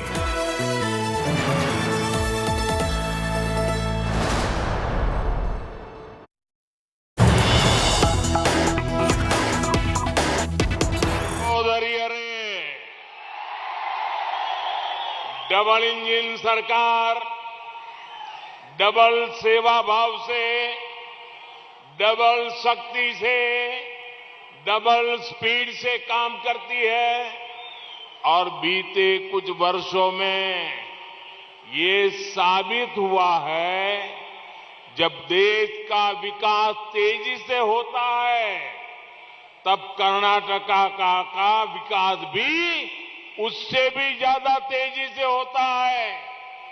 पिछले 9 वर्षों में Bharat fragile 5 अर्थव्यवस्था से बाहर निकलकर आज भारत की व्यवस्था टॉप 5 आर्थिक ताकत बना है। इस दौरान हर साल भारत ने विदेशी इन्वेस्टमेंट के नए रिकॉर्ड बनाए, एक्सपोर्ट के नए रिकॉर्ड बनाए, लेकिन जब तक कर्नाटका में कांग्रेस की, जेडीएस की सरकार थी तब तक इसका पूरा लाभ कर्नाटका को नहीं मिला। जैसे ही यहां डबल इंजन की सरकार बनी तो सालाना विदेशी इन्वेस्टमेंट पहले की तुलना में 3 गुना बढ़ गया। आज कर्नाटका देश के उन राज्यों में है जहां सबसे ज्यादा फॉरेन डायरेक्ट इन्वेस्टमेंट एफडीआई आ रहा है। आप बताइए, मुझे आपका जवाब चाहिए। इस काम से आपको गर्व होता है? गर्व होता है? गर्व होता है? भारत दुनिया में मोबाइल फोन मैन्युफैक्चरिंग में नंबर 2 बना तो बड़ी बड़ी मोबाइल फोन फैक्ट्रियां कर्नाटका आई। दुनिया के बड़े बड़े मोबाइल ब्रांड कर्नाटका आ रहे हैं। बताइए, ये देख करके कौन कन्नडिगा होगा जिसको गर्व नहीं होता होगा। आपको गर्व होता है, हर कन्नडिगा को गर्व होता है, लेकिन कांग्रेस और जेडीएस को गर्व नहीं होता है। ಸಹೋದರ ಸಹೋದರಿಯರೇ, ಡಬಲ್ ಇಂಜಿನ್ ಸರ್ಕಾರ ಅಂದ್ರೆ ಡಬಲ್ ಸೇವೆ ಮಾಡುವಂತಹ ಅವಕಾಶ, ಡಬಲ್ ಶಕ್ತಿಯಿಂದ ಕೆಲಸ ಮಾಡುವಂತಹ ಅವಕಾಶ, ಡಬಲ್ ಸ್ಪೀಡ್ನಿಂದ ವೇಗದಿಂದ ಕೆಲಸ ಮಾಡುವಂತಹ ಅವಕಾಶ. ಅದೇ ರೀತಿ ಕಳೆದ ಅನೇಕಾರು ವರ್ಷಗಳಲ್ಲಿ ನಾವು ನೋಡಿದ್ದೇವೆ, ಈ ಡಬಲ್ ಇಂಜಿನ್ ಸರ್ಕಾರದಿಂದ ಕರ್ನಾಟಕದ ವಿಕಾಸದ ಗತಿ ಅತ್ಯಂತ ಹೆಚ್ಚಾಗಿರುವಂತಹದ್ದನ್ನು ನಾವು ಕಾಣ್ತೇವೆ. ಕಳೆದ 9 ವರ್ಷಗಳಲ್ಲಿ ಆರ್ಥಿಕ ವ್ಯವಸ್ಥೆ ಇದು ಅಸ್ಥಿರವಾಗಿತ್ತು. ಅದನ್ನ ಹೊರಗೆ ತೆಗೆದು ಇವತ್ತು ಪ್ರಪಂಚದಲ್ಲಿ ಭಾರತ 5ನೆಯ ದೊಡ್ಡ ಆರ್ಥಿಕ ಶಕ್ತಿಯಾಗಿ ಬೆಳೆದು ನಿಂತಿದೆ. ಇವತ್ತು ಈ ಸಮಯದಿಂದ, ಈ ಒಂದು ಕಾರಣದಿಂದಾಗಿ ವಿದೇಶದಿಂದ ನೇರ ಬಂಡವಾಳ ಹೂಡಿಕೆ ಏನಿದೆ ಅದು ಹೆಚ್ಚಾಗ್ತಾ ಇದೆ. ಭಾರತದಿಂದ ವಿದೇಶಕ್ಕೆ ರಫ್ತಾಗುವಂತಹ ವಸ್ತುಗಳು ಸಹ ಹೆಚ್ಚಾಗ್ತಾ ಇದೆ. ಆದರೆ ಈ ಹಿಂದೆ ಇದ್ದಂತ ಕಾಂಗ್ರೆಸ್ ಮತ್ತು ಜೆಡಿಎಸ್ ಸರ್ಕಾರದ ಇದರ ಪೂರ್ಣ ಲಾಭವನ್ನು ಪಡೆಯಲಿಲ್ಲ. ಇವತ್ತಿನ ಈ ಡಬಲ್ ಇಂಜಿನ್ ಸರ್ಕಾರ ಈ ವಿದೇಶಿ ಬಂಡವಾಳ ಹೂಡಿಕೆ ಏನಿದೆ ಇದು ಈ ಸರ್ಕಾರದ ಕಾಲದಲ್ಲಿ 3 ಪಟ್ಟು ಹೆಚ್ಚಾಗಿರೋದನ್ನ ನಾವು ನೋಡ್ತಾ ಇದ್ದೇವೆ. ನೇರವಾದಂತ ಈ ವಿದೇಶಿ ಹೂಡಿಕೆ ಇವತ್ತು ಅತ್ಯಂತ ದೊಡ್ಡ ಪ್ರಮಾಣದಲ್ಲಿ ಬರ್ತಾ ಇದೆ. ಇದರಿಂದಾಗಿ ನಮಗೆ ಬಹಳ ದೊಡ್ಡದಾದಂತ ಒಂದು ಗರ್ವ, ಒಂದು ಅಭಿಮಾನ, ಒಂದು ಸಂತೋಷ ನಮಗೆ ಆಗಬೇಕಾಗಿದೆ. ಇವತ್ತು ಭಾರತ ಮೊಬೈಲ್ ತಯಾರಿಕೆಯಲ್ಲಿ ಇಡೀ ಪ್ರಪಂಚದಲ್ಲೇ 2ನೇ ಸ್ಥಾನದಲ್ಲಿದೆ ಇವತ್ತು. ಇದರಿಂದಾಗಿ ದೊಡ್ಡ ದೊಡ್ಡ ಮೊಬೈಲ್ ತಯಾರಿಕಾ ಕಂಪನಿಗಳು ಭಾರತಕ್ಕೂ ಬರ್ತಾ ಇವೆ, ಕರ್ನಾಟಕಕ್ಕೂ ಬರ್ತಾ ಇದೆ. ಇದನ್ನೆಲ್ಲ ನೋಡಿದ್ರೆ ನಮಗೆ ಸಂತೋಷ ಆಗುತ್ತೆ ಅಲ್ವಾ, ನಮಗೆ ಅಭಿಮಾನ ಆಗುತ್ತೆ ಅಲ್ವಾ, ನಮಗೆ ಒಂದು ರೀತಿಯಾದಂತ ಗರ್ವ ಇದರಿಂದ ಬರುತ್ತೆ ಅಲ್ವಾ. ಆದರೆ ಕಾಂಗ್ರೆಸ್ನವರಿಗೆ ಈ ರೀತಿಯಾದಂತ ಭಾವನೆಗಳೇ ಇಲ್ಲ. बंधु भगिनीरे, आज भारत का डिफेंस सेक्टर लगातार मजबूत हो रहा है. जब भारत में डिफेंस सेक्टर मजबूत होना शुरू होता है तो कर्नाटका में एशिया की सबसे बड़ी हेलीकॉप्टर बनाने की फैक्ट्री लगी.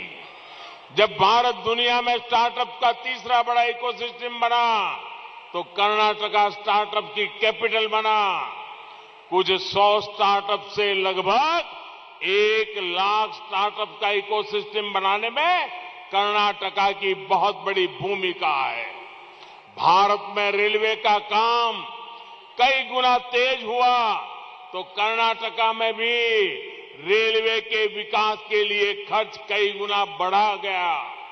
2014 से पहले के 10 साल में कर्नाटका में औसतन प्रतिवर्ष सिर्फ 7 किलोमीटर रेल लाइन का इलेक्ट्रिफिकेशन हुआ था, जबकि बीजेपी सरकार में, डबल इंजन की सरकार में पिछले 9 साल में हर साल करीब 1600 किलोमीटर रेल लाइन का इलेक्ट्रिफिकेशन हुआ है. भारत में हाईवे का बजट और स्पीड बढ़ा है तो इसका लाभ कर्नाटका को मिला है. आज बेंगलुरु मैसूरू एक्सप्रेसवे की प्रशंसा हर तरफ हो रही है. जब ऐसा इंफ्रास्ट्रक्चर बनता है तभी तो इंडस्ट्री लगती है, इन्वेस्टमेंट आता है, रोजगार बनते हैं. इसलिए ಈ ಬಾರಿಯ ನಿರ್ಧಾರ ಬಹುಮತದ ಬಿಜೆಪಿ ಸರ್ಕಾರ.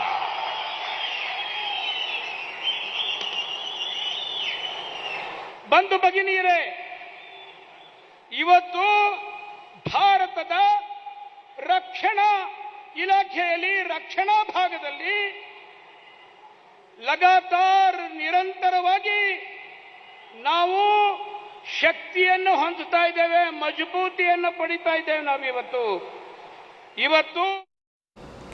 And it's precisely 24 hours with Prime Minister Modi, with the BJP, with the Congress Party and the JDS to wrap up their election campaign, and then the Karnatakas will decide who to vote for. I'm wrapping up this bulletin for now. Thank you so much for watching. You can always log on to indiatoday.in for all the latest. Have a great Sunday. Thank you very much.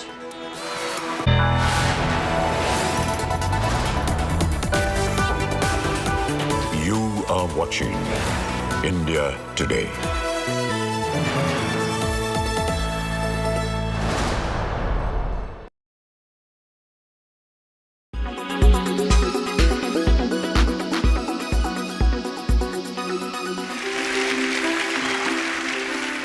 Good morning, everyone, and welcome. Let's actually make that welcome back. Google is set to host its annual Developers Conference, or Google I/O 2023, on May 10th. The event will take place at Shoreline Amphitheater in Mountain View, California, and will be available to watch online on the company's social media handles and YouTube channel at 10:20 p.m. Indian Standard Time. Ahead of the event, Google has teased the launch of a new smartphone on May 11th. The smartphone is expected to be Google's mid-range Google Pixel 7a. It is likely to come with a Tensor G2 chipset, a dual rear camera that includes a 64MP primary sensor and a 90Hz refresh rate display. The good news for Pixel fans in India is that the teaser has also appeared on Flipkart. Hence, it will be available for purchase on the same e-commerce platform very soon. Other than the Pixel 7a, Google has not confirmed any launches yet. But Google is expected to launch its first foldable, the much-awaited Pixel Fold at the upcoming annual event. This foldable smartphone is likely to house a 120Hz 5.8-inch FHD Plus OLED outer display and a 7.6-inch inner display, a Tensor G2 chipset, and a triple rear camera setup that will house a 48MP primary sensor. Judging by the camera performance of the Pixel 7 series, the Pixel Fold might just be the best camera on a foldable and could give Samsung some serious competition in the foldable space. Google is also expected to make significant feature announcements for its all-new Android 14 OS. The company might also announce the roadmap for all Android devices too. Google Pixel Tablet. In addition to these, Google will finally launch its first tablet called Pixel Tablet at the event. The tablet was first unveiled at Google I/O 2022 last year. It is confirmed to come with a dock that can convert it into smart home speakers. The device might run on Android 13 and is likely to be powered by Tensor G2 chipset, just like all the other devices to be unveiled by Google at the event. Hardware or software, one thing is certain. Google I/O will set the tone for innovation in the Android world and will be making all the headlines right until Apple's own developer conference in June.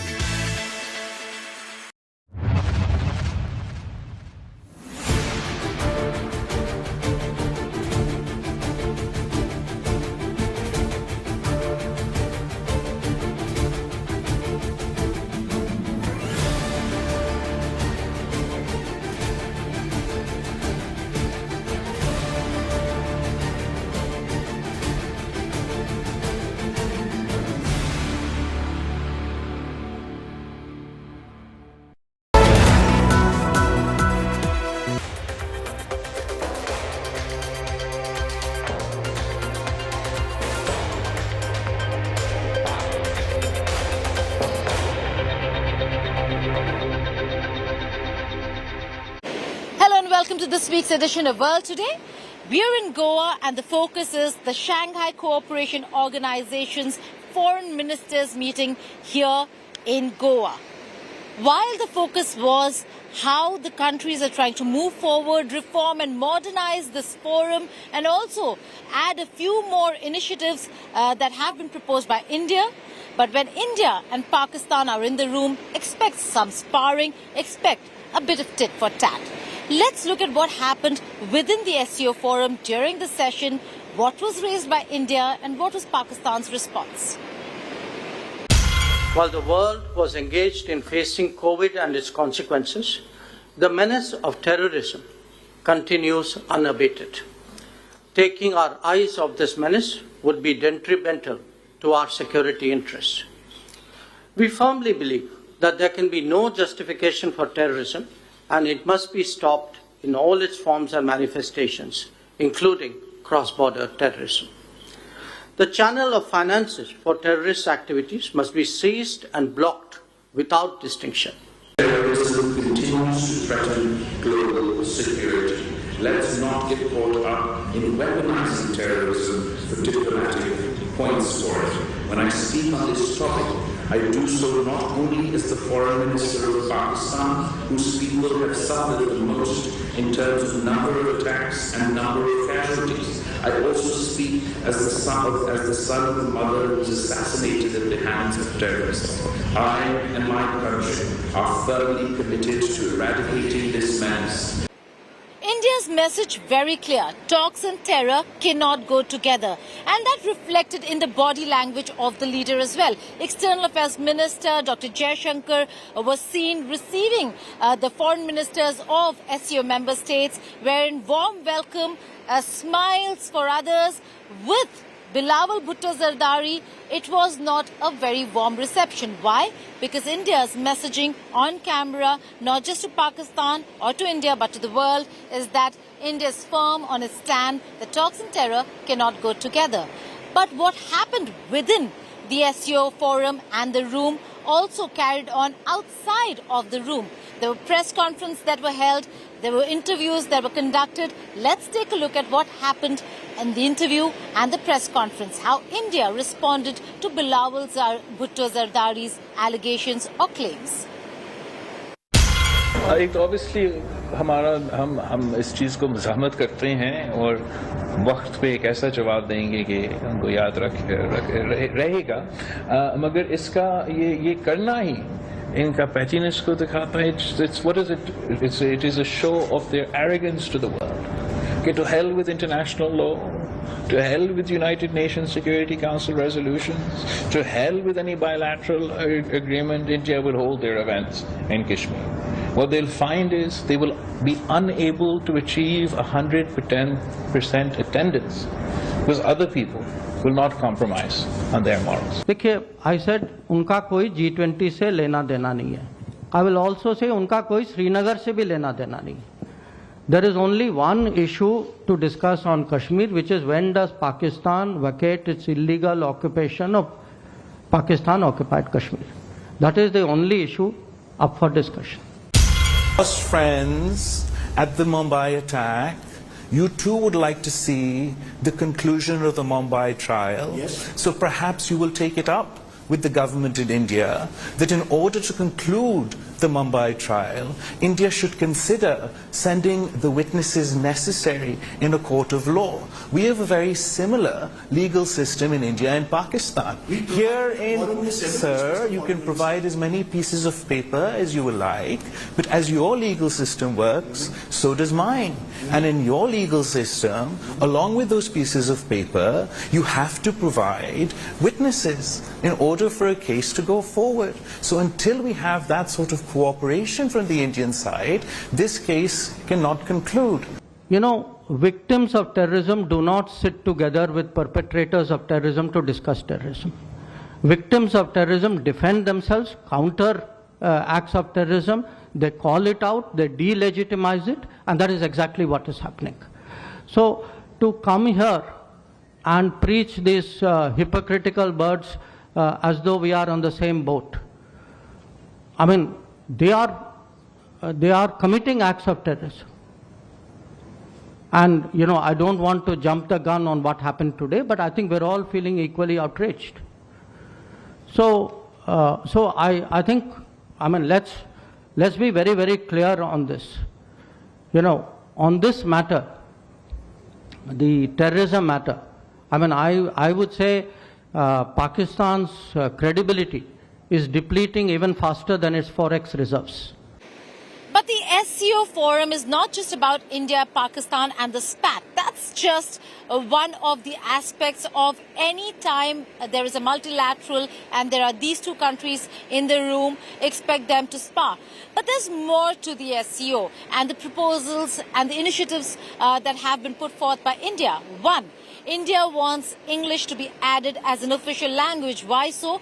Because since its inception, Russian and Mandarin were the two languages, given that Russia and China were the founding members of the SCO, and the other Central Asian countries could either understand, speak Russian, or for that matter, Chinese in certain quarters quite well. And that's the reason why after the inclusion of India and Pakistan in 2017, India has been nudging and now pushing for the inclusion of English language. Apart from that, there are two other very important news items. One is that there are going to be 4 new dialogue partners within the SCO, as also 2 new full members of the SCO. Let's take a look at what Dr. Jaishankar had to say about this information that we just put out.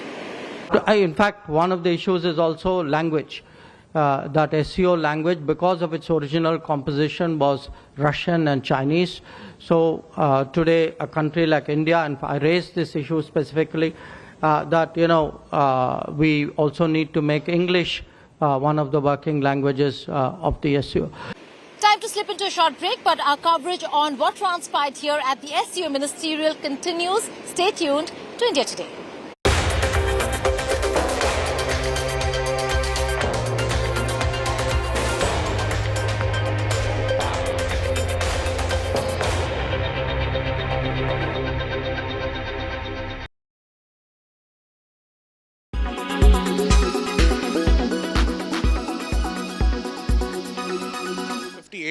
Growth is what the company has seen. Tell us about how the financial year for 2024 is looking like now, and what are the growth plans for the coming year now? Okay, so we measure our results on calendar year basis. So last year the results that you saw were on calendar year. This year our plan is to grow by at least 40 to 45% even more. That's the ambition. Of course, I'm a sales guy. I would also always like to sell more and more. We will see how the year goes. If I look back at quarter one has been good for us. We have grown our sales by almost 15% compared to similar period last year. The industry has grown, by the way, by 11%. So definitely the signals are positive. I think the portfolio that we have showcased also shows our ambition in terms of how we want to grow. So I'd like to ask you on the electric vehicle penetration. India, year growth is about 100% we have seen. So what are Volkswagen's plans for electric vehicles? I think it's pretty clear if you look at it from an objective point of view that the way forward for the brand has definitely to be electrification. In fact, almost 3 weeks ago, our global CEO, Mr. Thomas Schaefer, also had an interaction with the media, with the Indian media, and he very clearly said that the path for the brand globally is electrification, and if it means global, India has to be a big part of it. And any timelines could you give us on the vehicles? It's difficult for me to comment formally on what the timelines are, but I think the important thing is to take the steps as they come. Of course, it has to start from top down. Bringing in some of our already existing products worldwide, bringing them through the parts and components route in the premium range, and then moving towards mass electrification.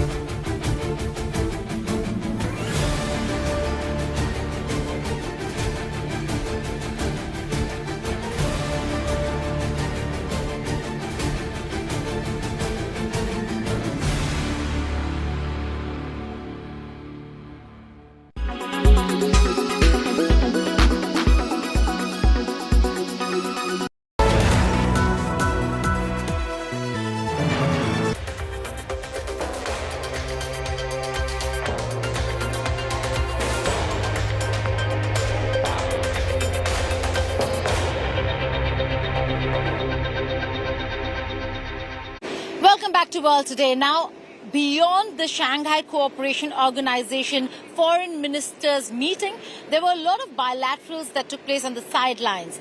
The one big bilateral for India was the India-China bilateral.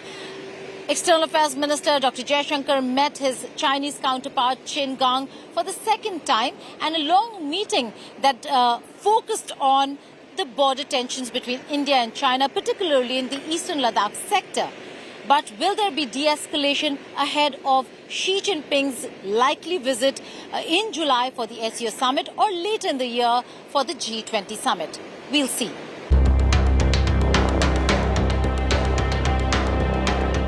The world's largest military standoff has just entered its fourth year. The giant armies of India and China, which entered a confrontation in eastern Ladakh in May 2020, remain deployed in huge numbers, postured for war, but held frozen by the ongoing drive to defuse things diplomatically. Just weeks after their first meeting during the G20 meet in Delhi, the SCO foreign ministers met in Goa on a new stage. The nearly 30-minute meeting focused on resolving outstanding issues and ensuring peace and tranquility in border areas. Ties with China are abnormal. It cannot be business as usual. That was the message of Dr. Jaishankar ahead of his second meeting with Chinese Foreign Minister Qin Gang. The big focus was on de-escalation, in order to pave the way for Chinese President Xi Jinping's visit to the SCO and G20 summits scheduled in July and September this year in India. The Indian side has made it clear that it cannot be business as usual after the Galwan incident and the continued Chinese presence in eastern Ladakh since May 2020.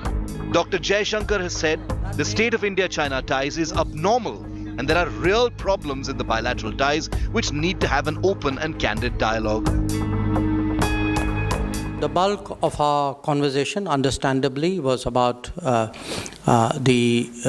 current state of our relationship, which many of you have heard me describe as abnormal.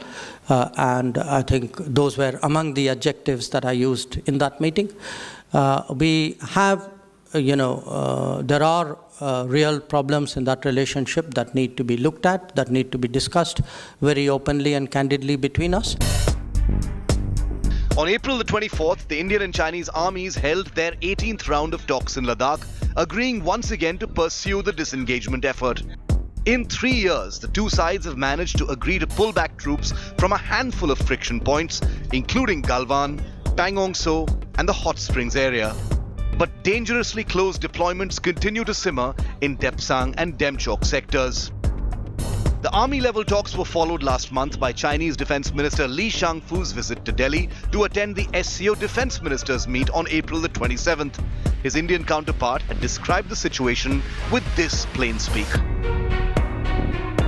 पिछले G20 में भी ये संभव नहीं हो पाया था कि सब एक मंच पर एक साथ आ जाएं, पर भारत में तो सब आ रहे हैं पार्टिसिपेट. सभी आ रहे हैं. ये भारत की शक्ति का. देखिए, इस सच्चाई को कोई नकार नहीं सकता कि अंतर्राष्ट्रीय जगत में भारत की प्रतिष्ठा मोदी जी के नेतृत्व में बढ़ी है. The India-China de-escalation has been incremental and slow, reflecting China's continued impulse to change the border status quo, while India's unrelenting defense posture has locked the two Asian giants in an embrace. Will the two countries find a new path forward? With Geeta Mohan in Panjim, Goa, Bureau Report, India Today. Well, that was our coverage on the SCO ministerial from Goa, but there's a lot more that happened during the week. Let's take a look at some of the news stories from across the world in World at a Glance.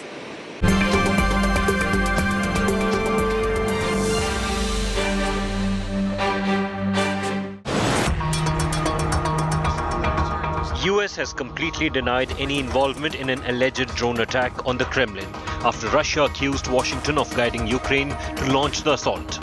Russia alleged that Ukraine carried out a terrorist attack aiming to kill President Vladimir Putin in a drone attack. A 13-year-old boy opened fire in a classroom in Serbia's capital, Belgrade. 8 students and a guard were killed in a meticulously planned attack. 6 other students were injured. Police named the shooter as Kosta Kekmanovic. The shooter used his father's gun for the shooting.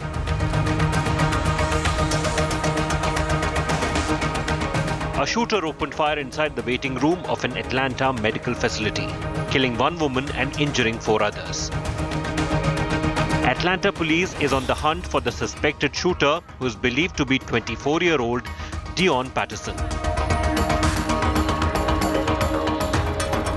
The Canadian Tax Authority has reached a tentative deal with 35,000 striking employees, ending the 2-week work stoppage that marked one of the largest public sector labour disputes in the country's history.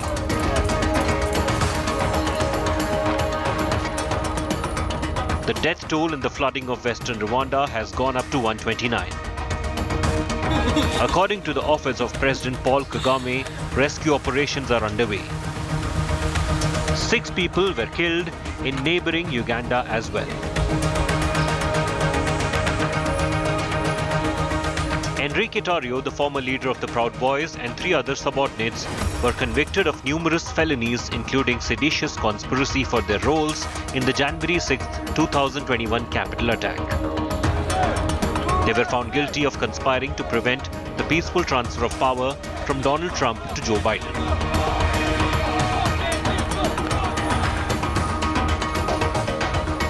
A Thai woman has been charged with 14 counts of murder in one of the kingdom's worst suspected serial killing case. Sararat Rangspithupon is alleged to have swindled thousands of dollars out of her victims before poisoning them with cyanide. That's all in this edition of World Today from Goa, where we focused on the SEO ministerial. Lots more coming up on the other side of a short break. Stay tuned to India Today. Goodbye and take care.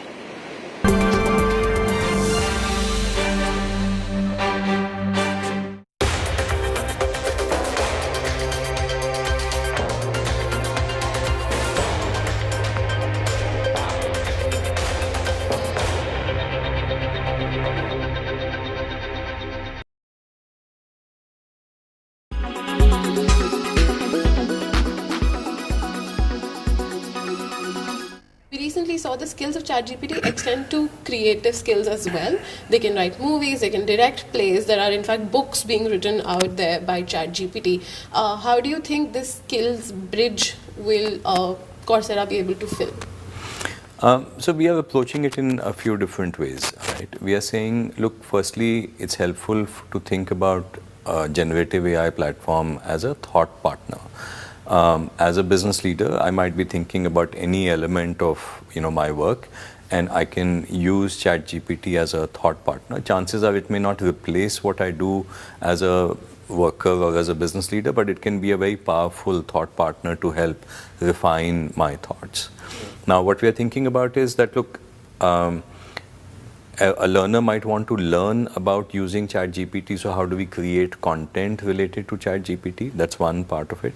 Second would be, how do we integrate ChatGPT into the learning itself so that that learning can be more personalized, it can be interactive, keeping in mind that there are risks associated as well. How do you bring information which is reliable information into the learning?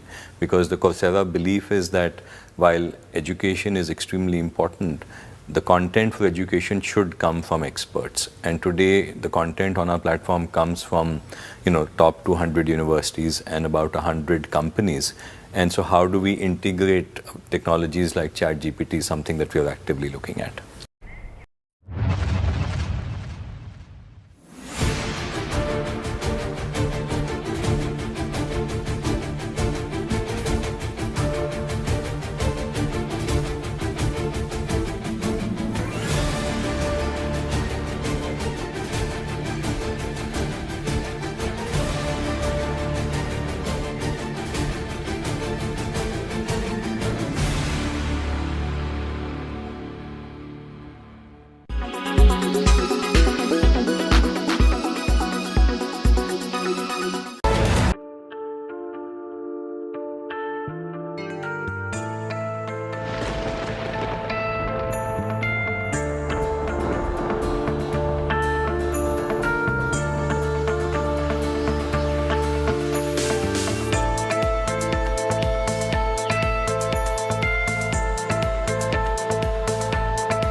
are watching India Today.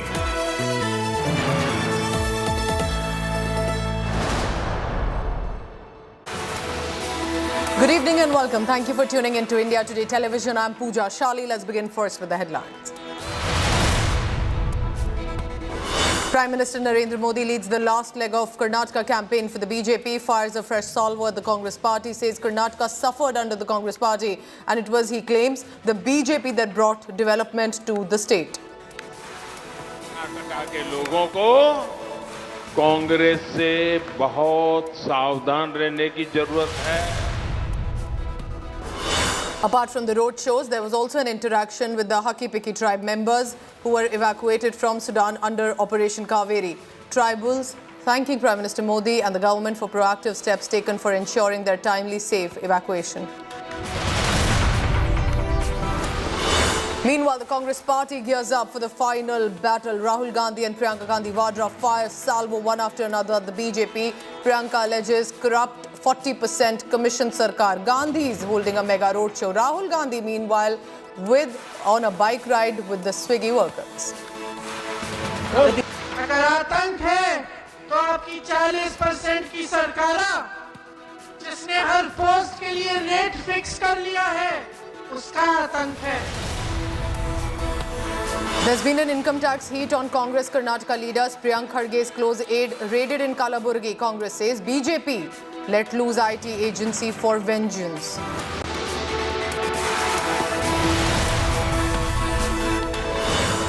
BJP now muscles into the Kerala story fight. JP Nadda, the BJP chief, leading a special screening for young women this evening in Bengaluru. The BJP claims the movie has a key message for girls. But it's not just one film. Another controversy over another film. Showdown escalating over the release of Tipu. There's only been a teaser till now and the family of Tipu Sultan are livid, alleging that the trailer depicts Tipu as a zealot. There's a conspiracy to create unrest.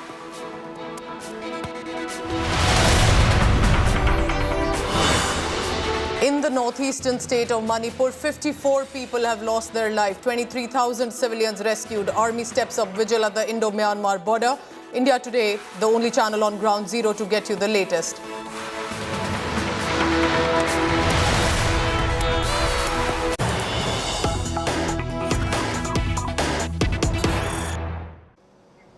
External Affairs Minister S. Jaishankar has slammed Congress leader Rahul Gandhi. The Foreign Affairs Minister has said, and I quote him here, that Rahul Gandhi appears to be taking classes from China and from Chinese ambassador. Jaishankar has said, unfortunately, our foreign policy has become an arena. He's basically stating that Rahul Gandhi is allegedly taking lessons on China from the Chinese ambassador. And, then that's the reason that I wouldn't be talking to him about China. This has become an arena for now. Listen in to what our Foreign Affairs Minister had said. I would have offered to take classes on China from Rahul Gandhi. But I discovered he was taking classes on China from the Chinese ambassador. So I asked myself, I may as well go to the original source and talk to them. There is a lot.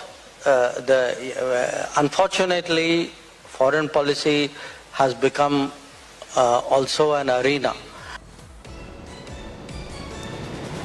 So let's go across to Anaga Keshav for the latest on that. Anaga, very interesting because the Congress party has often targeted the government at the centre with regard to the Arunachal skirmishes and the China issue. And now it is S. Jaishankar taking a jibe at him. That's right, Pooja. And this is not the first time that be it External Affairs Minister Jaishankar or the Pradhan Mantri has taken such jibes at Rahul Gandhi and the Congress party. Even just moments before this, Pradhan Mantri was giving a speech in Nanjangud where he made a very similar statement saying that Congress leaders have been secretly meeting the diplomats of other nations who are against India. These kind of backdoor meetings are held by Congress leaders with foreign diplomats of other countries. So these kind of jibes from External Affairs Minister Jaishankar Jaishankar, who is now saying that Rahul Gandhi has been meeting meeting the foreign ministers of China as well. So these kind of jibes coming in from from the Pradhan Mantri, from the External Affairs Minister Jaishankar on Rahul Gandhi is certainly not new. And even just moments before, Pradhan Mantri in Karnataka made a very similar statement about Rahul Gandhi meeting foreign ministers of China. All right, so that's Anaga Keshav telling us what exactly unfolded, and there a sarcastic jibe by the Foreign Affairs Minister aimed at Rahul Gandhi. Co-presented by Star Health Insurance, the health insurance specialist. Powered by Jaguar, discover the magic of smart lights. Co-powered by Tech Pro by Blackberries. Show the way.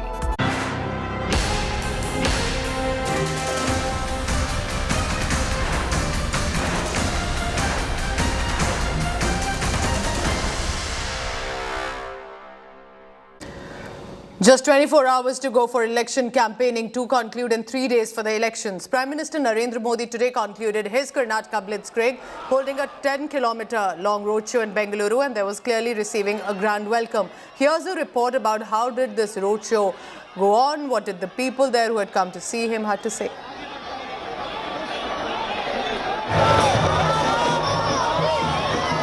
Bajrang Bali की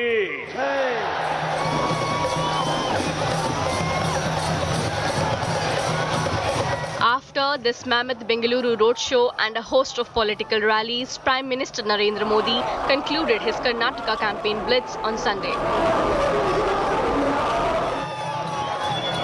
Modi, hailed as BJP's Brahmastra, held a total of 22 rallies and 7 roadshows in 7 days.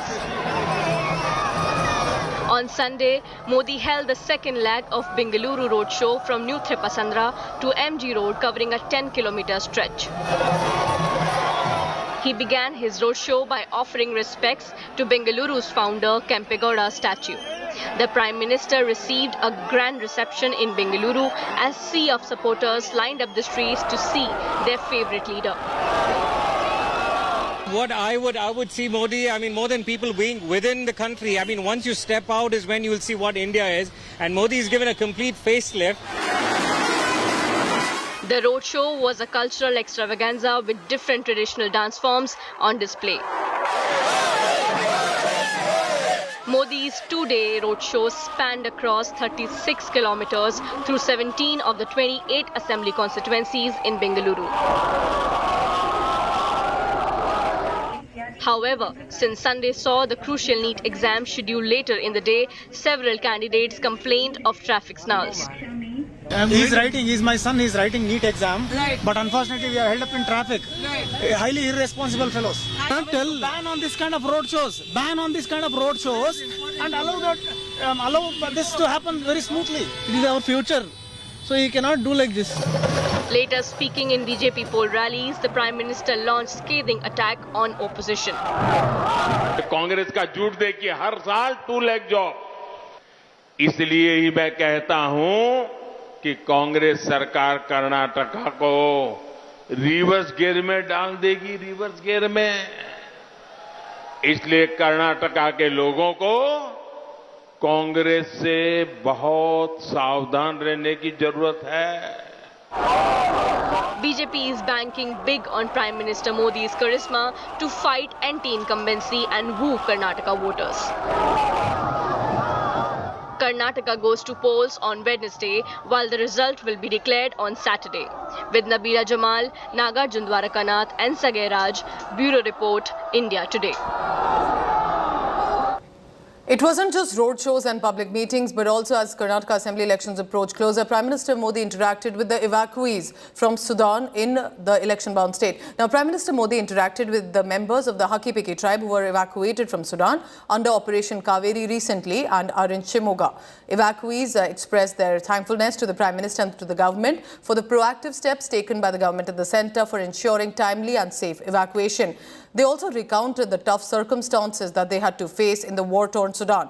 Talking to the tribe members, Prime Minister said that the government does not rest till any Indian is facing any kind of difficulty. But there's also a veiled jibe that was taken at the opposition. Prime Minister said that some politicians tried to politicize the issue. Our concern was that Indians are taken care of and should not face any danger. Remember, senior Congress leader Siddaramaiah had a spat on social media site Twitter with Foreign Affairs Minister S. Jaishankar over the evacuation of Indians with regard to specifically from those in Karnataka stranded in Sudan.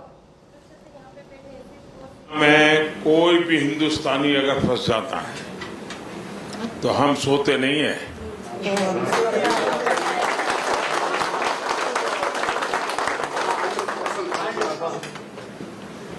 और इसलिए हम दिन रात लगे रहे। अब हमारी चिंता ये थी कि कुछ राजनेता भाषणबाजी करने लगे, बयानबाजी करने लगे। हमें लगा कि अगर ये इस प्रकार से बोलेंगे और वहां ये लोग यहाँ छुपे हैं, पता चलेगा तो कोई मार देगा। तो चुपचाप काम करना था, चुपचाप आपको लेके आना था। देखा मैंने ऐसे लोगों को बचाएगा, यहाँ से जिंदा जाएंगे या जिंदा नहीं जाएंगे, वो हम बहुत सोचा। मैंने सोचने के बाद में भाग गया। आप भगवान सबके बेटे, अपने स्पेशल मीटिंग छोड़ा दिल्ली के अंदर हमने पूरा देख लिया कि हमको विश्वास हुआ कि मेरा नरेंद्र मोदी हमको बचाने के लिए बच्चा कैसे खोज जाता है, उसको ढूंढ के कैसे निकालता है, ढूंढ के निकाल के घर में कैसे लेके आता है, ऐसे आपने निकाल कर छोड़ दिया। धन्यवाद। हम कितना धन्यवाद करेंगे तो हमको कम। With 3 days to go for the people of Karnataka to decide which party will they vote for. For example, the BJP now is holding a high voltage campaign in the state, each party doing their best with all the bigwigs in the state. BJP bigwigs have been indulging in public meetings as well. Prime Minister Modi held a mega roadshow in Bengaluru. Home Minister Amit Shah also was in a roadshow in Belagavi. There are also roadshows planned in Chikbalapura, Bengaluru rural and Anekal areas of the Bengaluru city. Party President JP Nadda also had public meetings in Vijayanagar and Bellary districts. But not just Delhi-based leaders. Assam Chief Minister Himanta Biswa Sarma, senior leader of the party, was in Mangaluru and took a jibe at Rahul Gandhi and the Congress party, saying Rahul Gandhi's guarantees cannot be trusted. आपको मैंने कल भी road show में देखा, जब भी देखती हूँ सबसे ज्यादा आप 4% मुस्लिम आरक्षण हम खत्म कर रहे हैं, इस पर जोर देते हैं। क्यों? इसलिए क्योंकि ये मुस्लिम आरक्षण गैर संवैधानिक था। संविधान की कोई भी धारा धर्म के आधार पर आरक्षण को सहमत नहीं, और वो जो 4% दिया था वो जिनका अधिकार था उनका छीन कर दिया था। तो हमने सामाजिक न्याय को बरोबर करने का काम किया है और तुष्टीकरण की राजनीति का छेद उड़ाने का काम किया। इसलिए हम इसको बता रहे हैं कि कांग्रेस किस प्रकार से यहाँ तुष्टीकरण की राजनीति करती है। तुष्टीकरण की राजनीति 4% मुस्लिम आरक्षण हटाना नहीं है, 4% मुस्लिम आरक्षण देना तुष्टीकरण की राजनीति है, क्योंकि संविधान इसकी परमिशन नहीं देता। यूसीसी यूनिफॉर्म सिविल कोड, क्या ये भी हिंदुत्व का एक पिच है? तो आप कहती है कि जवाहरलाल नेहरू, सरदार पटेल, राजा जी और कृपलानी जी ये सब हिंदुत्व के पुरोधा थे। यूसीसी संविधान के गाइडिंग प्रिंसिपल में रखा है और संविधान सभा ने रखा है। उस वक्त भारतीय जनता पार्टी का जन्म भी नहीं हुआ था। आपका तो ये कहना है कि जवाहरलाल जी कम्युनल थे, वो छोड़कर गए हैं। कांग्रेस ने जवाहरलाल जी की बात नहीं मानी है, हम मान रहे हैं। Bajrang Bali is equal to Bajrang Dal कैसे हो सकता है सर? ये जनता को ही पूछिए, आप ये क्यों नहीं। हमने तो बजरंग दल पर बैन लगाने का फैसला नहीं किया। इसमें भी जो बजरंग दल पर बैन लगाने का फैसला है, ये कांग्रेस की तुष्टीकरण की नीति का एक प्रकार। अब उल्टा पड़ा तो हम पर आरोप लगे, अगर वो न करते तो क्या होता? कुछ नहीं होता। Mr. Rahul Gandhi is coming and giving the guarantee. My first question is that who will give guarantee for Rahul Gandhi himself? Rather, Mrs. Sonia Gandhi is fighting a lone battle for last 20 years only to establish Rahul Gandhi as a citizen or as a human who can earn decent livelihood for himself. Now, how can that person come and give guarantee to the people of Karnataka? If Karnataka elections are crucial for the BJP, it is definitely very significant and important for the Congress party. Literally a do-or-die battle as well for the southern state of Karnataka. Congress leader Rahul Gandhi, holding a mega roadshow in Bengaluru, will also be holding public meetings along with Congress General Secretary Priyanka Gandhi Vadra in Shivaji Nagar. Congress President Mallikarjun Kharge, who is in Gulbarga Rural, will hold 3 public meetings today.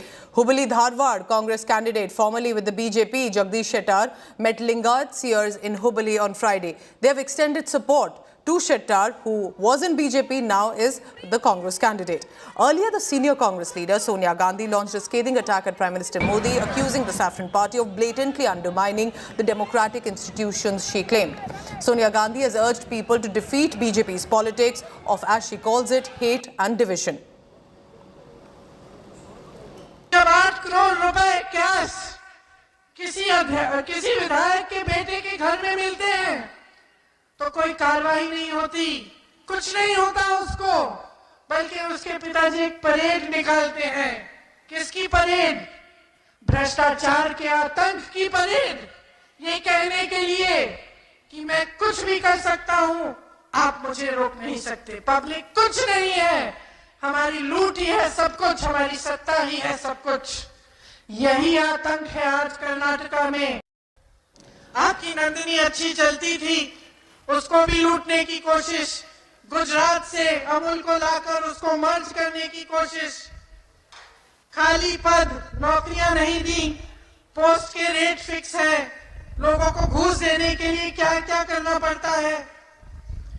महंगाई की वजह से आप आगे बढ़ नहीं पा रहे हैं, तो आप इन सब परिस्थितियों को बदलना चाहते हैं कि नहीं?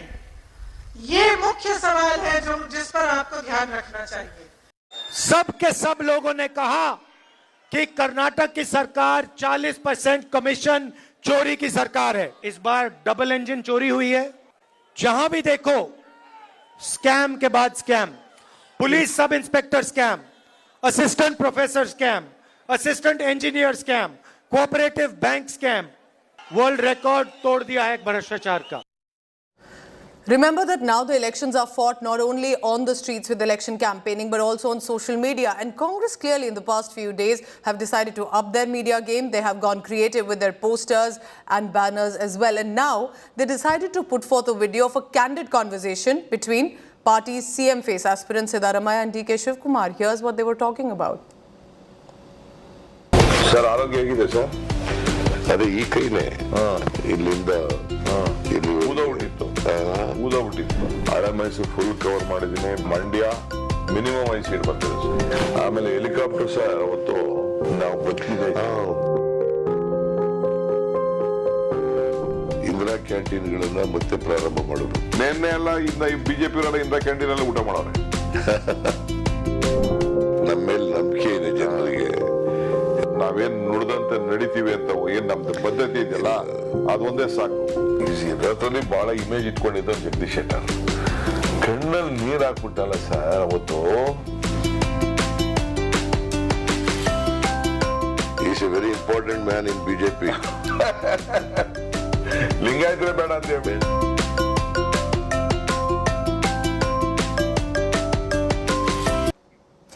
Meanwhile, it is the income tax heat on Congress candidate from Chittapur and sitting MLA Priyanka Kharge's close aides. Income tax officials have raided the home of one of the close aide, Arvind Chauhan, and this is in Gulbarga. Congress worker Channa Basava, also in Haveri district, has been raided. Priyanka Kharge slammed BJP, saying it let loose the income tax agency on Chauhan deliberately, claiming this is vengeance after he joined the Congress party after he was denied a ticket from the BJP from Chittapur.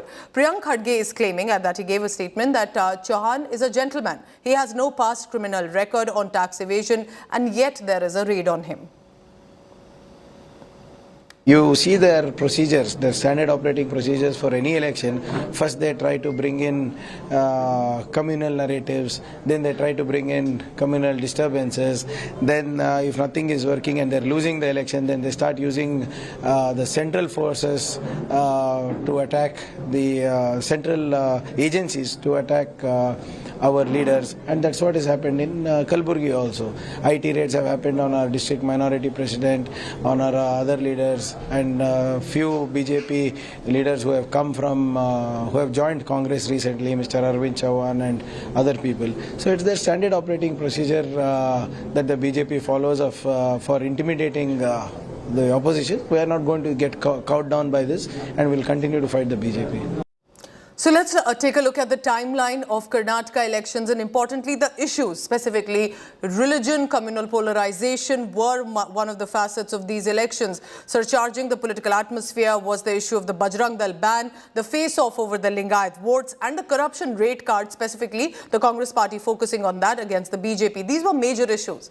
Let's take a look at this report of what really was the Karnataka elections about.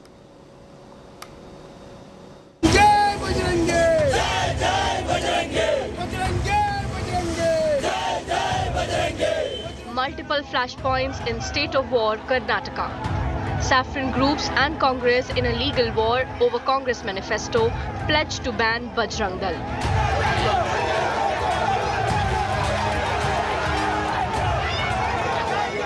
After BJP, Vishwa Hindu Parishad and Bajrang Dal dashed defamation notice to Congress President Mallikarjun Kharge, accusing him of making defamatory remarks against the Hindu outfit. मित्रों, एक Congress party की तुष्टीकरण की नीति जिसने सालों तक प्रभु श्री राम को ताले के अंदर बंद कर रखा और अब वो बजरंग बली का अपमान करने पर तुले हैं। The right-wing groups are demanding 100 crore compensation within 14 days.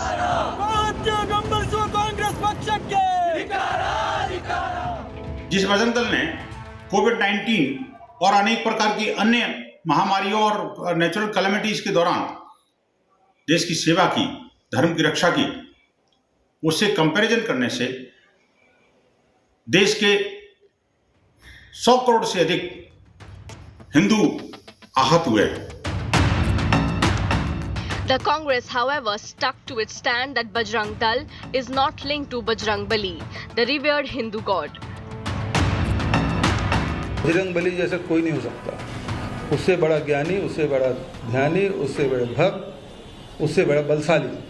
आप उसकी तुलना बजरंग दल के किसी सदस्य से कैसे कर सकते हैं?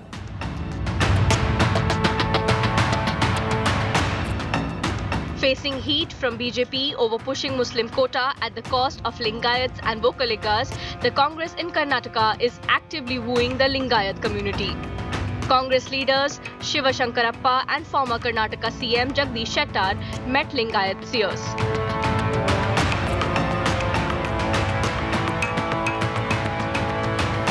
The Election Commission also issued a legal notice to Karnataka Congress Chief DK Shivkumar for its corruption rate card ads targeting BJP. The poll panel asked Congress to provide proof of the alleged rates cited in the advertisement for appointments and transfers in jobs. The Congress slammed the move, saying the poll panel should not work with bias. Just frustration of Bharatiya Janata Party. They have got nothing in their kitty to tell the people what they have done. They have brought disaster to the state. That's how they are taking shelter under fictitious issues. Multiple flashpoints heating up Karnataka battle and surcharging the political atmosphere. Bureau Report, India Today. There's another controversy now over another new film that is set to release. It's a showdown now over Tipu Sultan. It's reigniting. There's a teaser of the film titled Tipu the Fanatic Ruler that was released a few days, remember, but also before Karnataka elections are slated. Teaser of this new film Tipu, and which is produced by Rashmi Sharma and Sandeep, have reignited a showdown over the 18th century ruler. The new teaser of the upcoming film depicts him that he destroyed temples, church, converted millions of Hindus to the Islam religion. It's a 50-second video and it is now extremely controversial. It's rigged up a debate as well. It shows and claims that over 2,000 Brahmin families were wiped out in Calicut, concluding with burning temples in the backdrop and the portrait of Tipu Sultan in the foreground. Now, the family members of Tipu Sultan have expressed unhappiness with this film. They are alleging it's a conspiracy, it's a movie to instigate violence and communal hate between Hindus and Muslims. छेड़ा जाता है हर हमेशा टीपू सुल्तान शहीद के इतिहास को लेकर छेड़ा जाता है छेड़कर ये 8-9 साल से चला आ रहा है जब से टीपू सुल्तान शहीद की यौम पैदाइश यानी कि जयंती रियासत कर्नाटक में जब सिद्धरामैया बनाए तो बीजेपी वालों ने अटैक करना चालू किया कि टीपू सुल्तान हिंदू विरोधी हैं, टीपू सुल्तान ब्राह्मणों को कत्ल किए। ये मूवी भी यहीं पे स्टॉप होगा। ट्रीजर भी टोटल फ्लॉप है। ये टोटल एक नेगेटिविटी हिंदू मुस्लिम और तहजीब जो गंगा जमुना की है ख़राब करने की एक कोशिश और साजिश चालू है, उसे हम होने नहीं देंगे, इसको यहीं पे रोक देंगे। But because it is an election season, Assam Chief Minister Himanta Biswa Sarma, who's also been campaigning for the BJP in the state, raked the Tipu issue by slamming the Congress party for celebrating Tipu Jayanti. He called the Congress party the descendants of Tipu Sultan. Listen in to what he had said about it. आपको मैंने बताना चाहता हूँ कि आपने तो नाम पढ़ा है सिद्धारामैया जी, नाम पढ़ा है डीके सुल्तान, डीके शिव कुमार जी। एक्चुअली ये सारे लोग टीपू सुल्तान की ही वंश है, बाकी कुछ नहीं है। आज सिद्धारामैया जी क्या बोलते हैं कि हम टीपू सुल्तान का जयंती मनाऊंगा। अरे टीपू सुल्तान का जयंती मनाना है पाकिस्तान में मनाओ, जाके बाकी बांग्लादेश में मनाओ।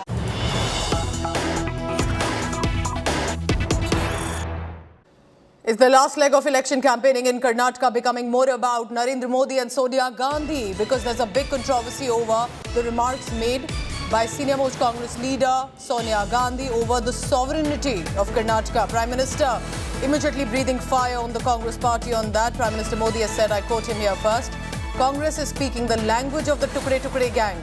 The Congress party is insulting the Kannadigas. Here's what Prime Minister Modi had said.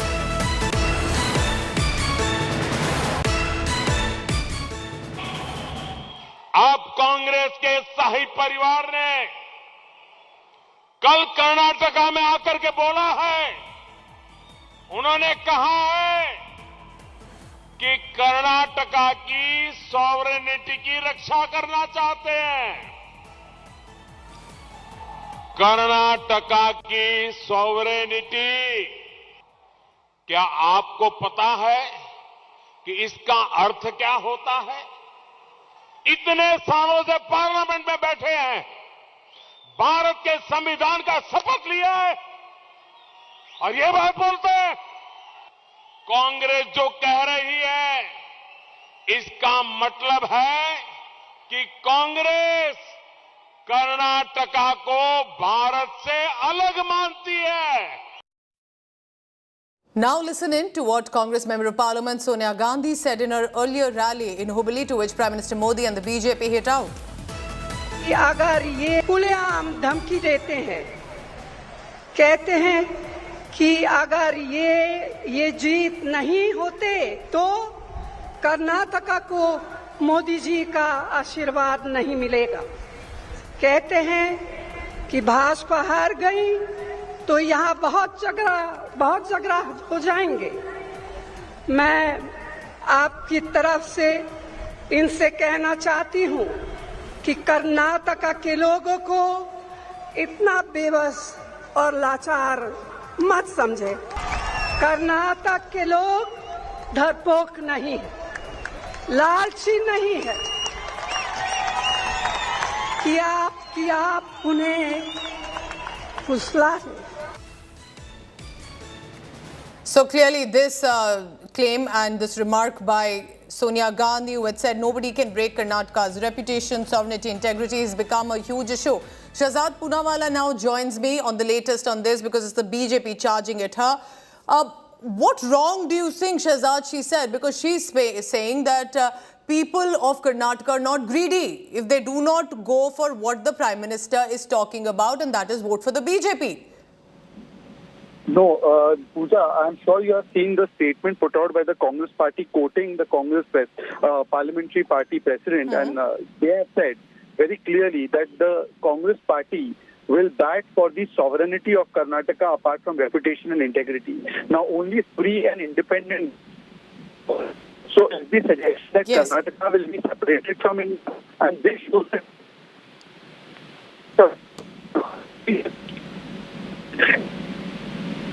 Shahzad, there seems to be an issue with an audio. I'll just try and get that reconnected with you. And this is the BJP. Remember, BJP spokesperson Shahzad Poonawalla is saying that she used words which usually, remember, the word like sovereignty are used for India with regards to protecting its borders, its territorial sovereignty and integrity. And to use it for Karnataka, the BJP is now charged at it, saying this is talking like a secessionist, as if Karnataka is separate. And the Prime Minister, she had also said, the Prime Minister had said, give your blessings to the BJP. And remember, BJP leaders had also said that it is Prime Minister Modi's blessings that Karnataka needs.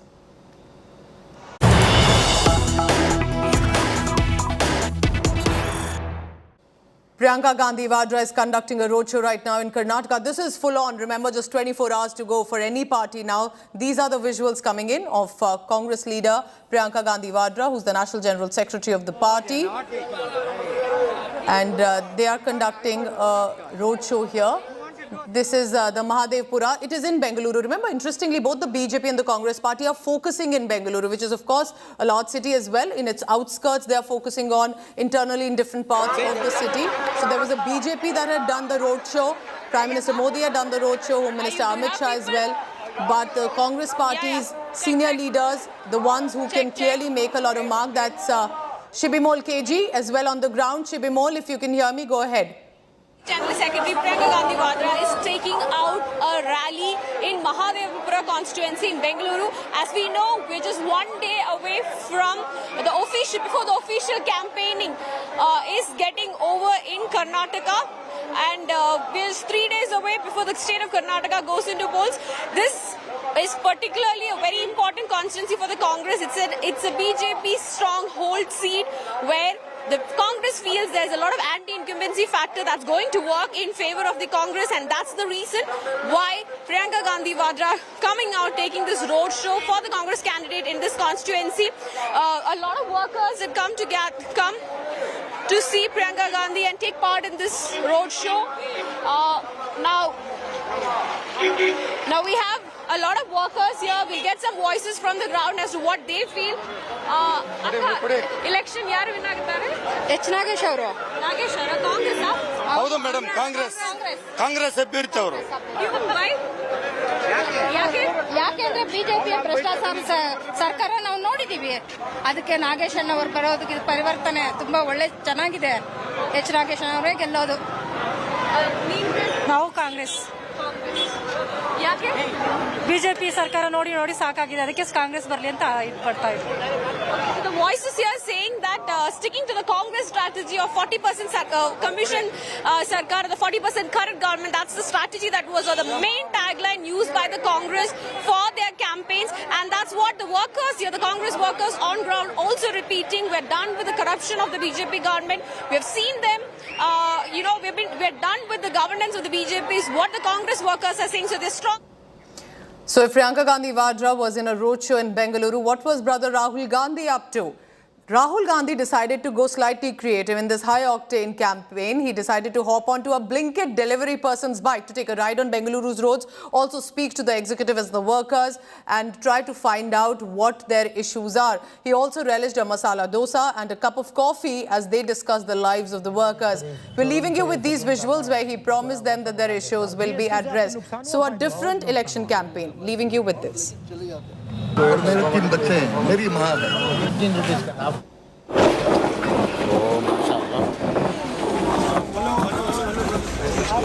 आप किस लिए काम करते हैं? Blinkit साहब. Blinkit sir. Zomato. और आप? Swiggy. नमस्कार जी, क्या खाएंगे आप? कुछ तो खाना पड़ेगा आपको. आपके फेवरेट प्लेयर कौन सा है आपका? मेसी. और आप? रोनाल्डो.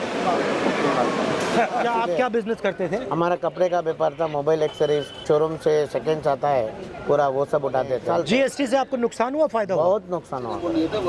ऑर्डर लेके चले जाते हैं. और मेरे 3 बच्चे हैं, मेरी माँ है. 15 रुपीस का आप तो ऑफ कर दीजिए. और इसमें हमारा 100 रुपये के काम का है. हमारा जो व्यापार है वो छोटा छोटा काम.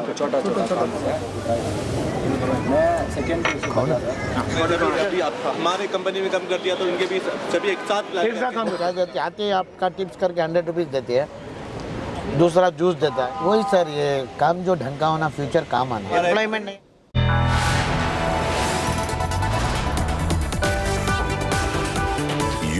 are watching India Today.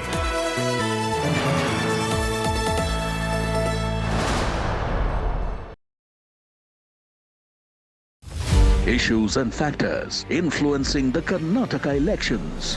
Amul versus Nandini controversy. Hijab versus saffron debate. Corruption allegations.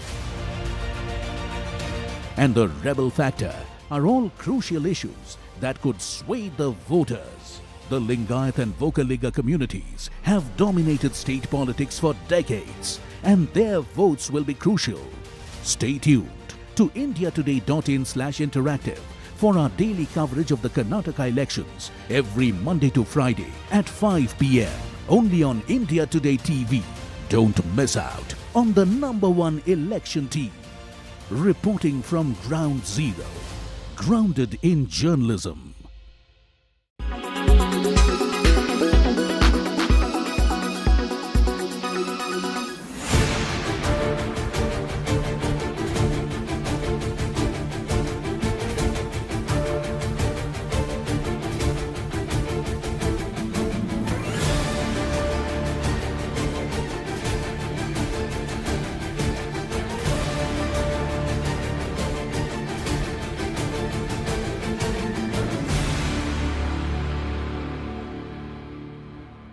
Air quality today.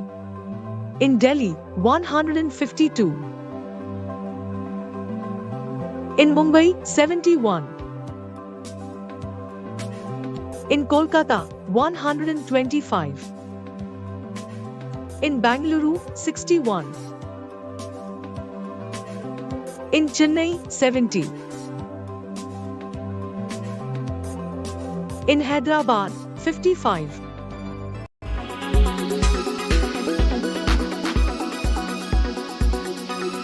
Why does this happen?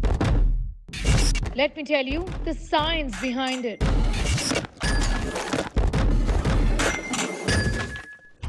For more informative videos like this, keep watching India Today Newsmo.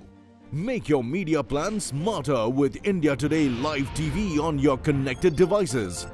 Amplify your brand with 100 million smart internet viewers. To advertise, mail us at sales@aajtak.com.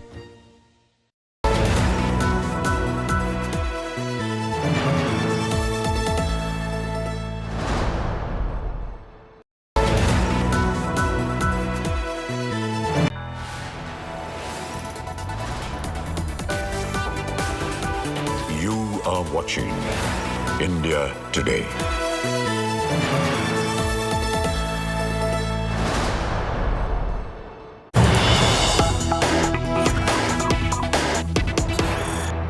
And now Home Minister Amit Shah conducting this roadshow. Remember, whether it's Chandapura, where Home Minister Amit Shah is today, where it was Prime Minister Narendra Modi in Bengaluru, or it's Priyanka Gandhi Vadra also right now simultaneously in a roadshow in Bengaluru, all politicians of these parties are ensuring that it's a show of strength. Here also it appears, as you can see on your screens, that the number of people clearly going in hundreds, if not thousands. And in the background is that vehicle. With regard to the sunset, it's the lit vehicle of Home Minister Amit Shah. It's very interesting because this is the second last day. Tomorrow, 8th of May, is going to be the final day for any party to be able to continue. And it is on 10th, so it is actually the last few hours. I correct myself. The last few hours with regard to how they can put forth their election campaign, and for the workers, the cadre on the ground who are reaching door to door for the voters and appealing to them to vote for the respective parties. Home Minister Amit Shah, remember, just like Prime Minister Modi, have consistently returned to Karnataka in the past few months. There has been election campaigning, road shows, public meetings, and not just with regard to the public. Within the cadre as well, they have ensured that there are constant meetings that are taking place to keep the morale high of the cadre. That's Home Minister Amit Shah showering rose petals on the supporters, on the workers, on public that's standing there in support of the BJP. It's going to be a cut-to-cut campaign for the parties. It could be a close contest for the BJP and the Congress, and this is where the JDS claims they could be the kingmaker. So whether it's going to be the requirement of a third party, a hung assembly, or could one party be able to sweep the elections?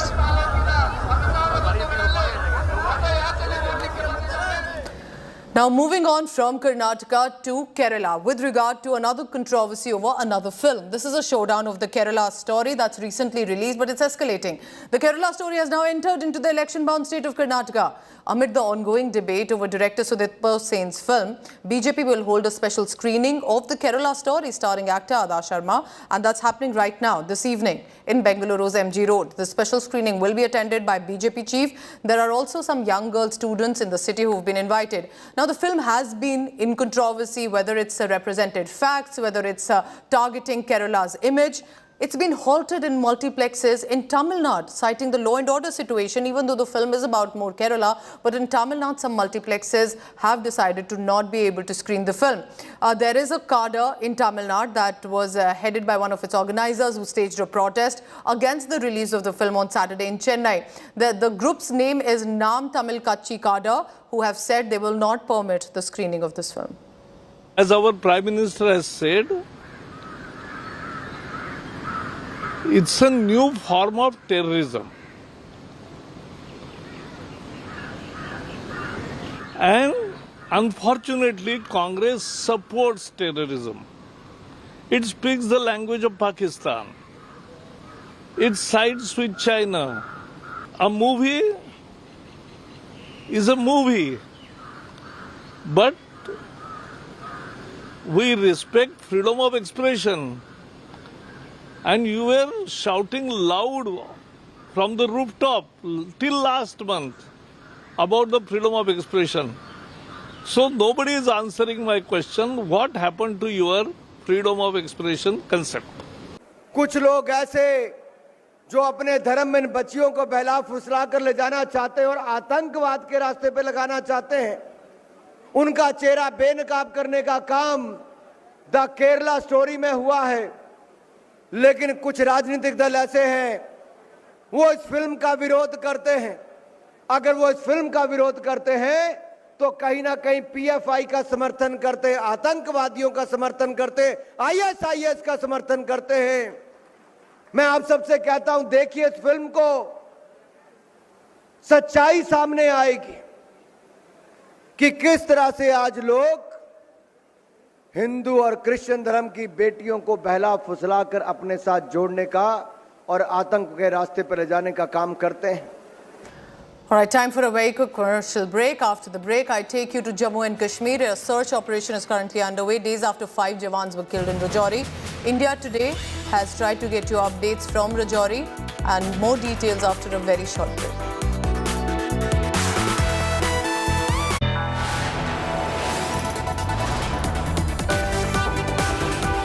You are watching India Today.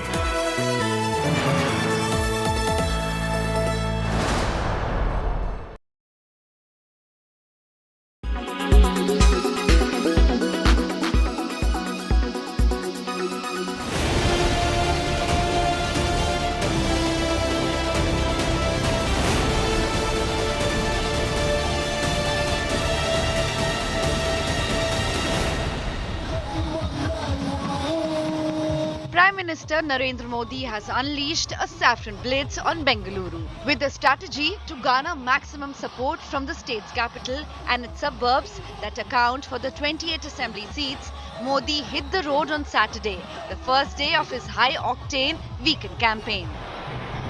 Modi commenced a mega roadshow, passing through 13 assembly seats across a 26-kilometer long journey. चप्पे चप्पे पर लोग मौजूद थे और मैं तो हैरान था, लोग पूरा का पूरा परिवार लेकर आए थे। कर्नाटका के लोगों का ये उत्साह, ये उमंग, ये जोश बता रहा है कि हां, फिर एक बार डबल इंजन की सरकार बननी तय है।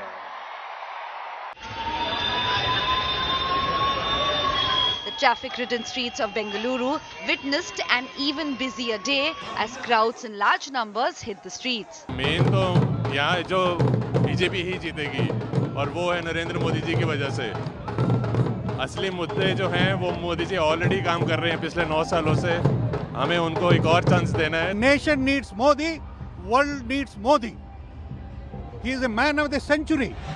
Huge posters and cutouts of Lord Hanuman were put across PM's route, a hit at the Congress that had pledged a ban on Bajrang Dal. इनके आने से कम 30-40 सीट बढ़ जाएगी। 40 सीट बढ़ जाएगी। 120 में वादा करके जाते हैं आपके पास। 130 will get 15 bonus. 130 plus 15. तो सब मुमकिन है। पूरा मेजॉरिटी आएगा। जब तक हिंदू रहेगा, मोदी रहेगा। People want actually BJP to come to power because Congress is against Hindus. So BJP want to win. BJP has to win. Former Chief Minister Siddaramaiah accused Prime Minister Modi of creating unnecessary trouble for the city's commuters. He also claimed that NEET aspirants had to face hardships due to the roadshow. तो वो उर्दू में एक saying है। Meanwhile, AIMIM chief Asaduddin Owaisi launched a scathing attack on Prime Minister Modi, accusing him of ignoring serious issues like violence in Manipur to do a roadshow.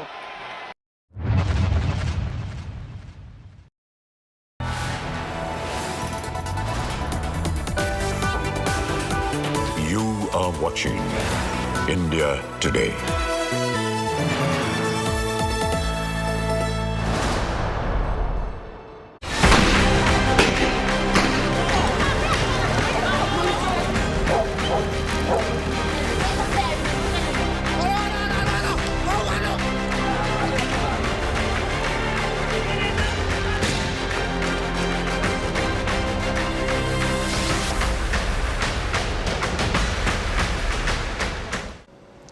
Let's now get you an update from the northeastern state of Manipur, where there's been massive clashes and violence in the past few days. Security has now been tightened up after the violence that erupted on the 3rd of May, and the situation for now is tense but under control.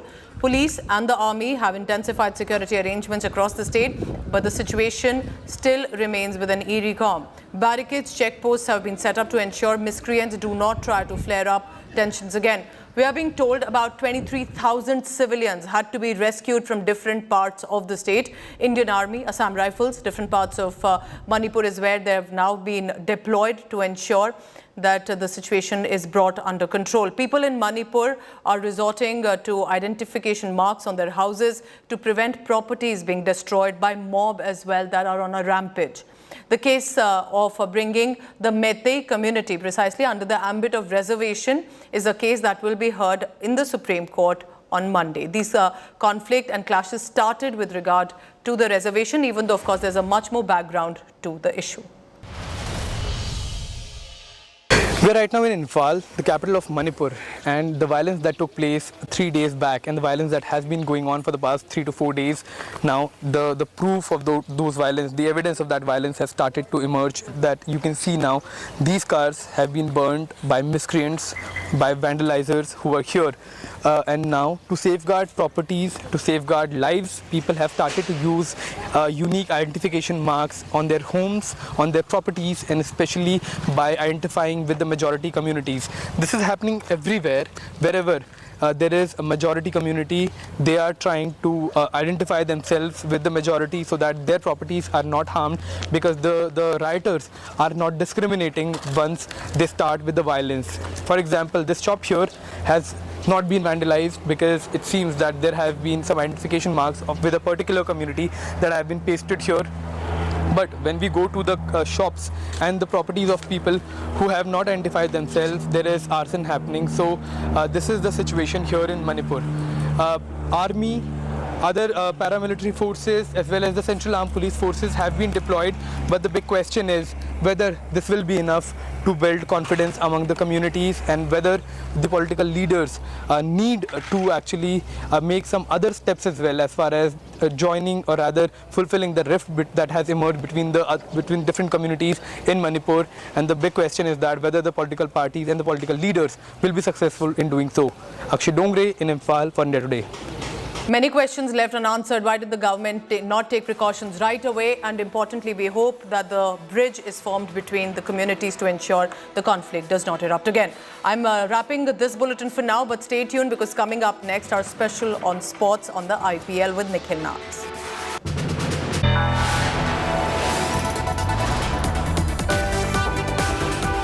You are watching India Today.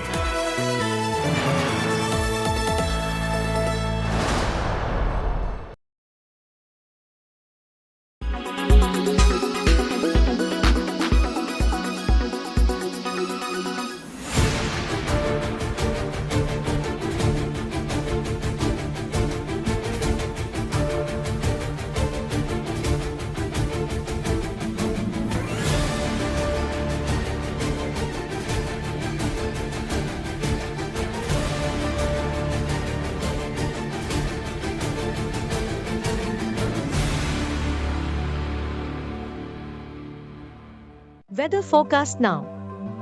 Delhi, maximum 40 and minimum 25 degrees. Mumbai, maximum 32 and minimum 27 degrees. Kolkata, maximum 42 and minimum 27 degrees. Bengaluru, maximum 28 and minimum 23 degrees. Chennai, maximum 33 and minimum 26 degrees. Hyderabad, maximum 35 and minimum 24 degrees.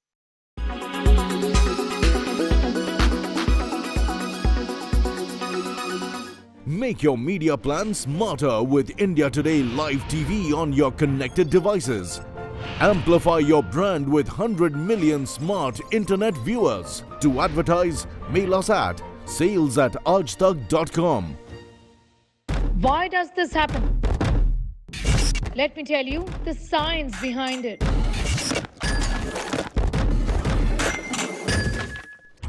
For more informative videos like this, keep watching India Today News Mo. Co-powered by Max Life Insurance. You are the difference. 9, 8, 7, 6, 5, 4, 3, 2, 1. Let's play.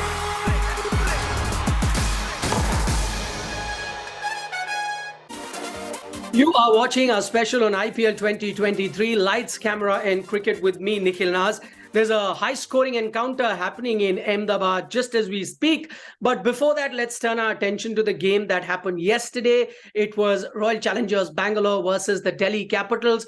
And other than the game that actually played out on the field, there were a lot of subcontexts as well, some side shows too. And that pertained mostly to the local boy, that is Virat Kohli. So one, it was the first game that RCB was playing after that fracas that happened between Gautam Gambhir and Virat Kohli. Secondly, as I mentioned, it was the homecoming of Virat Kohli, the Delhi boy. Third, it was also being built up as Sourav Ganguly versus Virat Kohli after the cold vibes that the two shared in the previous encounter. So our eyes were on Virat Kohli, just like everyone else, and this is what we picked up.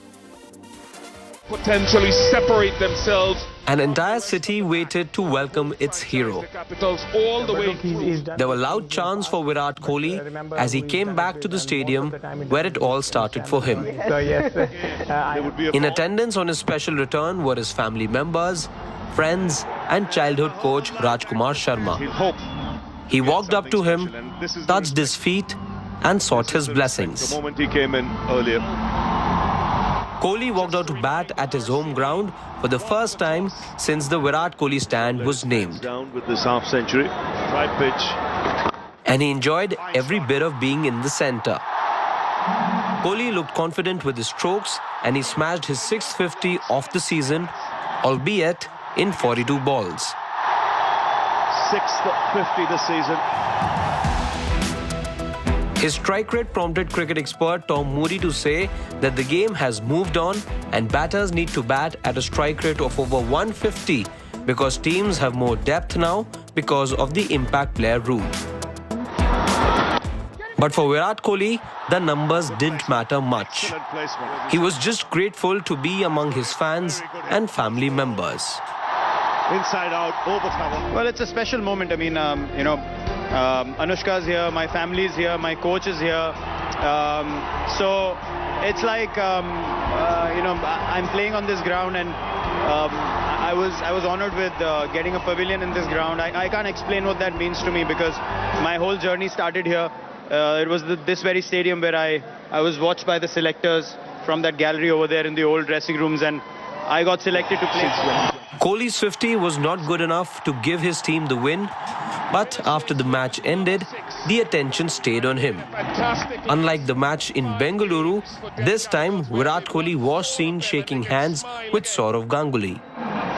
They must have had a chat where Ishan must have. And towards the end, he was spotted having fun with the DC players. This is the best thing about IPL. Kuldeep Yadav, Ishant Sharma and Akshar Patel were in complete splits as Kohli filled them in with some jokes. So it's such a great Sports Bureau, India Today. Sitting right next to someone like Siraj. Wasn't just Virat Kohli that was in action on Super Saturday. The other superstars as well, in Rohit Sharma, who also didn't have a great game, to MS Dhoni, all were in action on Saturday. So plenty happening in the IPL at the moment. So here are the top headlines from IPL 2023. When Hardik Pandya and Krunal Pandya strode out for the toss in the GT versus LSG match, history was scripted. Hardik and Krunal became the first brother duo to captain opposing teams in the IPL. When asked about the moment, Krunal Pandya said it was a dream come true. Meanwhile, Hardik had this to say. Like proper fisticuffs now. Obviously a very big thing and a very emotional day as well. Our father would have been very proud. He did dream of this back in the day, where he used to tell us just for the fun. But yeah, I mean, as you said, this is something which is happening for the first time, and we are short of words, but I think the family is very proud. Tonight is the first time when they are not sure which team to support, but I think one Pandya will definitely win. Ridhiman Saha stole the show with an epic 81 of 43 balls in the game against Lucknow Super Giants. His knock sent social media into a tizzy. But one great was impressed in a big way. Virat Kohli shared an Instagram story complimenting the wicketkeeper batter. That's up at the Sparks flew at the Arun Jaitley Stadium in the match between Royal Challengers Bangalore and Delhi Capitals. Chasing 182, Phil Salt gave Delhi Capitals a blistering start. However, in the fifth over, there was a moment of tension between Salt and Mohammad Siraj.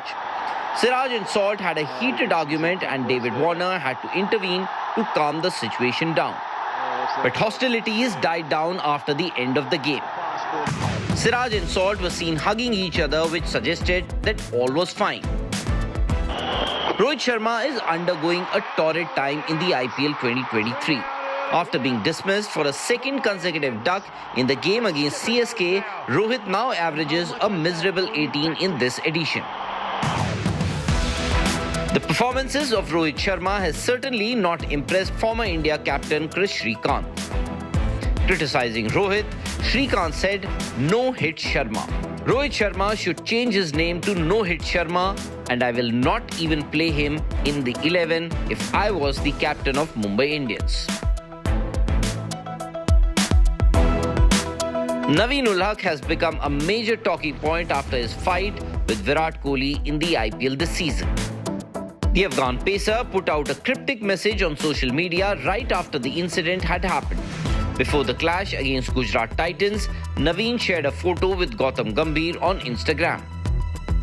He captioned it with the words, "Treat people the way you want to be treated, talk to people the way you want to be talked to, with the GOAT." Gambhir also responded to the post saying, "Be who you are, never change." The hostility from that LSG versus RCB clash still continues to linger. Okay, a high-scoring encounter that we're witnessing in Ahmedabad, though it does seem like that Gujarat Titans are in a strong position at the moment. But there's another game coming up between Sunrisers Hyderabad, Rajasthan Royals. Both teams are in a desperate need of a win, more so Sunrisers Hyderabad, because they've had a torrid time in the tournament so far. Rajasthan, on the other hand, started off well, but then have now lost a few very close encounters. So must-win game for both teams. Let's take a look at what the stats tell us. The Rajasthan Royals will be up against the struggling Sunrisers in match 52 of the IPL, which will be played at the Savai Mansingh Stadium in Jaipur. While Rajasthan look to boost their top four hopes, Sunrisers find themselves stuck at the bottom of the table. The hosts find themselves in fourth place ahead of the match, having won 5 and losing the same number of games. Yashasvi Jaiswal is the leading run-getter with 442 runs, and Ravi Ashwin has been the top performer with the ball, having picked 13 wickets. The Hyderabad batters have failed at large, and this is evident as Rahul Tripathi, with just 190 runs, is their leading run scorer. Meanwhile, leg spinner Mayank Markande is their leading wicket taker with 11 wickets. Okay, another mouth-watering clash coming your way, but that's all that we have on Lights, Camera and Cricket for the moment. But news update continue on India Today after a short break. 9, 8, 7, 6, 5, 4,